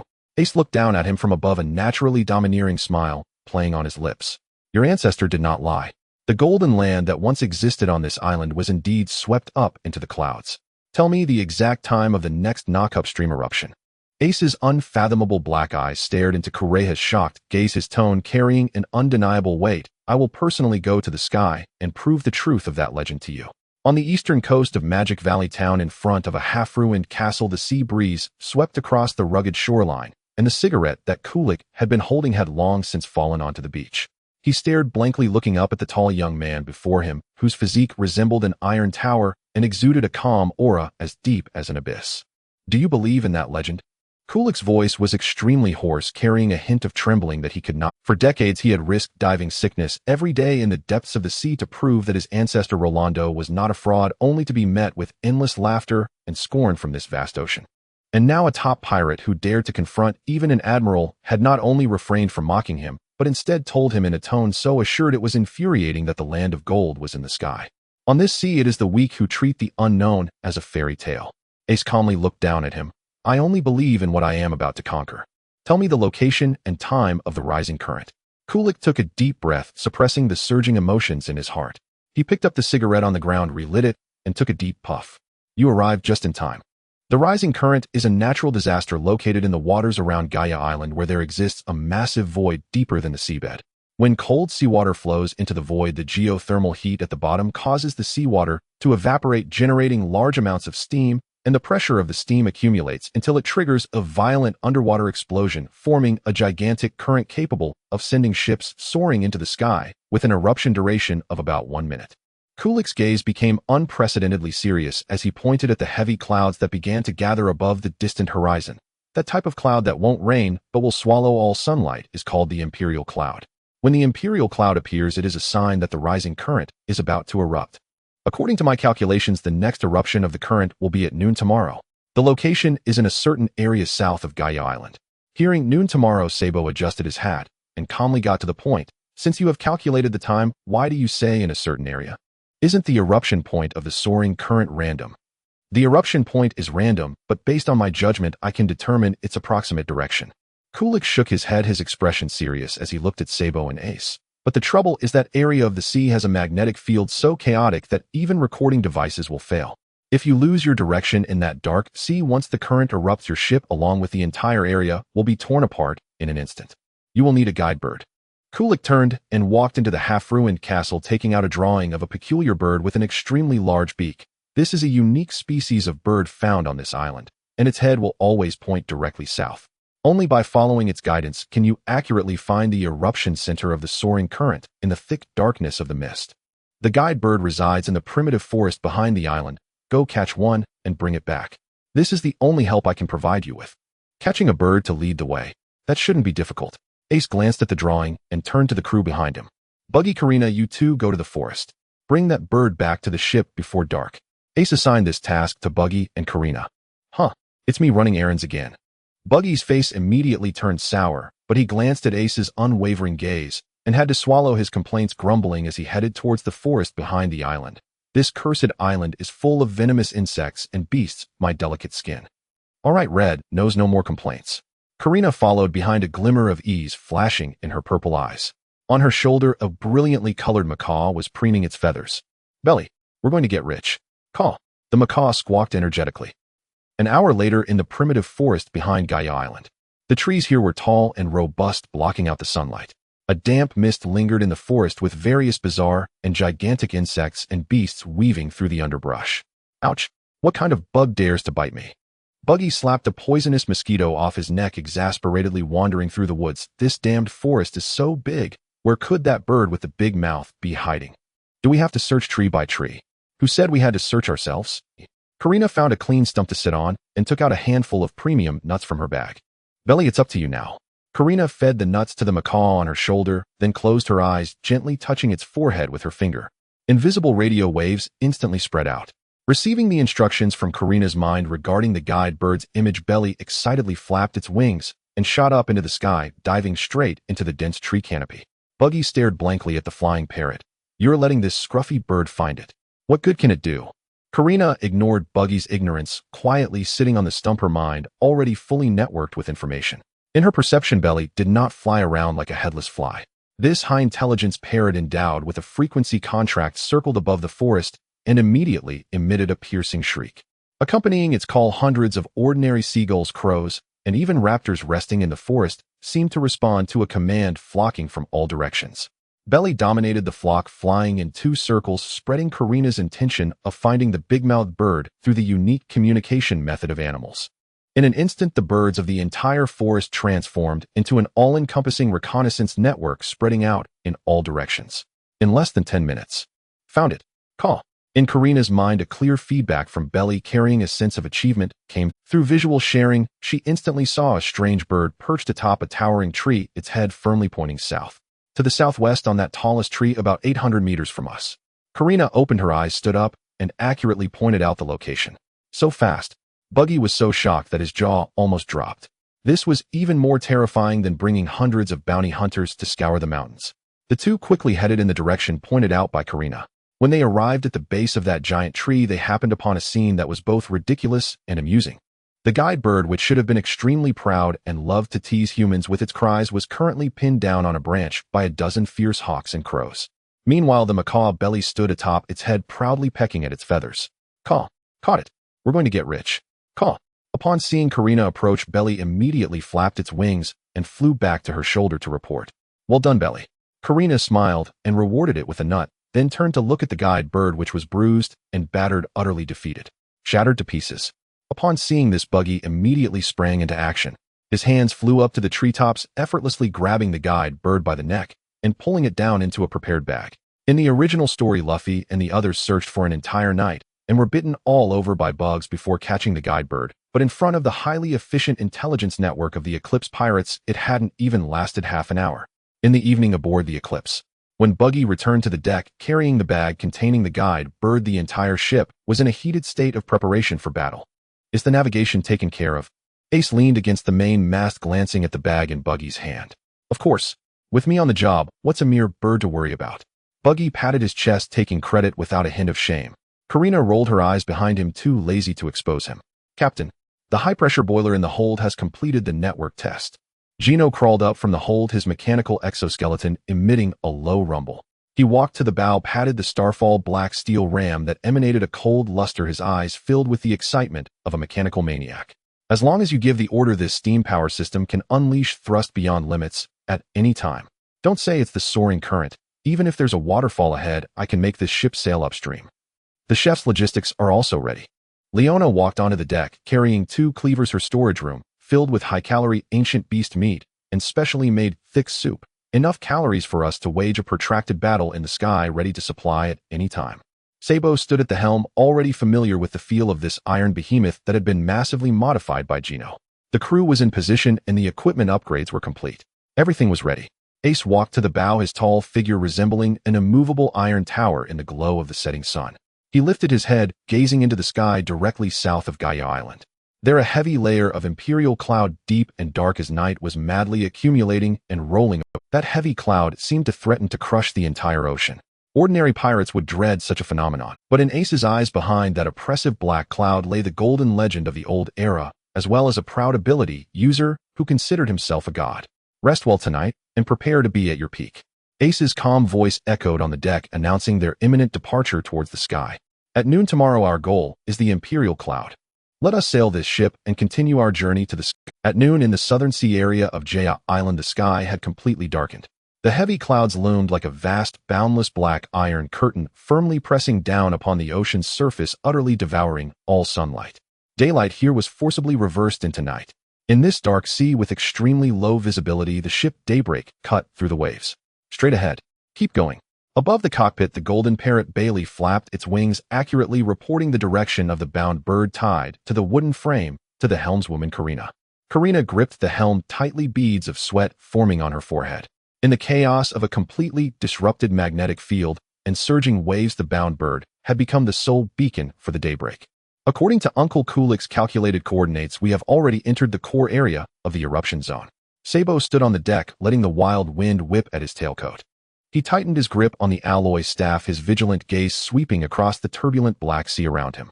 Below deck, the red glow of the furnace illuminated Gino's face, which was filled with fervor. He was bare-chested, and the indicator lights on the mechanical exoskeleton flickered rapidly in the darkness. He frantically fed high-calorific coal into the steam boiler's furnace as two parallel massive boilers emitted a deafening roar, the pressure gauge's needle nearing the critical red line. The power system is preheated.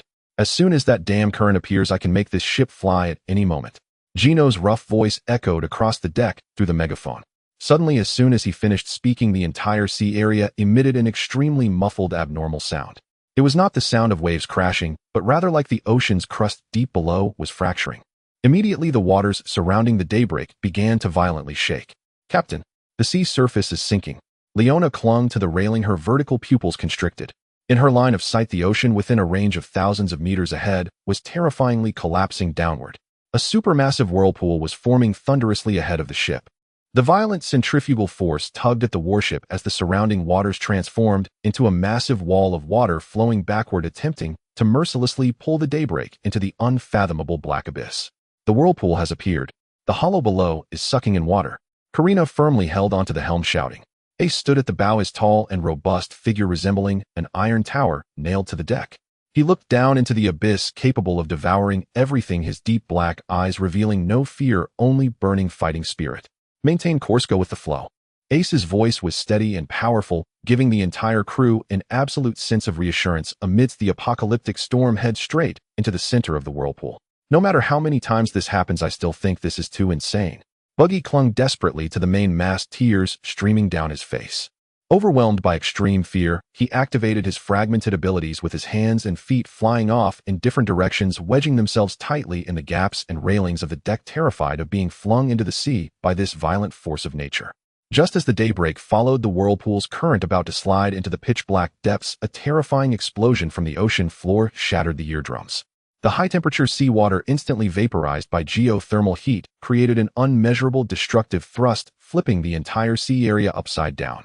A towering water column, several hundred meters in diameter, surged upward like an enraged dragon, wielding a tremendous force, piercing straight through the heavy clouds above.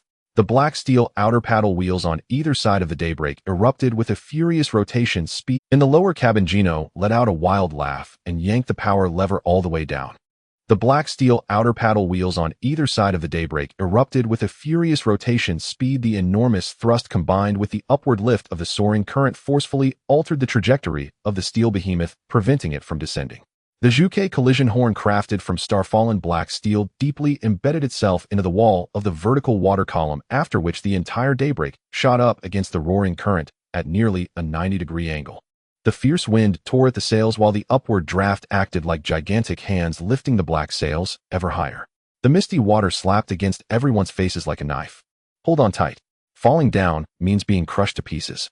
Leona clung tightly to the iron chain of the ships, railing, her eyes filled with shock in the face of this miracle of nature. As the ship continued to ascend, the interior of the current became increasingly unstable. The immense water pressure and chaotic airflow tugged at the hull, producing a disconcerting creaking sound. However, the keel of the Daybreak, forged from black steel, displayed incredible resilience. The steam power system Gino had installed played a crucial role at that moment, with the outer paddle wheels frantically churning on the surface of the water column, providing the ship with extremely stable upward traction, countering the turbulent currents trying to throw them off. Amidst the splashes of water and the deafening roar of the waves, the Daybreak surged forward, charging toward the sky. The cloud layer is just ahead. Karina, braving the wild wind, pointed at the thick black cloud mass that was getting closer above, loudly reminding break through it. Ace stood at the bow, letting the droplets wet his short hair, his gaze piercingly fixed on the oppressive sky. The Daybreak emitted a high-pitched mechanical roar. With the violent force of the soaring current, the Juke black steel horn pierced through the thick clouds like a sword breaking through chaos. The darkness instantly engulfed the entire ship. Inside the thick cloud layer, the air pressure changed dramatically. The sensation of weightlessness tearing and the extreme pressure of seemingly breaking through a spatial barrier caused everyone on deck to instinctively hold their breath. The sound of water in their ears became muffled, as if the entire world was wrapped in a thick layer of cotton. 1 second, 2 seconds, 3 seconds. Bang! It was as if they had broken through a heavy barrier, and in an instant the howling wind and deafening water sound vanished without a trace. In its place was an extremely bright, blinding sunlight. Ace slowly opened his eyes. In his line of sight, there was no longer the azure sea nor the surging waves. Below the Daybreak rolled a vast expanse of soft cloud sea, as white as pure snow. The massive clouds shimmered with a dreamlike glow under the refraction of sunlight. The Daybreak surged upward with the last remnants of the current, then landed smoothly on this white cloud sea, splashing up large amounts of soft mist. Where's this? Karina released the helm, soaked in sweat, staring blankly at the incredible scene outside the porthole, forgetting to breathe. Buggy's body parts flew back and reassembled as he slumped on the deck, gazing at the surrounding whiteness. With Leona and Sabo also steadied themselves, and even Gino in the lower cabin pushed open the hatch and climbed up. Everyone stood on the deck, utterly stunned by the myth-like sight before them. They were truly riding a ship soaring to an altitude of 10,000 meters. Ace walked to the side of the ship, taking deep breaths of the thin air unique to this cloud sea. Recalling the extreme thrill of riding the natural disaster soaring to 10,000 meters, the blood within him boiled completely. Ha! Facing the blinding sunlight high above, Ace let out an exuberant, wildly unrestrained laugh. This heroic laughter instantly shattered the daze and silence of everyone on the deck. He looked at the myth-like pure white sea before him, and in his deep black eyes an unabashed desire for conquest ignited. So beautiful. It's perfect for our Daybreak pirate cruise base for upgrading. Ace turned around, looking at his crew, waving his hand, his voice carrying an arrogant and domineering tone of conquering the world. Steer the ship over there. Let the people on the Sky Island know who has come to take over this sky. The howling wind and the deafening roar of rushing water seemed to be suddenly muted. The sun eclipse was steadily docked on a pristine sea of clouds. Sunlight poured down unobstructed, illuminating the surrounding clouds that resembled gigantic cotton candies, casting a dreamlike soft glow. The air was devoid of the salty, damp scent of the Qinghai Sea, replaced by an extremely pure, yet slightly thin and cool breath. Incredible, the cloud layer can actually support a heavy battleship made of black steel and iron pine wood. Sabo walked to the edge of the ship, gently probing the sea of clouds below with a metal staff. The sensation at the tip of the staff was not the ethereal vapor, but a peculiar resistance filled with astonishing buoyancy and elasticity. Bucky reassembled his fragmented body, regained his vitality, and began bouncing around, bragging about his previous experiences on Sky Island. Gino held a large wrench, ignoring the mythical scenery around him, immediately crouching over the ship's edge to meticulously inspect the external paddle wheels and the starfallen black steel prow. Click, click. After confirming there were no cracks or structural deformations, the mechanical man exhaled a long breath, his eyes behind the goggles radiating extreme pride. My craftsmanship is indeed the best in the world. Even the might of heaven and earth couldn't make a single screw fall off this ship. Gino patted the solid black steel hull, turned to the crew on deck, and announced loudly, "The power system is functioning perfectly. We can set sail at any time." Ace stood at the bow, gazing down at the ocean made of clouds, feeling the rarefied oxygen at this altitude of 7,000 meters. For ordinary people, this environment could make one feel short of breath, but for him, with his terrifying lung capacity enhanced by the fire of mythical beasts, it was utterly inconsequential. Since the power is fine, let's move on. Ace's voice returned to calm. Let's see what scenery this so-called Sky Island hides. Understood. Kalina took a deep breath to calm her excitement and quickly ran to the cockpit to grab the helm. With the steam boiler in the lower hold starting up again, the black steel external paddle wheels on both sides of the sun Eclipse began to churn once more. Surprisingly, the resistance of this sea of clouds was much lower than that of ordinary seawater, allowing the sun Eclipse to glide swiftly across the cloud surface like a sharp black blade cutting a straight path through this pure white world. After sailing for about half an hour, "Captain, there are buildings ahead," Kalina suddenly reported, holding a Everyone followed her pointing direction and beheld a magnificent gigantic archway standing at the end of the vast sea of clouds. The columns were engraved with intricate ancient patterns, and right above the archway, several large characters were prominently written in universal language, Heaven's Gate. The sun Eclipse slowed down gradually and docked on a cloud platform in front of the archway. On one side of the archway sat a very short old woman with a wrinkled face. She had a pair of small white wings on her back and held a peculiar device resembling a camera staring at the imposing black battleship with an emotionless gaze.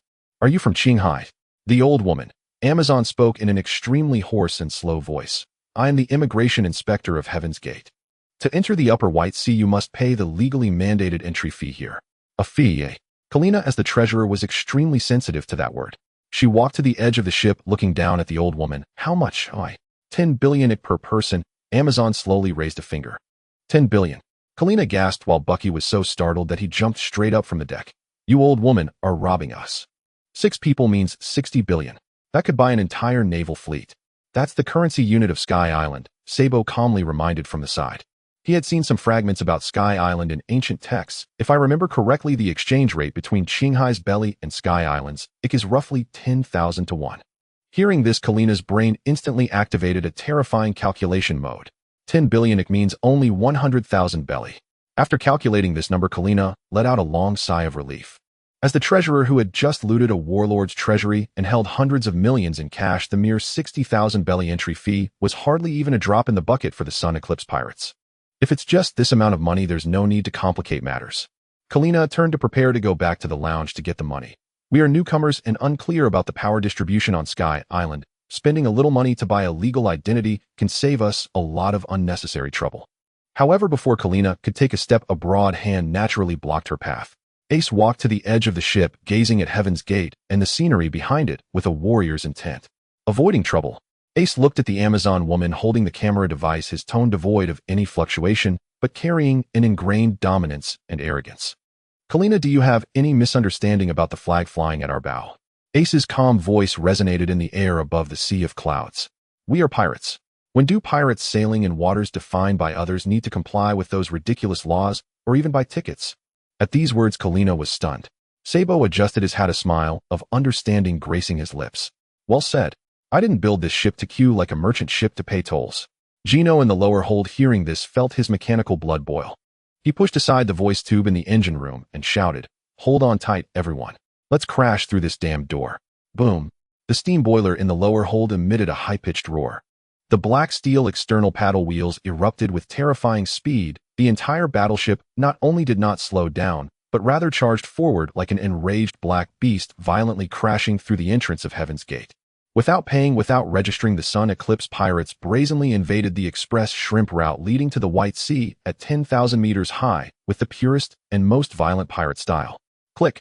Below, the Amazon woman emotionlessly pressed the shutter of her device, capturing the silhouette of the Sun Eclipse and Ace's towering figure. Illegal entrance not paying the fee. Sun Eclipse Pirates already reported to the Divine Island. The old woman's hoarse voice slowly faded in the empty sea of clouds. Following the steep cloud waterfall, the Sun Eclipse surged up to the White Sea at 10,000 meters high. Here the clouds were even wider and denser than below. On the nearby cloud shore grew towering peculiar trees, and a beach that resembled a heavenly paradise came into view. The beauty of Angel Island was fully unveiled before everyone. The Sun Eclipse slowly dropped anchor by the cloud beach. Just as everyone was preparing to disembark for exploration, a very light engine sound suddenly echoed across the calm sea of clouds. Put. A single-person vehicle resembling a small motorboat without any sails or external paddle wheels smoothly sliced through the cloud surface, speeding towards the sun eclipse. Driving the vehicle was a middle-aged man with a big beard, and seated behind him was a young girl with small wings holding a white fox. Paigaia and Conies. Welcome to Angel Island, dear guests from Qinghai.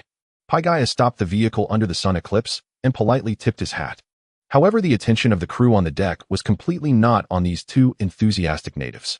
Bang! A loud crash. Gino's towering body jumped off the deck like a cannonball, crashing heavily onto the cloud beach without even bending his knees. His eyes, hidden behind the goggles, were fixated on the small vehicle driven by Paigaia, almost pressing again. Hey, uncle. Gino's voice trembled, filled with an extreme fervor akin to discovering a rare treasure.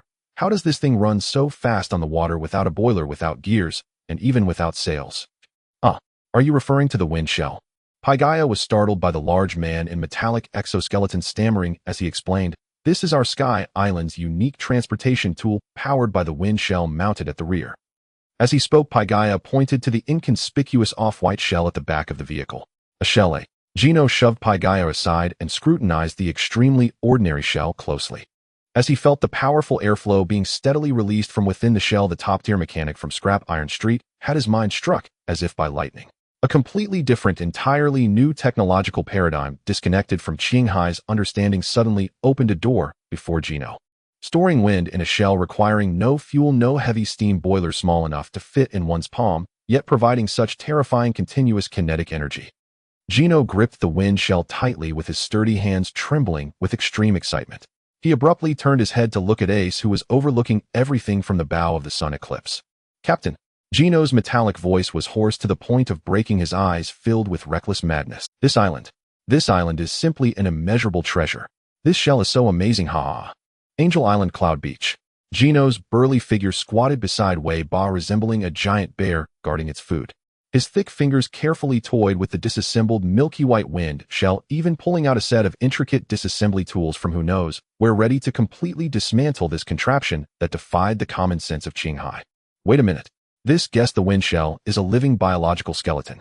If you forcibly damage the outer shell, its storage function will be completely disabled. Page hurriedly waved his hands, quickly speaking to stop this fervent mechanic. Living. Gino halted his actions, frowning, but the excitement in his eyes grew even more intense. He grabbed Page by the collar, lifting the middle-aged man. "Uncle, you just said this is a unique means of transportation on the Sky Island. Besides this shell that can blow wind, are there any other kinds of shells in the sky?" "Yes."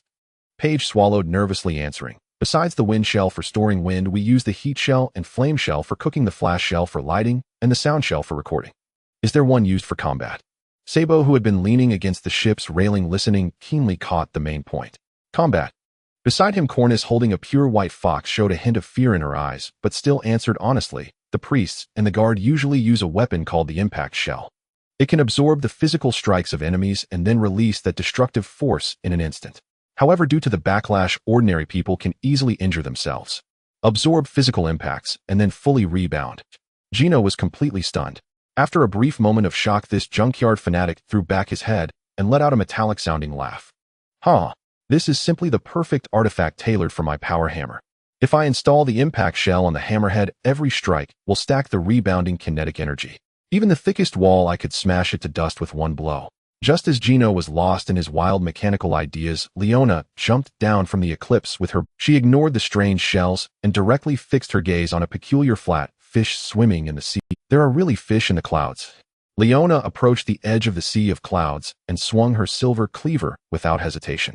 The blade flashed, and a sizable empty fish was precisely skewered onto the beach.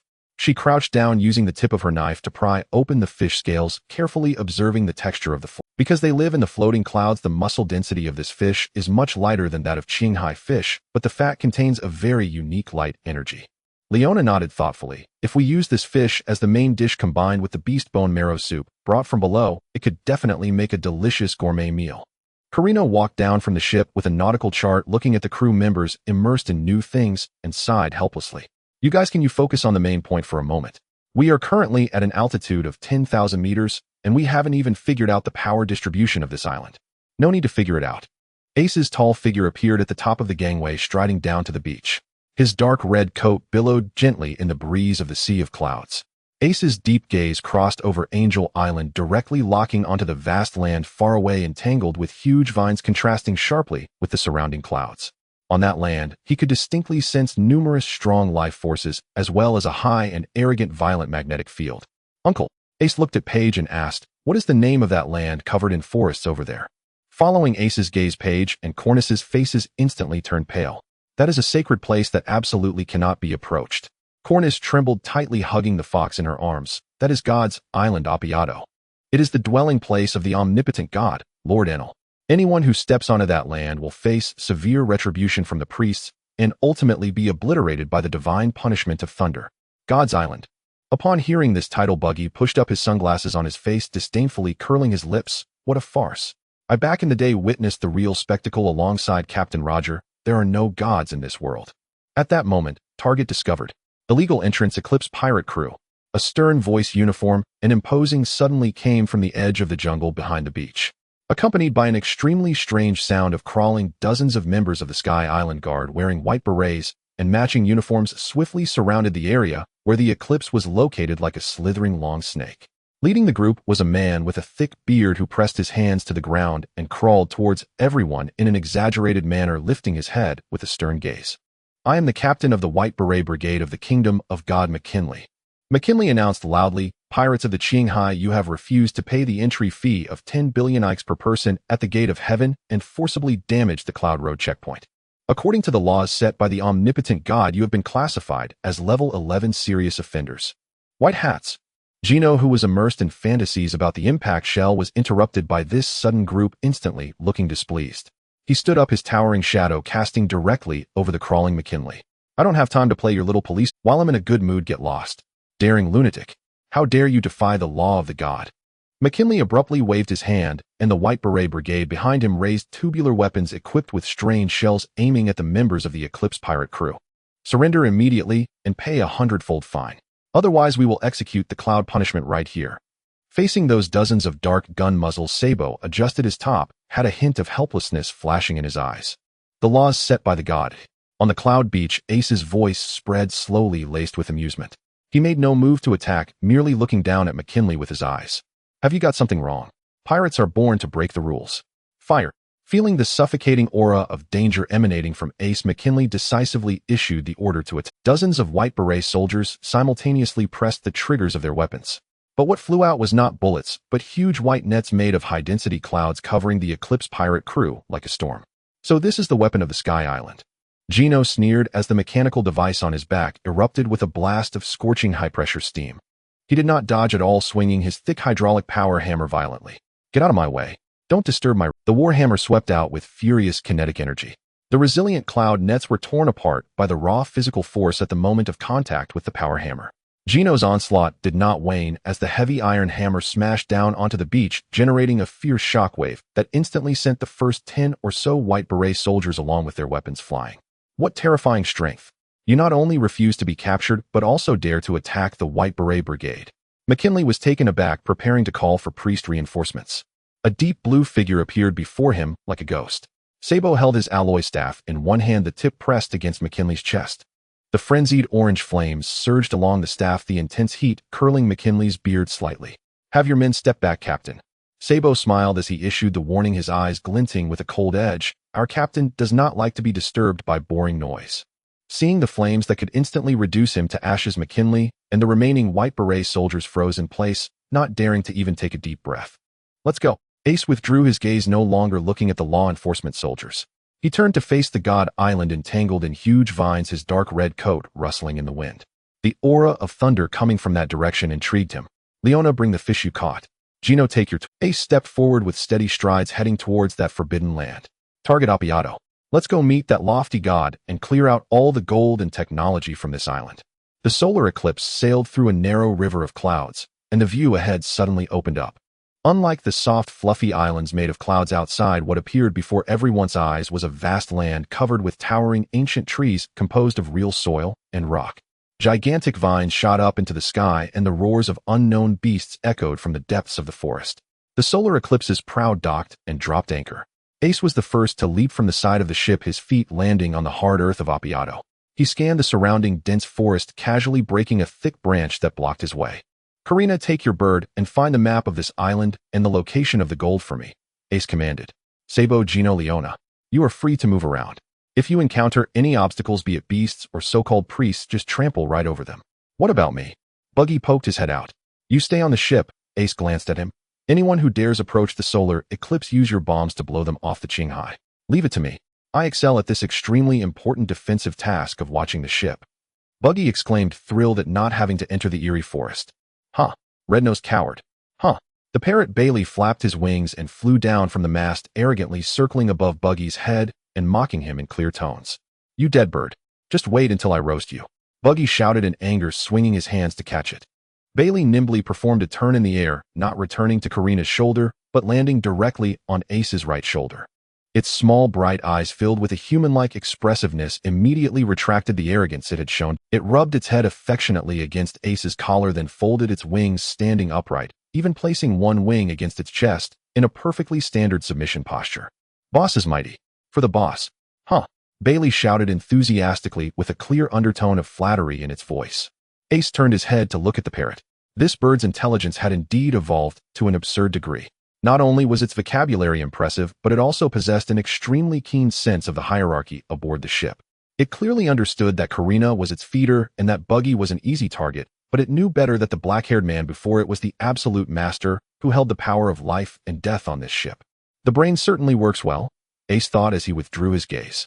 Since this bird was so perceptive, once its vocabulary and logical understanding improved, the barrier fruit that had been kept in the lower hold might indeed be given to it. A bird that understands social cues, can fly, and can activate absolute defense to protect its master has immeasurable tactical value on the battlefield. "Let's send it to work." Ace shrugged his shoulder, and Bailey immediately understood, flying back to Karina. The group dispersed, each immersing themselves in the primordial jungle of Appiato. Karina found a hidden enormous tree hollow at the edge of the forest. She placed her hand on the ancient rock inside the hollow, and the ability of the information fruit activated instantly. Invisible waves radiated outward from her palm, imprinting invisible listening anchor points on the surrounding tree trunks and the stone pillars of ancient relics. Although the magnetic field here is strange, it does not affect the transmission of the waves. Karina closed her eyes, her mind rapidly processing the various subtle sounds around her. The sound of wind rustling through the leaves, the sound of insects crawling, and even the faint sounds of some special instruments operating from afar. "Bailey, open your eyes," Karina exclaimed, pulling out a handful of premium nuts from her bag. "Go call all the birds on this island. We need a local guide." "Received." "Huh." Bailey picked up 2 nuts and flapped his wings, flying into the depths of the forest. In less than 20 minutes, a cacophony of bird calls echoed above the forest. Bailey returned like a gang leader, leading a large group of peculiar-looking birds. Among them, the most eye-catching were several guide birds with enormous beaks pointing firmly to the south. These guide birds, extremely rare in the Qinghai, were now obediently lined up before Karina, having been pecked into submission by Bailey. Without hesitation, Karina pointed her fingers at the foreheads of these guide birds and other unique aerial creatures of the sky island, signing the wave contract. Instantly, dozens of brand-new monitor images lit up in Karina's mind. Under Bailey's command, these native birds quickly scattered and flew deep into Appiato. Their vision was remarkably broad, continuously relaying the terrain trap distributions and the outlines of ancient relics of this vast island back to Karina's brain. Founded to the northeast of the forest, there is a large area of extremely ancient ruins. Karina smiled, quickly sketching a map of the terrain on the white paper she carried. There is a strong metallic reflection there. It seems the legend of the Land of Gold is not just a legend. Meanwhile, in a forest area filled with peculiar clouds in Appiato, Gino marched confidently along a small path paved with clouds, carrying a hydraulic hammer on his shoulder. This broken place doesn't even have a decent iron mine, but it's all made of clouds. What kind of shell could spray wind? Gino's words were cut off as a piercing bird call suddenly rang out from above in the treetops. Immediately after, a fiery tip of a gun burning with fierce flames and possessing great heat and penetrating power descended from the sky, directly targeting the back of Gino's head. Who? Gino didn't even lift his head. The mechanical exoskeleton on his right arm instantly expelled a blast of high-pressure steam. He swung the heavy hydraulic hammer in one hand, not even looking, and delivered a powerful upward strike. Clang! Sparks flew. The attack from above was deflected forcefully. The assailant somersaulted in the air using the recoil and landed firmly on the back of a giant pink monster bird. It was a man dressed in a pilot's outfit, holding a long gun and wearing goggles. "Oh, you managed to block my heated iron spear." The man sat on the back of the monster bird looking down at Gino with an air of arrogance. You Qinghai reptile, this is a trial of ropes where the survival rate is only 3. I am Priest Shura sent by Lord Enel to deliver divine punishment to you illegal nationals. Gino planted the hydraulic hammer into the ground, his eyes swiftly scanning the fiery long gun in Shura's hand, and the flames spitting from the monster bird's beak. Not only did he show no fear, but he also revealed a mouthful of gleaming white teeth. I don't care what kind of bullshit priest you are. Gino twisted his neck, the gears of the exoskeleton making an unpleasant grinding sound. Hand over that crappy gun that can spray fire as well as those shells you have hidden on you, all of it. In the area of the rope trial, towering ancient trees intertwined densely, with sunlight barely piercing through the canopy, casting mottled shadows on the ground covered with strange clouds. Surrender your weapons and shells. In midair, the priest Shura, riding on the back of a three-zhong bird, seemed to have heard the greatest joke. He looked down at the silver-haired man wielding a massive iron hammer, his eyes revealing a disdainful superiority. A mere ant from Qinghai who doesn't even understand the rules of the divine realm dares to speak, so what? Shura raised the long spear engulfed in flames in his hand, pointing the tip directly at Gino's brow in front of the heart network. Every thought and every movement of yours is crystal clear to me. Now accept divine punishment. The moment his words fell, the three-zhong bird beneath Shura let out a strange cry, spewing forth a blazing fireball from its mouth, combined with Shura's spear, diving towards Gino like a shooting star. So much nonsense. Gino spat out the screw he had been chewing on, and the gas valve on his mechanical exoskeleton emitted a deafening roar. He did not dodge, but raised the hydraulic hammer remodeled from a battleship's main gun with one hand, boldly confronting the fireball and spear that were diving towards him. However, just as Gino's legs exerted force preparing to surge forward, bang! A few completely transparent, yet more resilient than steel fine, threads suddenly tightened in midair, firmly entangling Gino's ankle and mechanical right arm.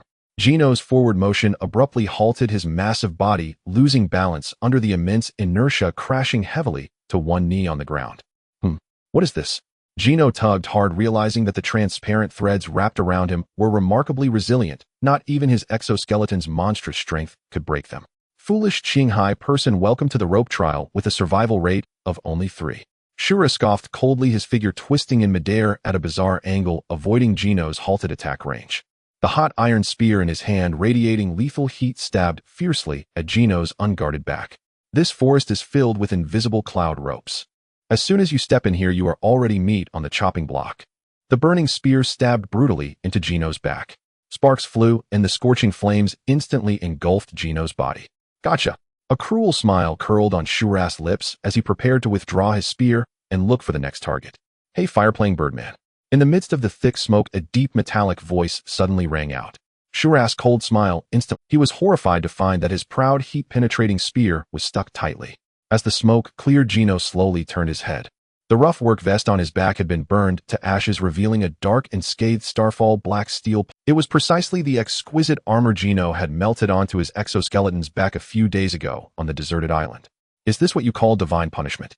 Not even enough strength to scratch my back. A fierce red light flickered in Gino's eyes as he completely disregarded the invisible cloud ropes entangling him. Click! The engine on the back of the mechanical exoskeleton erupted with an ultra-high pressure of scalding steam.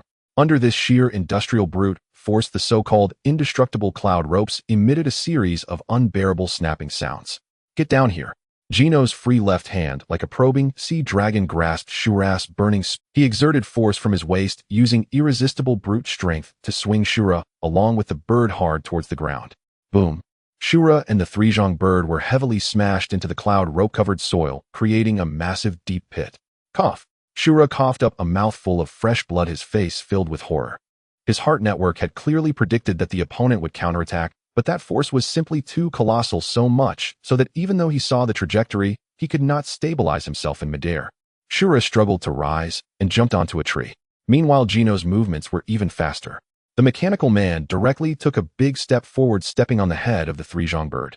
He completely ignored Shura, his gaze fixated on the bird's beak, which was still emitting sparks.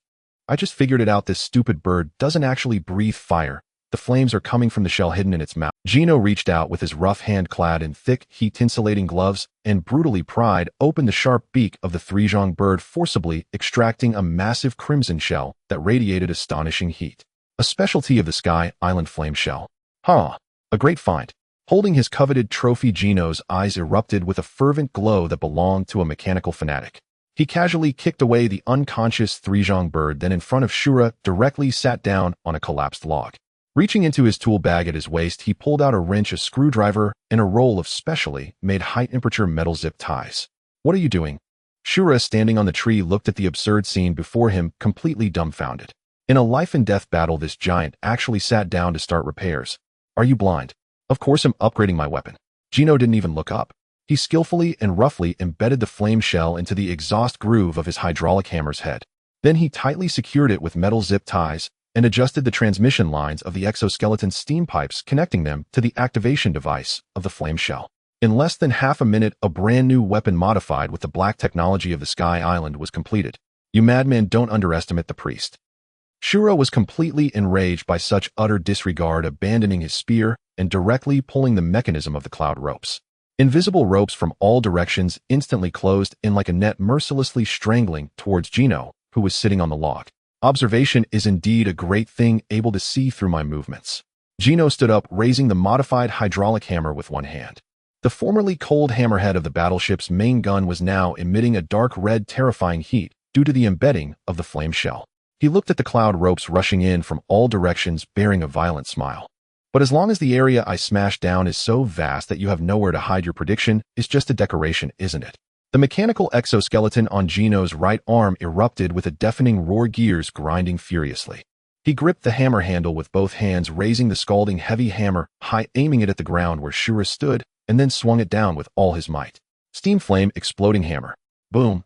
Accompanied by the hammer hitting the ground, the high-pressure steam inside the machinery instantly activated the flame shell embedded in the hammerhead. A violently massive fire column mixed with the terrifying shockwave from the hydraulic hammer shattering the earth exploded outward in a fan shape from Gino's position. Rumbling.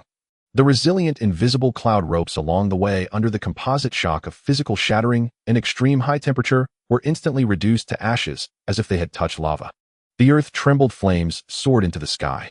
The ancient giant trees within dozens of meters were uprooted by this force, shattered into splinters and charcoal. "No, this is impossible. Lord Eneru." At the center of the explosion, Shura could only let out a desperate. His proud heart network had indeed predicted the landing point of this strike, but the range of the explosion was simply too vast, leaving him no time to escape. The raging flames and shockwaves completely engulfed this celestial night. When the smoke and fire gradually dissipated, Shura lay in a massive scorched pit, completely unconscious, his body charred and bones shattered. A single strike destroyed both man and trap. "Huh." Gino straightened up, exhaling a long breath filled with sparks. He glanced at the warhammer in his hand, slightly red from the heat, yet still intact, and patted his armor and said, "The shells from this Sky Island are indeed remarkable treasures. If I could get more varieties, the firepower system of the Daybreak would definitely undergo a qualitative change." Gino slung the warhammer over his shoulder, stepping over Shura's body and crossing the deep pit, continuing into the depths of the forest with steady strides. This so-called rope trial, with a survival rate of only 3, could not even hinder this mechanic's pursuit of materials in the face of absolute industrial violence. At the same time, in another area of the Divine Island, roar. A massive Sky Island giant wolf cracked. Leona shook off the blood from her black steel bone-cutting knife, her slit pupils coldly staring at the bizarre, bubbling purple swamp ahead. In the center of that swamp, a man wearing pilot sunglasses and slicked-back hair was rolling his eyes, strangely biting his lower lip, seemingly talking to himself, yet making no sound. The priest of the swamp trial, Gadaz, right? Leona tightened her dual knives, sensing the lethal crisis hidden in the surrounding environment, a dangerous smile tugging at her lips. "Perfect, I just finished butchering a beast. Now let me teach you, this dumb goose of the Sky Island, what true Appiato, the trial area of the swamp. The roots of towering ancient trees twisted and coiled, surrounded by a strong smell of humus. Occasionally strange purple-gray bubbles emerged from the ground, exuding a dangerous aura. Leona held 2 bone-cutting knives, one black and one silver, her gaze fixed on the large pompadour priest ahead. "Hey, idiot. How long do you plan to bite your lip and roll your eyes? Hurry up and make your move if you're going to fight. I still have to rush to the deep mountains to find higher-grade ingredients." Upon hearing this, priest Gadaz suddenly relaxed his tightly clenched lower lip, gasping for breath, as if he were a person who nearly suffocated, now rescued. Huh. I forgot the trick to breathing for a moment." Gadaz adjusted his pilot sunglasses, and then his expression suddenly turned cold, pointing down at Leona from a high vantage point. "Ignorant Shanghai person. How dare you speak to the priest who controls the swamp trial with a survival rate of 50, in such a tone. In front of my heart net your death has already been determined. Before his words had settled, Gaydaz suddenly retracted his elbows. Two peculiar shells hidden at his elbows instantly erupted with a visible high-pressure airflow. Jet Iron Fist. Using the terrifying thrust generated by the wind shells, Gaydaz's massive body transformed into an afterimage crossing over a dozen meters in an instant, his enormous fist slicing through the air with a shrill scream, heading straight for Leona's face. Such speed. Leona's eyes narrowed, her instincts honed from years of hunting giant beasts compelled her to raise her right hand with the black steel knife, blocking it across her chest. Clang! A dull thud echoed. The immense kinetic energy brought by the wind shell crashed solidly against the black steel blade. Leona felt a tremor in her arms, the ground beneath her feet instantly shattered, and she was pushed back several meters by this brutal force. The strength is barely acceptable, but this straightforward attack is even less effective than a wild boar. Stabilizing her stance, Leona's left hand wielded the silver bone-cutting blade like a venomous snake emerging from its hole, swiftly slicing up along the back of the black steel knife, targeting Gaydaz's wrist artery. However, just as the blade was about to touch flesh, Gaydaz's body twisted backward in an extremely awkward posture, narrowly avoiding the deadly bone-cutting strike. Useless. Gaydaz rolled in midair and landed coldly, pointing to his head. Under the perception of the heart net, every contraction of your muscles reports back to me your next attack trajectory. Qinghai monkey, you can't even touch me. He spread his arms, and suddenly a heavy, viscous purple-gray cloud condensed in his palms. Die? Swamp Cloud Burger. Gaydaz swung forcefully, and the purple-gray cloud smashed towards Leona like a cannonball. Leona did not take the hit directly, she dodged aside. Thud! The swamp cloud crashed onto a giant wolf from the empty island that was trying to sneak attack behind Leona. The enormous beast didn't even have time to scream. Its entire head seemed to sink into the high-density slurry, rendering it unable to breathe, and after struggling a few times on the ground, it suffocated to death. So this is the swamp cloud layer that completely isolates air. Leona glanced at the suffocating giant wolf, her eyes flashing with understanding. If I can dodge one, what about 10? The wind shells at Gaydaz's elbows roared again, and he resembled a flea dashing rapidly through the jungle, continually changing direction with the surrounding tree trunks. With each push, he hurled a deadly swamp cloud at Leona. The sky was filled with purple-gray clouds raining down, sealing off all of Leona's escape routes. TCH buzzing around like a fly. Leona took a deep breath, gripping both the black and silver battle knives tightly. Faced with such a dense onslaught, she not only did not retreat, but closed her eyes. The peculiar sensation that had emerged under the gunpoint of the naval brigadier resurfaced in her mind. She gave up on using her eyes to capture Gaydaz's rapidly moving afterimage and instead immersed her consciousness in the fluctuations of the surrounding air currents. The tearing sound of the airflow when the wind shells ejected the weight of the swamp clouds cutting through the air, and the malicious killing intent emanating from Gaydaz. I see it. Leona suddenly opened her wild vertical pupils. She moved against the rain of swamp clouds, her figure darting through the gaps like a nimble female leopard. Useless. Your movements have long been seen through by me.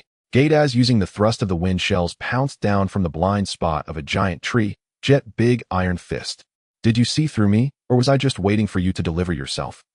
Leona's lips curled into a... She advanced instead of retreating, bringing her right hand with the black steel, bone-cutting knife charging towards Gaydaz's fist with unstoppable momentum. Bone-cutting guillotine. The heavy black steel knife collided head-on with the iron fist propelled by the wind shells. But this time Leona did not get pushed back. At the moment of contact, she skillfully diverted the direct force of the iron fist, the heavy black steel knife, gliding along Gaydaz's arm, creating a long trail of dazzling sparks. What a... Gaydaz was taken aback. The heart net had clearly predicted that the opponent would resist, but this momentary deflection completely disrupted his rhythm. Your movements are too rigid. Leona closed in, instantly narrowing the distance between them. With her left hand, the silver bone-cutting knife shimmered with deadly cold light, slicing deeply into the gap between Gaydaz's muscle and bone connections like a butcher carving beef. Bone-cutting instant peel. Ah! Blood gushed forth. Gaydaz let out a piercing scream. The tendons and muscles of his right arm, smoothly sliced open by the silver blade, the wind shell embedded at his elbow, lost its muscle support, falling to the ground with a thud. Having lost his source of proud speed, Gaydaz's massive body lost balance in midair and crashed heavily into the swamp cloud he had just created. Cough, cough. You bastard woman. Gaydaz struggled to escape the thick swamp cloud, but the excruciating pain slowed his movements. Leona approached the edge of the swamp cloud with her blood-dripping dual knives, coldly looking down at him. Relying on external thrust, you completely fail to understand the essence of muscle power. On my cutting board you are not even qualified to be the scraps. Leona flipped her wrist. The black steel knife whistled through the air and struck Gaydaz's head with the back of the blade, knocking the priest out cold. Confirming that the enemy had lost consciousness, Leona let out a long breath. Since the captain said the empty island was suitable for them to develop a base, these people would eventually become subordinates of their Eclipse Pirates, so let them live for now. She touched the scabbard at her waist, glanced at the swamp clouds scattered on the ground, and turned to continue deeper into the jungle. But this so-called priest seems to be nothing special. Let's keep moving to see what else is interesting. Appiato, the ancient ruins area entwined by gigantic vines. Sunlight penetrated the crumbling stone pillars, illuminating the ancient coins and moss-covered artifacts scattered across the ground. I struck gold. It's truly a land of gold. Karina's eyes sparkled as she held a large burlap sack, skillfully gathering the scattered gold bars into the bag. Above her on the treetops, Bailey was idly preening his feathers. Suddenly, Karina's hand paused slightly while picking up gold coins. She closed her eyes, and a clear visual feedback came from the information network in her mind. In the sky less than 2 kilometers away from her, several seagulls responsible for reconnaissance were frantically flapping their wings to escape while transmitting back a massive, suffocating biopulse. "Bailey, look over there," Karina whispered. Bailey immediately looked up, blinking his small eyes, then lowered his voice to report, "Big bug. Such a huge bug. It's crawling this way." Karina opened her eyes and took out a simple map of Appiato from her bag, marking a large cross in red ink on the area she was currently in. A super-large, cold-blooded creature, nearly 400 meters long. Even in the Grand Line, such a monster would be considered a dominant level right. Karina calmly analyzed the information in her mind, not showing the slightest panic, but efficiently zipped up the burlap sack that was half filled with gold and slung it over her back. No wonder it's Gaia Island from 400 years ago. Even the snakes can grow so exaggerated. This kind of monster should be left for the captain and Leona to worry about. Just take care of the money. She glanced toward the treetops in the distance, already faintly hearing the booming sound of giant trees being crushed, rapidly approaching. Without a moment's pause, Karina turned and dived into a complex underground passageway beneath the ruins. A few minutes later, when the Sky's master, the giant python Nolan, drifted above the ruins, the only trace remaining was the half-looted gold coins scattered on the ground, and it was completely deserted. The giant python angrily flicked its crimson tongue, feeling powerless rage as it swept several stone pillars with its tail and swam off to another place. Meanwhile, in the underground passage, Karina was calmly planning the next absolutely safe treasure-hunting route using the map, birds, and radar. Appiato, the southern dense forest. Sabo adjusted his hat and held the alloy long staff, steadily walking on the ground covered with fallen leaves. Unlike the clouds of Angel Island, this solid ground confirmed Karina's speculation that this entire island was the Gaia Island that was swept into the sky 400 years ago. A sharp sound of breaking air suddenly attacked from the side. Sabo didn't even turn his head as his observation hockey instantly captured the trajectory of the attack. He slightly raised the arm, gripping the long staff, and the dark-armed hockey enveloped the staff, striking back precisely. Clang! The sharp metallic collision echoed in the silent forest. A fierce brute force surged through the long staff, instantly shattering the dirt beneath Sabo's feet, pushing him to slide back half a step. Sabo turned around, looking at the ambusher. It was a young man with a build as agile as a leopard. He was bare-chested with wild totem tattoos covering his left shoulder and left eye. He wore a pair of specially designed skate shoes equipped with wind shells, holding a rugged, heavy rocket launcher in his hands. He was Vepa, the strongest warrior of the Shandian people. Qinghai person. The 19-year-old Vepa's gaze was like that of a cornered wolf, fiercely staring at Sabo. He did not retreat despite the failed ambush, his tone laced with a deep-seated hatred. "Whether you're here for treasure or our Enel's dogs, if you dare to step on this land belonging to our ancestors, be prepared to leave your life behind." Before he finished speaking, the skate shoes under Vepa erupted with a blast of high-pressure airflow. He shot through the trees in a zigzag pattern at high speed, leaving behind afterimages. As he approached Sabo, the heavy rocket launcher in his hand was directly aimed at Sabo's chest. Burning, a terrifyingly high-temperature blue flame roared out from the cannon, instantly turning the area where Sabo stood into a sea of fire. Even the towering giant trees around quickly carbonized under this extreme heat. "Is he dead?" Vepa landed on a distant branch, looking coldly below. "Is it a flame emitted by a special gas combined with wind shells? The destructive power is indeed impressive." A steady voice came from the center of the blue flames. Vepa's pupils suddenly constricted. He saw that the flame capable of melting steel was strangely converging toward the center, like rivers returning to the sea. Sabo stood unharmed at the spot as the blue flames spiraled up his arm, ultimately merging completely into his body. However, in the face of true flames, such a man-made toy is still too flimsy. Sabo lifted his head, his blue eyes flickering with fighting spirit. In an instant, his right arm transformed into a dazzling orange-eared flame, the surrounding air temperature surpassing the limits of the burning cannon. The body has become flame. How crazy. Vepa gritted his teeth, a flicker of extreme shock and anger in his eyes. This strange body, which could not be touched by physical attacks, instantly reminded him of that terrifying rival who occupied God's Island. A monster with a special ability like that bastard Enel. Vepa roared, the stubbornness of a Shandian warrior preventing him from retreating an inch. He suddenly pulled out a black shield from his waist and dove down again using his skate shoes. So what if you have an untouchable body like Enel? As long as you're an enemy obstructing us from reclaiming our homeland, I will still kill you. Vepa, like a mad beast, abandoned the long-range suppression of the burning cannon and directly engaged Sabo in a perilous close combat. He did not master hockey, but his combat instinct, honed from years of fighting various monsters on God's Island, was surprisingly keen. Using the extreme mobility of his skate shoes, he narrowly dodged Sabo's long staff time, and again aiming for vital points with the short knife. Clang, clang, clang. The dense sounds of collision echoed in the forest. While defending against Vepa's almost suicidal furious attack, Sabo was secretly astonished. The physique and resilience of this young man were incredibly strong. With each collision, Sabo could feel the unyielding will emanating from Vepa's very bones. This was not for treasure or slaughter, it was a gaze that belonged to a desperate fugitive burdened by heavy fate. What a stubborn guy. Sabo swung his staff to deflect Vepa's short knife. With his right hand, he pressed his index and middle fingers together, instantly covering them with dark-armed hockey. But this is where it ends. Sabo exerted force with his feet, breaking through the limits of Vepa's visual capture in an instant. He pounced like a predatory flame dragon, cutting into the dead angle of Vepa's defense, his haka-covered dragon claws precisely gripping Vepa's shoulder. Dragon's Claw. Just as Sabo's dragon claw was about to crush Vepa's shoulder bone, a flicker of resolute madness flashed in Vepa's eyes. He did not dodge. Instead, he took a step forward to meet Sabo's attack, fiercely tearing off the bandages on his left hand to reveal a pure black shell bound to his palm, embedded with fragments of sea stone. That was a rare and forbidden weapon on Sky Island. An impact shell. It could release more than 10 times the destructive power of a regular shell, but the user would also endure a counterforce strong enough to shatter their internal organs. For the flame of Shandora. Vepa roared, pressing the impact shell firmly against Sabo's chest. The two completed a brutal exchange at such close distance. Boom.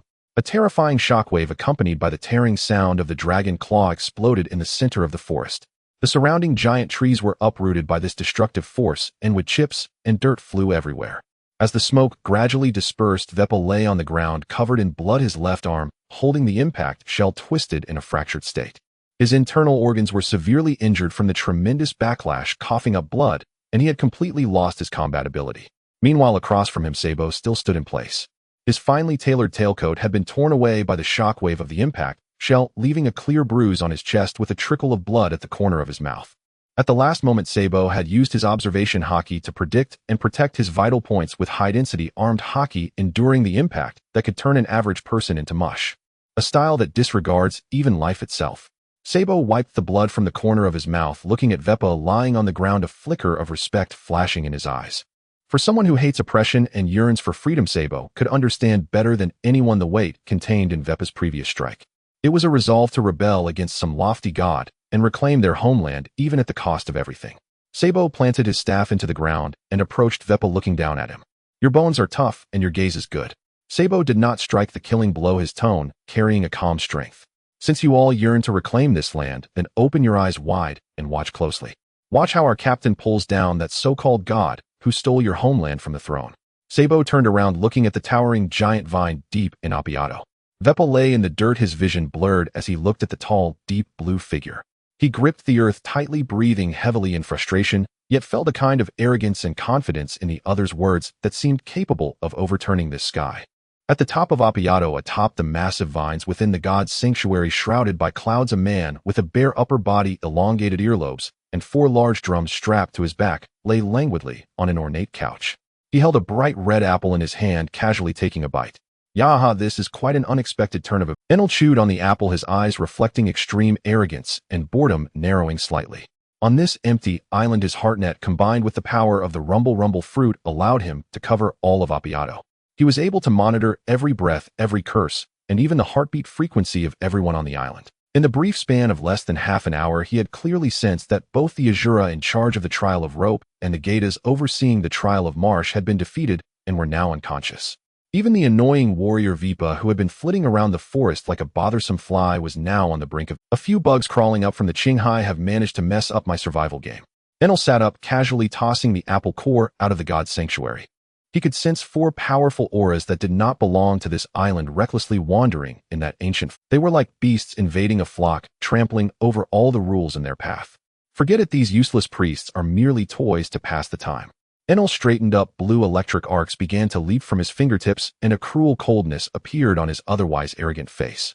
Since the bugs are so lively as the omniscient and omnipotent god of this land, I must bestow upon them a bit of insignificant despair. Enel raised his right hand, pointing his index finger towards the thick, white clouds above. A violent surge of high-voltage electricity shot up from his fingertip, instantly triggering a fierce electrical reaction in the clouds. Feel the wrath of the gods, people of Qinghai. Meanwhile, deep within Appiato in the ancient ruins, Ace walked alone on the moss-covered giant stone path. Surrounded by broken colossal stone pillars and collapsed sculptures, the remnants of this ancient city, though eroded by 400 years of wind and rain, still hinted at its former glory. He did not rush to reunite with Sabo and the others. Since Karina had already locked onto the location of the gold via the bird radar, and Sabo and Gino had cleared out those so-called trial priests, his target now was the only god on this island that was worth his action. Suddenly, Ace stopped in his tracks. An extremely intense smell of burning filled the air without. The surrounding vegetation began to stand unnaturally upright, and the space was filled with frantic static particles. Ace slowly raised his head. Above the tree canopy, which was originally pierced by sunlight, a mass of pitch-black thunderclouds had gathered unawares. Within the clouds, a spine-chilling blue lightning was wildly darting and compressing, casting the entire sky in a flickering glow. Have you discovered me? Boom. A terrifying pillar of lightning over 10 meters in diameter descended like a Damocles sword, piercing the earth, accompanied by a deafening shriek, crashing violently down towards Ace's head. Divine judgment. The blinding lightning consumed everything around, turning this ancient ruin into a field of annihilating white light. However, before this divine might that could instill despair in anyone, Ace merely let his shoulders sink slightly and clenched his right fist. A layer of obsidian-like deep black hockey instantly covered his entire right arm. And then the hockey did not remain on the surface, but surged forward like boiling tide, compressing wildly. Confronting the descending pillar of destructive lightning, Ace, facing the blinding white light, unleashed a punch upward with no frills. Flowing cherry blossom breakthrough. The hockey collided fiercely with the falling lightning in midair. Without the assistance of any fruit power, it was purely an extremely refined high-level hockey that formed an invisible but indestructible vacuum barrier in front of his fist. The violent blue lightning struck against the flowing hockey, emitting a sound akin to shattering glass, a crisp and mournful cry. Following that, under the unmatched force of Ace's punch, the terrifying lightning pillar over 10 meters in diameter was brutally split in half. The torn lightning resembled 2 uncontrollable serpents crashing against the ruins on either side of Ace's body. Boom. The ground trembled violently, and dozens of ancient stone pillars that required several people to embrace instantly shattered and vaporized under the high temperature of the lightning. Ashen soil flew and thick smoke billowed. After several seconds, the blinding lightning finally dissipated. Ace stood in place, surrounded by a terrifying pit that was completely burnt black, radiating outward from him. Yet he himself had not even singed the hem of his coat. He slowly retracted his right fist, which was enveloped in black hockey, and shook his wrist. Although the paralysis from the lightning caused a slight tingling in his muscles, under the wash of his fierce vitality, that sensation vanished in an instant. The power is passable and the speed is fast enough, but there is still a delay. Ace looked at the gradually dissipating thundercloud above, his voice steady, but carrying a deep power that could penetrate the entire island. He knew that the one who called himself a god was currently observing everything here through the heartnet. Let's skip this pointless greeting, Enel. Ace's gaze crossed through layers of forest, directly locking onto the towering vine that reached into the clouds in the distance, his tone revealing an unmasked coldness and arrogance. Get down from that broken temple quickly, or I will personally go up and dismantle your throne along with this tree. At the top of the god's island within the god's sanctuary. Crack. The half-eaten apple in Enel's hand fell to the ground and shattered. The arrogant smile that always adorned his face froze completely at this moment. For the first time, disbelief and shock flickered in his otherwise imperious eyes. In his heartnet perception, the earlier unreserved divine judgment had not only failed to erase the invader, the opponent's life force showed no signs of weakening whatsoever. Moreover, that person from Qinghai had somehow used a power he could not comprehend to disperse the lightning with bare hands. A mere lowly creature that isn't even qualified to tread on the clouds. Enel's facial muscles began to twitch uncontrollably and intense, blinding lightning erupted from his entire being. He gritted his teeth as a wave of extreme rage offended by the dignity of the divine completely shattered his rationality. You dare threaten the omnipotent god? Enel casually grabbed the golden staff that was placed beside him. His body instantly transformed into a dazzling blue lightning bolt accompanied by a deafening thunder crashing through the dome of the god's sanctuary, hurtling towards Ace. Unknowingly seeking death bug. I will turn you into ashes. In the center of the ancient ruins, tightly entwined by gigantic vines, a pungent smell of ozone permeated the air. The sunlight that once filtered through the canopy had long been completely obscured by thick dark clouds. Ace stopped in his tracks. His tall and upright figure stood on the moss-covered stone path, his dark red cloak fluttering in the increasingly turbulent air. He raised his head, gazing at the broken top of a colossal stone pillar ahead. Zzz. Zzz. Accompanied by a series of piercing electrical sounds, the air above twisted violently. A dazzling blue lightning bolt thundered down from the dark clouds, striking the stone pillar with precision. The lightning did not dissipate. Instead, it intertwined and reformed as if it had a life of its own, transforming into a man with a bare upper body, elongated earlobes, and 4 large drums on his back. Enel sat cross-legged atop the stone pillar, casually biting into a bright red apple. Yaha!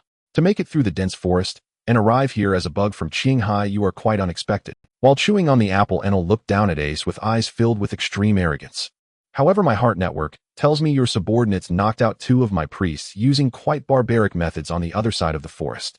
Although those guys were just toys to pass the time, damaging the god's possessions comes with divine punishment. Ace glanced down at the apple core at his feet, then looked up regarding Enel as if he were an idiot. God! Ace couldn't help but twitch his lips, his eyes revealing a blatant sense of absurdity and disbelief. He sneered, his tone laced with mockery. In Qinghai, those self-proclaimed creators, the celestial dragons, at least control the world's armies and resources. And you occupying a piece of soil that surged from below hundreds of years ago, bullying a group of empty islanders who can barely feed themselves, really think of yourself as an omnipotent god? Upon hearing this, a flicker of surprise crossed Enel's face. You from Qinghai seem to not understand the kind of existence you are facing at all. Enel slowly stood up, dangerous blue arcs of electricity beginning to dance at his fingertips. On this island, I am omniscient and omnipotent.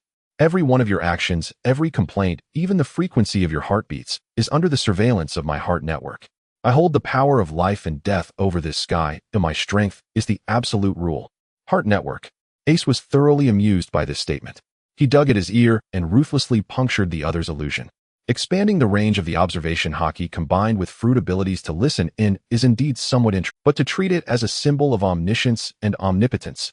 Ace looked at Enel's eyes, as if he were viewing an unsophisticated bumpkin. You are nothing but a frog at the bottom of a well, unaware even of where the door to the new world opens. Seeking death. Enel's eyes instantly erupted with extreme rage. As the absolute deity who had dominated the empty islands for 6 years, he had never been looked down upon with such a contemptuous gaze. Divine punishment. Enel violently flipped his wrist, and a terrifying lightning column over several meters in diameter shot out from his palm, with a piercing shriek instantly engulfing the spot where Ace stood. 200 million volts of high voltage could instantly turn a small hill into powder. The blinding white light illuminated the surrounding ancient ruins, and the raging current rampaged across the ground, creating a massive scorched pit. Yaha! This is the price of angering the gods. Turn to ashes before the thunder. Enel laughed. However, as the smoke and lightning gradually dissipated, Enel's laughter abruptly ceased. At the edge of the pit, Ace remained standing firmly. A layer of armor like hockey, as deep as obsidian, covered his right arm. The destructive lightning that could annihilate everything had been single-handedly blocked by him. The violent current slid down the black armor, unable to harm his body in the slightest. You just said your power is the absolute rule. Ace brushed off the residual sparks on his arm as the hockey slowly faded. He looked up at the astonished Enel atop the pillar, speaking with a casual tone.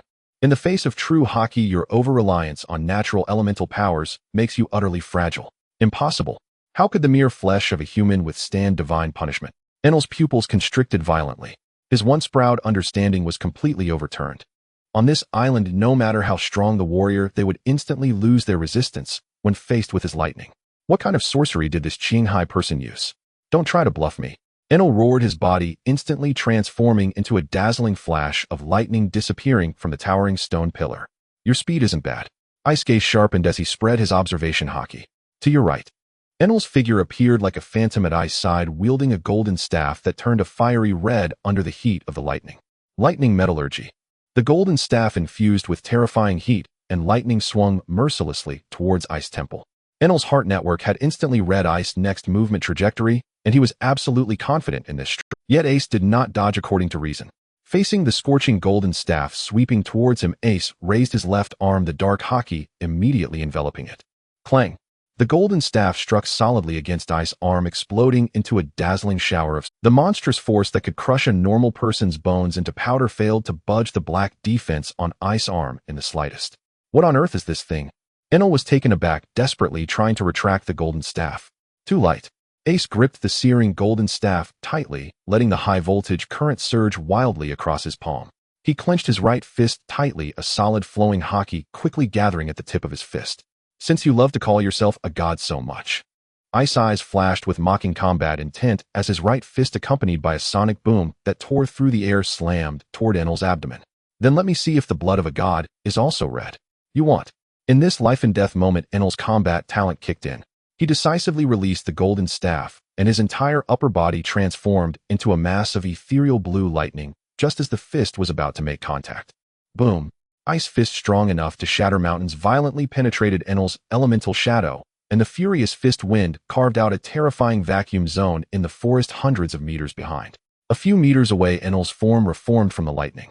He held his aching abdomen, although he had avoided the fatal frontal impact through elementalization, a terrifying shockwave from the fist still made his organs churn. So closer, just a bit more, and I would have been hit. Enel broke into a cold sweat. He looked at Ice's fist enveloped in black currents, finally realizing something, that black power could not only block lightning, but could also seize his elusive form. In Qinghai, there are countless people like me who have mastered haki.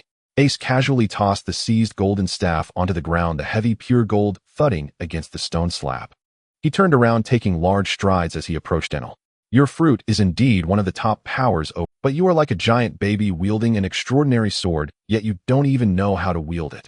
Ace mercilessly stripped away Enel's lofty divine facade, relying on observation to evade, relying on elementalization to create distance. Once someone closes in, your martial arts and resistance are utterly pathetic. Ace stopped, his gaze filled with condescension. Your so-called invincibility is merely because you have been hiding in this realm where no one can use haki.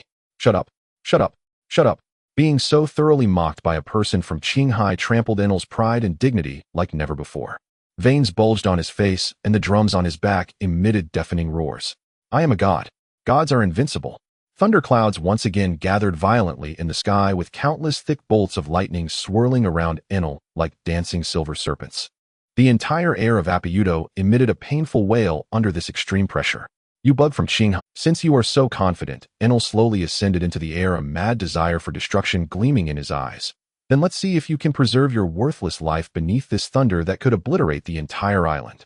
Watching Enel, who seemed ready to unleash a cataclysm from above, a glimmer of excitement flashed in Ice's eyes. Indeed, reasoning with a frog at the bottom of a well is futile. On Ice's fists, in addition to the pitch-black haki, a cluster of dazzling, majestic, crimson, golden, divine fire erupted explosively.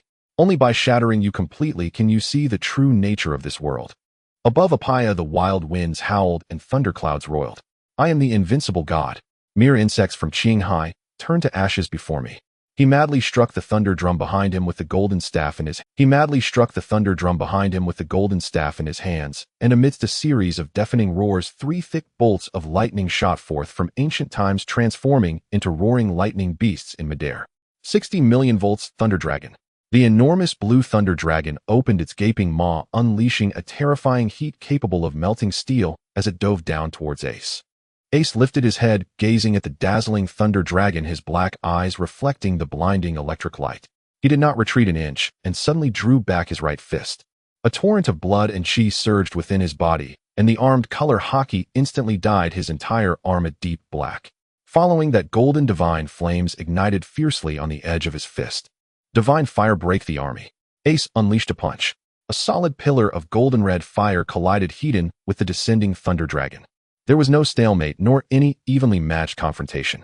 The punch imbued with high-level flowing cherry blossoms struck like an indestructible blade piercing directly through the Thunder Dragon's gaping mouth, brutally tearing the violent lightning apart from the inside into countless blue specks of light. The residual waves of splintering electricity fell like raindrops on the ruins surrounding Ace, yet they could not hinder his steady advance. How is this possible? Even the Thunder Dragon can be shattered with a single punch. Enailu floated in midair, his eyes twitching violently. His proud natural attacks seemed like paper toys before this Qinghai man who did not use any fancy abilities. Is this all your confidence? Ace stopped, looking up at Enailu hovering in the air, his tone revealing undisguised disappointment. If this is all you have, then you, this so-called god, are far too cheap. Shut up. Shut up. Don't look at me with that kind of gaze. Enailu's pride was trampled like never before. His eyes turned bloodshot and glaring lightning erupted from his entire body. Since ordinary lightning strikes were ineffective, he would use the absolute power capable of destroying an entire island to erase this Qinghai man along with this land from existence. Let me show you the true form of a god. 200 million volts, Thunder God. Enailu shouted angrily, unleashing the maximum voltage of the Thunder Fruit without reservation. Endless lightning enveloped his entire being, his figure swelling dramatically within the lightning, transforming into a massive, almost tangible blue lightning giant. The gigantic Thunder God avatar stood atop the ruins of Apaya, and the terrifying currents crackled in the air, producing a grating sound that made teeth ache. The surrounding trees ignited spontaneously from the extreme high pressure without even touching the lightning. Die? Lower life forms. The transformed Thunder God Enailu roared, swinging his colossal lightning fists with the might to destroy everything, crashing down towards the ground where Ace stood. Watching the sky-blocking thunderous giant fist, a spark of excitement ignited in Ace's eyes. Finally, you're willing to show some real skill. Ace took a deep breath, fully awakening the ancient bloodline of the mythical beast within him. Buzz! Golden red flames surged upwards, dispersing the blinding blue lightning around him. Two broad golden red wings erupted from his back, and fine scales quickly covered his arms and long half-beast transformation Vermilion Bird form. Ace pushed off the ground with his legs, instantly turning the stone slab beneath him into boiling magma. He soared like a meteor against the colossal Thunder God avatar. Flowing cherry blossoms Vermilion Bird seal. Ace raised his right leg high, the black-armed color hockey intertwining perfectly with the golden red Divine Fire as he struck down fiercely against the falling thunderous giant fist. One red and one blue force of destruction collided violently in midair. A deafening explosion reverberated through the skies, and a visible shockwave swept out, tearing a massive hole in the clouds within thousands of meters. Enailu initially believed this strike would be enough to reduce his opponent to ashes, but he was horrified to find that his Thunder God giant fist was firmly blocked in midair by Ace's leg wrapped in black hockey. The golden red flames not only remained unscathed by the lightning, but also emitted a dominating heat that could even scorch the lightning. Got you. Ace steadied himself in midair, his fire wings flaring dramatically. His speed instantly broke the sound barrier, transforming into a fleeting shadow that bypassed the defenses of the thunderous giant fist and closed in on the Thunder God's blind spot at his chest. So fast, Enailu's heart network was sounding alarms. He clearly sensed Ace's next attack trajectory, and his brain frantically issued commands to his body to evade. But seeing it did not equate to being able to evade. In the face of this body honed to perfection with Hylu stone and enhanced by the mythical beast's power, Enailu's Bodhi's reaction speed simply could not keep up with his heart network's predictions. Bang! Ace's large hand clamped down like an iron claw, seizing the core of the Thunder God avatar, Enailu's true throat. The advanced armed color hockey instantly exerted force, locking onto his physical form and thoroughly interrupting Enailu's elementalization. Your observation, hockey, is indeed impressive. But this feeble martial arts is truly wasted on this top-tier devil fruit. Ace's voice was cold and steady as he stared at the horrified Enailu. Ace clenched his right fist, tightly compressing the flowing hockey to an extreme, and with a tearing sound that split the air, he struck fiercely at Enailu's abdomen. Divine Fire collapsed the star. Boom. This punch did not cause a world-shattering explosion. All the destructive power was directed into Enailu's body at the moment of contact, following the flow of the cherry blossom hockey. Enailu's eyes bulged, and he spat out a mouthful of blood mixed with internal organs. The massive Thunder God avatar shattered like fragile glass under this blow, transforming into countless sparking electric particles. Enailu's body plummeted like a powerless meteor, crashing heavily into the ancient ruins below, creating a massive deep pit. Dust filled the air. Ace flapped his fire wings, slowly descending at the edge of the deep pit. The wings and scales on his body gradually retracted, returning to their normal appearance. Although he bore some scorch marks from the high-pressure lightning under the passive nourishment of the divine fire, these wounds were healing at a visibly rapid pace. At the bottom of the pit, Enilu lay bloodied among the rubble, his chest heaving violently. His proud divine dignity had been shattered to pieces by this Qinghai man in just a few minutes of brutal confrontation. He struggled to get up, but the agonizing pain surging through his body made it a luxury to even move a finger. "What do you want from me?" Enilu fixed his gaze on Ace, who had walked to the edge of the pit, his eyes filled with unwillingness and humiliation. "Since you've won, why not kill me?" Ace looked down at him, not answering the question, but rather flatly stating, "Infinite land." Upon hearing these 4 words, Enilu trembled, his eyes widening in shock. "How do you know that place?" It had always been his ultimate dream and the sole purpose behind forcing the divine team to tirelessly construct the Ark. Proverb. Why would this Qinghai man know this term? "I know far more than you can imagine." Ace stood at the edge of the pit, blocking the sunlight pouring down from above. "The ship you're building that can fly in the sky is for going to that moon hanging in the sky to seek your so-called divine destination, right?" Enilu gritted his teeth, remaining silent, but the shock in his eyes betrayed his inner thoughts. "Hand over the design and technical principles of the Ark." In being straightforward, "My ship's mechanic is very interested in that vessel. He'll handle the subsequent construction and upgrades of the Ark, and his efficiency will be 100 times faster than your useless subordinates." "You're dreaming." Enilu roared. That was his bottom line. "The proverb belongs to the gods.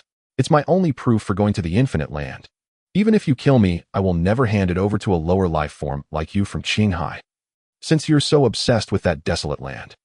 Ace looked at him, a hint of unfathomable light flashing in his eyes, throwing out a chip that instantly paralyzed Enilu's brain. "Once the ship is built, I'll personally accompany you to the moon."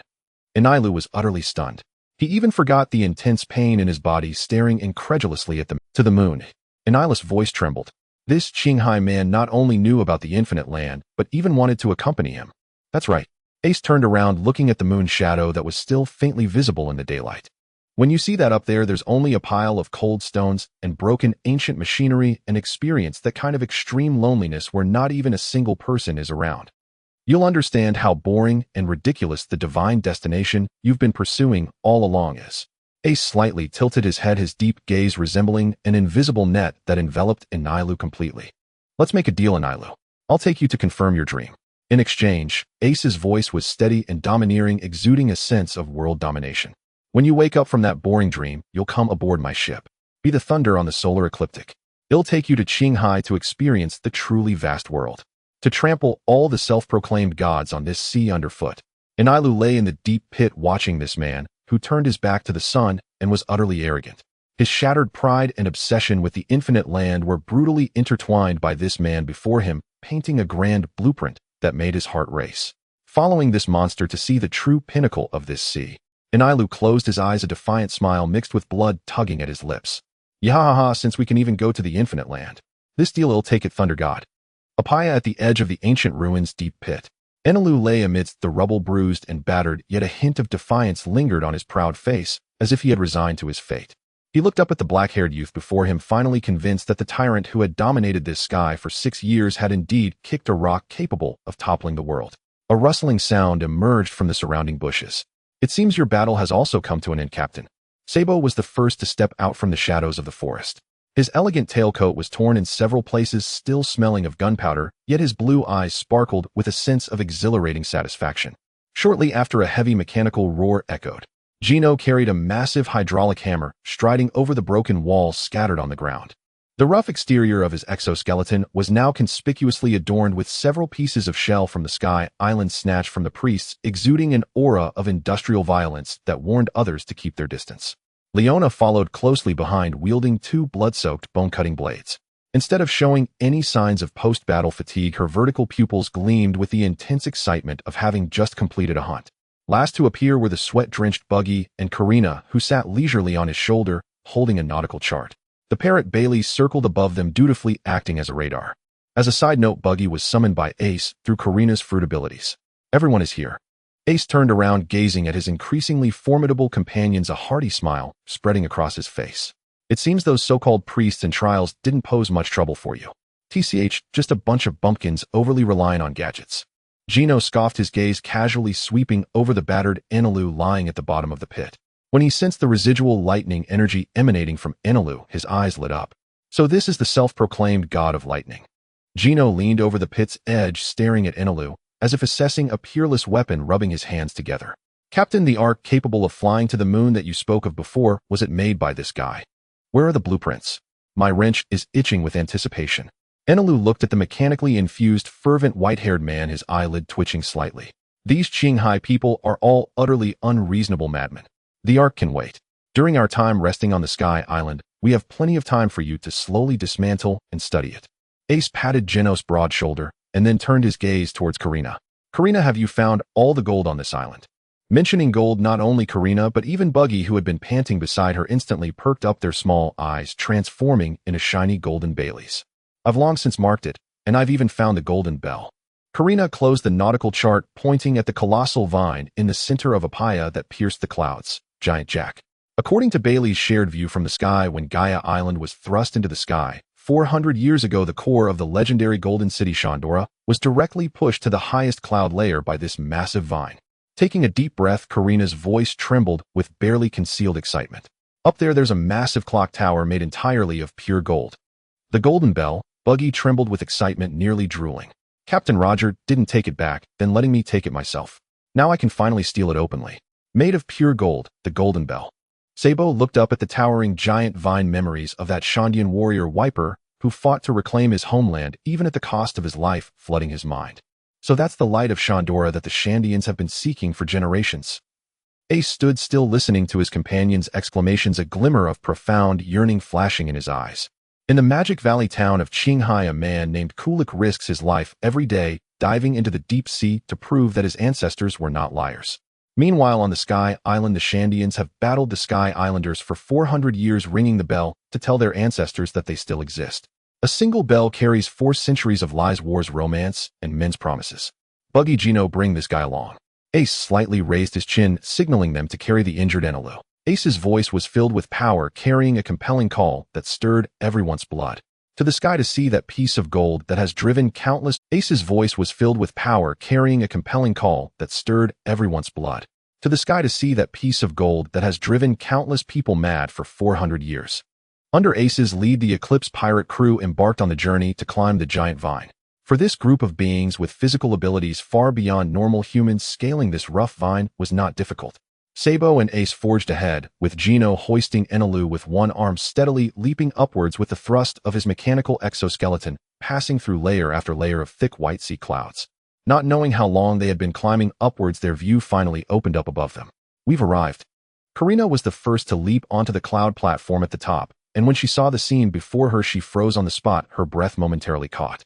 Sunlight pierced through the thin clouds above, pouring down without reservation.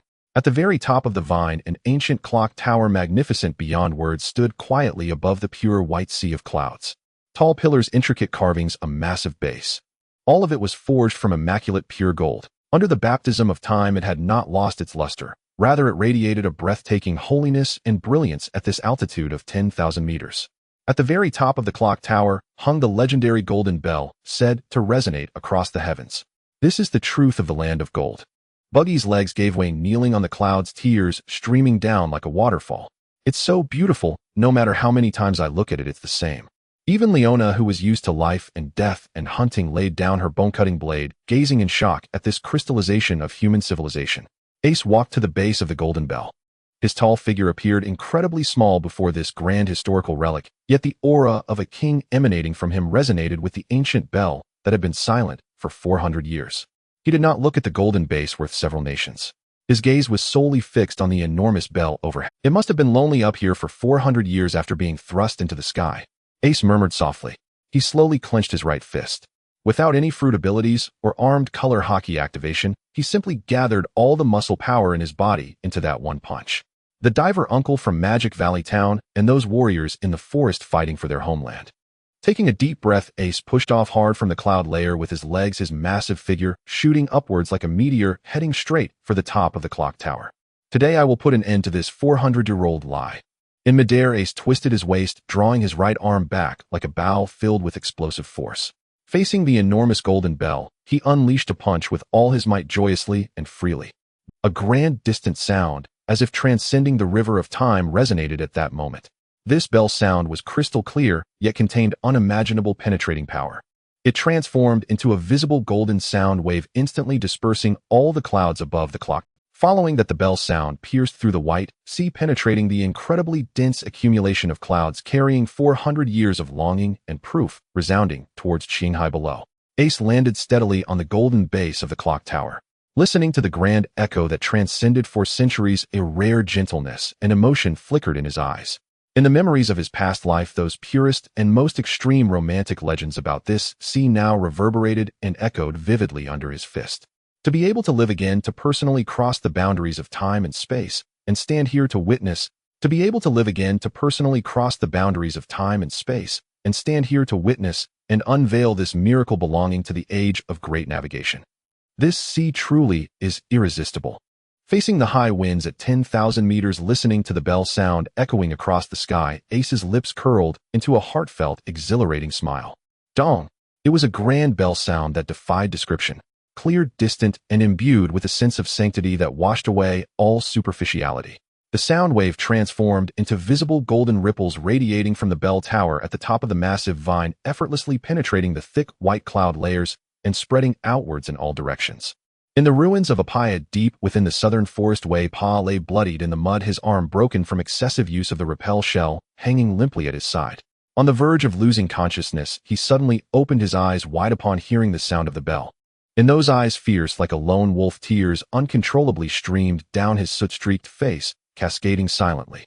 It has rung. The lights of Xiangwala have truly been lit. Wei Pa gritted his teeth, a whimper escaping his throat like a wounded beast. 400 years have passed. Ever since their homeland Jaya Island was unreasonably swept thousands of meters into the sky by the surging sea current, the people of Xiangdia have begun a blood-soaked history lasting 400 years. They were driven away by the islanders, enslaved by the so-called gods, and generations of warriors bled out in this forest that once belonged to them, even sacrificing their lives. Their desperate struggle was not merely to reclaim their homeland. It was also to fulfill the unwavering romantic promise between their great ancestor, the warrior Karl Gra, and the explorer Mont-Blanc Nolan from Qinghai. We are in the sky, we are here. Nolan. Wei Pa grasped a handful of soil from his homeland, tears flowing uncontrollably. The fate, hatred, and heavy burdens of 400 years were utterly shattered the moment this tall, dark-haired youth struck the golden bell. The man in the tailcoat who had defeated him in one move did not deceive him. Their captain had indeed pulled the high and mighty god down from the throne, completing what the people of Xiangdia had sought for generations, even at the cost of their lives. At the same time, on the sandy shores of Angel Island, the former deity Gon Fo, clad in knight's armor, raised his head in astonishment, gazing at the dark clouds above the island of the gods being completely dispelled by the bell's sound. Listen, Pierre. Gon Fo's wrinkled face displayed an unprecedented sense of relief and ease. That is the sound declaring the end of the war. Enel's terrifying reign has ended, and the 400 years of blood and hatred between the islanders and the people of Xiangdia will finally reach a conclusion today. Not just the sky. The grand bell sound pierced through the layers of clouds that even sunlight could not penetrate, like a divine message descending from the heavens, reaching down to the Qinghai below, 10,000 meters down. In Magic Valley Town, in front of half a castle on the east coast. Big Liar Nolan, Big Liar Nolan. A group of pirates gathered at the shore, loudly mocking the diamond-faced man who fished gold nuggets from the sea every day. Mont-Blanc Kulik sat bare-chested on a wooden crate, drenched and holding a cigarette soaked by seawater. He had long grown numb to their mindless mockery, but the fire in his heart to prove his ancestors' innocence had never extinguished. At that moment, Dong, a melodious and ethereal sound, as if resonating from the depths of the soul, suddenly descended from the clouds. The mocking pirates instantly fell silent, all looking up in terror at the oppressive clouds above. What is it? From the sky? Could it be that there are indeed islands in the skies? Kulik's hand holding the cigarette trembled violently, and the burning end fell onto the beach. He stood up in disbelief, staring blankly at the high sky that had not seen light for years. The bell sound was so clear, so shocking, as if an old friend crossing 400 years of time was loudly announcing something of utmost importance. Nolan did not lie. 2 streams of hot tears instantly washed over Kulik's weathered diamond face. He suddenly knelt on the beach, pounding his fists into the soft sand, letting out a heart-wrenching roar towards the sky. The golden country is truly up in the sky. This man, burdened with the title of descendant of a liar and gambling his life in the deep sea for countless days and nights, finally found complete redemption at this moment. In his mind, the image of that dark-haired youth carrying a large sword and exuding an imposing presence unconsciously surfaced. I will personally go to the sky and prove the truth of that legend to you. Kulik laughed and cried at the same time. That little rascal actually did it. Is this the ultimate romance on this sea? Returning to the enormous vine atop Apaya, as the sound of the bell gradually faded among. Whoa, was so touching. By the base of the golden bell, Buggy was lying on the pure gold pillars, crying with snot and tears, even exaggeratedly wiping his nose with his sleeve. Karina took 2 steps back in disgust. Are you crying for the history of the people of Xiangdia? Crying for what? This lord is crying because this pile of gold finally belongs to me. Buggy suddenly lifted his head, his small eyes shining with an intense greedy light. He skillfully caressed the ancient patterns on the golden base, his tone filled with a complex mix of nostalgia and grievance. Back in the day, this lord followed Captain Roger to ascend this sky island, and it took so much effort to find this golden bell. And then what? That idiot captain was only concerned with some broken historical texts under the base of the bell, and even had Kazuki Odin carve a bunch of strange symbols on it. After the carving, he just patted his butt and left. Not a single piece of gold was given to me. Buggy grew angrier as he spoke, pointing at the golden bell and cursing, for 100 years of historical gold. Do you know how painful it was for me when I walked down from the Sky Island? That idiot Captain Roger doesn't understand that the true essence of piracy is seizing treasure. Hearing Buggy's complaint, Sabo adjusted his top hat and couldn't help but chuckle. Karina, however, keenly grasped the crucial information and immediately approached the bottom of the bell base, where she indeed found a massive and sturdy ancient stone tablet covered in ancient characters that ordinary people could not comprehend. At the edge of the stone tablet, there was indeed an inscription in ancient script. Ace recalled that it read, "I have come to this place," leading this text to its final destination. Let's not complain about the past, Buggy. Ace laughed cheerfully as he walked over to Buggy's side, his large and sturdy palm clapping down on the golden base, producing a dull metallic sound. Captain Roger's pirate crew had no interest in gold, but the Eclipse Pirates did not come to do charity. Ace's gaze swept over this magnificent golden relic, his tone exuding an absolute dominance that suggested he would gather all the treasures of the world. Karina assessed the total weight of the gold here. I've already estimated it, Captain. Karina held a small abacus, her purple eyes sparkling with unprecedented shrewdness and excitement. Aside from the main golden bell, symbolizing the faith of the people of Xiangdia, and the base with the historical text we cannot touch, the pure gold pillars scattered around this bell tower, the golden altar, and those fragmented gold artifacts within the Apaya ruins. Taking a deep breath, Karina reported a figure that would make any of the 4 emperors envious. Conservatively estimated, the total value exceeds 300 billion berries. 300 billion. Gino, upon hearing this figure, nearly slipped and fell from 10,000 meters. This mechanical madman swallowed hard, gazing at the gold scattered around, his mind already racing with ideas on how to upgrade the firepower system of the Eclipse. Very well. Ace stood beneath the struck golden bell, facing the pure sunlight high above. Next, I will take the golden bell down. After that, it will be our turn to take over the Sky Island. At the summit of the colossal vine, the gentle breeze swept across the sea of clouds, dispersing the gloom that had shrouded the Xiangdia ruins for 4 centuries. Ace stood beneath the massive golden bell, which loomed like a small mountain, gazing up at the weighty historical relic. He commanded the crew behind him, "You all go down first.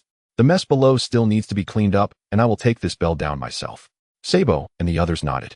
They were well aware of the weight of this solid gold bell, while apart from the captain's unreasonable strength, in the form of his mythical beast, no one else could transport it down safely. The group swiftly descended along the branches of the vine. Once their companions' figures vanished into the clouds, Ace took a deep breath. He closed his eyes, and the blood within his body surged like a boiling furnace. Accompanied by a resounding cry that pierced the heavens as if it originated from the primordial wilderness, a blinding crimson gold flame instantly engulfed his tall and imposing figure. The surrounding air warped fiercely under the extreme heat, and the originally pristine white clouds were reflected in a fiery red hue.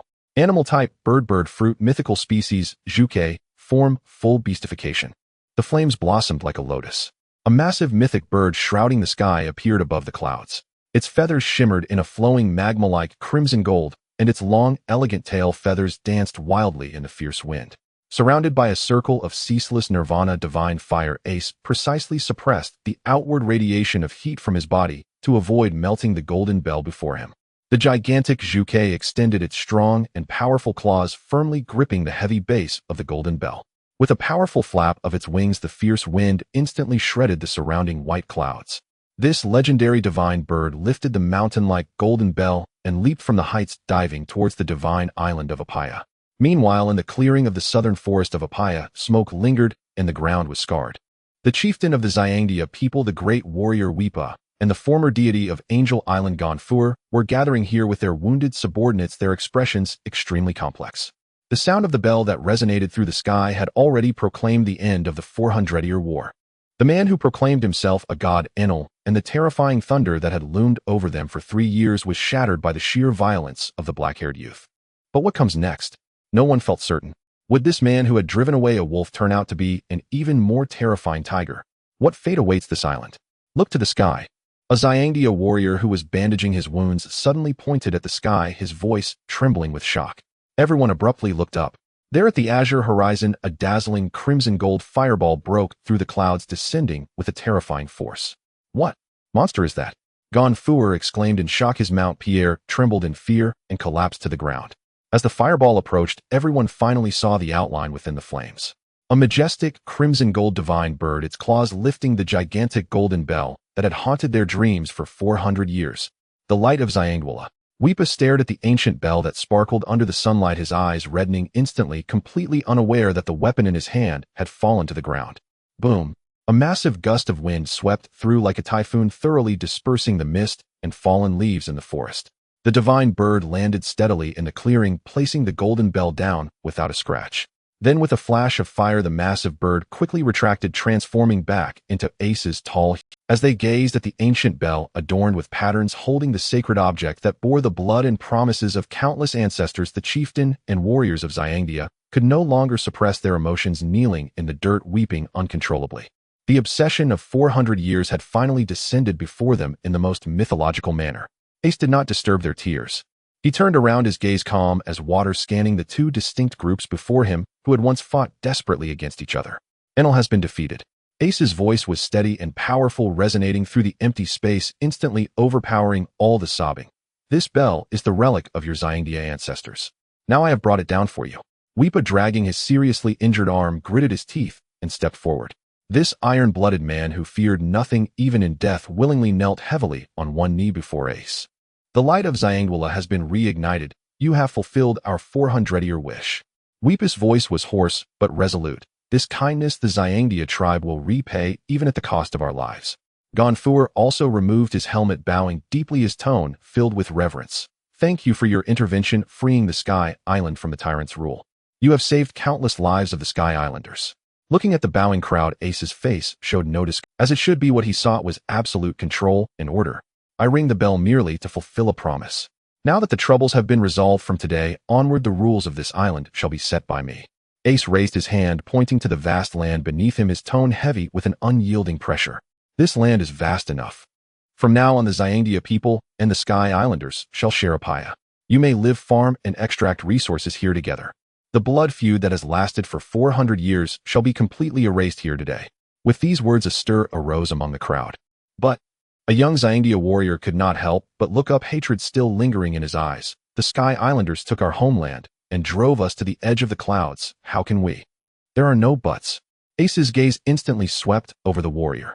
No action was needed. The mere chill and dominance emanating from his deep black eyes made the seasoned warrior feel as if he had plunged into an icy abyss, as if an invisible hand was choking his throat, forcing the remaining words back down. Weepa suddenly turned and shot a fierce glare at the warrior, using a stern look to quell any potential resistance. On my territory, the past hatred must be buried in the ground today. Ace raised his voice, sounding like a great bell, intimidating the entire crowd. Anyone who dares to reignite war over this land, I will personally act and wipe you and this island off the face of the earth from a height of 10,000 meters. Absolute power brought about absolute authority. Before this man who could casually bring destruction and miracles, both the rebellious Zyangdia and the once self-proclaimed noble Sky Islanders swallowed hard in unison, silenced by fear. Of course, I am not here to be a philanthropist. As he looked at the now completely subdued crowd, Ace's tone shifted, exuding an arrogance that looked down upon the world. As the price for protecting you from foreign enemies, from today onward this island shall be the exclusive base of the Eclipse Pirates. Hang my flag at the highest point of this island. As long as this flag flies, whether it be pirates from the Qinghai or any other foolish, ambitious individuals, anyone who dares to touch even a blade of grass on this island is declaring war against Portgas D. Ace strode up to Weepa, his broad hand firmly clapping on the shoulder of this warrior. What you must do is to build this island dutifully, providing the Eclipse Pirates with a continuous supply of logistics and troops. Ace looked down at him. So, Zyangdia warrior, Will you dare to take on this task of guarding the sky? Weepa felt the heavy weight on his shoulder looking at this domineering, yet utterly straightforward man. His blood surged wildly. He suddenly stood up, pounding his remaining good right arm heavily against his chest, his eyes aflame with unwavering fervor. As you wish, my captain. Weepa shouted loudly, his voice echoing through the skies. The spears of the Xiangdia people will forever guard this cloud. Gonfuer looked at Weepa beside him, also showing a relieved smile, and formally performed a knightly salute. Without shedding blood, the centuries-old grudge was forcefully suppressed. On this sunny afternoon, the Eclipse Pirates not only gained immense wealth and technology, but also established their own cloud empire high above the sky. Having established absolute rule and order, Ace did not linger any longer and turned to walk towards the other side of the forest. Their self-proclaimed god was waiting for him to deal with. At the edge of the forest, a gentle breeze swept through the remnants of an ancient ruin. Sabo sat on a broken log, holding a sea-stone iron chain he had found from somewhere. On the other end of the chain was Enel, battered and bruised, leaning despondently against a tree trunk. Stripped of the power granted by the rumble fruit, he appeared exceptionally weak under the suppression of the sea stone. When he saw Ace striding towards him, he bit his teeth tightly, letting out a cold snort from his nostrils. If you're going to kill me, then do it, bug from the blue sea. Enel averted his gaze, his voice weak, yet still striving to uphold the pride that belonged to a god. He could accept defeat, but absolutely could not accept pity. Ace stopped in front of him, looking down at this once mighty lord of lightning. He offered no mockery, nor did he. A cluster of warm golden divine fire suddenly ignited in Ace's palm, without warning. With a casual wave, the flame as soft as a feather landed on Enel's scarred chest. The life-giving power of rebirth instantly permeated his body. The sea stone could only suppress the powers of the devil fruit, but it could not block the physical healing from the divine fire. Enel stared wide-eyed in shock. He could clearly feel his broken ribs and shattered organs rapidly healing under the embrace of the flames. The excruciating pain ebbed away like a receding tide, replaced by a continuous surge of vitality. Why are you? Enel leaned against the tree, looking at Ace with disbelief. Your fruit ability is quite well developed, but your body is too weak. Ace ruthlessly struck at his sore point. In a real battlefield, if you encounter a master who has mastered Haki, the lightning you pride yourself on will not protect your body at all. Do you want to learn a combat style that can arm yourself and even directly inject power into your enemies? Enel's attacks and observation Haki were quite strong due to his excellent fruit development. Oda had also mentioned that Enel had a bounty of 500 million in the Blue Sea, but his biggest problem was that he was too fragile, with even CP9 agents having higher defenses than him. This might be because after eating the rumble fruit, no one could hit him, making him too relaxed and neglectful of physical training. Enel was taken aback. Haki, that black power capable of shattering lightning with bare hands and rendering his divine body powerless. You want to teach me?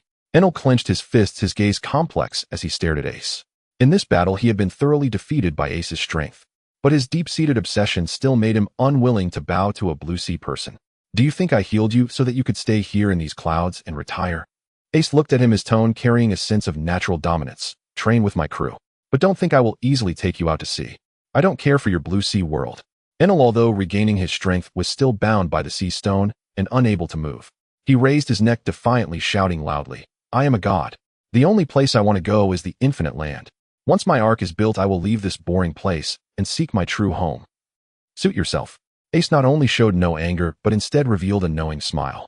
Before taking you to that desolate place, you better practice your armament Haki. If you're too weak, he'll just laugh at you. Sabo, unlock him. Ace casually instructed, ignoring Enel. Sabo smiled slightly, stepping forward to unlock the sea stone handcuffs with a click.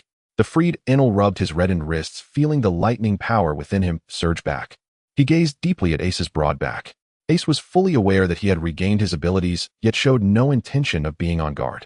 This absolute confidence inscribed in his bones and treating him as insignificant made Enel abandon the thought of resistance.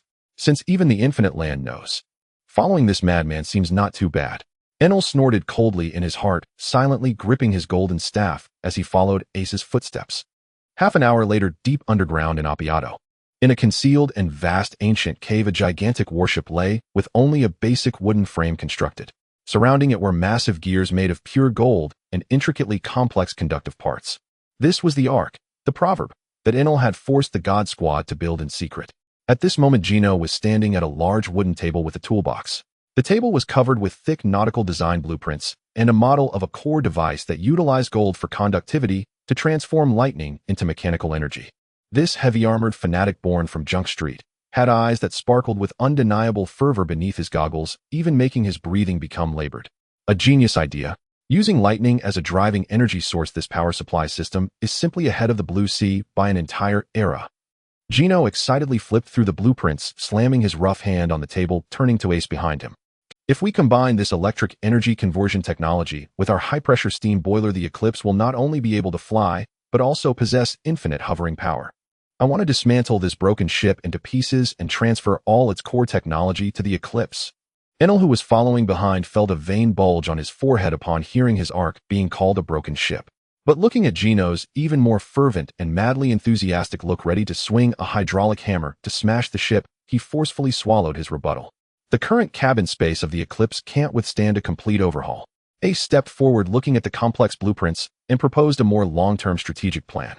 Gino, don't do a full upgrade yet. In the next 3 months, just use these gold and Enel's technology to install a stable flight system on the Eclipse. As long as it can ensure that it flies steadily into the sky, it doesn't matter if the interior is a bit crude. Gino paused for a moment, scratching his silver-gray hair, just to fly. What about the firepower system, defense armor, and cabin expansion? There are plenty of good things in these blueprints. It would be a shame not to install them. Those things will be dealt with once we reach the moon. Ace's gaze revealed a profoundness that transcended time, speaking slowly. On the moon slumbers a true ancient mechanical civilization and highly advanced automation technology. Once we get there, you will thoroughly grasp the technology on the moon. At that time, we will use those true black technologies to give the Eclipse an ultimate overhaul, a complete rebirth. There is actually an ancient mechanical civilization on the moon. Gino gasped upon hearing this, bursting into excited laughter. Great. It's settled then. 3 months. Give me 3 months, and I guarantee the Eclipse will fly steadily onto that big rock. Very good. Ace stood in the massive underground dock, his gaze sweeping over everyone present. After the recent rest the members of the Eclipse Pirates had gathered, Leona was sharpening her twin swords, Karina was counting the newly acquired gold and ancient coins, while Sabo and Buggy were stretching their muscles. The newly allied Enel held his golden staff, observing this brand new crew with a complex expression. Being chased and attacked by a Navy brigadier had already made them realize their lack of strength. Before advancing into the new world, the crew indeed needed a period of dormancy to digest these top-tier combat resources and technologies. In the next 3 months, everyone will stay here to rest. Ace's voice firmly resonated in the spacious cave, setting the tone for the Eclipse Pirates' immediate future. Gino will be responsible for the ship's modifications, and Sabo will lead the team to assist. Karina, use your aerial advantage and your bird net to spread the listening waves towards the Blue Sea. As for you, in the high altitude of 100 meters, undergo a 3-month extreme, self-destructive. On the God Island at the edge of Apaya, there lies a sandy beach of clouds. A gentle breeze caresses the pure white sea of clouds as Karina sits at a large wooden table covered with an entire detailed sea chart of the first half of the Grand Line. Beside her, a stack of over 100 specially treated ancient coins is piled up. Bailey, send the third team Seagull to the nearshore route of Gaia Island and accurately drop these coins into the blind spots on the decks of passing merchant ships. Karina marked the sea chart with a red marker. Received. Ga. Drop. Get rich. The parrot Bailey squawked excitedly, flapping its wings and flying into the air. It let out a sharp bird call, and dozens of large aerial island raptors immediately swooped down to pick up the coins, piercing through the cloud layer below, like a fleet of bombers heading towards the azure sea below.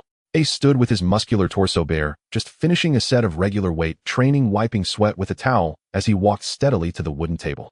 How's the progress, intelligence officer? Ace pulled out a chair, sitting down and pouring himself a glass of water. The drop went smoothly, Captain. Karina rubbed her slightly sore forehead, pointing at the sea chart on the table. As long as these coins fall into the merchant ships or are picked up by pirates, I can track their trajectories in real time on the chart. However, with the noise from hundreds of channels flooding my mind at once, I simply don't have the energy to monitor them all. No need to monitor everything. Ace set down his glass, looking steadily at the sea chart, proposing an advanced tactical concept. Set a filter in your mind. Block out all meaningless noise. Only trigger an alarm when those listening devices capture specific keywords, transmitting that segment of conversation directly to you. Karina's purple eyes lit up. Use the fruit's ability to set a specific sound wave frequency lock. This would reduce my brain's burden by 99%. What keywords do we need to listen for? Karina immediately pulled out a blank, encrypted notebook. Ace looked at the sea chart on the table, drawing upon his memories from his past life, and methodically uttered several top-secret keywords capable of triggering a massive tsunami. First, the dark purple pineapple-shaped devil fruit. Second, Trafalgar Law, or the Ope Nomi. Third, floating islands in the East Sea, or islands that suddenly vanish. Fourth, the Supreme Great Blade Ace. Fifth, a blind gambler with a penchant for betting. Sixth, Seventh. Ace did not reveal everything in his mind at once, merely listing a few targets of strategic. Listening to the precise, yet cryptic keywords Ace provided, Karina felt a surge of confusion, but asked no further questions, diligently recording them in her encrypted notebook. As a clever intelligence officer, she understood that the captain held access to information channels they could not comprehend. Following these keywords would surely lead them to game-changing catches. Let's set these keywords for now, and we can add more as needed. Ace stood up, not wanting to disturb Karina's work, and turned towards the forest training ground deep in Apaya. Before approaching, a dull sound of heavy bodies colliding reached his ears. Bang! Along with a muffled thud, Inaru staggered midair and landed heavily in the leaf-strewn dirt. Your movements are too easy to read, Inaru. Sabo, wearing a thin tank top, his right arm covered in deep black haki, retracted his recently swung fist. Although your observation haki can predict my attacks, your physical reaction speed simply cannot keep up. Inaru gritted his teeth, getting up from the ground. Stop your whining, EC man. If it weren't for the fact that I can't use large-scale lightning. Even if I let you use lightning, it would be meaningless if you can't hit anything. Ace stepped into the training ground, his calm voice interrupting Inaru's complaints. He looked at Inaru's unwilling expression and pointed out the fatal flaw in his combat style. You've become accustomed to relying on your Logia instincts to elementalize passively at the moment you're attacked. But in front of a master who has mastered haki, that kind of passive elementalization is just a live target. Ace pointed at Sabo's haki-wrapped fist. Haki can grasp your physical form. Your proud observation haki should be used to avoid attacks in advance.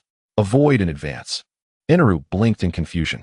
Don't wait for the fist to hit you before Ace's gaze was penetrating as he threw out a practical concept that could cause a qualitative change for Logia users. Use your mind to see Sabo's attack trajectory, then actively control your body to elementalize that part into lightning or move it away before the fist arrives, letting the opponent's haki attack hit empty space. Hearing this theory, Sabo showed a hint of surprise in his eyes, while Inaru's pupils widened in shock. In the original work, Kakuri of the Big Mom Pirates achieved absolute evasion beyond what most Logia users could do, relying on the technique of foreseeing the future, actively altering body structure. Although Inaru cannot foresee the future, yet with his top-tier mind network covering the entire island combined with the speed of the rumble fruit, he is fully qualified to explore this top-tier evasion technique. Don't be like a punching bag. Use your mind to control every bolt of lightning in your body. Ace left a piece of advice and turned to walk to the other side of the training ground. Their buggy was struggling to do squats while wearing seastone finger cuffs. Captain, how much longer do I have to squat? My legs feel like they're going to break. Upon seeing Ace approach, Buggy immediately put on a pitiful expression. Physical fitness is fundamental, but the development of fruit abilities must not stop. Ace looked at Buggy, ignoring his complaints, and proposed a rather dark development direction. Buggy, what is the current limit of your chop fruit? How small can you split your body? Buggy paused for a moment, extending his hand clad in the finger cuffs, concentrating, and instantly his palm split into dozens of pieces the size of fingernails flying in the air. About this size, but if I go any smaller it becomes a bit dizzying to control. Too big. Ace shook his head bluntly. Since you can split, why not try to keep going smaller? Down to the size of granules, or even to the state of dust. Dust? Buggy exclaimed. Your fruit passively immunizes against all slashing attacks. However, if faced with blunt instruments or large-scale physical impacts, you will still be injured. Ace looked at him, painting a terrifying survival blueprint. But if you can split your body into swirling dust, what physical attack could touch you in this world? Even if a mountain falls, it would only pass through the gaps in your dust. Buggy's mouth dropped open as he imagined following Ace's description. If he could indeed achieve that step, wouldn't he be even more troublesome than a Logia user? Immune to physical attacks, immune to slashing attacks. As long as he didn't encounter haki, no haki wouldn't work on him either. As long as he didn't touch seastone, he would be immortal. If you want to get stronger, train hard.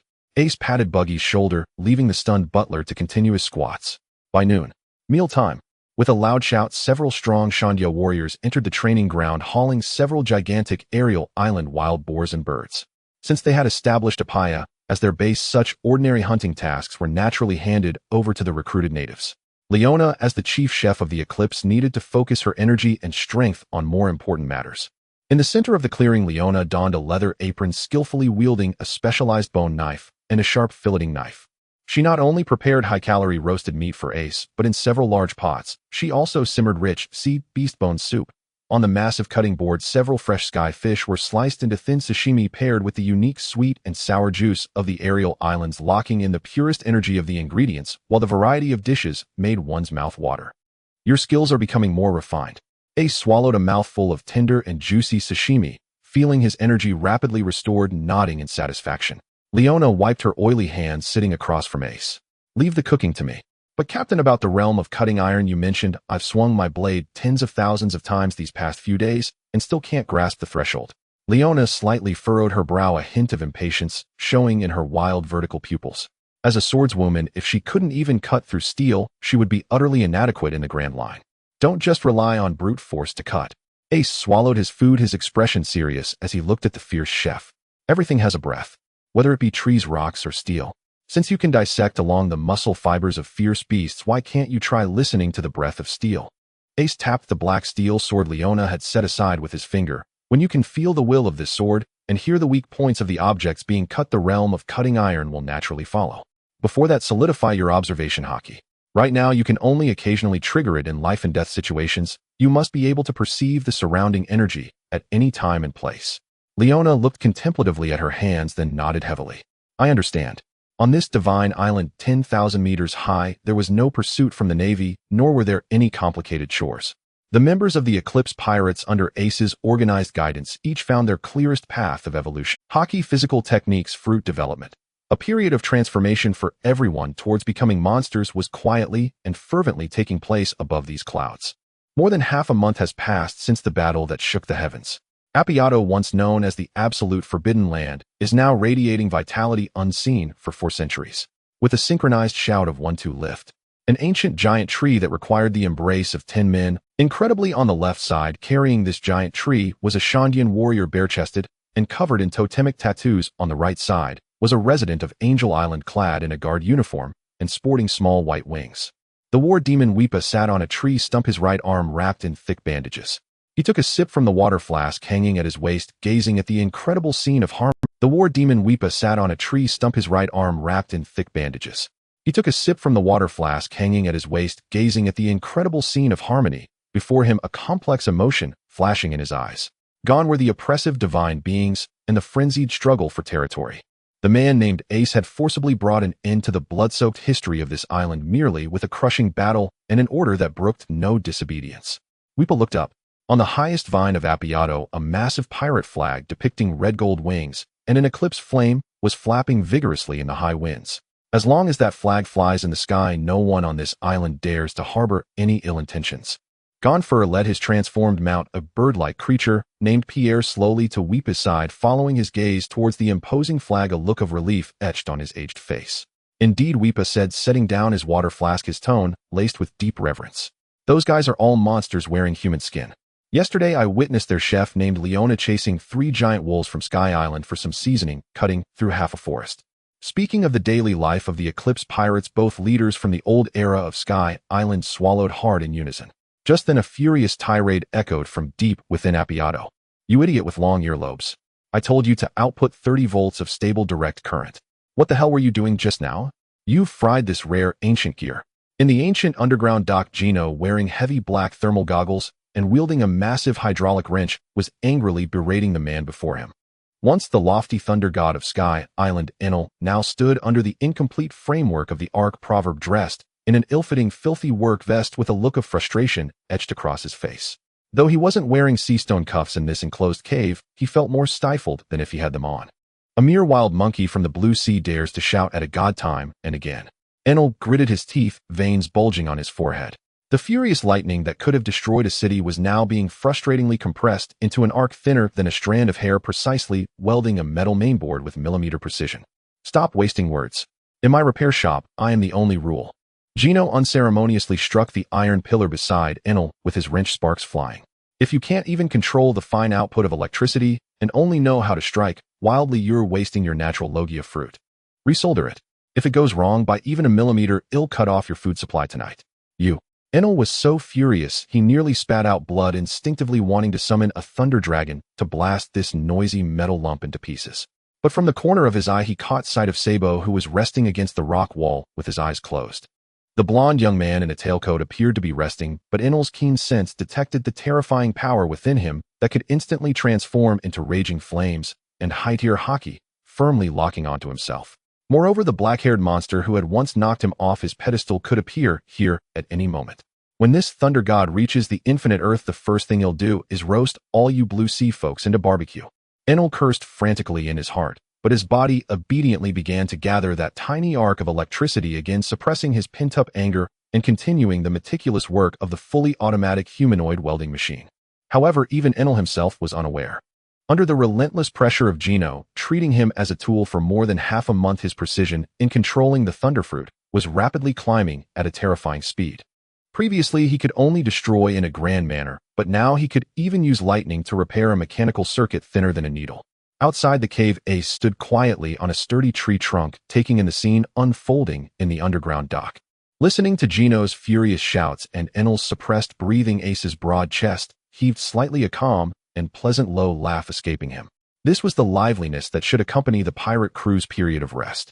Enel, this exceptional raw gem, would eventually shed the flashy divine facade under the grinding of Gino, transforming into a truly lethal blade. Ace retracted his observation. Hockey leaped down from the trunk, landing firmly on the soft leaf-covered ground. Boom. Nearby, the bushes exploded suddenly. A mutated wild boar from the sky island, roughly the size of a small hill and armed with sharp tusks, lay on the ground, its limbs twitching violently. Got it. Today's third ultra-high-calorie ingredient. Leona emerged confidently from the bushes, wielding two blood-dripping bone cleavers. Her dark brown leather apron was splattered with dirt and beast blood, yet her exquisitely wild face was filled with excitement. Behind her, several Shandian warriors who had volunteered to help looked at the girl chef who had taken down the giant beast with pure physical strength with admiration. Captain. Upon seeing Ace standing ahead, Leona performed an exceptionally elegant flourish with her blades, sheathing them at her waist before striding over. The ecology of this sky island is simply incredible. Due to the thin oxygen at high altitudes, the beasts here not only possess more ferocity, but also have a remarkably even distribution of fat in their muscles. Leona pointed at the massive wild boar and reported to Ace with great professionalism, "I just found a sky island specialty called flame shell.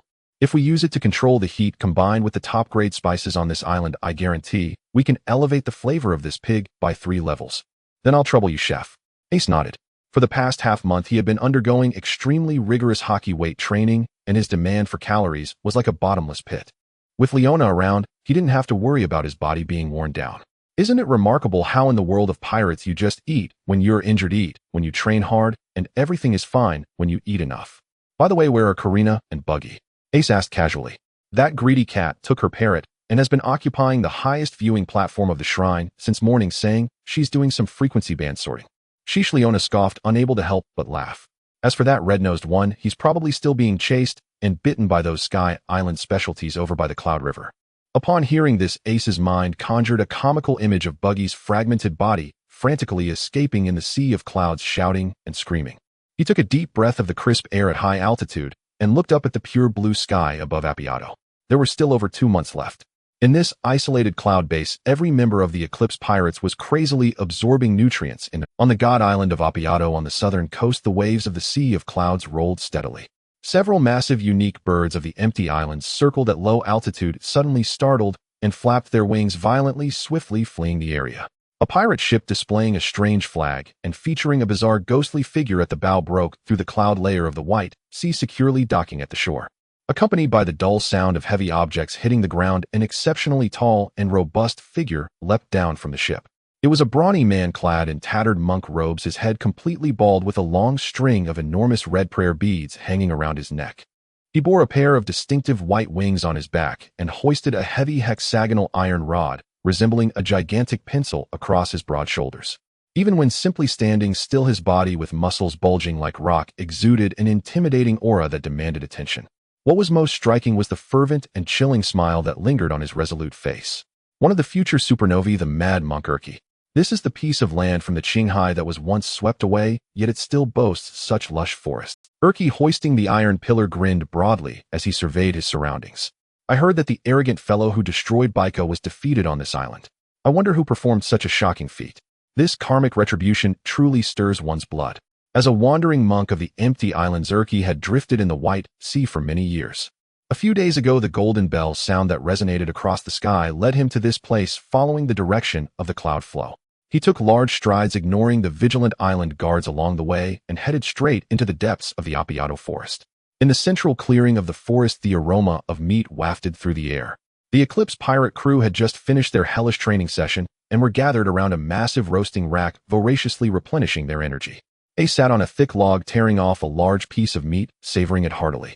Just then, Kalina's golden parrot Bailey, perched on her shoulder, suddenly flapped its wings. Simultaneously, Ace, Sabo, Leona, and even Enel in the distance all halted their actions. Several varying levels of observation, Haki simultaneously locked onto the unrestrained and bold foreign presence that had barged in at the edge of the forest.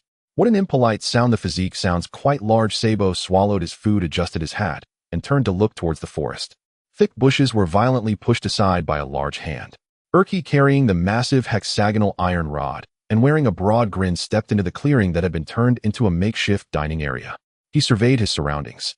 His gaze swept over the monster carcasses scattered on the ground, over the murderous Leona, and finally locked intensely onto a black-haired youth with his bare torso, holding roasted meat. Even sitting down, the heavy and restrained aura of this youth, akin to a monstrous creature from the abyss, instinctively triggered Urki's observation, Haki, sending him into a frenzy of alarm. A truly dangerous group of practitioners. Urki laughed heartily, slamming the hexagonal iron pillar heavily into the ground. If the rumors are true, it was you who brought down that hypocritical deity from on high.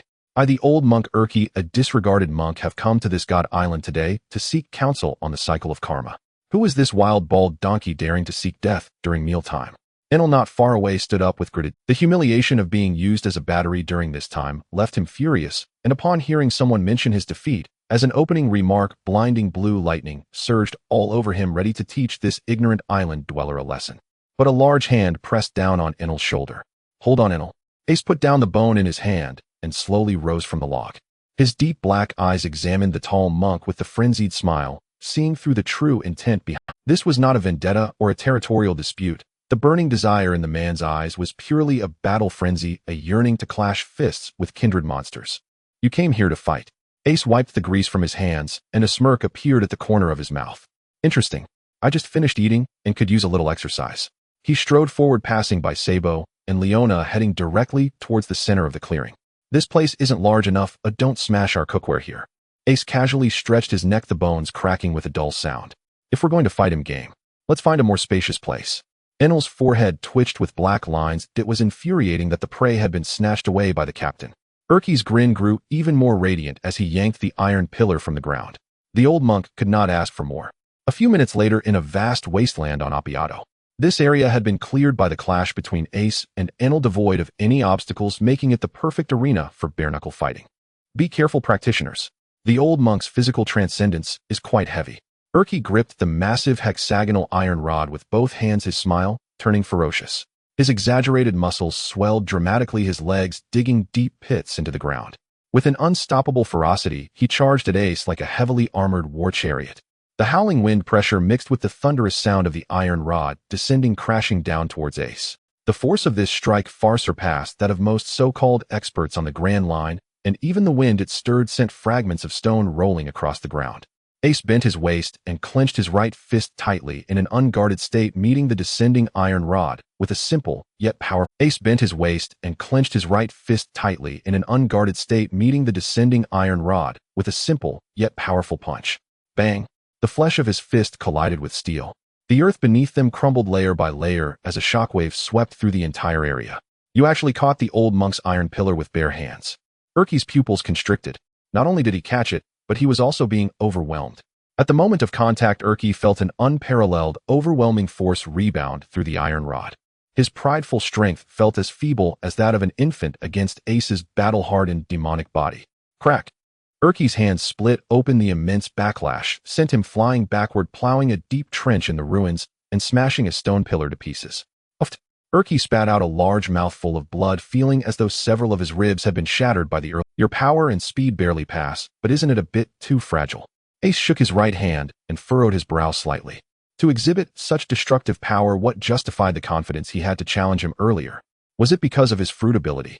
Just as Sabo and the others watching from behind thought the outcome had been decided. Ha ha ha, cough cough, it hurts, it hurts. Urki, lying in the ruins, suddenly erupted with an even wilder, almost deranged laughter. He propped himself up on the broken stone pillar and stood unsteadily. What was hair-raising was that despite suffering immense damage, the wounds not only did not weaken him, but instead triggered a bizarre transformation in his body. Since I've experienced hell, then I shall become hell. Urki's eyes were filled with bloodshot veins, and amidst his manic laughter, his already towering figure began to swell and mutate in a way that defied biological norms. His muscles bulged with blood, and his bones grew immensely thick. In just a few seconds, he transformed from a nearly formidable man into a giant demon, exuding an overwhelming monstrous strength. The originally massive hexagonal iron rod now appeared as if it were a light pencil in his. So you convert the physical damage received into strength and size, and the heavier the injury, the stronger the retaliation. Ace recalled the nature of the opponent's karmic ability. His black eyes lit up not with fear, but with a burst of exhilaration. In other words, as long as I don't kill you, you become the strongest punching bag able to return the kinetic energy absorbed back to me. A grin fierce enough to instill fear in all pirates stretched across Ace's face. In this crucial period where they needed to fiercely hone their haki and physique, this fellow named Urki was truly the perfect training toy sent by the heavens to their pirate crew. Apaya, an expansive area of ancient ruins. The fierce wind swept up the debris and dust from the ground. The muscular giant Urki loomed like an imposing mountain of flesh, casting a shadow that obscured much of the sunlight. The pain carried by this old monk's body, the deeper it is, the greater the power of retaliation to transcend all beings. Urki's face, thick with flesh, bore a smile twisted to the brink of madness. His explosive muscles even tore through the originally loose monk's robes, with thick blue veins winding around his arms like tree roots. Namo, accompanied by a heavy Buddhist chant, Urki's massive body surged forward like a cannonball, smashing the rocks beneath his feet.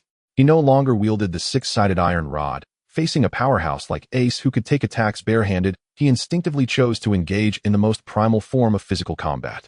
His enormous right fist, carrying a turbulent wind that ripped through the air, came crashing down hard toward Ace's face. Karma. Against this terrifying strike, which was disproportionate in size and strength, Ace did not retreat. Instead, he advanced. A sound like a roaring river echoed from within him. His broad hand clenched tightly. The pitch-black color of his armed haki instantly soaked his fist, like ink meeting the giant fist that fell like a meteor. The large and small fists collided fiercely in midair. The explosive white shockwave spread out like a circle of sharp blades, instantly turning the surrounding stone pillars into powder. The ground beneath Ace's feet suddenly sank, his feet sinking deep into the soil, and the surface around him cracked like a spider's web.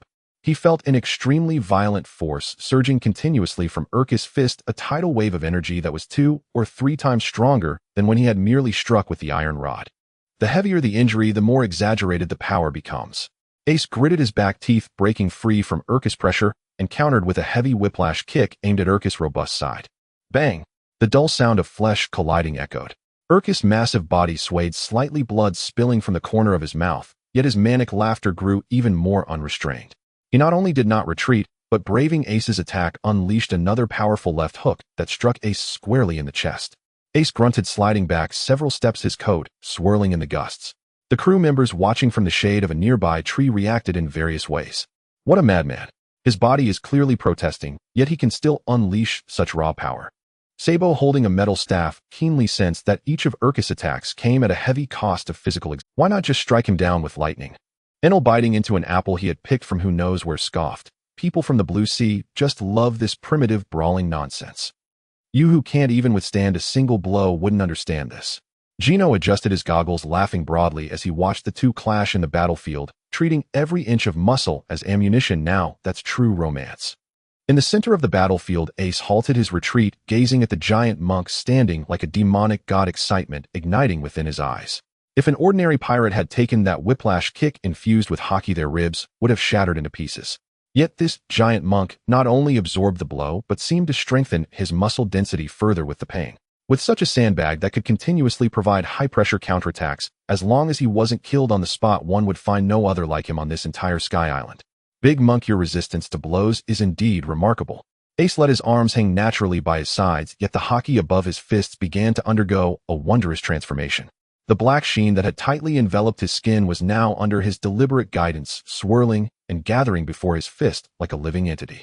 Dealing with a devil fruit user whose exterior is thickly wrapped in cushioning flesh relying solely on physical impact or superficial damage would only allow the opponent's size to swell endlessly. The only solution was to ignore the defenses and attack directly inside. I just thought of a new technique. I'll practice on you first.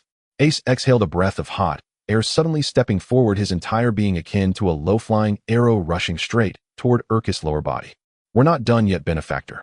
Can't you handle this already? Urki laughed wildly, bringing his massive fists together like a gigantic hammer, smashing down fiercely at the rushing Ace. Just as Ace was about to be struck by the giant hammer, he executed an unusual pause in his steps, his body gliding past Urkis' fists like a swimming dragon, directly entering the dead angle beneath his massive body. Not good. The corner of Urkis' eye caught the fleeting shadow, and his heart sank. The disadvantage of his massive size was suddenly laid bare. Ace stood in the shadow beneath Urkis' abdomen, his right fist showing no sign of hesitation rising from below as he delivered what seemed to be an unremarkable punch. At the final moment before his fist made contact with Urkis' muscle, the power that had been deliberately compressed in front of his fist erupted like a rampaging beast. Flowing cherry blossoms rupture, puff. This seemingly light thud sounded in Urkis' ears like a death. The anticipated heavy sensation of muscle being struck did not come. That punch felt weightless, but in the next breath, a sharp black shockwave, unstoppable, pierced through his armor-like skin and flesh, forcefully burrowing into his insides. The hockey exploded within his organs. Ugh! Urkis' face, which had been laughing, maniacally twisted. His bulging bloodshot eyes popped out, and a torrent of blood mixed with fragments of his innards erupted from his mouth. Even the white, feathered wings on his back curled in pain. Faced with the power that attacked his internal organs without a single blind spot, the mechanism of the devil fruit that embodied karma couldn't even convert the destructive force in time, and his body forcibly ceased the maintenance of its abilities for self-preservation. His massive muscles shrank rapidly like a deflating balloon, and Urki instantly reverted to his normal monk form of about 4 meters. He swayed unsteadily for a moment before finally collapsing heavily into the dirt with a thud, overwhelmed by a feeling of utter exhaustion. As the smoke dispersed with the wind, Ace stood beside the fallen monk, slowly retracting his steaming right foot. The sensation of using not pure strength, but the shock of hockey to penetrate the body finally formed a complete muscle memory in his mind. Ace casually wiped the sweat from his arm and squatted down. Urki lay on the ground, his chest rising and falling like a broken bellows. Though in pain to the point of nearly fainting, this broken monk still managed to pull a grim smile from his blood-stained lips. What an unreasonable destructive force, not even leaving a hint of defense for this old monk to absorb. Urki coughed a couple of times, gazing up at the overcast sky, and hoarsely said, "To be defeated by someone like you is hardly a grievance. Go ahead." He was accustomed to the brutal survival laws of the Sky Island. Having instigated the conflict and being defeated, heat and being eradicated was only natural. Ace looked at the monk's face, which bore a mad smile despite his severe injuries, and admiration ignited in his deep black eyes. A warrior who does not fear death and purely reveres the ultimate power, even among the myriad freaks of the New World, is undoubtedly a solid asset. A cluster of warm crimson flames ignited in Ace's palm. He generously slapped the phoenix flames onto Urkis' damaged chest. The life-giving power rapidly seeped into the injured organs, staunching the massive bleeding. While it wouldn't heal instantly, it was enough to pull this monk back from the brink of death. Feeling the pain within him quickly diminish, Urkis' calm expression was finally broken by a hint of astonishment. He turned his head sharply to look at Ace. "This immortal flame that creates all things. Why do you wish to spare this old monk's worthless life? Wandering in a sky with only a few mud islands seems a bit unfair to your fine physique." Ace brushed off the dust from his knees and stood straight. Backlit by the sunlight, most of his face was shrouded in shadow, leaving only a pair of sharp eyes burning with ambition fixated on the fallen Urki. "Come with me to the blue sea. My voice carries a boldness that sweeps everything away, and there you will meet the generals of the Marine headquarters and face the 4 emperors ruling the seas. As long as you have the courage, you can engage in painful battles every day. Let's go to hell and have some real thrilling fights. Since you are a broken monk, are you willing to join me in overturning this world and smashing those tedious dead rules to pieces? To face the endless monsters in the depths of the sea, to fight against the core powers of the world government." Looking at the hand extended toward him, Urki was initially stunned. Then that signature rebellious grin spread exaggeratedly across his face again, even more aggressive. "Is this what they call a born overlord? Even without the use of brute force, just the brutal blueprint drawn with a few words can ignite the most primal ambition in every thug. If this old monk refuses, it would be too much of a disappointment to the Buddha's arrangement." Urki laughed heartily, extending his rough right hand covered in calluses and firmly grasped Ace's hand. The two powerful hands clasped tightly together. From now on I will rely on you for much care, Captain. Half an hour later the campfire beside the clearing in the forest blazed up again. Due to the intense battle depleting his stamina, Urki transformed into a frenzied cooking machine, clearing away all the prepared steaks. Leona was even forced to carry 2 knives, her face darkened as she went deep into the forest to drag back a prey. Is this the current crew of the Eclipse Pirates? That big monk's laugh is really annoying. Buggy grumbled as he brought his soup closer to Sabo. Though he was already a veteran member of the pirate crew, he felt an instinctive sense of insecurity around this muscular new monster who was always smiling. Sabo smiled slightly, adjusting his hat. The captain always manages to find the most unexpected with this excellent sharpening stone that naturally attracts blows. The enthusiasm for training has surged among all members of the Eclipse Pirates, and their strength has improved even faster. On the island of Godzapaya, in a forest basin, time silently passed by during nearly 3 months of intense training that was almost maddening. A deafening boom suddenly shattered the tranquility of the morning. In midair, a figure wrapped in faint blue lightning shot backward like a boulder flung from a catapult, leaving deep furrows in the scorched earth as it skidded back over 10 meters before barely stabilizing itself. Anairu gasped heavily, his chest heaving like a worn-out bellows. He raised the back of his hand to fiercely wipe away the blood at the corner of his mouth. His face, which usually bore an arrogant expression, was now smeared with a mix of sweat and dirt, revealing a ruggedness born from real combat. Come again. Anairu gritted his teeth, showing no intention of retreating. He let out a low growl mixed with the sound of thunder, and instead of instinctively pulling back to summon a large-scale lightning attack as he had done in the past, he suddenly pushed off with his legs and charged toward his opponent. Good. Finally understanding not to rely on elemental shells for direct confrontation, Sabo stood on a protruding rubble not far away. His finely tailored deep blue tailcoat was long gone now. He wore only a thin black vest stained with the alloy long staff in his hand was angled towards the ground, though it did not carry the frenzied orange flames. The entire surface of the staff was coated with a layer of solid deep black. As Anairu's fist imbued with the might of thunder approached his face, Sabo neither retreated nor dodged. He calmly tilted his head, his powerful observation haki instantly deciphering the muscle movements in Anairu's attack. With a flick of his staff, he firmly blocked Anairu's downward strike, then retracted his right fist to his waist, suddenly delivering a straight punch to Anairu's chest. This time I will not retreat. Anairu's eyes widened in determination. Over the past 3 months, he had suffered enough from this black-armored opponent. His proud natural immunity was utterly useless before this kind of force. After 3 months of relentless beating, even a stubborn rock would have sparked, let alone him, a former deity with inherent pride. Block for me. At the critical moment, when Sabo's black fist was about to make contact, a barrier within Anairu seemed to finally loosen under the immense will and pressure.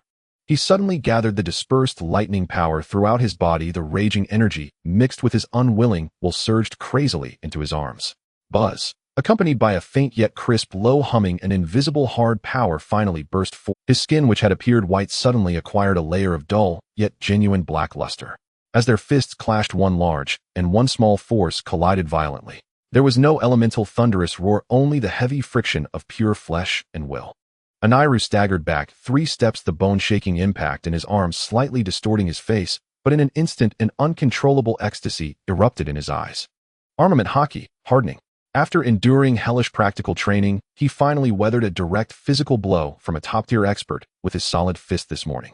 It seems you've finally broken through that thin layer of window paper. Though I only used 50% of my strength just now, the fact that you could block my attack with armament haki means that this originally destructive Thunderfruit user has finally filled the last and most critical gap in physical combat. The power I wish to master is something I cannot fail to learn, Anairu scoffed, slightly clenching his still slightly numb black fist. Though his mouth struggled to maintain an aloof demeanor, the deep satisfaction within could not be deceived. On the other edge of the main training ground, the continuous sound of metal clanging echoed. Urki, the combat fanatic, resembled a moving mountain. With his upper body bare, his muscles piled up like rocks. He swung the immensely thick hexagonal iron rod mercilessly towards the woman in the center from all directions. Each time the iron rod fell, it produced an ear-piercing sonic boom in the air. Leona's dark red high ponytail danced wildly in the fierce wind pressure. Facing such a brutal area attack, the chef did not choose to clash heat in with her knives as she had done before. She closed her eyes, her chests rise and fall following an incredibly prolonged breathing rhythm. The left side turbulence, the angle of the heavy iron column tearing through the air, the flow of energy in that guy's muscles as they swell. Leona completely disregarded the distractions of visual information. Having blindly fought in this dark forest for over half a month, her perception had completely immersed itself in the microscopic changes around her. That was the domain unique to observation hockey. Whoosh!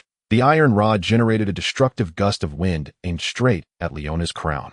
Found at that extremely minute gap, Leona's tightly shut eyes suddenly opened, her wild vertical pupils bursting forth with piercing brilliance.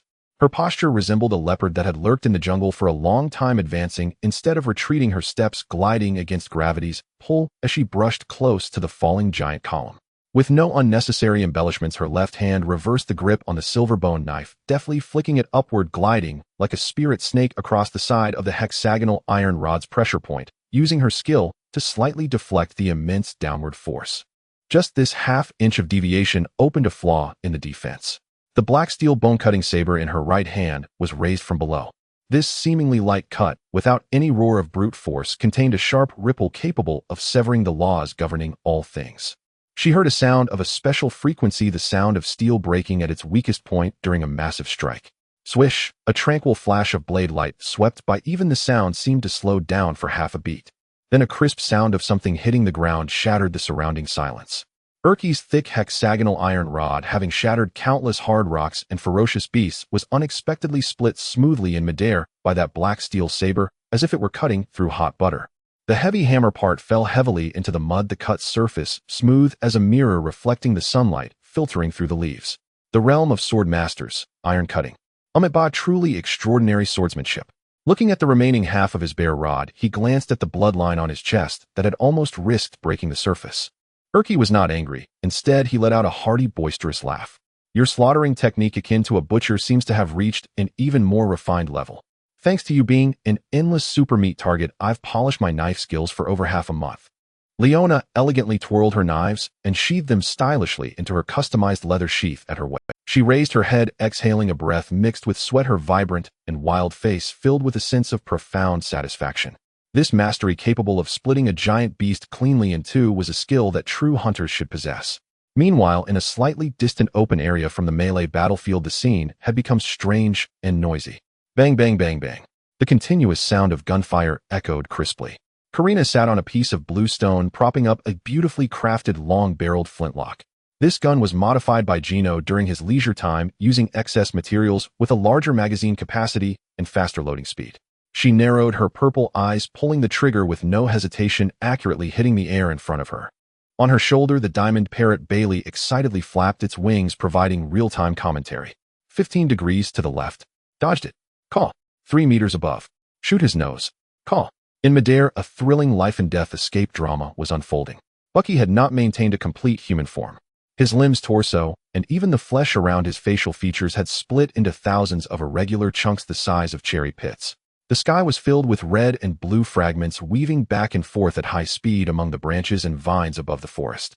No matter how fierce Karina's shooting skills were, the bullets always passed through the rapidly opening minuscule gaps between those scattered pieces of flesh. Apart from knocking down a few dry leaves, she couldn't even graze a corner of Bucky's clothing. After being startled into a cold sweat by Ace's micro-split defense theory, Bucky had forced himself to practice this nauseatingly intricate splitting technique every moment he was awake, even while eating, over the past 3 months.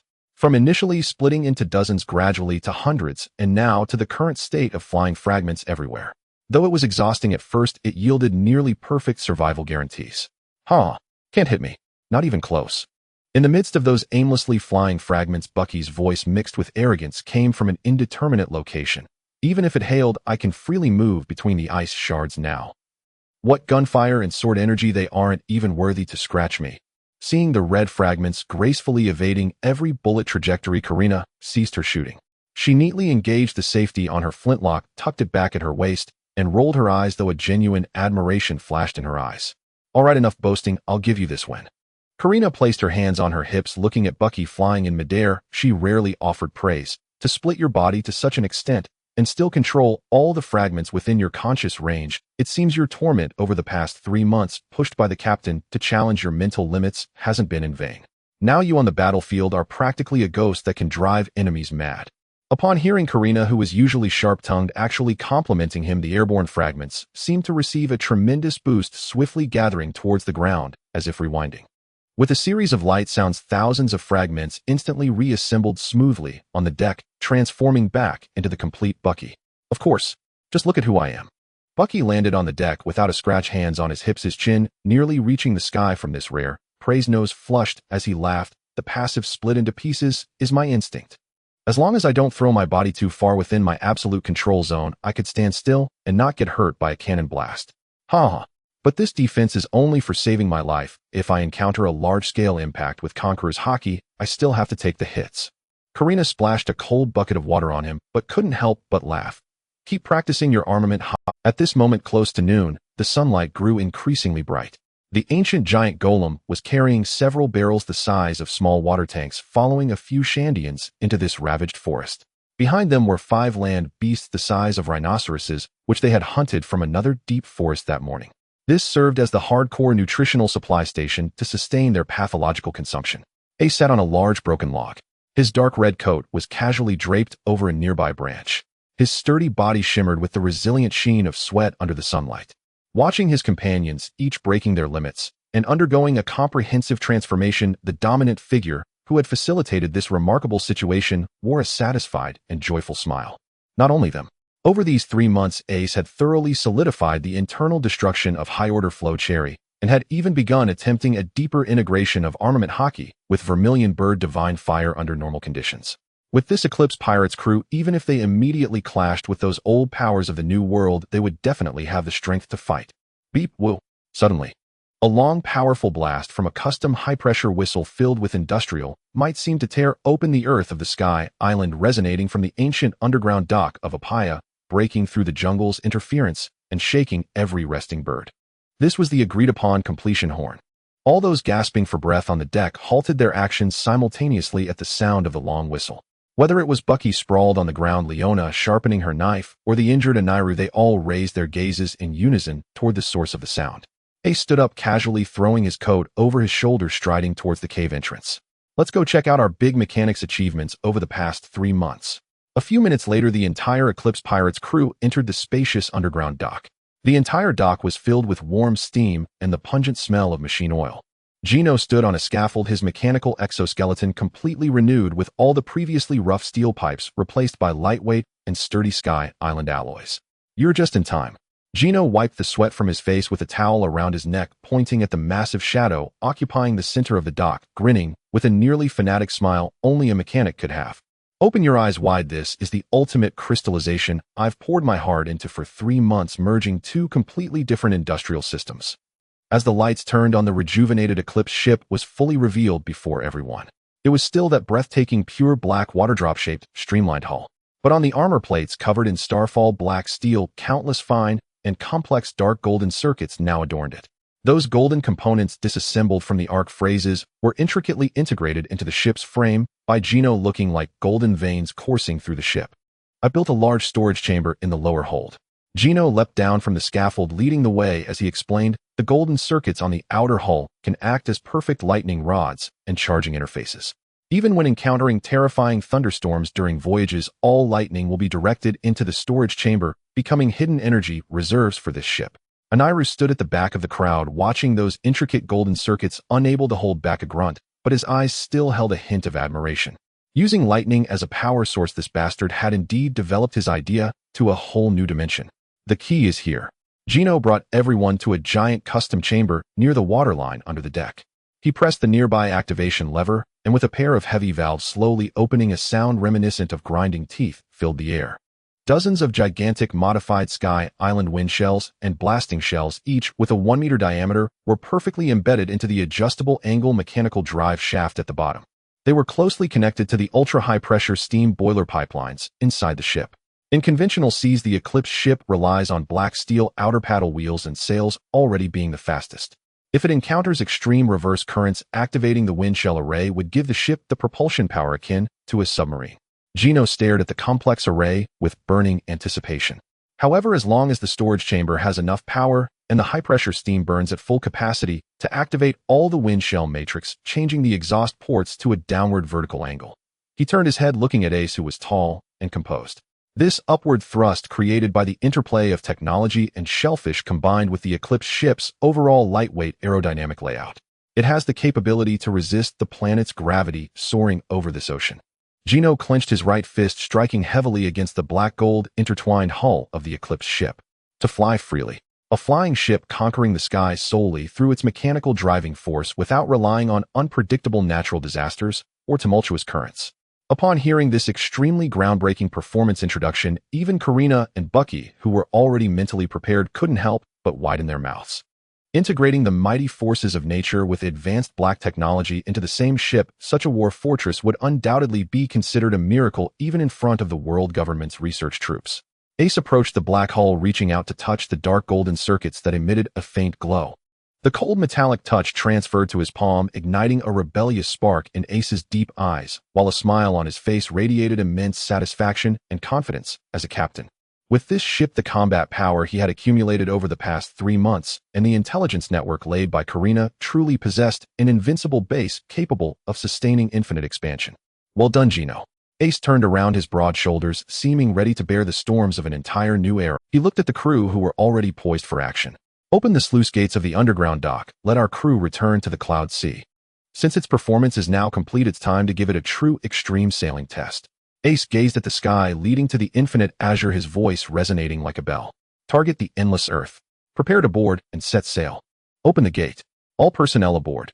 With a loud shout from Sabo, the massive gate of the Appiato dock thunderously rose. The enormous black steel hull of the solar eclipse with its streamlined beauty slowly sailed into the vast expanse of white cloud under the sun's rays. At the edge of the island, Vipa and Gonfur led the Shandian warriors and the indigenous people of Sky Island, quietly gazing at this war beast about to embark on a journey, their eyes filled with heartfelt reverence. Listen up, long ears. According to the output frequency, I just taught you pump electricity into the golden circuit of the main engine room. Inside the lower cabin, Gino's rough voice resonated through the ship via the speaking tube. This is the first real flight test. Don't let a single lightning bolt roast the ship. On the deck, Inaru snorted coldly. Although he was displeased at being bossed around by this iron madman, the thought of soon heading toward the limitless land he had longed for made the thunderous power within him restless. Chatty mortal. Inaru grasped the thick golden conductive column beneath the main mast with one hand. He closed his eyes, no longer recklessly unleashing lightning as before, but instead focused his mind, honing the concentration developed during 3 months of training. 300,000 volts. Discharge. As a dense stream of blue electricity danced upon the golden column, all the dark golden circuits distributed along the exterior of the solar eclipse seemed to be infused with boiling blood, lighting up in dazzling brilliance one after another. In the lower cabin, the super high-pressure steam boiler, receiving the immense electrical energy, erupted with a beast-like roar. Energy stored. The shell array exhaust valves flipped down to their maximum angle. Takeoff. Gino fiercely pulled down the red lever at the control station. Boom. Dozens of modified giant wind shells and barrage shells hidden beneath the waterline of the ship simultaneously unleashed unimaginable thrust at this moment. The soft sea of clouds below was violently disrupted, creating a massive vacuum vortex in the midst of this downward turbulent air wave. The ship's sides trembled violently. Without any assistance from natural disasters or water columns, under the incredulous gazes of everyone, this battleship, covered in heavy starfallen black steel, truly withstood the immense gravity of this planet, like a reverse blade piercing the sky, slowly and steadily rising from the sea of clouds. We're flying. Really flying. We didn't need to ride the sky currents, we just took off. Karina gripped the helm tightly to maintain balance, feeling the astonishing experience of defying gravity, her cheeks flushed with excitement. Wow. Fly high. Hold on tight. Parrot Bailey clawed fiercely onto the window ledge of the cockpit. The battleship continued to ascend at an almost vertical angle, with Appiato's massive vines gradually shrinking into a green dot in their view. They broke through the thick rain clouds, and the azure sky gradually faded, replaced by a vast, deep, dark night filled with stars. In this bizarre pirate world, traveling to the moon did not involve the terrifying vacuum barriers of space, as one might imagine. Balloons could even float up, yet the boundless sensation of crossing the starry seas left everyone on deck in a state of prolonged shock. The solar eclipse quietly hovered in the starry sky, propelled by the remaining lift and Inaru's electrical power. What a beautiful view! Inaru leaned against the fierce red phoenix ram at the bow. The strong wind, causing his dark red cloak to billow straight back. He gazed up at the increasingly large gray-white celestial body, which almost dominated his entire field of vision, excitement glimmering in his eyes. This was a mysterious territory that even Roger had never had the chance to explore. Beside Inaru, Ace's expression was more impatient than anyone else's. He took deep breaths, his tightly clenched fists trembling slightly. The limitless land, the place he had yearned for on God's Island for 6 long years, regarded as the ultimate destination by generations of Sky Island rulers, was right before him. After a long flight accompanied by the roaring sound of the ship's bottom thruster, slowing down, the massive shadow of the solar eclipse slowly skimmed over the uneven surface, smoothly landing on a desolate land riddled with gray-white meteor craters. "We've arrived." As the sound of the engine coming to a stop echoed, this celestial body, silent for countless ages, welcomed its new visitors. The moment the ship steadied, Eneru could hardly wait to be the first to leap off the deck. His feet landed on the rough gray-white rocks. Eneru took a deep breath, his eyes slightly closed, unleashing the observation haki that could cover the entire Appiato, fervently sweeping outwards in all directions. He wanted to hear the voices of the subjects on this sacred land at the first moment. However, 1 second, 2 seconds, 1 minute passed. He wanted to hear the voices of the subjects on this sacred land at the first moment. However, 1 second, 2 seconds, 1 minute passed. It's of emptiness and silence. There were no voices worshipping him, no fertile lands or food, nor any so-called supreme divine authority. Only the cold, rigid gray stones covering the mountains and an endless, maddening desolation. The fervor on Enerus' face froze. He stood dazed in the center of the wasteland, as if doused with a bucket of icy water mixed with ice shards, every drop of blood in him solidifying at that moment. How is this possible? Enerus' pupils constricted, unwilling to accept reality, and expanded his perception range once more. The result was still the same. This so-called limitless land was like a dead grave. Not quite what you imagined, is it? With steady footsteps, Ace walked down from the solar eclipse with the other crew member. Buggy peered around disappointedly, complaining, "What the heck? It's nothing but rocks. This is the limitless land that Longface has been dreaming of. I didn't even see a single patch of green."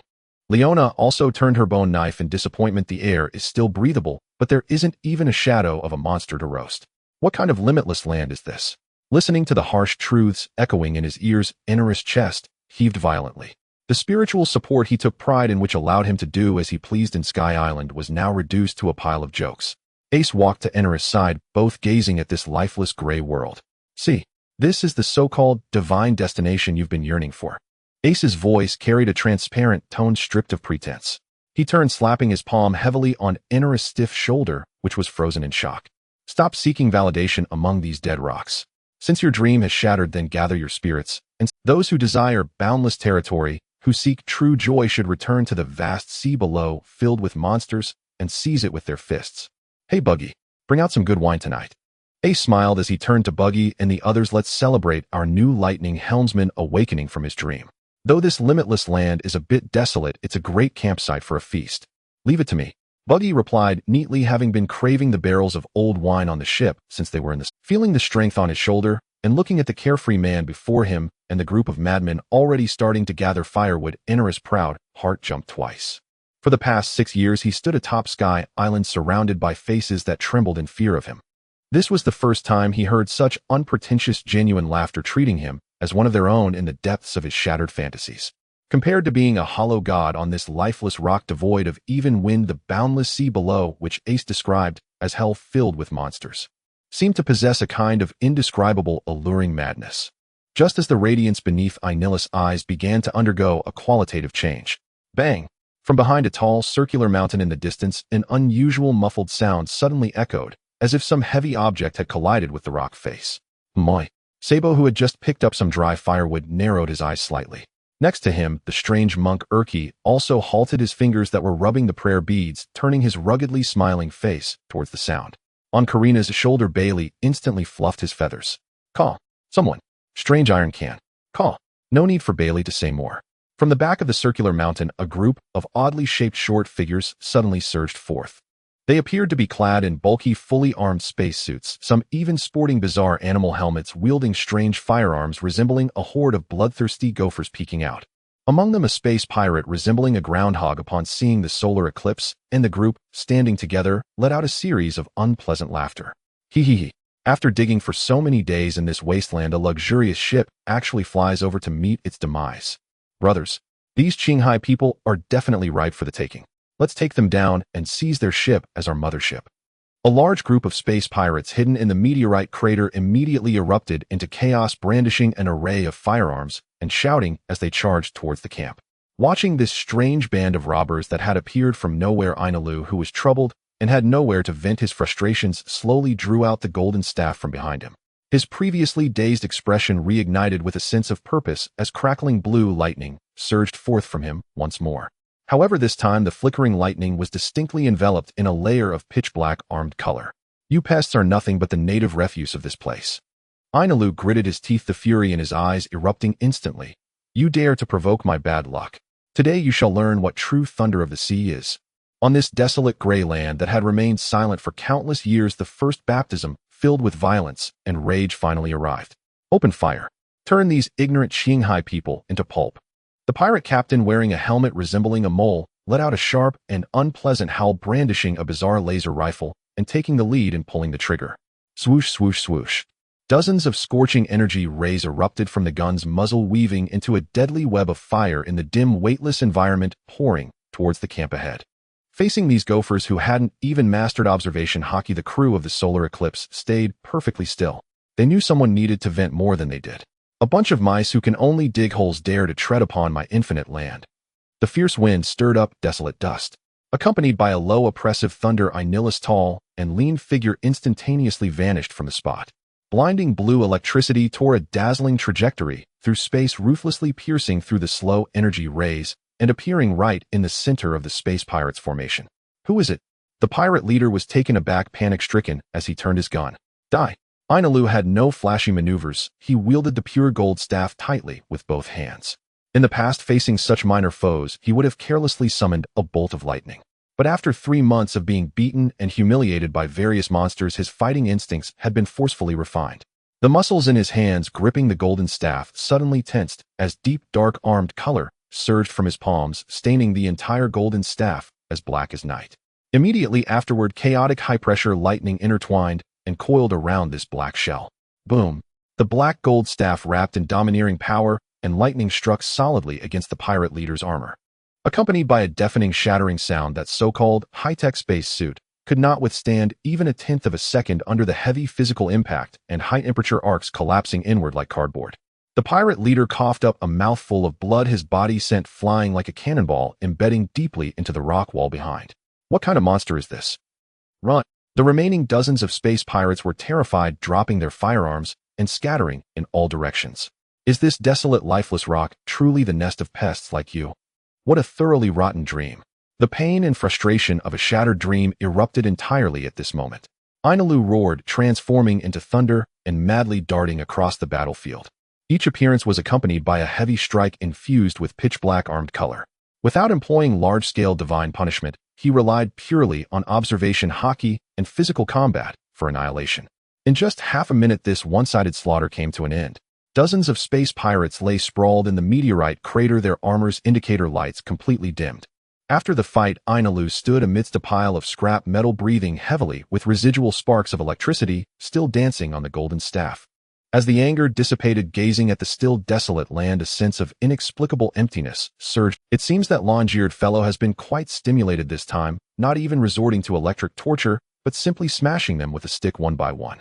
Sabo glanced at the debris scattered about, adjusting the sleeves of his tailcoat. Buggy had already run to the center of the battlefield with a bag, unceremoniously rummaging through the pockets of those space pirates, cursing, "Have these alien bumpkins gone completely broke? They came to rob, and didn't even bring a single gold coin, their pockets full of junk wires and broken gears." Bailey, perched on Karina's shoulder, also flapped his wings and flew over, pecking at a helmet in disdain and squawking, "No money." Unlike the disappointed financial department, Gino, who approached with a wrench, had a different sparkle in his eyes. The tall and burly mechanic directly bypassed Buggy, kneeling beside a space suit shattered by Ainalu. He ignored the oblivious alien pirate inside, carefully pulling out a section of complex integrated circuit glowing with blue light. A miniature energy storage pump. This isn't the kind of low-grade item that can be found casually in Shanghai. Gino glanced at the abandoned laser rifles and debris, his brow furrowing as if contemplating something. If this planet only has this kind of savage environment on the surface, it absolutely could not produce such a technologically advanced device with high logic. Gino glanced at the abandoned laser rifles and debris, his brow furrowing as if contemplating something. If this planet only... The mechanical exoskeleton emitted a low-pressure release rumble as Gino swung the power hammer heavily down onto the gray rocks covering the bottom of the pit. Boom! The weathered surface layers shattered and collapsed under the violence, revealing the true landscape hidden beneath. "Come look." Gino raised his voice as he looked at what was uncovered below. Ace, who had been standing by the campfire gazing at the desolate starry sky, stepped forward with steady strides towards the meteorite crater. As everyone arrived at the edge of the pit and looked down, all breaths paused for a moment. Beneath the weathered, cracked gray soil lay an astonishingly grand metal door crafted from an unknown alloy that left one in awe. Everyone gazed at the door, its surface covered with an intricate array of mechanical gears and geometric grooves resembling conductive circuits. Despite being shrouded in thick layers of dust for countless days and nights, this colossal artificial creation undeniably proved one thing. Hidden within this seemingly desolate expanse of infinite land lies a shocking secret. Behind this metallic door is the source of the equipment that the fool just smashed. Gino leaned over the edge of the cave entrance, his eyes ablaze with a fervor that seemed capable of igniting. He reached out to touch the massive rusted gears, but there is a gravity lock on the door that prevents forced entry. Without the activation key, his words trailed off. Akainu silently passed by the crowd, leaping directly into the several-meter-deep meteorite pit, standing before the magnificent metallic giant door. Gazing at the energy conduits that resembled his ark's guiding principles, the former thunder god closed his eyes, a feeling of indescribable excitement reviving in his heart long dulled by shattered dreams.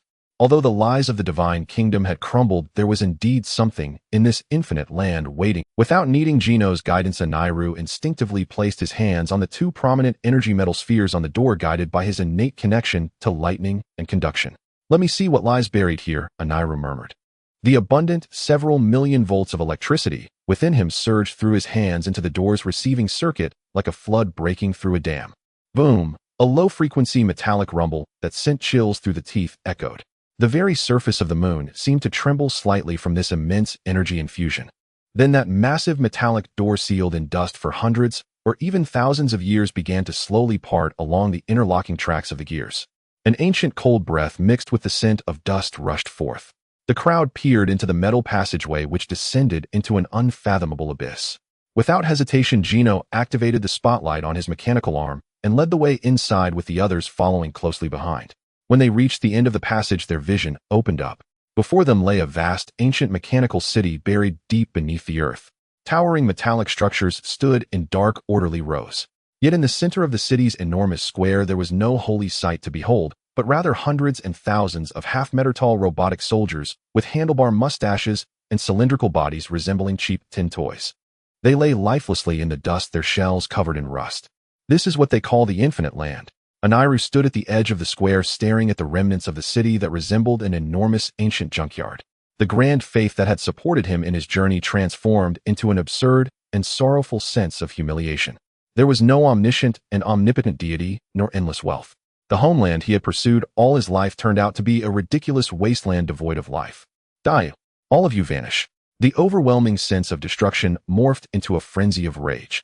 Akainu raised the golden staff in his hand, unleashing a terrifying bolt of lightning with 200 million volts. He roared as he struck down with a violent column of lightning, aiming to obliterate the glaring remnants of the metallic city that had mocked him so thoroughly. Thousands of bolts of lightning struck the central square like a torrential downpour.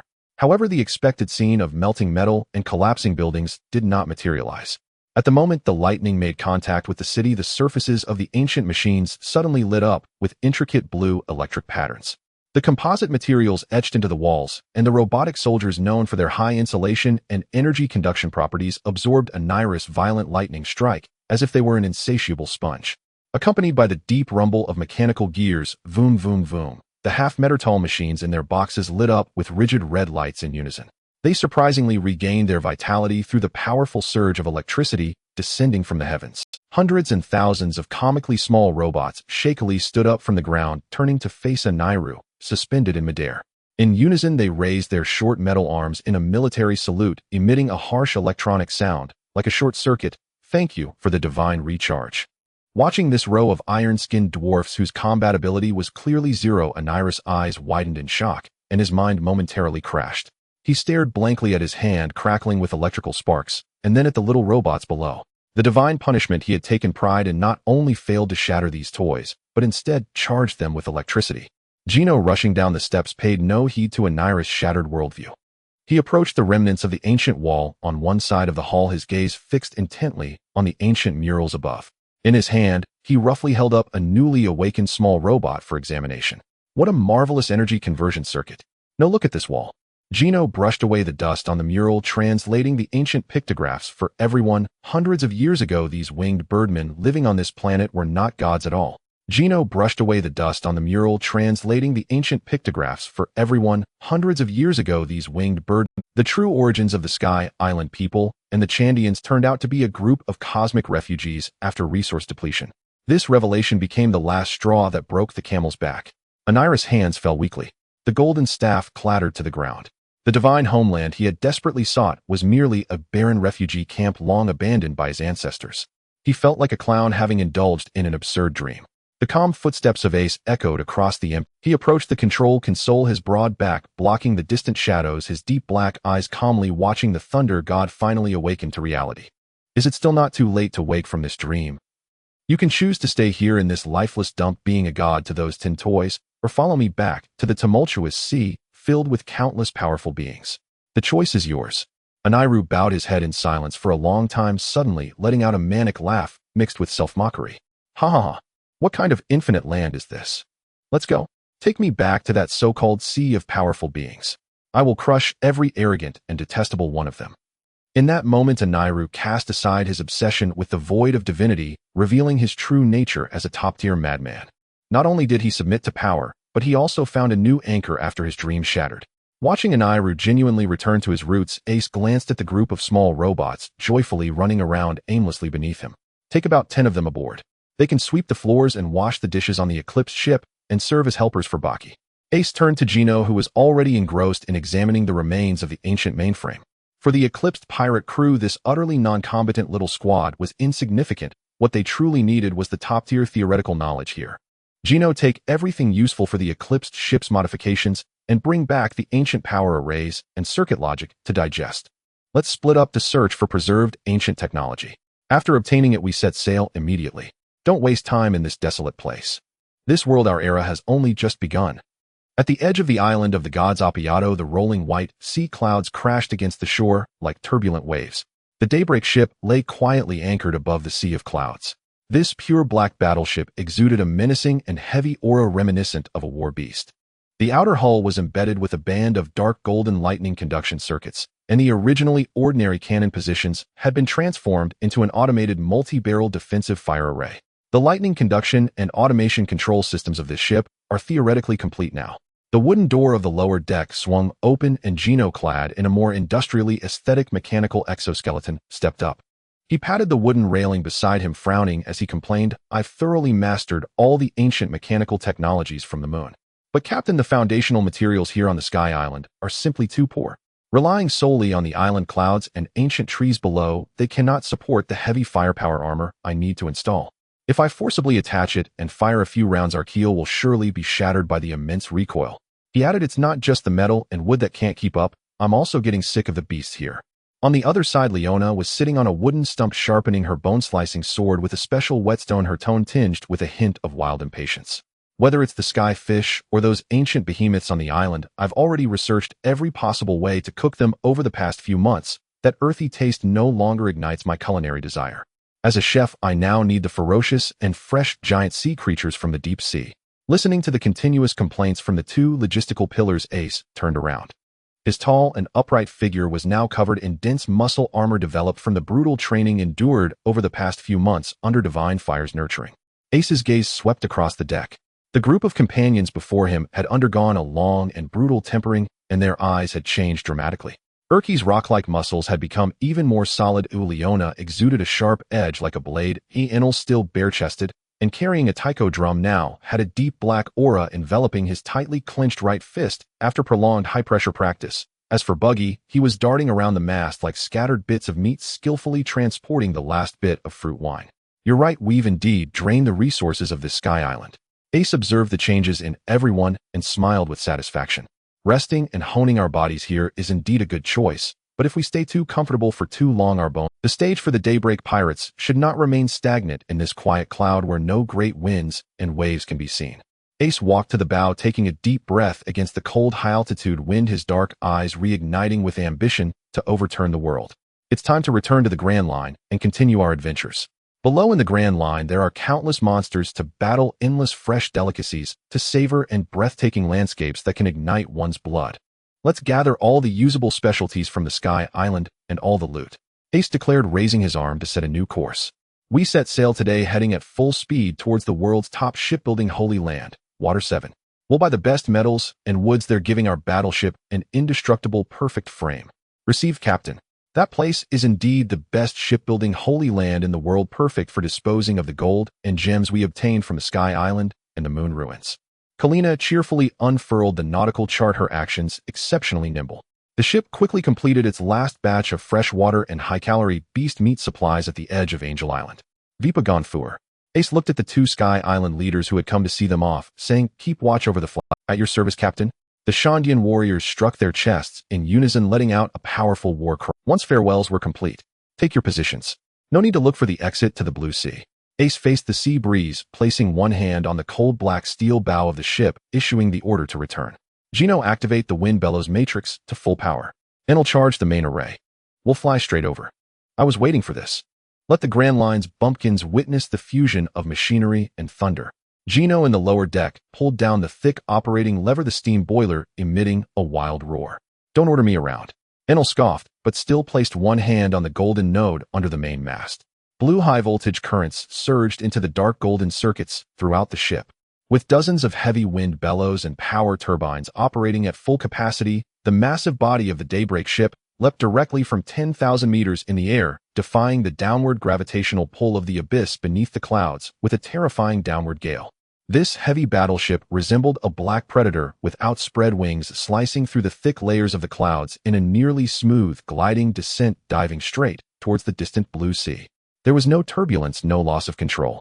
In this new generation of black technology that fused thunderous power with lunar stabilizers, the fall spanning 10,000 meters transformed into an incredibly swift aerial glide. In less than 2 days, a magnificent aquatic city built upon a gigantic sea fountain displaying a spectacular tiered structure gradually revealed itself on the azure horizon. Countless intersecting waterways, bustling merchant ships, and the massive shipyards occupying half the island proclaimed its prosperity.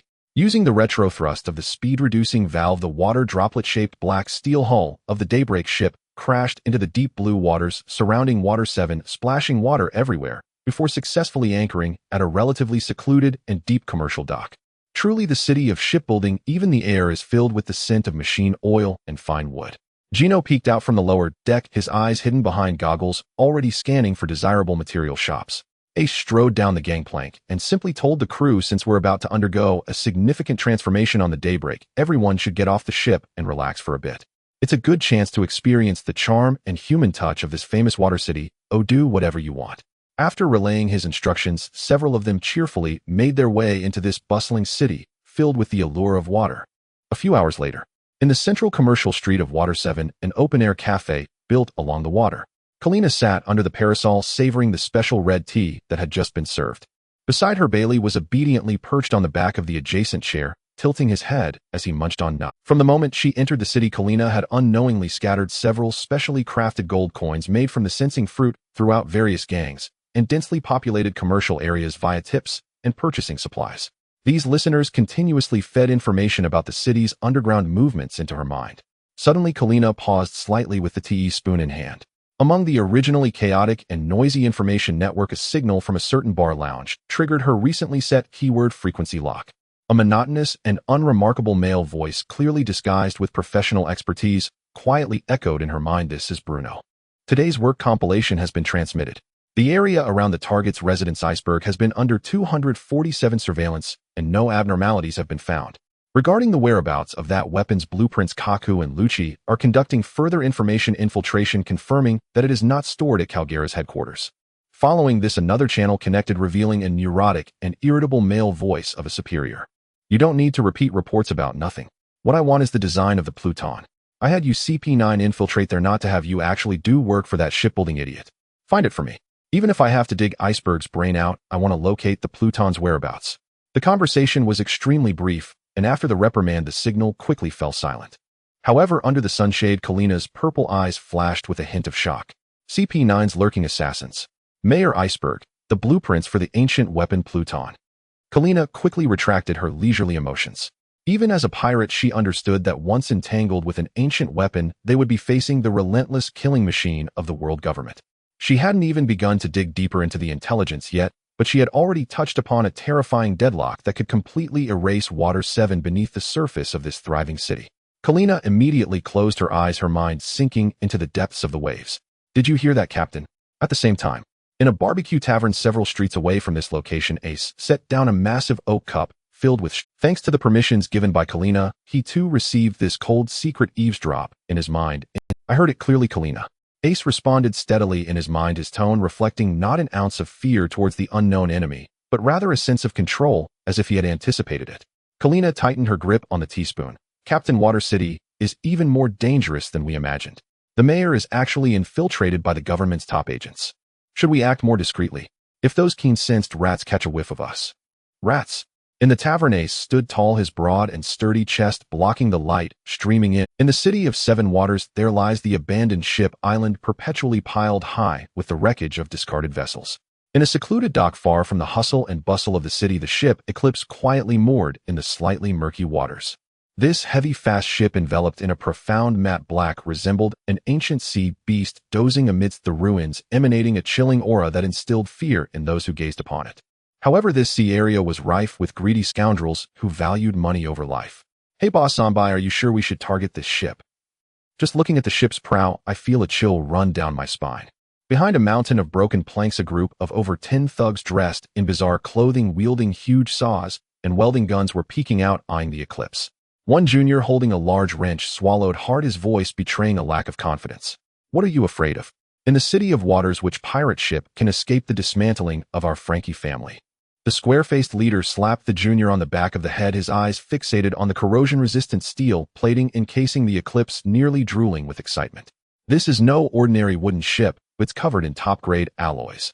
And the keel inside is undoubtedly made from the finest timber that costs astronomical sums. Waving his hand, Zanbai's eyes gleamed with greedy fervor. Once we disassemble this ship and sell the parts, not only will we be able to feast to our heart's content, but Boss Frankie will also have the funds to purchase the Atom Tree for us. As the people aboard the ship were off enjoying the city, the brothers take your tools and get to work. Encouraged by Zanbai, dozens of Frankie family's juniors crept onto the deck of the Eclipse with dismantling tools like sharks sensing blood. Clang! A thug holding a crowbar was about to strike the dark golden conductive circuit on the ship's side when his crowbar unexpectedly hit something exceptionally hard, producing a crisp sound. Be gentle. Zanbai scolded in a low voice. Be boss, I didn't hit the ship. The thug looked up, his face filled with terror as he took 2 steps back. His crowbar had struck a thick arm as sturdy as a barrel with bulging veins. In the shadows of the deck, Urki, bare-chested and sitting cross-legged beside a massive hydraulic war hammer, observed. With a large redwood bead necklace hanging from his neck, his mountain-like physique blocked most of the passageway. Urki slowly opened his eyes, looking down at the uninvited ship dismantlers, a fierce, battle-hungry smile gradually spreading across his rugged face. You gentlemen with all those bladed weapons in hand, have you come here to send me off to meet the Buddha in the West? His imposing muscles and the fearless, slightly excited smile of a rogue monk instantly made the gangsters accustomed to the docks gasp in shock. Don't be afraid. He's all alone. He doesn't even have a weapon. Zanbai mustered his courage, raising his large cleaver and shouting, Frankie family, attack. Bring him down and then dismantle the ship. Dozens of thugs, emboldened, raised their weapons and charged at Urki. I've been itching to find some fun to relieve my boredom these past couple of days. Urki let out a hearty laugh, showing no intention of dodging the incoming blades. He stood firm, allowing several inferior cleavers to strike his shoulders and back. Clang, clang. The inferior blade struck Urki's physique, honed through extreme training, without even breaking the skin, while the thugs were left with numbed hands, dropping their weapons. Since we meet, allow me to send you to the afterlife with a physical lesson. Urki laughed wildly, swinging his palm as if shooing away flies. The first 7 or 8 members of the Frankie family did not even have time to scream before being launched like rag dolls by the force of his blow, crashing into the murky seawater. The one-sided trampling began. Against such a local gang of this level, Urki did not even need to trigger his proudly honed karmic backlash, relying solely on his raw muscular might. He sent the arrogant dismantlers rolling into a pile on the deck with just a few punches and kicks. Monster! Zanbai watched as half of his brothers fell in an instant, terrified out of his mind, and was about to call for a retreat. Who dares to touch my beloved interstellar brothers? Accompanied by a booming voice full of confidence, a flamboyant man in revealing swim trunks, sporting a blue pompadour, strode forward from the path in front of abandoned ship island. Iron Man Frankie. Seeing the moaning Zanbai and others on the ground, this loyal underground boss of the City of Waters was filled with fury. He abruptly raised his right hand, revealing a dark barrel. Ignorant foreign pirates. Take this, weapon left hand. A fiery cannonball erupted from Frankie's wrist, streaking toward Urki on the deck amid a roaring blast. Is there anyone else who dares to use firearms? Urki was still laughing maniacally, ready to tighten his fist and crush the cannonball with his newly mastered hockey. Boom. A massive shadow, accompanied by the hissing of high-pressure steam, suddenly leaped down from the wreckage of a giant ship on the side, landing steadily in front of Urki. The person carried an extremely heavy hydraulic hammer on his shoulder. His mechanical arm shook violently, and without any accompanying intimidation, relying solely on raw kinetic energy, he swung the hammer against the cannonball. The cannonball detonated before the hammerhead, the explosion sending surrounding scrap metal flying into the air. As the smoke cleared, Gino, holding a bag of goods just acquired from the black market, stood up, flexing his exoskeletal arm. His gaze hidden behind anti-glare goggles locked onto Frankie. While the recent cannon fire might be seen as mere destruction by an ordinary pirate, as a top-notch mechanic obsessed with machinery, Gino instantly recognized that it was not an external firearm, but a true mech limb perfectly integrated with human flesh. Body modification. No external heavy mecha directly integrating the cannon into the structure of the hand bones. Looking at the man in the floral shirt, instead of becoming enraged by the attack, Gino's eyes turned blood red, bursting out a wild laughter typical of a scientific madman, as if he had smelled blood. Hey, blue-haired exhibitionist. How does your body provide the power transmission? Gino raised the power hammer, pointing at Frankie and loudly questioning. On the other side, the previously furious Frankie also recognized Gino, who stood in front of him. Especially when his gaze swept past Gino's exoskeleton, which was wrapped in deep metallic sheen, and the rare fiery shells embedded in the back of the power hammer. Frankie's exaggerated eyebrows twitched twice. High-temperature steam, plus those shells emitting unusual temperatures and pressures. Having been immersed in shipbuilding and machinery dismantling for years, even in the world's #1 city of 7 waters, Frankie had never seen such a bizarre, yet rugged dual-energy integration system. This raw and unrefined aesthetic of violent modification struck perfectly at his excitement. Want to know my power source? Frankie grinned confidently, patting his broad steel chest. A hidden compartment on his belly opened, revealing 3 bottles of ice-cold cola. Listen closely. This is my ultimate engine, super cola. Witnessing the bizarre scene where the two actually forgot to fight because of mechanical principles, Zanbai and the others lying on the ground were dumbfounded. Boss Frankie, didn't you say we were going to teach them a lesson and avenge us? Cola. Gino felt his intelligence seriously insulted, stepping forward. Stop pretending in front of me. A few bottles of sugary water can't power heavy artillery. Don't think your steel body is tough. Oh, watch how my hammer turns your scrap metal into pancakes. Frankie laughed heartily. Come on, let's see if your steam hammer is heavier or my cola power is stronger. The two violent craftsmen, obsessed with machinery and explosions, erupted simultaneously, colliding with a thundering cyclone, unwilling to back down. Without any flashy observation or prediction, it was a clash between men, gears, and the sparks of metal, just as their heavy fists were about to make contact. Stop! A voice as thunderous as a storm cut through the heated metallic din, piercing the center of their confrontation. Upon hearing the command, Gino abruptly halted his hammer swing. The exoskeleton emitted a harsh sound of pressure release. He snorted and retreated to the shadows of the eclipse. Frankie also retracted his fist, frowning as he followed the sound with his gaze. Ace stepped onto the battle-scarred abandoned ship island. He made no unnecessary movements, his gaze locking straight onto Frankie, speaking plainly and decisively. You're Carter Frankie, right? Frankie suddenly jolted, his eyes hidden behind sunglasses becoming alert. Even his mechanical right arm emitted a sound as it prepared to charge. In this city of 7 waters, the true name that should have died with the maritime train accident was already an absolute taboo. There's no need to be so nervous. I'm not a dog of the world government. Ace halted, straightforwardly stating his intent. I'm here to ask for your help in modifying and upgrading our repairing ships. You've got the wrong person. I only deal with dismantling pirate ships. I'm no shipbuilder anymore. Frankie gritted his teeth and refused. Whether you're a shipbuilder or not, no need to jump to conclusions. Ace looked at him casually, tossing out a line. My name is Portgas D. Ace, my biological father is Gold. Roger. Frankie, about to dismiss him, froze mid-motion. Roger. That name was all too familiar to him. His mentor, the one revered as the world's #1 shipbuilder, Fisher Tom, had dedicated his life to crafting the Oro Jackson for Roger. Seeing Frankie's shocked expression, Ace continued on. Years ago your master built a pirate ship for Roger using atom wood that could traverse anything.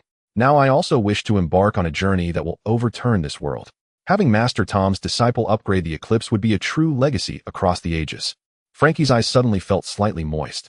The memory of his master's hearty laughter seemed to echo in his ears, yet he still clenched his fists tightly. As for the filthy deeds the world government has done to your master, I am well aware. Ace's gaze revealed cold battle intent, his tone as steadfast as rock. Take this job for me. When the day comes that I attack Mariawa and crush the 5 elders and the world government, it will be my revenge for Master Tom. Revenge for my master. These 5 words struck like a heavy hammer against Frankie's heart, hitting his most tender and painful defenses. Ace did not give him much time to catch his breath, but pointed at the Eclipse behind him, throwing out the most practical bait. You won't have to worry about the funds for the ship's construction. Whether it's the most expensive top-grade wood or rare materials, buy as you please. Moreover, Ace pointed at Gino, who was examining Frankie's mech with a hand on his chin. This mechanic of mine has access to numerous rare technologies and energy devices from Sky Island and even beyond this planet. Ace looked at Frankie. You two can communicate freely, experiment as much as you want, and give me your best craftsmanship and technology. I want a top-tier battleship that can rampage through the new world. This is the best opportunity to test your skills. Frankie stared blankly at Ace, then glanced at Gino, who was holding that strange massive hammer, and at the pure black battleship behind them, which though rudimentary, faintly exuded a foundation of cross-era technology. He should have been a lowly gangster barely surviving in the sewers. But now a confident madman had thrown the contract for revenge against the world government, along with an unlimited budget for top-notch materials and unseen black technology, right in front of this dismantler. Glug glug. Frankie suddenly tilted his head back, pulled a bottle of cola from the compartment, took a big gulp, and then smashed the empty bottle on the ground. With such absolute words, if I shrink back, it would reflect poorly on Tom's workshop. Wiping the moisture from his lips, his blue pompadour looked lively in the sea breeze as he strode confidently to Gino. Bring out the blueprints with the exoskeleton so I can take a look. If the basic pressure-resistant structure isn't up to par, I won't serve you. Are you afraid I won't understand, exhibitionist? This utilizes a high-pressure closed loop with a lightning array. The 2 heavy artillery madmen who had been at each other's throats just a moment ago now plunged into a heated debate about the ratios of steel and pressure, leaving the small fries still lying on the ground utterly dumbfounded. Ace stood to the side listening to their frenzied discussions sparked by mechanical friction, nodding with a smile. In truth, with his strength, he could have easily seized the Pluton blueprint, even preventing Frankie from realizing who had taken action, but he felt it unnecessary. Conquering Frankie through friendship would be more effective, while also acquiring free labor. On Waste Ship Island by the shore piled with steel wreckage. No way. It's too small. This size can't possibly accommodate the firepower center you mentioned. Frankie bare-chested slapped the original design blueprint of the Sunny with a loud bang, his rough voice echoing in the shipyard. If we want to install the fully automated weaponry you desire while ensuring the stability of navigation, this medium-sized fast ship's draft and cabin capacity are far from sufficient. It needs to be completely dismantled, the keel reshaped to build a true giant warship. Dismantle and rebuild. That's exactly what I like. Gino, instead of getting angry, threw the hydraulic hammer aside, with sparkling eyes squatting down to pull out a large roll of parchment brought back from the moon and suddenly spread it out. The 2 heavy machinery enthusiasts completely ignored their companions around them, utterly engrossed in a fervent technical exchange. The hull armor of this ship cannot be entirely made of dead heavy iron. Gino quickly modified the blueprint with a pen. The bow's ram and main impact surface should be forged from Starfall black steel, while the side and bottom hull should be replaced with the lightweight high-strength alloy I learned from the moon. This would not only resist explosions, but also minimize the overall weight. Gino emphatically pointed at the hollow structure at the bottom of the blueprint, his eyes filled with fervor. The outdated traditional paddle wheels should be completely dismantled, keeping the side propellers for normal navigation on the surface, which can also extend out to harness wind energy for power when stationary. The key lies at the bottom of the ship. We need to install multiple arrays of floating propellers here. During navigation, the high-pressure gate at the bottom automatically seals shut, turning it into a normal ship bottom. Once we need to ascend the bottom, we'll jet off, and then the gate opens, powered by the moon engine's giant propellers, allowing the entire ship to lift off the ground, achieving prolonged, stable hovering and flight in the air. The floating propeller array that opens and closes automatically at the bottom. Frankie looked at the perfect aerodynamic layout on the blueprint, the blue airplane, head trembling with excitement. He immediately recognized the hints hidden at the back of Geno's blueprint, unable to hold back his laughter and applause. A genius concept. Moreover, the astonishing caliber of the super main jet port at the tail completely abandons conventional power instead utilizing pure ultra-high-pressure air compression explosion. Usually relying on propellers for flight in case of emergencies or ambush, the rear engine can instantly unleash overwhelming explosive thrust. This is a flawless aerial fortress. Sabo, standing aside listening to the two's passionate discussions, keenly pointed out a core issue. While navigating in the water is one thing, but to make this bottom propeller array operate at full capacity, to lift the giant ship into the air, and even activate the rear air explosion engine, that would definitely turn into a complete energy-consuming beast, right? How do we solve the energy problem? Gino chuckled, grabbing the sturdy mechanical arm to pull Analu, who was standing behind him. Isn't there a ready-made humanoid nuclear power station here? Ignoring Analu's murderous expression, Gino patted the large circular core chamber in the center of the blueprint. I tested it on the Sky Island with Long Ear. I designed an extreme energy storage high-energy battery system. As long as we maximize the conversion rate, whether it's his lightning or your and Ace's flames. Gino's eyes sparkled with the madness of a fanatic. Through an extremely bizarre thermal and electrical energy conversion matrix, one full charge would be enough for the entire ship to operate at full speed in high-intensity combat for a month. Moreover, I've also installed lightning rods to harness nature's lightning for charging during thunderstorms. No fuel needed. Oh, we can run on lightning and fire. Not just power. Gino flipped to the second page of the Lunar Ancient Machinery Blueprint, which illustrated several precision silicon-based panels. The automated control system. I stripped the intelligent control logic off those half-meter-high little iron men. The weapons no longer need gunners. Gino's voice carried a fervor that made all firearms experts shudder. All main cannons and side firepower on the ship will be connected to the intelligent main brain. Throw those clumsy, heavy iron lumps into the sea. Using the high-purity conductive gold brought from Sky Island as the core activator, we will convert all weapons to ultra-high-frequency laser cannons and electromagnetic storm nets. Upon detecting enemy ships, the intelligence system will automatically lock on and provide fire coverage. Hearing this fire control concept that surpassed decades, Frankie was so moved that tears streamed down his face, unable to resist striking his signature flamboyant pose. Laser. Automatic targeting. This is just too insane. I love it. Amid the shocking technological discussions, Ace, who had been silently listening, stepped forward, looking at the pile of design blueprints spread out on the ground. Since we are going to rebuild a warship, just cold weapons are not enough. Ace glanced at the two shipbuilders who had already gotten into the zone and put forward his request. I need a mobile palace that can be enjoyed while sailing. Maximize the use of space. The living room and the library intelligence room must be completely sound. The top deck must be covered with the softest, most realistic grass, and the aft cabin should have a huge circular aquarium spanning 3 levels, a top-spec large kitchen, and a fully equipped entertainment room and gym, etc. We are not going out to seek suffering. Everything that should be there must be present. They'll take care of the planning for these internal structures and pipelines. The craftsmanship from Tom's workshop has never been just about violence. Frankie confidently pounded his steel chest, then frowned. The internal luxury facilities combined with those heavy black steel and thrusters will put too much stress on the main keel's toughness. If we use metal entirely for the load-bearing central axis, it could easily snap under violent undercurrents due to its own weight, and the hull would still disintegrate. We need a divine-grade wood that can bear 10,000 June of weight, remain unbroken under extreme bending, and even endow a warship with life. Frankie clenched his fists tightly, gritting his teeth. It must be atom wood. Using it to construct the keel framework, then melting and casting other alloys will create an invincible foundation. 3 enormous black backpacks, so heavy they left shallow pits on the ground, were thrown directly at Frankie. The bag's mouth burst open due to the impact, revealing countless top-quality gold bars from Sky Island diamonds and large amounts of cash, all shimmering under the sun's dazzling light. Use the best. Karina, holding an abacus, stood behind a bunch of half-meter-high little robots carrying various ancient treasures, speaking without hesitation. This is just part of the profits we've scraped from the sky. Whatever amount of atom would you need, we can buy that much. Looking at the mountain of gold, even Frankie, let alone the grumbling buggy beside him, was drawn in with green. Ace waved his hand nonchalantly, looking at the now silent Frankie and Gino. The money and materials are all ready. Now there's one crucial safety issue that must be settled in the initial skeleton stage of this ship. Most of the crew are devil fruit users, and if someone falls overboard during a sea battle, I need an absolutely safe and highly efficient retrieval mechanism. Relying on just throwing ropes is too passive. As soon as Ace finished speaking, Gino slapped his thigh and suddenly snapped his fingers. No need for people to throw life rings on the deck.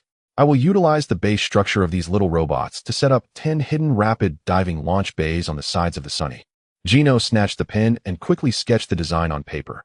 Re-engineer these 10 little iron men, equip them with waterproof and pressure-resistant coatings and ultra-high-strength mechanical submarines.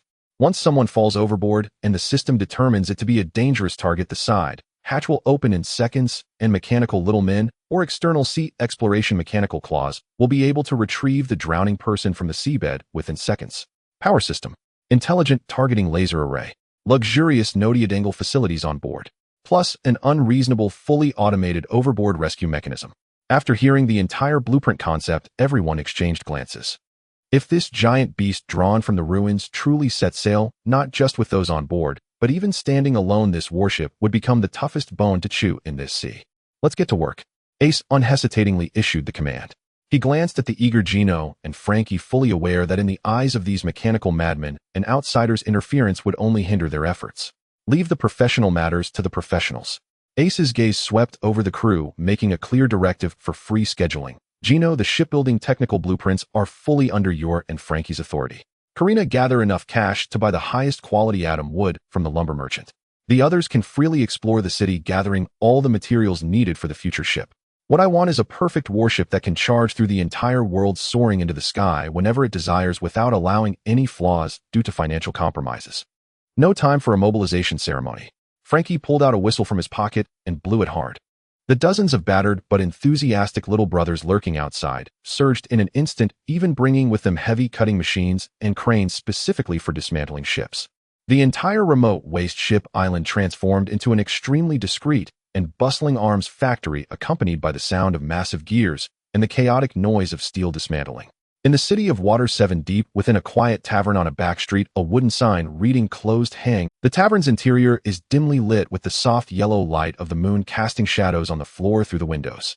Behind the bar, Bruno, a tall bartender with a hairstyle resembling horns, expressionlessly wipes a glass cup with a white cloth.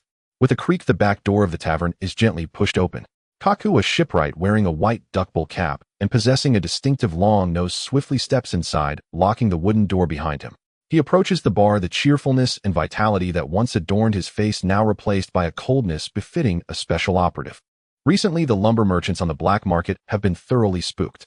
Kaku lifts a glass of strong liquor pushed over by Bruno and takes a sip. A group of people armed with heaps of gold and berries bought out all the shares of atom wood in the black market of Water 7 in one go. They didn't even blink. Their spending exceeds that of the underground guilds in the Grand Line.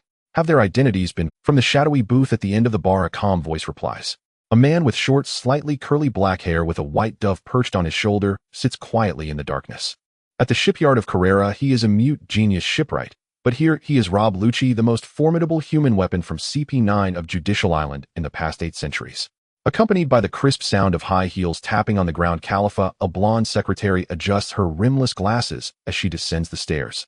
I've already verified the information through the outer lines of the guild. Khalifa holds a stack of freshly organized wanted posters.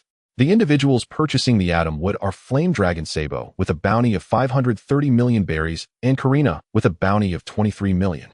The pirate Captain Portgas D. Ace with a bounty of 770 million berries is currently untraceable, but it is confirmed that this crew of the Eclipse Pirates, which had been missing for half a year, has fully arrived in Water 7. Bruno sets down his glass, speaking in a low voice. With their significant movements, should we issue a warning? If this group of reckless pirates incites chaos in the city, it could affect our mission surrounding Mayor I. This is the fundamental reason why these intelligence agents are meeting tonight. Having been undercover in the shipyard for 2 years, they tread carefully each day, seeking to extract the design blueprint of the ancient weapon Pluton that could potentially disrupt the world's balance from Iceberg. Now a group of new pirates who have deeply offended the world government has crashed into this murky water like a bomb, but once a significant upheaval occurs, their infiltration mission is bound to fail. All eyes turn to Lucci in the corner, awaiting the decision of this highest-ranking officer. No need to pay them. Lucci toys with the dove on his shoulder, his gaze as cold as a frigid lake. As long as they don't actively engage with Mayor Iceberg and don't obstruct our search progress, we need not complicate matters. There is not a ripple in Lucci's voice as he makes the most rational judgment. A new generation monster with a bounty of over 700 million can bring a veteran like Zephyr to the brink of death on the battlefield. Even if we intervene, it would be impossible to achieve a silent kill. Once a large-scale battle erupts, the 5 Elders' top-secret mission to pursue Pluton will inevitably be at risk of failure. Lucci stands the power within his frail shirt, capable of tearing apart a ferocious beast. Let them build their own pirate ship. Once it's done, they should leave this island as soon as possible. Upon hearing Lucci's decision to avoid conflict, Kaku and Khalifa nod in agreement, preparing to exit the tavern. BRRR, Just as everyone is about to turn and leave, a specially designed white snail disguised as a black barrel for anti-eavesdropping suddenly begins to call out loudly from beneath the tavern counter. Lucci's steps come to a sudden halt, a dangerous glint flashing in his eyes. This is an emergency communication hotline that only headquarters directly dials in the face of an unexpected SCLAS top-secret event. Bruno immediately steps forward to pull down the hidden compartment, taking the receiver of the white snail and handing it over. This is CP9, Rob Lucci. Lucci, report immediately. Is that pirate named Portgas D? Ace along with his crew currently in Water 7. On the other end of the snail spandom, the head of CP9 at Judicial Island speaks in an almost frenzied tone, his voice betraying evident panic and excitement. Yes, they just arrived at the island of abandoned ships this morning, assessed to be here to purchase materials for reconstructing their pirate ship. Lucci calmly states the intelligence. Don't care whether they are here to build ships or on vacation. Spandam yells neurotically on the other end of the line, keep this scum pinned down on the island. Even if they grow wings, don't let a single one escape. Lucci's brow furrows tightly. As a cold-blooded executor who values assassin discipline, he dislikes his superior's emotional commands. Commander Spandam, our current priority is the clues regarding Iceberg and the ancient weapon. To forcibly engage with these monsters boasting bounties in the hundreds of millions while in our current infiltration state would inevitably cause a significant disturbance. This is a decision contrary to the principles of assassination. Don't talk to me about rules. Lucci, this order comes directly from the 5 Elders of Mariawa, a top-secret. Spandam swallows hard, forcibly lowering his voice, but the fervor in his tone still trembles. They plundered the heavenly gold meant for the Creator, severely tarnished the Navy's reputation, and still dare to brazenly procure resources in this bustling city. These bastards have completely enraged the highest echelon of the celestial dragons. The world government has decided to deliver divine punishment before this burgeoning storm escalates. The highest shield of the world government, the officers of CP0, have already airdropped to the coastal waters of Water 7. They will formally seal off the dock ruins before midnight. What? Lucci, known for his cold-blooded demeanor, can't help but twitch at the corners of his eyes. Next to him, Caliph Akainu and Bruno are also left dumbfounded. CP0. Cipher Pole Aegis 0. They are an assassination agency regarded as legendary and invincible, transcending the logic of the intelligence system even within the entire structure of the world government. In contrast to the dirty work of CP9, these individuals are directly subordinate to the celestial dragons, leaving no grass to grow in their wake. Each one is a ruthless killing machine skilled in both observation hockey and armament hockey. They are actually about to descend upon this water city. The current mission has been altered. Spandam takes a deep breath, his tone brooking no dissent. Notify all CP9 agents scattered throughout Water 7. Before midnight tonight, use your abilities to forcibly intercept and split up all the members of the Eclipse Pirates, preventing them from regrouping on that warship. Wait for the officers of CP0 to arrive on the main battlefield to deal with that troublesome captain. The heads of this group of lunatics will all become significant political achievements on my path to promotion. Do you understand, Lucci? The snail abruptly cuts off with a click, returning to a state of eerie silence. Inside the tavern, a deathly silence prevails, with only the sound of flowing water from the canal outside tirelessly surging. After a lengthy 10 seconds that feels suffocating, Lucci silently unfastens the coarse shirt that symbolizes his shipbuilding identity. Tossing the collar onto a wooden chair, a chilling, bloodthirsty wildness erupts in his eyes, which are usually gentle and reserved. The oppressive feeling he has endured for 2 years in search of a mundane blueprint is utterly shattered in the face of this clear assassination order. Since higher authorities have intervened with their directives as a born beast, there is naturally no need to remain shackled by binding chains. Tear off the mask and disguise Kaku. Lucci receives a pure white suit tie from Bruno with a chilling aura replacing all doubts. The terrifying killing intent of a top assassin radiates unreservedly within the tavern. The world government intends to purge this group of thorns today.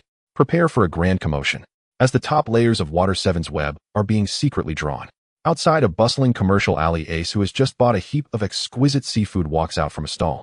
The night breeze blowing towards him is a bit cool, carrying a unique moisture. He seems to sense some imperceptible hostility and looks up to deeply gaze at a flock of white doves fluttering in the city's shadows. Through the communication channel, the astonishing assassination information that Karina eavesdropped on has already reached his mind. There is no retreat. This leader who leads the others wears a smile that is a blend of fervor and bloodlust. Through the communication channel, the astonishing assassination information that Karina eavesdropped on has already reached his mind. There is no retreat. The night is about to unfold the most purely brutal clash of flesh and blood since the establishment of. As night fell, the neon lights of Seven Water City reflected in the intricate waterways.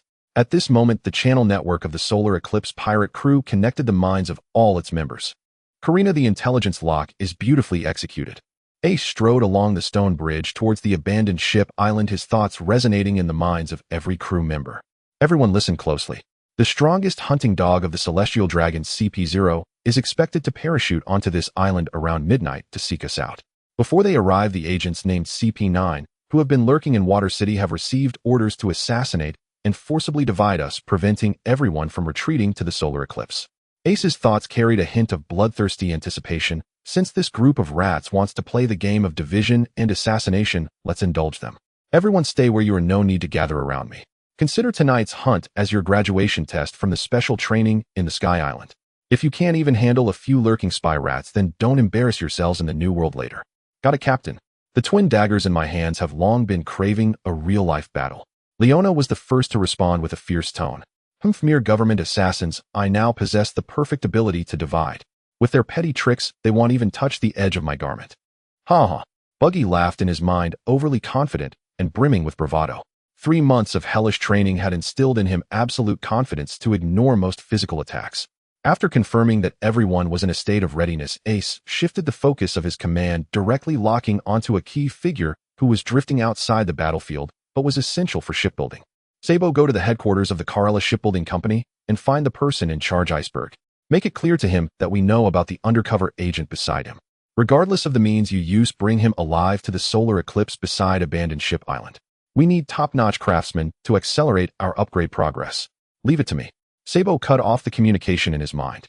Half an hour later, at the Karla Company headquarters, the mayor's office. A heavy wooden desk was piled with today's reports on the volatile timber market. Mayor Iceberg, wearing his signature pinstriped suit, rubbed his weary temples. A small white mouse was napping in his suit pocket. Iceberg sighed. Over the past few years, the world government had been pressuring him, demanding the ancient weapon blueprint left by his mentor Tom. He had borne unimaginable pressure and could not let the Pluton fall into the hands of these tyrants. Just as he was about to pour himself a cup of coffee to refresh, a figure had silently appeared on the single sofa opposite his desk. Dressed in a deep blue tailcoat with short, slightly curled golden hair, Sabo sat there like a ghost that had materialized out of thin air. Who are you? Iceberg's pupils shrank, instinctively reaching to press the security alarm button under the desk. But when he saw that the other party was unarmed, he forcibly steadied his actions. A pirate. Has the madness now reached the point where they dare to break into the mayor's residence of Water City? I mean no harm, Mayor Iceberg. Sabo remained calmly seated, his voice gentle yet penetrating. But if I were you, I wouldn't touch that, because the few trusted foremen and secretaries responsible for security in this mansion are actually executioners who wish to take your life. Iceberg's expression changed. Nonsense. Truth or lies? You should have been on guard for a while now. The 5 elders have been eyeing you and the heirs of Master Tom for quite some time. Sabo stared into Iceberg's eyes and threw out a deep-water bomb at lightning speed. Lucci Kaku Khalifa, and even the owner of that backstreet tavern, Bruno. They are assassins of CP9 directly under the world government, lurking on this island for years with the sole purpose of obtaining the blueprint for Pluton from you. Tonight, due to our arrival triggering a purge order from the higher-ups, they will tear off their masks and commence their full-scale actions. Hearing those familiar names of his trusted aides being mentioned in succession, Iceberg felt a buzz in his brain, his nails digging into the desktop. As the ruler of a major city, he could not be without his wits. Over the years, he had indeed sensed an invisible net surrounding him. But he could not believe that his core staff and most trusted secretary were all espionage machines raised by the celestial dragons. Why should I believe you, a pirate of unknown origin? Iceberg glared fiercely at Sabo. You don't need to believe me. Sabo stood up, glancing out the window at the darkening sky, leaving behind a reason that could completely shatter Iceberg's reason. But I believe that the bastard, the modified human Carter Fran, who was never afraid of death and caused trouble everywhere in his triangular swimsuit, definitely has a keen eye for people. Carter. Fram. Hearing this taboo name, Iceberg felt as if struck by lightning. He knocked over the coffee cup on the desk in a frenzy. He didn't die in the sea train accident. Where is he? He is currently undergoing a major overhaul of the warship with our ship's mechanic on abandoned ship. Sabo looked at this agitated senior brother and calmly pointed to the office door. These government rats have been eyeing him. It's just a matter of time. Tonight, Water City is not safe. If you want to keep him alive and also witness the birth of a warship that can transcend time, come with me immediately. Without any hesitation, Iceberg grabbed his coat and followed the blonde youth out of the mayor's residence, which could turn into a cage at any moment. In the deep night at Abandoned Ship Island, behind the rusting hulls strewn about the solar eclipse stood tall, like a skeletal structure in the dry dock. The intense cutting sounds and the blinding light of welding were flashing frantically. When Iceberg, escorted by Sabo, hurriedly arrived in this area filled with debris and darkness, he immediately spotted a burly figure directing several external track cranes. With a blue airplane head floral shirt and wearing only a ridiculous pair of triangular shorts. Bastard, it's really you. Iceberg's eyes instantly welled up. Even though most of that former flesh and blood had been replaced by Steel, the wild shipwright spirit that could never be altered, Iceberg recognized forever. Idiot Iceberg. Frankie turned his head upon hearing the voice, and tears streamed down from behind his sunglasses like waterfalls. Wah! What are you doing in this dangerous dump, you idiot? Though tears were splattering after an extremely brief brotherly hug, Frankie swiftly explained Ace and the others' intentions, as well as the world government's plan that Gino had just told him. I see Ace still wants to avenge Master Tom. Iceberg took a deep breath and hung his removed suit jacket on a nearby scrap metal rack. When his gaze landed on the oil barrel looking at the massive design blueprint of the moon engine, the intelligent control circuitry for the ship's weaponry, and the composite application concept of atom tree and the meteorite black steel. The heaviness and fatigue in the eyes of this president of Karela Shipbuilding Company instantly vanished, replaced by pure enthusiasm belonging to a master shipwright. The black steel and timber over there, the compressive strength at the chassis junction hasn't been fully understood. Iceberg naturally rolled up his shirt sleeves, striding into this bustling arms factory, instantly regaining the fervor he had when following Master Tom in shipbuilding. The size of this meteorite impact point cannot directly apply the existing combination method. Don't cut recklessly. Let me use the underwater multidimensional mortise and tenon method to assemble this section of the keel. Hearing Iceberg's precise technical guidance, Gino was momentarily stunned, then looked at the blueprint with a sharp intake of breath, his goggles bursting with excitement. This assembly skill has some substance. You, the local suitman, have good taste. Hurry up and lend me a hand. Tonight we'll completely assemble the main gas valve skeleton. Frankie, Iceberg, and the violent mechanic Gino with Heavenly Moon technology, along with the small robots brought down from the moon, assisting the progress of assembling the main body of the solar eclipse, and adding weapons, sped up significantly under the night sky. At the same time, in the dim and lightless air above the sea, three figures dressed in white suits and wearing masks that concealed their features were swiftly advancing through the air, silently approaching the edge of Water City like a group of deathly white owls. The lurking beasts in this place, such as Lucci and Kaku, had also received the final permission to arrest or execute the members of the Solar Eclipse pirate crew on the spot in isolated areas. The dark hunt has fully begun. Midnight, the city of Seven Waters. The bustling waterways that thrived by day are now completely shrouded in a thick layer of fog. In this city filled with shipbuilders and merchants, the vast majority of residents have long fallen into slumber, with only the faint sound of waves lapping against the foundation echoing through the night. However, beneath the tranquil surface of this aquatic metropolis, a web woven by the world's highest intelligence agency is silently tightening around several targets scattered throughout the city. On the southern edge of the main city, a deserted warehouse district for ship supplies. Urki, with his massive frame, is sitting cross-legged atop a large stack of aged timber. Dressed only in a thin pair of monk's pants, he holds a large oak barrel and is taking deep swigs of the local spirits. The surroundings are deathly silent. Suddenly, a shadow nearly imperceptible to the naked eye descends upon Urki's broad back like a weightless leaf in the night wind with no warning. A tightly wound fingertip carrying the penetrating force capable of piercing steel stealthily and mercilessly thrusts toward the most vital heart chamber at Urki's back. Naval 6 Styles finger gun. PFF. Blood blossoms quietly in the darkness. The assailant is Rob Lucci, who has shed his shipwright disguise. In his black suit, he appears like the Grim Reaper amidst the night fog. He is absolutely confident in his finger gun. The force of this strike is enough to penetrate several centimeters of bulletproof steel. Even a pirate with a monstrous physique, if caught off guard, would have their heart pierced in an instant. However, the envisioned scene of the target collapsing from a ruptured heart does not materialize. Lucci's cold gaze narrows slightly. He feels his finger has indeed pierced the surface muscle of the target's back, yet after delving less than 2 inches it is abruptly halted by the rock-solid density of the bones and muscle fibers beneath, unable to advance another inch. You hit pretty hard, don't you? Urki swallows the liquor in his mouth, and instead of panicking from the ambush, he bursts into a deep, hearty laugh. His massive body suddenly shakes, and the muscles in his back, infused with the wild power of alcohol, contract, fiercely forcing Lucci's finger back half a step. Urki grabs a nearby hexagonal iron rod and slowly turns around the muscles on his chest, appearing especially fierce under the moonlight, marked as if carved by a knife. He gazes at the black-clad man not far away, whose shoulders bear no pigeons and whose eyes are cold like a beast, casually wiping the liquor from the corner of his mouth. Rob Lucci, that's your name, right? I don't usually remember names, but our ship's intelligence officer mentioned that a few mice hiding in the sewers would come looking. I'm called Urki. This flesh has just been trained in the skies for a few months, and I was worried about not having a chance to stretch my muscles. A fleeting glimmer of disbelief passes through Lucci's eyes. What he fears most is not Urki's astonishing resilience, but that Urki has revealed his true name and is aware of their assassination plan for tonight. This infiltration hunt, originally transparent, seems to have been seen through by Urki from the very start. Not only can he block my finger gun, but the intelligence network can also reach deep into the Carrera Company. With 700 million under my command, it seems they are not simply oversized meat targets. However, this does not change the outcome that you will be thoroughly eliminated tonight.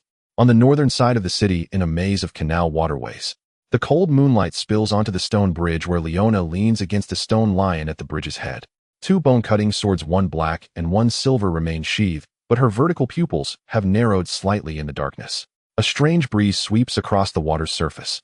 Immediately after, a series of sharp whoosh sounds explode in the air. Multiple blue crescent-shaped vacuum slashes created by high-speed air compression intertwine at various angles into a seamless web of blades descending upon the closed eyes of Leona. Naval 6-style storm kick. The movement is fierce, but the sound of muscle breathing before the kick is too obvious. Leona suddenly opens her eyes. Her footwork is light and agile, avoiding a direct confrontation with the dense vacuum slashes. Guided by her observation, Haki, her body flows like a leaf in the wind, smoothly gliding through the gaps of the slashes. Those slashes graze her clothing, striking the stone bridge and instantly carving out several deep cracks that seem bottomless. I avoided my four-sword style with sheer perception.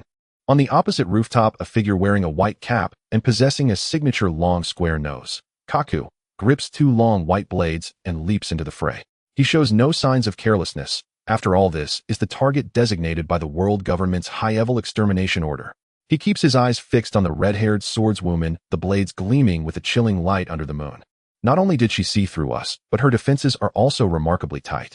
The City of Water is a civilized shipbuilding metropolis. As assassins, we actually prefer not to make too much noise. Assassin. Leona's lips curl into a bloodthirsty smile. She draws the black steel bone-cutting sword and the bone-piercing blade from her waist, her dark red cloak billowing in the river wind. After half a year of being honed under the intense pressure of a captain-level figure, no secret technique of the Naval 6 styles is enough to instill in her a sense of awe. In front of a true hunter, whether it's a gigantic sea king or an armed agent, there is only one outcome: to obediently lie on my cutting board. Not only are Lucci and Kaku caught in an unexpected struggle, at the same time, in a deserted timber warehouse in the southern district of the City of Water, in the air, a door made of invisible force swings open. Bruno, sporting a horned hairstyle, peeks half of his body out from that suspended air door. Like an old bull stealthily prowling in the shadows, his expression is devoid of emotion as he locks onto the red-nosed figure sitting cross-legged on a wooden box facing away from him. Utilizing the spatial properties of the door fruit for absolute assassination is his tried and true trump card. Iron block shatter. Without any further ado, Bruno unleashes his heavy mountain-like body in an explosive motion, delivering a powerful knife hand strike towards Buggy's neck. He has already envisioned the scene of the million bounty pirates' cervical vertebrae shattering in his mind. Yet bang, the knife hand indeed strikes Buggy's neck. However, the anticipated sensation of bones and flesh crushing does not come. Instead, it feels as though he has punched a pile of loose sand. Under Bruno's widened eyes, the body of the Grand Butler before him suddenly collapses upon contact, disintegrating into hundreds of tiny, irregular fragments the size of cherries. What the hell? Bruno has never witnessed such a bizarre sight, and a look of extreme shock finally crosses his normally calm face. Hee. Are you scared now, killer special ops that looks like a water buffalo? Those numerous tiny fragments do not fall to the ground. Instead, they swirl joyfully in the air as if defying gravity. Countless red and blue meat chunks form a cacophony of piercing laughter. The 3 months of being pushed to the limit in micro-splitting training have turned Buggy's passive defense into a muscle instinct akin to elemental transformation. Moreover, those tiny body fragments not only remained immune to Bruno's strikes, but like a raging sandstorm, they surged through the air door that Bruno had yet to close, madly infiltrating the opponent's supposedly safe alternate space. No, this is impossible. Watching the bizarre chunks swirling in the air, even attempting to drill into his nostrils and ears, Bruno's long-held worldview collapses entirely. Under this omnipresent incorporeal micro-disturbance, he is forced to flail his arms clumsily in the air, resembling a comical clown swatting at mosquitoes. Meanwhile, the true clown is taking advantage of this chaos to discreetly launch several sharp, hidden blades from the sea stone finger clasps.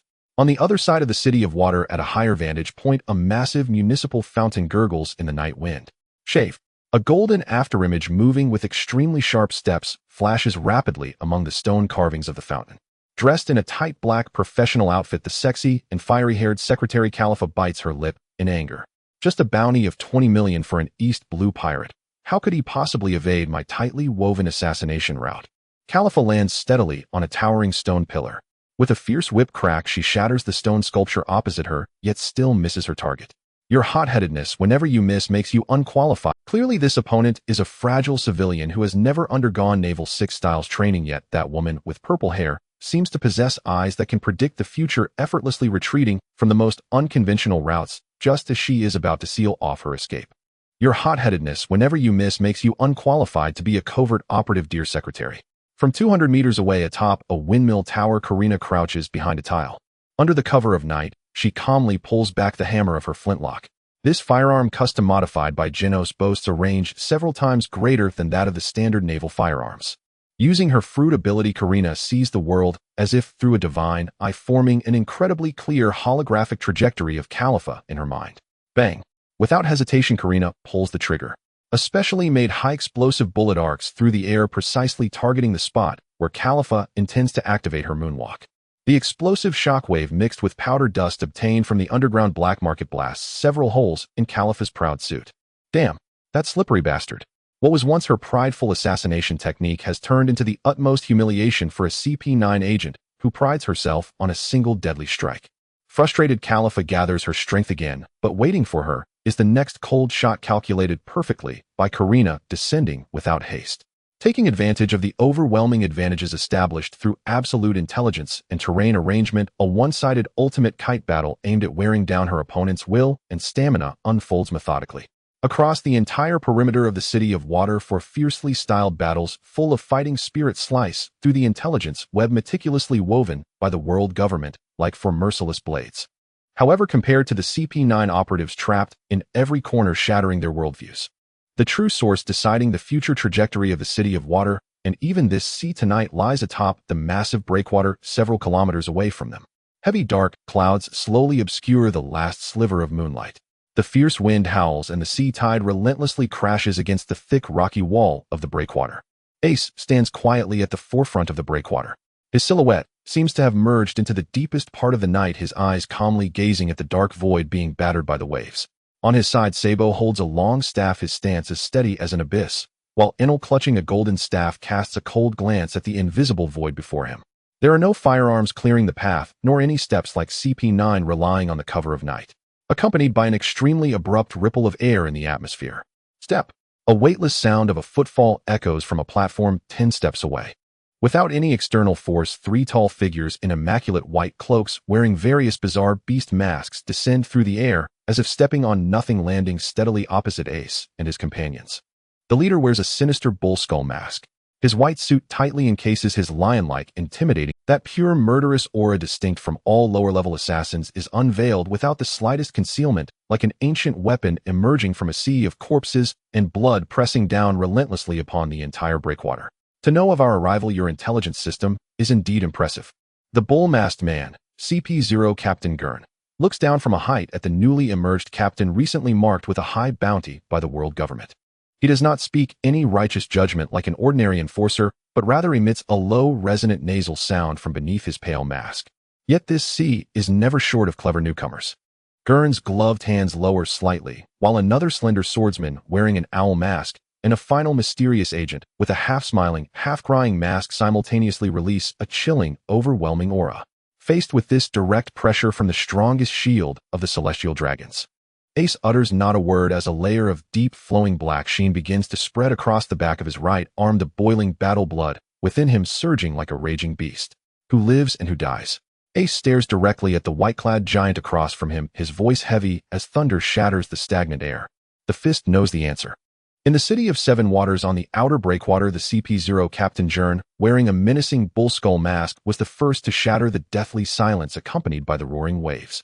His gaze hidden behind the mask locked onto the black-haired youth walking at the forefront like two chilling steel, knives cold and unyielding. The second bounty has jumped directly to 770 million berries. In the first half of the Grand Line, you are indeed a thorn in the side of the Navy Portgas D. Ace, your audacious act of plundering the celestial gold mint for the Creator and severely injuring a retired admiral in broad daylight shows how naive you are to think that hiding for a few months could help you evade the judgment of the world government. Jern slowly raised his gloved hands and deliberately unbuttoned the top two buttons of his white coat. Appearing on this island tonight is your greatest folly. The authority of the celestial dragons cannot be trampled upon. The five elders have personally issued a special extermination order. Jern's tone suddenly deepened the air around him, distorting slightly under the weight of his powerful presence. We need to use the heads of you rebels to intimidate those restless pests at sea. This ridiculous game of pirates ends here. Upon hearing this condescending admonition that revered the celestial dragons as deities, Ace's brows lifted slightly. Creator. A smirk of amusement appeared at the corner of Ace's mouth as he saw through the inherent servitude masked beneath Jern's suit. Since it was a direct order from the five elders, I expected someone of remarkable stature to come. Ace shifted his broad shoulders, the bones cracking audibly as he did so. His tone carried an innate defiance and dominance. After searching for so long, it seems only when we make our appearance can you follow the scent to find us. If this is the best hunting dog under the celestial dragons, then the efficiency is disappointingly lacking. You're courting death. Standing to Jern's right, the agent Bastien, wearing a mask with a theatrical smile and frown, let out a call. But in such a situation, no one wasted words. With the target locked and the only means of communication left was the life-or-death struggle. The agent Vogel, wearing an owl mask and tall and slender in stature, did not make any preliminary gestures or pre-battle declarations. Instead, he rhythmically pushed his left thumb against the hilt of his sword at his waist. With a faint sound, the sword unsheathed almost silently, and without a trace of his swing, a long crescent-shaped black slash, completely vacuuming the air, silently swept toward Ace's lower body like a lurking viper. This silent sword technique, combined with the Navy's 6 forms, generated a lethal opening move. However, this treacherous initial attack did not disrupt the formation of the Eclipse Pirates. Standing beside Ace, Sabo's dark blue coat fluttered slightly. He did not use his proud flame abilities, keeping his left hand tightly gripping the alloy staff, while his right hand, covered in dense armed haki, shot out fiercely, directly blocking the incoming silent and sharp vacuum slash with the precision of a dragon's claw. As the haki and the slash collided, a shower of sparks erupted. Sabo stepped back forcefully, then with a sudden burst of strength from his 5 fingers accompanied by a dull explosion, he shattered the fierce flying slash into the air. To be able to conceal both motion and sound to such an extent, it seems a decent swordsman has emerged among the celestial dragon's watchdogs. Sabo shook off the residual air currents from his right hand, his azure eyes locking onto the sword-wielding owl-masked man as he stepped toward the breakwater. Since you've revealed your weapon first, don't hold back. Vogel's gaze behind the mask remained unperturbed. His form shifted as he stepped silently, shadowing Sabo into the nearby pile of stones, where the two quickly became entangled in battle, opening up a portion of the battlefield. On the other side, upon hearing the words watchdog, Bastien, already in a foul mood, let out a furious shout just as a flicker of jumping blue light flashed before him. Although I truly detest being lectured. Inaru, carrying a heavy golden staff, coldly stared at the half-mast agent, a smirk of mockery curling at the corner of his mouth. But you mere cannon fodder who doesn't even dare to show their name think you can act as judges before us. Inaru had no intention of testing the waters. The drum behind him erupted with a deafening roar of thunder. 60 million volts Thunder Dragon. With a violent swing of his right arm, the raging electric dragon, shimmering with blinding light and capable of melting steel, brutally charged towards Bastien's face. As an initial test, this strike was enough to reduce an ordinary Navy rear admiral to ashes. However, Bastien didn't even employ haki for defense. Instead, he swept both hands in front, producing nearly imperceptible ripples in the air. Boom. At the moment the furious lightning struck the ripples, it seemed to be forcibly redirected, abruptly changing its trajectory and narrowly grazing past Bastien's mask, slicing into the surging sea beside him and creating a towering water column. Devil Fruit ability. Able to change the trajectory of attacks. Inaru frowned slightly, his observation haki precisely capturing the unusual energy deviation.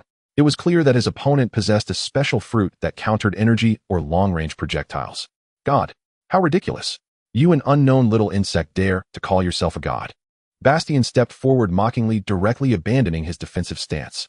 No matter how powerful an attack is, if it doesn't hit anyone, it's useless. Before he could finish speaking, a golden staff wrapped in deep black energy ripped through the air and struck fiercely beside his ear.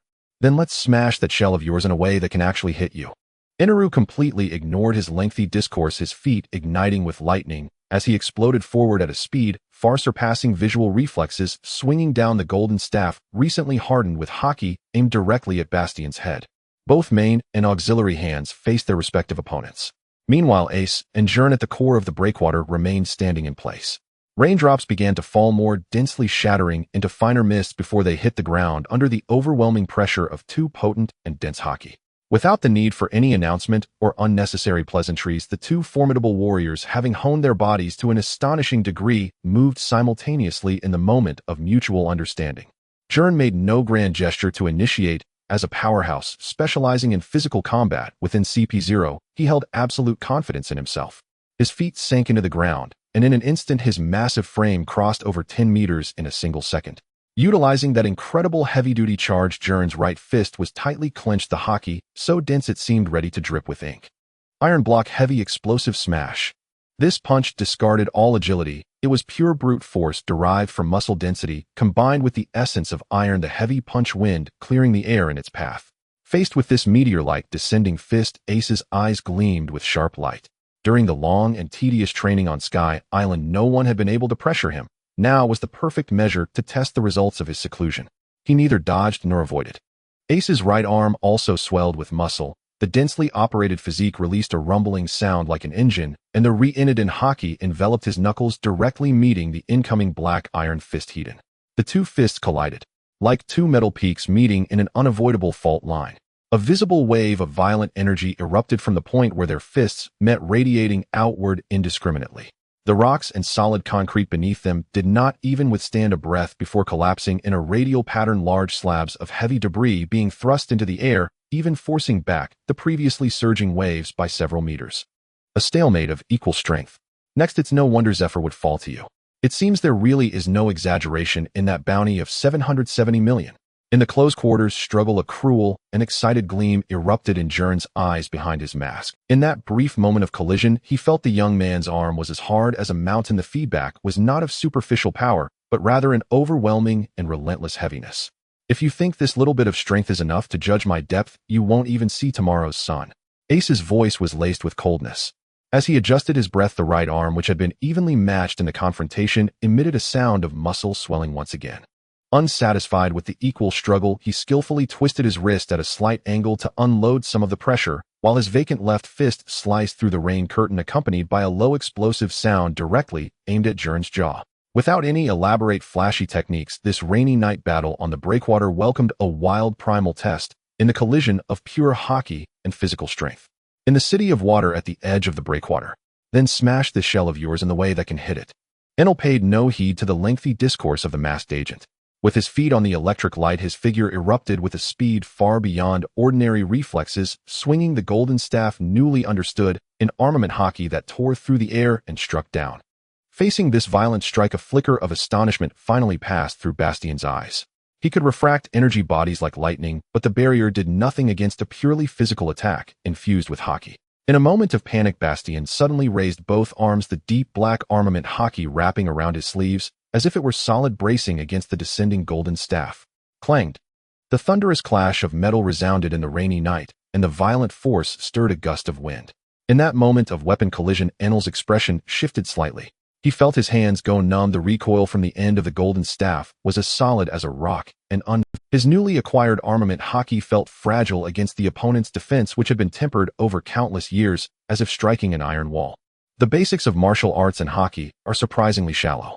Bastien endured the blow, using the immense force of his base to suddenly thrust forward, not only deflecting all of Enel's power, but also sending him flying backward with an even more domineering force. As he flipped twice in the air, Enel transformed into a flash of electricity, stabilizing himself on the ruins dozens of meters away. He gripped his slightly trembling palm and stared fiercely at the white-clad agent in the distance. Meanwhile, Bastien stood upright, brushing off the dust from his suit, sleeves, his eyes full of disbelief and gravity beneath the half-masked face. The natural type Thunderfruit. Known as one of the invincible ultimate devil fruits at sea, according to reports, this ship only had a flame fruit. When did the Eclipse Pirates recruit a monster like you? Bastien's voice held an unmistakable hint of surprise. Even in the high-level intelligence vault of the world government, the Thunder Fruit had always been a rumored existence. This guy who appeared out of nowhere silently landed here with a group of rookies. The word invincible doesn't sit well with me after encountering these unreasonable people from the East Blue. Enel snorted coldly, his stubborn temper refusing to back down. Since a direct confrontation with armament hockey was not an option, he swiftly rotated his wrist. He couldn't believe that the ability to deflect lightning had no limits or blind spots. Bastien's gaze sharpened as he waved his hands, the water ripple-like refract. He couldn't believe that the ability to deflect lightning had no limits or blind spots. Bastien's gaze sharpened as he waved his hands, the water ripple-like refractive force field expanding once more. Boom. The roaring thunder beast was abruptly redirected with extreme force, crashing into the dark sea beside, creating a massive splash, without harming Bastien in the slightest. Boom. The roaring thunder beast was abruptly redirected with extreme force, crashing into the dark sea beside, creating a massive splash, without harming Bastien. That was enough. I've found the flaw. Enel's observation hockey keenly captured the moment Bastien's guard relaxed slightly while deploying his barrier. His body erupted into a burst of electric sparks, the extreme elemental speed allowing him to cross the battlefield in the blink of an eye, invading Bastien's blind spot from behind. His hockey-imbued fist struck fiercely at the opponent's back. Bang! Although Bastien relied on his seasoned experience to turn and parry in time, he was still forced to slide back several meters by this rapid surprise attack. Before Bastien could retaliate, Enel did not linger after landing a hit, dispersing his elemental form and retreating. After gaining some distance, he struck again with a sharp bolt of lightning from above, compelling Bastien to deploy his reflection once more. A wave of lightning harassment, a swift advance, dealing hockey damage followed by a clean retreat.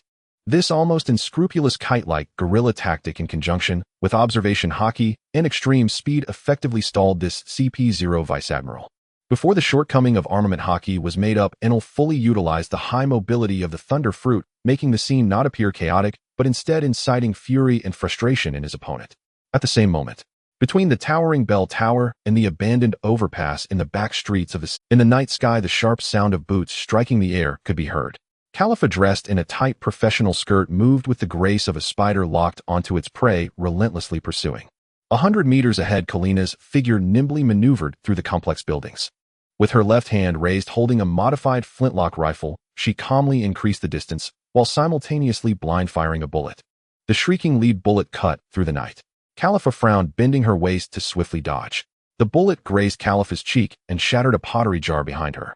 The shattered pottery shards scratched her fair skin, and crimson droplets of blood seeped through the hole in her. Hit again. Khalifa landed steadily on the rooftop, a layer of cold sweat forming on her forehead, filled with confusion and horror. My movements clearly had no flaws and avoided all conventional blind spots. How could this woman perfectly evade every deadly ambush from my blind spots without even looking back? As a killer trained in cruelty since childhood, she experienced this frustrating feeling for the first time. No matter from which blind spot she attacked, the purple-haired woman seemed to possess a 360-degree vision, never looking back, and could see through even her slightest feints. Ahead, Kalina lightly leaped off the edge of a clock tower, confidence shining in her purple eyes. In her perceptual world, the sensory field of her senses fruit had been fully established. Without the need for any external medium, this invisible wavelength radiating outward from her body had constructed a holographic radar net precise to the millimeter across the battlefield. The impatient footsteps of Khalifa, the subtle friction of tiles beneath her feet, and even the accelerated heartbeat from anger were captured through this invisible domain, forming a clear, visible movement trajectory map in Kalina's mind.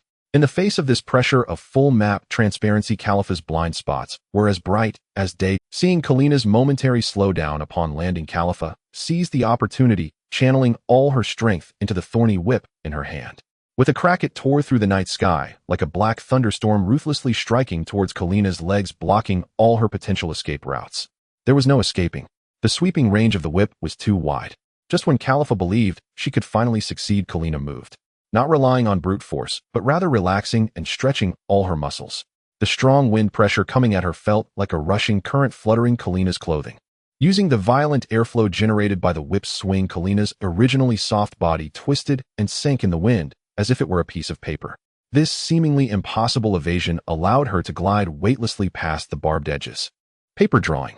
Avoiding the lethal strike, Kalina simultaneously stepped on the cross-section of the stone wall. Shave. A straight-line advance pulled her safely back 100 meters in an instant. The entire sequence flowed seamlessly like a well-rehearsed performance. Dancing on the edge of death repeatedly required a high physical standard. A year ago, this intensity of micromanipulation would have triggered alarms in her body for collapse. But now, facing the furious intelligence prodigy, Kalina felt utterly at ease, with her body brimming with an endless reservoir of strength. Her thoughts flashed back in her mind. The moment she confirmed that her fruit only possessed super high perception and could not be used for self-defense, she began practicing these two life-saving techniques at Ace's request. Using Shave to create a straight-line safe distance and paper drawing to dodge obstacles and surprise attacks forced into corners. Beyond that, all that remained was endless long-range shooting. In this life-and-death confrontation, the reason Kalina could so freely execute paper drawing stemmed from the relentless honing over the past half-year.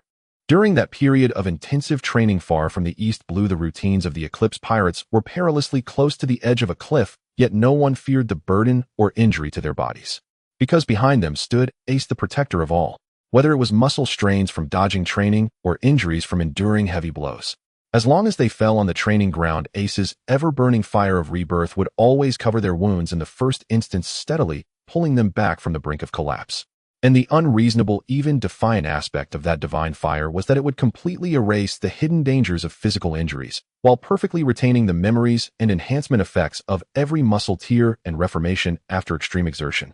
With such an unreasonable ultimate training cheat, like the captain backing them, all they had to do was to fully unleash their physical strength. In that high-density training environment where there was no need to worry about injuries or debilitating conditions, even someone as weak as Kalina was rapidly growing stronger. Who is the hunter and who is the prey? Let's see who falls first. Kalina landed on the outer edge of a large cargo warehouse by the bridge. Raising her firearm, a mischievous smile filled with the thrill of the hunt appeared at the corner of her mouth. On this journey, she was not simply evading and escaping with the six styles. The direction and rhythm of her pulls were precisely the harvesting path she had calculated on this well-known dark web map. Found it right there. In a fit of anger, Khalifa disregarded her earlier bleeding knee and leaped into the narrow, deadened alley with a burst of speed, her eyes shining with deadly intent as she spotted Kalina slowing down. Her fingers locked into a sharp, cone-shape her form like a panther preparing to pounce. Give me your life. But the shadowy figure of Kalina had no intention of even flinching. She withdrew the hammer of her pistol, but her index finger casually hooked onto a rusty fuse ring embedded in the wooden window frame. That was the bomb trap she had set when she learned about CP9's intel. In this enclosed space with nowhere to retreat, the purple-haired thief watched as the female agent charged in at high speed, pulling her fingertip. Come and try this explosive art. Boom. The deafening blast of the explosive tongue erupted violently in this intentionally calculated escape route. The red and black flames overturning the waterborne structures not only blocked the way, but also devoured Khalifa, who was caught in the midst of it all. In the water city above the central business district, the red-tiled roofs soared against the sky. Clang! With a resounding explosion, two figures collided in midair, unleashing a dazzling shower of sparks. Kaku gripped two sharp, long knives with his hands reversed, suspended in the night sky with a moonwalk stance. He gazed down at the red-haired woman below, his eyes betraying the rationality and caution of a top assassin. Such an impressive physique.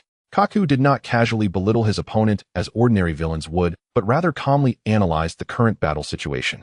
Since the beginning of the confrontation, the broad and heavy black steel broadsword in his opponent's hand had acted like a flawless shield, blocking every proud strike of his chain slash.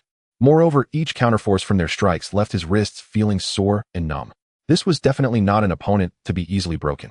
On the sloping roof below, Leona held a silver, bone-cutting dagger in her left hand and a massive black steel cleaver in her right, raised high. Her breathing was remarkably steady. Although her clothes were somewhat disheveled by the raging winds, she had sustained no substantial injuries. Facing Kaku, who continually changed positions in the sky, a spark of excitement ignited in Leona's vertical pupils. Your movements are quite agile. Leona raised her gaze to observe Kaku's actions. The sword energy you unleash not only covers a wide area, but also makes it difficult to track. Due to your aerial maneuvers, you are indeed a challenging prey. Since you've caught on, let's see how you fare against a few more moves. Kaku suddenly plummeted his legs, kicking rapidly in midair, creating a deafening sound of whistling wind. Each trajectory of the slashes was unique, completely sealing off all escape routes. Faced with this unavoidable net of Each trajectory of the slashes was unique, completely sealing off all escape routes. Faced with this unavoidable net of sword strikes, Leona remained unfazed. She stomped her right leg fiercely on the ground, shattering the tiles beneath her. Activating the Navy 6 style's moonwalk, she propelled herself into the air, fearlessly charging towards the storm of slashes. Clang, clang, clang. The black steel cleaver danced in her hands accurately and steadily, shattering one incoming slash after another. However, Kaku did not expect his long-range attacks to directly defeat the enemy. His true killing move was hidden beneath the cover of the slashes. Iron block steel arm. In an instant, Kaku closed the distance, his arm muscles solidified like gold and stone due to the iron block as he thrust both long knives at the blind spots in Leona's defense with incredible angles. In this rapidly changing aerial battle, although the large black steel broadsword provided absolute defense and armor-breaking capability, its weight and wind resistance somewhat slowed Leona's strike frequency. Faced with Kaku's swift and unparalleled double thrust, Leona had no choice but to abandon her black steel broadsword for counterattacks, instead relying on her own martial arts to pivot her waist and evade the blades while delivering a kick to push Kaku back. Both slid backward on moonwalks, re-establishing distance as they landed on two opposing clock towers. My mission is to eliminate you. However, this heavy weapon indeed serves as a fine shield. Your power is too heavy, and continuing to clash swords will only lead to a futile stalemate. Kaku adjusted his cap and calmly stated the objective facts of the battle. Who said I was going to use this sword to compete in speed? Leona steadied herself, her eyes once filled with aggression, now unusually calm. Facing an opponent who darted around like a ball wielding a heavy sword would only result in all her efforts landing on air. As the ship's head chef, her knife was not just for shattering the thick armor of ancient beasts, but also for slicing through delicate muscle fibers. Since Kaku's mobility had reached the pinnacle of an assassin, she decided to discard this perfect shield. In Kaku's mildly astonished gaze, Leona suddenly released her grip on the right hand. Bang! The incredibly heavy black steel cleaver, capable of easily cleaving through city walls, was forcefully thrust into the stone foundation of the clock tower. She gripped the slender, sharp, and elegantly curved silver bone-cutting dagger with her right hand, straightened her body, using 6 styles shave and moonwalk to maintain aerial dominance. That is precisely the technique I learned to pursue my prey. Leona exhaled a breath of white vapor, her muscles beneath the deep brown leather skirt tightening to the extreme. Completely shedding the burden of the black steel heavy blade, Leona felt as if her entire body had become weightless, as if breaking free from gravity. Bang! The clock tower she occupied erupted with a blast of gray-white energy. That was pure starting kinetic energy. So fast. Kaku's vision momentarily blurred. Even though he was a martial artist trained to the professional level, he never anticipated that a woman who had abandoned her main weapon could unleash instantaneous acceleration comparable to Lucci's leopard form. Leona's figure left a long, narrow afterimage in midair. Without needing to engage in aerial tussles, each step of her moonwalk brought her terrifyingly close, closing the distance by several meters towards Kaku's face. Faced with such an intensely oppressive charge, Kaku instinctively sensed the imminent danger. Don't underestimate CP9. Kaku executed a rapid somersault in midair, both legs generating an immense slash. Storm Foot White Thunder. This was a powerful assault capable of cleaving an entire building in half, directly sealing off the trajectory of Leona's advance without holding anything back. At this critical moment, her continuously progressing observation haki, combined with her profound understanding of the swordsman's iron-cutting domain, reconstructed the world entirely in her retinas. This was not merely foresight, but a dissection vision belonging to a top-tier hunter. The howling white thunderstorm slowed in her wild vertical pupils. Although the vacuum slash was incredibly powerful, at its core there existed a most fragile point akin to the blank seams between flesh fibers. No armor could be indestructible. Everything in the world has its own breath, and those who can hear this breath and sever it are the swordsmen. Too fragile. Leona did not slow down.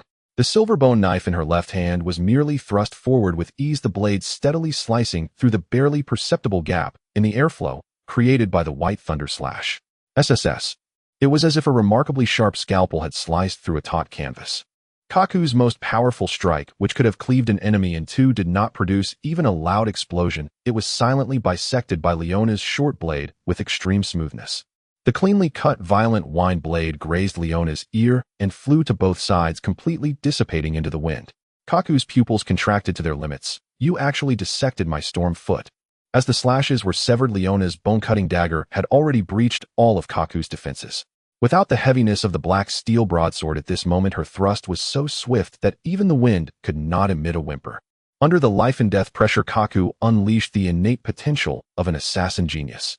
He did not choose to defend, but instead forcefully propelled himself in midair, rapidly spinning his body. His dual thrusts and legs intertwined, conjuring a vacuum of chaotic blades capable of shattering the clock tower. Four-sword-style chaotic spiral. The frenzied slashes and solid blades formed an impenetrable whirlwind of death, attempting to completely shred the red-haired woman advancing before him. However, Leona's gaze was as cold as frost. In her exquisite observation hockey, this seemingly unstoppable storm still harbored flowing gaps. These were the weak deadlines left behind by the interplay of power and the operation of airflow and muscles. The silver-glinted short dagger, following the pulse of the wind, traced a perfect arc devoid of any fiery essence. There was no need for a forceful block nor a fierce collision. The silver blade slipped through the deadly storm with the grace of a fish swimming through water, smoothly avoiding all fatal blades and vacuum slashes penetrating deep into the heart of the tempest. With a deft twist of her wrist, the cold, sharp blade grazed past closely. Dissection first sword strip threads. Time seemed to freeze in that instant. Under the cold moonlight, a cluster of glaring crimson blossomed in midair like a cold plum. The frenzied four-sword vortex came to an abrupt halt. The lightweight and sharp bone-cutting dagger had precisely severed the core tendon hinge that supported Kaku's lethal strike with near unbelievable accuracy. That heavy and perilous sword net in the face of this analytical strike collapsed in an instant. Clang, clang. The two long knives slipped from his exhausted hands and rolled onto the shattered red tiles. Kaku's pupils contracted violently, still holding onto the lingering shock and astonishment. He barely had time to let out a pained cry before his tall form lost balance, entirely crashing forward and striking heavily against the hard roof. The narrow blood channel, deep enough to see bone, continuously oozed glaring crimson, staining the surrounding bricks and tiles into a muddy mess. He gasped for breath a few times, then his body stiffened, sinking into a complete silence of life and death amidst the pool of blood. The surroundings were once again dominated by cold winds and falling rain. Leona steadied herself, casually performing a crisp flourish with her knife, shaking off the last drop of blood from the blade, and steadily sheathed the silver short dagger back into its dark red leather scabbard at her waist. She did not turn back to retrieve the deeply embedded black steel broadsword, but lowered her head to take a glance at her palm. As a top chef who had long been accustomed to dealing with ancient beasts and flesh, she had already learned to use heavy weapons to sever the thick armor and bones of ancient creatures. Yet upon reaching the realm of swordsmen, she finally understood, no matter how ferocious and solid the beast and defenses might be, as long as the prey in this world had tendons and fibers, there would inevitably be a weak structure that could be easily cut. Rather than wielding brute force to stubbornly clash against the shell, being able to hear the breath of obstacles and skillfully peel them away is the ultimate and most lethal strike. Leona exhaled a warm breath laced with a faint white vapor, the heat within her heart finally calming completely. No longer glancing at the fallen assassin, this wild red-haired Eclipse chef turned away.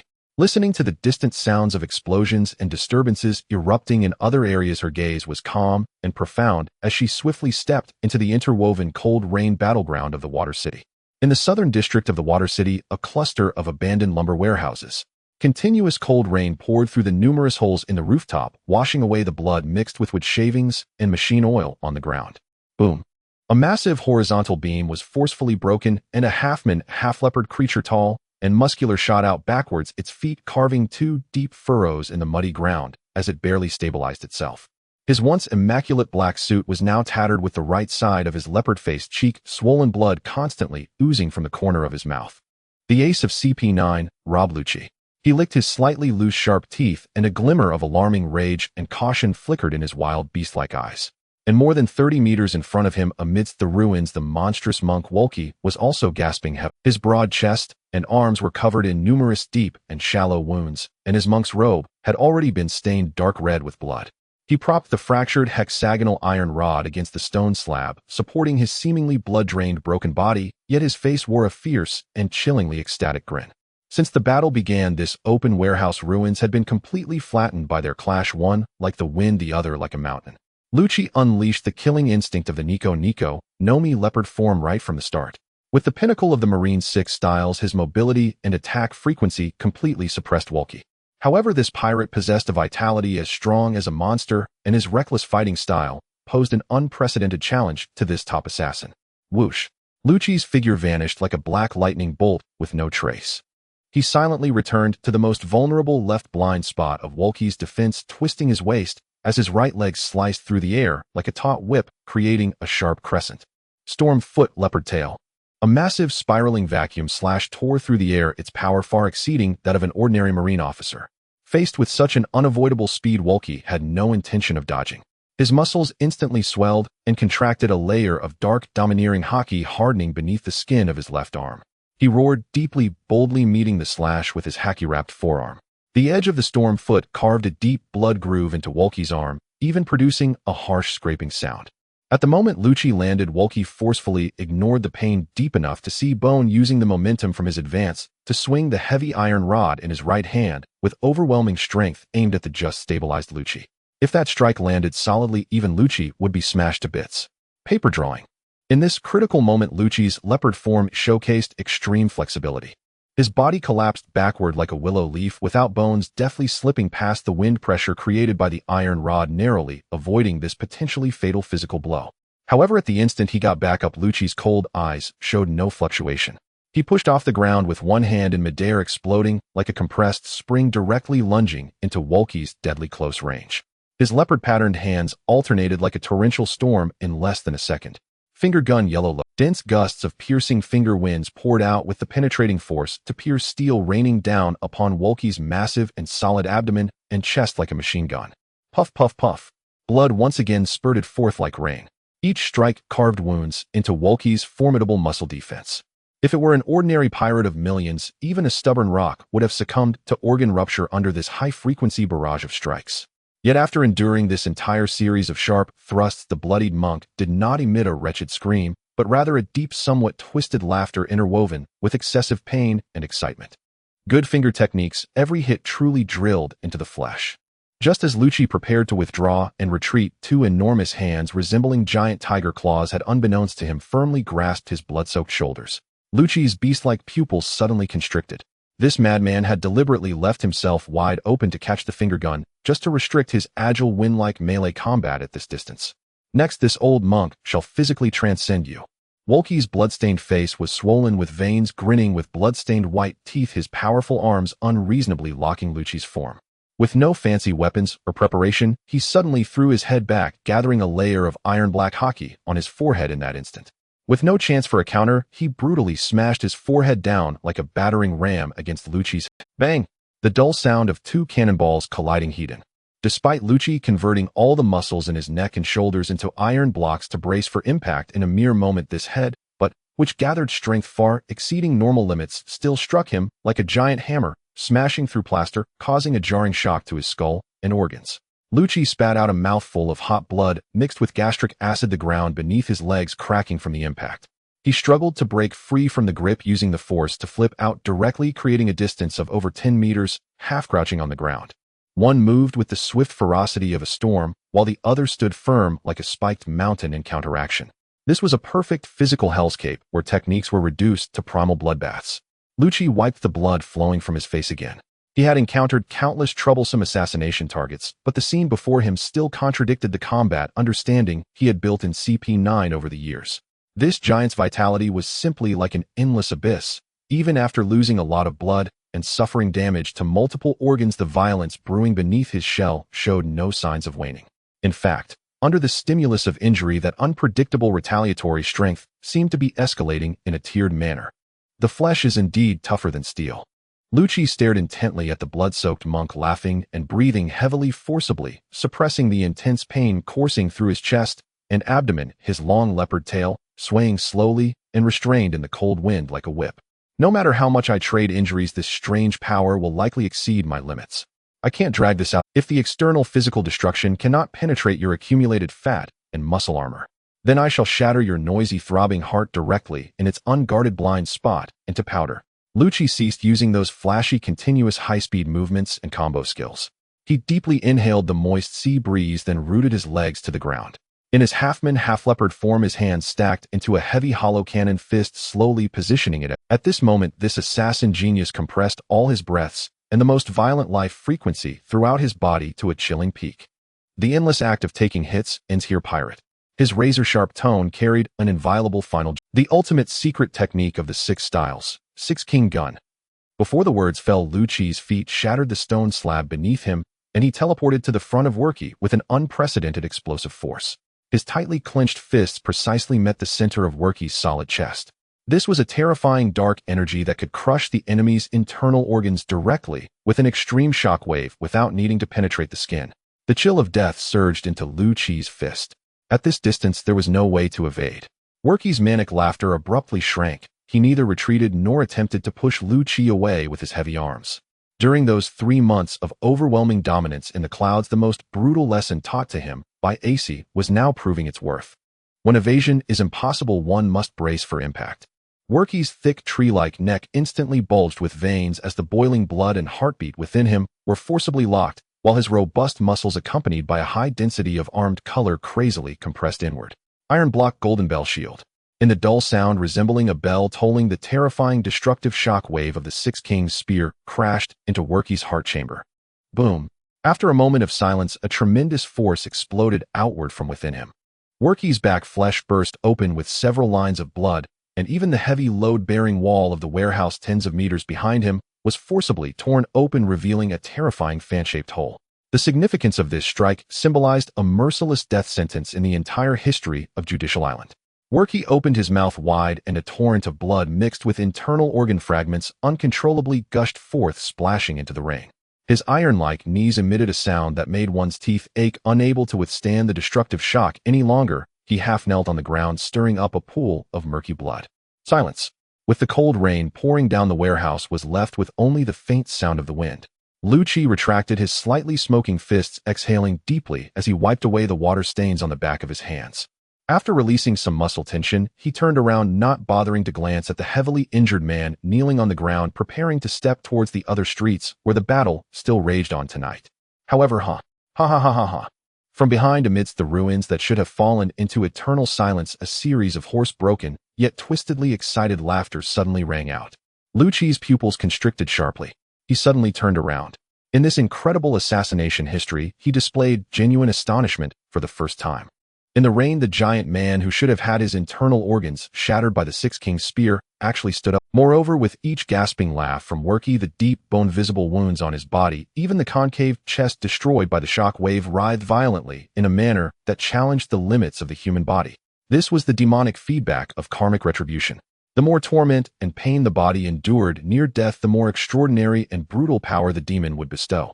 Muscle fibers were stretching and reconstructing in layers like frenzied pythons surging beneath the skin. Werky's already massive and sturdy body, under this frenzied infusion of power, grew wildly taller and broader, resembling a furious Buddha stepping out of hell. The terrifying kinetic energy within this limitlessly engorged non-human body surged higher. Even the raindrops falling around him were instantly vaporized by this almost overflowing aura and heat. Such heavy power. Werky, transformed, raised his gigantic palm, casually wiping the blood from the corner of his mouth, looking down at the vigilant Lu Qi like a towering threat. That signature rebellious smile had now transformed into a supernal blessing before harvesting life. I almost wasted half of my cultivation monk. This generous pain tribute must be returned well to the giver. Looking at the demonic-like enemy, Lu Qi's mind sounded the sharpest alarm. He had no intention of holding back his strength. His entire body erupted with power, once more completely maximizing his potential. Ignoring the fatigue left by the use of the Six Kings spear, Lu Qi's hands merged again, channeling all the strength he had honed throughout his life and the essence of the six techniques towards the final peak of the deadlock. Even if you are a flesh mountain that can withstand all attacks, you shall be left with nothing but a shattered corpse before overwhelming destructive power. Maximum wield Six Kings spear. The humanoid Black Panther shot out at the peak of its speed. At that moment, in Werky's eyes, there was no room for evasion, nor was there a need to avoid. He raised the gigantic fist covered with incomparable heavy armed color, and in a state of peak explosive power, he charged head-on towards the desperate panther. The ferocious destructive power released by Lu Qi's maximum wield Six Kings spear fiercely twisted into Werky's entire right arm at the point of contact, violently cracking. The ferocious destructive power released by Lu Qi's maximum wield Six Kings spear fiercely twisted into Werky's entire right arm at the point of contact, violently cracking the flesh of his covered arm and creating a shocking web of blood. Even the bone could be heard groaning under the pressure. For other opponents, in the instant of the clash, their counterattack strength would undoubtedly be greatly diminished, leading to defeat. But Werky was not. The pain and impact injury coursing up his arm felt like dry kindling tossed into the fire. The mechanism of pain transforming into power manifested without delay during the confrontation. Worky not only did not lessen his strength, but the blood bursting from his arm instead stimulated the kinetic energy of his punch, flipping it to a multiple increase on the spot. While clashing and getting injured, he transformed the newly absorbed damage into an even more terrifying ultimate strangling force. What? Lu Qi's proud maximum output not only failed to penetrate the mountain before him, but under this unstoppable force, he felt the complete shattering of resonance. Without any pause, Worky's ruggedly massive arm boldly advanced. In the face of this terrifying power forged with countless karmic retributions and armed color hardness, the pride and will of CP9's strongest facade crumbled like a shattered plank. The black fist violently shattered all air defenses, and with a thunderous crash it solidly smashed into the chest of the half-beastified panther. Boom! The outer wall of the lumber warehouse along with its load-bearing structure completely exploded and collapsed under the force of the raging thrust. Having been pierced through all defenses and utterly crushed in spirit, Lu Qi transformed into a parabolic arc, heavily crashing through several rows of containers. The half-beastified state was forcibly lifted before hitting the ground, and the now human form fell into a pool of blood and mud, not even having the strength to breathe or move, leaving only a pair of eyes filled with shock reflecting the dim sky.